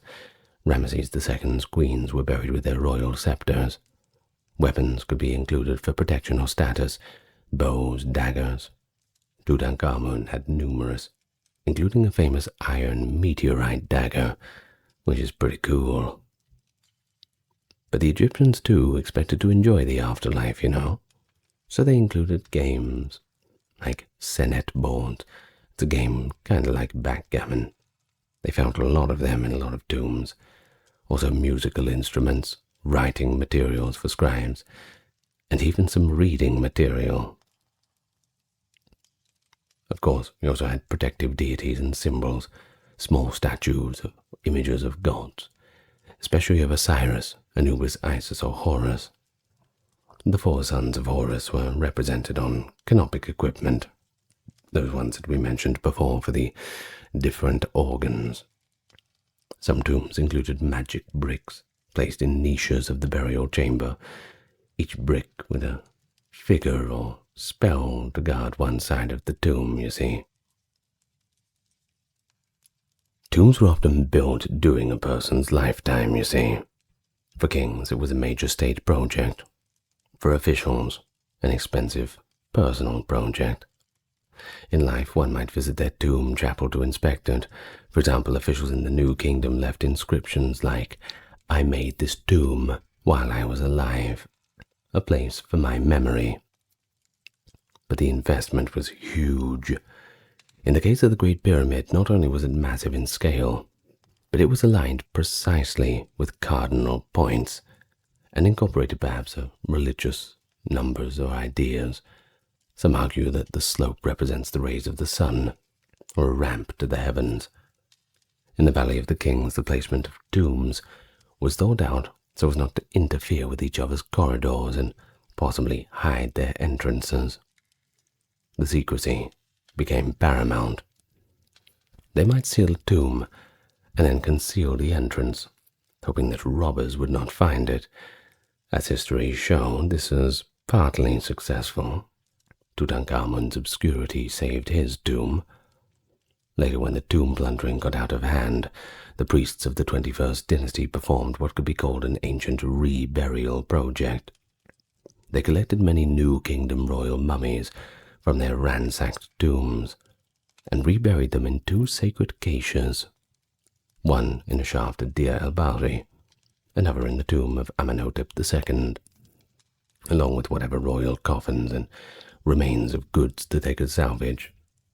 And this ironically preserved those mummies like Ramses II, Seti I, Thutmose III, just to name a few, for discovery in the late 19th century CE. It shows the lengths that Egyptians would go to protect their dead, even centuries after the original burial. Now, it is worth noting, Egyptians tried to dissuade tomb violators spiritually too. Some private tombs in the Old Kingdom bear curses inscribed, warnings to anyone who violate the tomb or disturb the owner's rest, to be punished by a council of gods, or by inversion of fortune, etc. He who shall do any evil or wicked thing to this tomb, may the crocodile be against him in the water, snakes against him on the land, hippopotamus be against him, etc. These inscriptions reflect the fear of losing one's eternal house, and the desperate hope that the gods would sort of guard it for you. Well, from these tombs and goods, we see how funerary beliefs permeated all levels of society. The king demonstrating his divinity and ensuring cosmic order with a pyramid or hidden tomb. The noble associating status and hope for divinity by lavish tombs and goods. Commoners saving what they could to afford a decent burial. Tomb building spurred innovation in architecture and art. The pyramids were marvels of engineering. Tomb paintings within them masterpieces of art. Every little corner was something to marvel at. But it also consumed a big chunk of Egypt's economy. Quarrying all that stone, carving all those sarcophagi, weaving linen for bandages. In fact, one mummy's wrappings could use up to 4 kilometers of linen, not even kidding. The funeral industry employed priests, craftsmen, laborers, and administrators. In the New Kingdom, the village of Deir el-Medina, was entirely occupied by the workers who cut and decorated royal tombs, a highly skilled community that left behind letters and records, giving us a good insight into their daily lives. Certainly helped with this video. Their dedication was such that when their rations were delayed, they directly petitioned officials, as we mentioned in the first labor strike of history. The authorities responded by releasing supplies from the temple, indicating the state's recognition that the work on the king's tomb was of the highest priority. So, with tombs built and stocked, the Egyptians believed the deceased now had a safe harbor and all the comforts of home for eternity.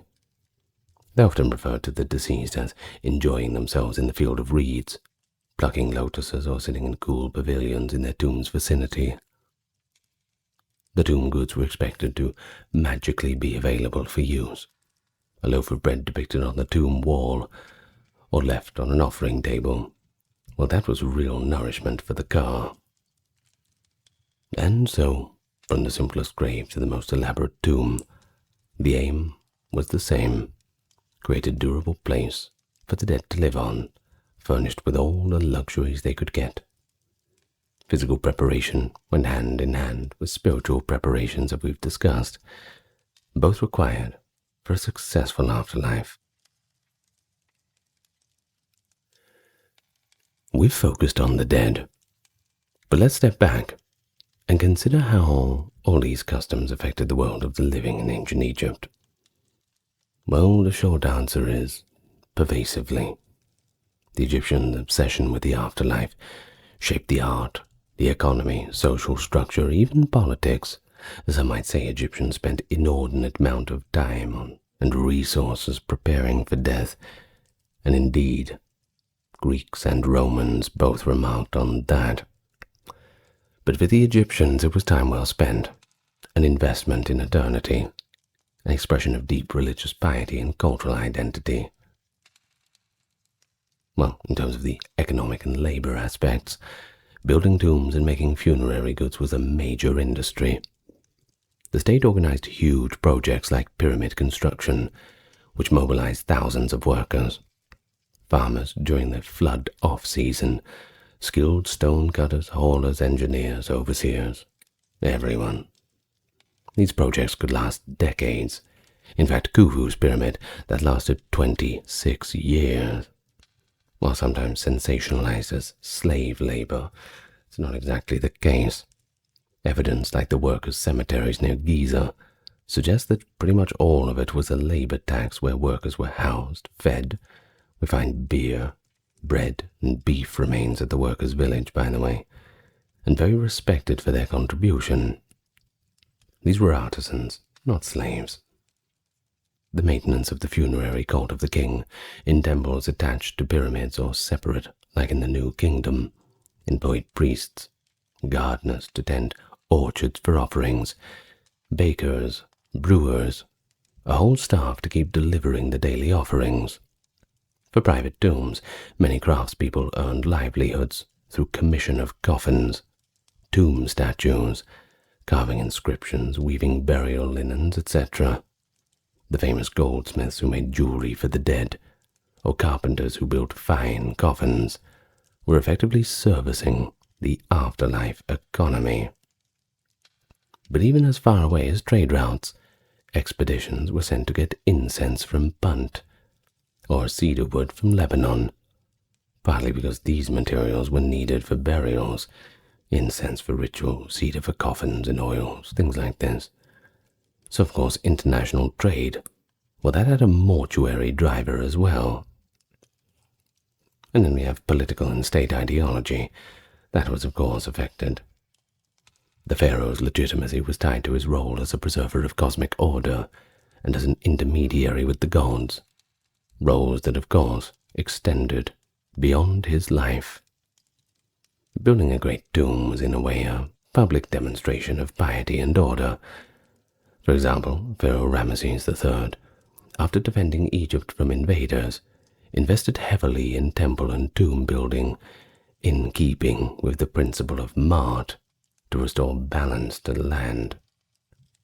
Pharaohs often started their tomb as soon as they took the throne, and the progress of that tomb was a matter of state. In some cases, when a pharaoh died unexpectedly young, like what we see in Tutankhamun, They had to repurpose another tomb because his own was unfinished, which likely caused a bit of a scramble in the administration. Tomb building was so central that its disruption could be a sign of trouble. Late in the New Kingdom, tomb workers striking due to unpaid wages mirrored the decline of central authority and economic strain. There's a bit of a feedback loop. A prosperous, stable Egypt builds grand tombs. When the state weakens, as at the end of the New Kingdom, tomb security fails, the tomb gets robbed, and the ideology of eternal kingship is shaken.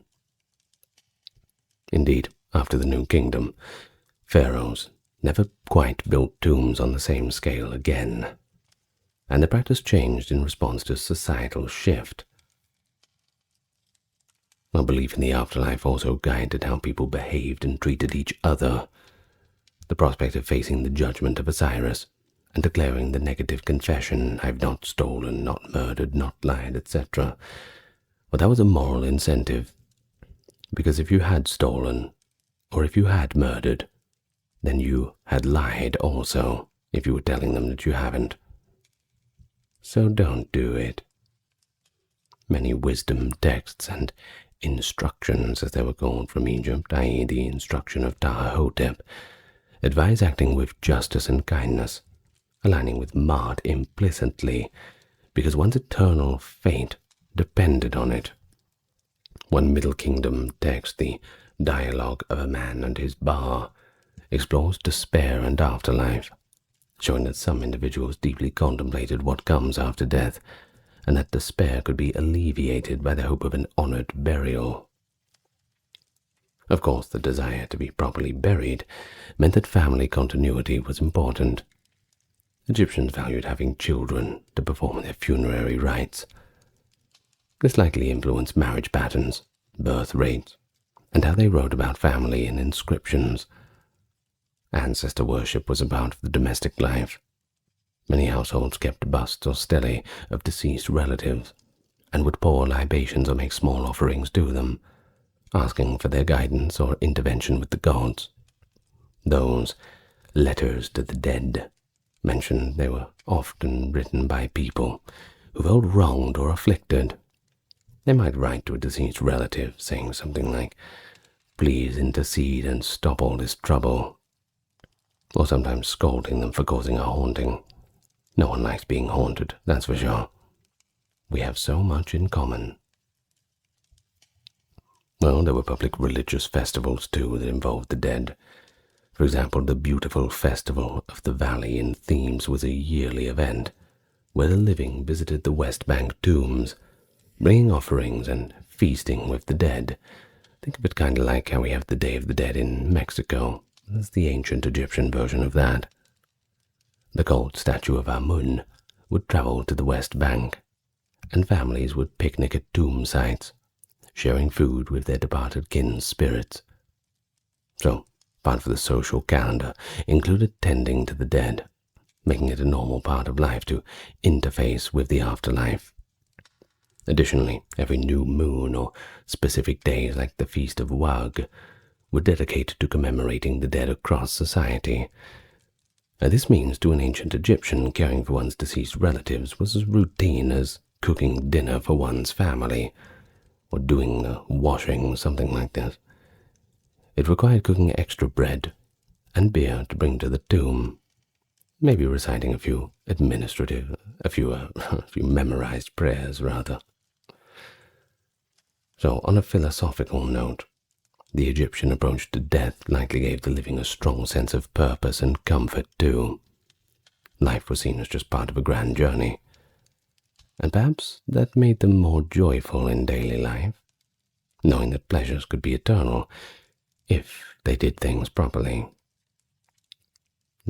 Herodotus remarked that Egyptians were, in many ways, religious to excess, far beyond any other people, evidenced by their elaborate funerals. But this excess was part of what they made their civilization so distinctive and enduring. It's hard to overstate how much their belief in the afterlife propelled their achievements. If they didn't believe it so much, we wouldn't have those pyramids. And, well, what would Egypt be without the pyramids, right? They built for the ages, and indeed the pyramids still stand. The mummies still fascinate. So in a way they achieved a form of immortality, sure, just not exactly the way that they imagined. So as we conclude our exploration of Egyptian funerary practice, we have to circle back to that fundamental idea that animated all this effort, that life and death were a continuum. Death was just that rite of passage, not an annihilation. Therefore, they approached it with both extreme seriousness and profound hope. They engineered the decay out of death, making corpses everlasting through mummification, the persona everlasting through texts and names, and the memory everlasting through monuments and cult. What emerges is a portrait of a society that, while very much engaged in the practical matters of farming, trading, war, love, and life, always had an eye on eternity. An Egyptian woke up, went about their tasks, but also periodically reminded themselves, am I preparing properly for my death? Have I made my tomb? Have I been virtuous enough so I can prove myself? Have I set aside ointment and linen for my embalming? It was all ingrained. And this did not make them morbid. If anything, it made them optimistic. They greeted death as a transformation, calling the dead Westerners, just as if they moved west a bit, or even the enlightened, as they'd finally reached that state of knowledge. Tomb inscriptions often say, O living who are upon the earth, who pass by this tomb, as you wish to be remembered, pour a libation for me. There's a reciprocity. The dead depend on the living's remembrance, and the living depend on the dead's blessings and example. So in a way, the Egyptian philosophy of death can teach us something universal, to consider our legacy, and to respect those who came before us. They literalize this in extreme form, with those giant pyramids and preserved bodies. But at the heart of it, it's just the human quest for meaning beyond our brief years. The solution was to create a blueprint for immortality, and they followed it with astonishing consistency for thousands of years. So thank you very much for listening, and I hope we can all find inspiration in the Egyptians' reverence for life in this world and the next. And as the Egyptians say, life, prosperity, and health to the living, and eternal sustenance to the deceased. Let's all pour one out for our ancestors. Cheers. And with that, it's certainly been a long video. I told you it would be a long video. You didn't believe me, didn't you? Yes, you did. Well, thank you very much to the top-tier patrons and supporters. We know we love them around here, don't we? Dark, Kimberly, Christine, Sally, Ember, Susan, Cameron, Legitmus, Gary, Charlene, Lynn, Therese, Katiana, Nicholas, Ulfednir, Alexander, Charles, Christine, Dr. Neuronerd, Aaron, Jaden, Jim, Jeffrey, Jessica, Madeline, Melissa, Orthodox Review, Scott, Stark Factory, Shell, Wendy, Josie, Sarah, Ryan, Thor, Cameron, Stefan, Kevin, the HMS, HH, Crystal, and Tauvery. Thank you so much. And I think it's due now for us to all have a nice little rest. Good night, everyone. Wherever you are in the world, as always, lots of love to you all.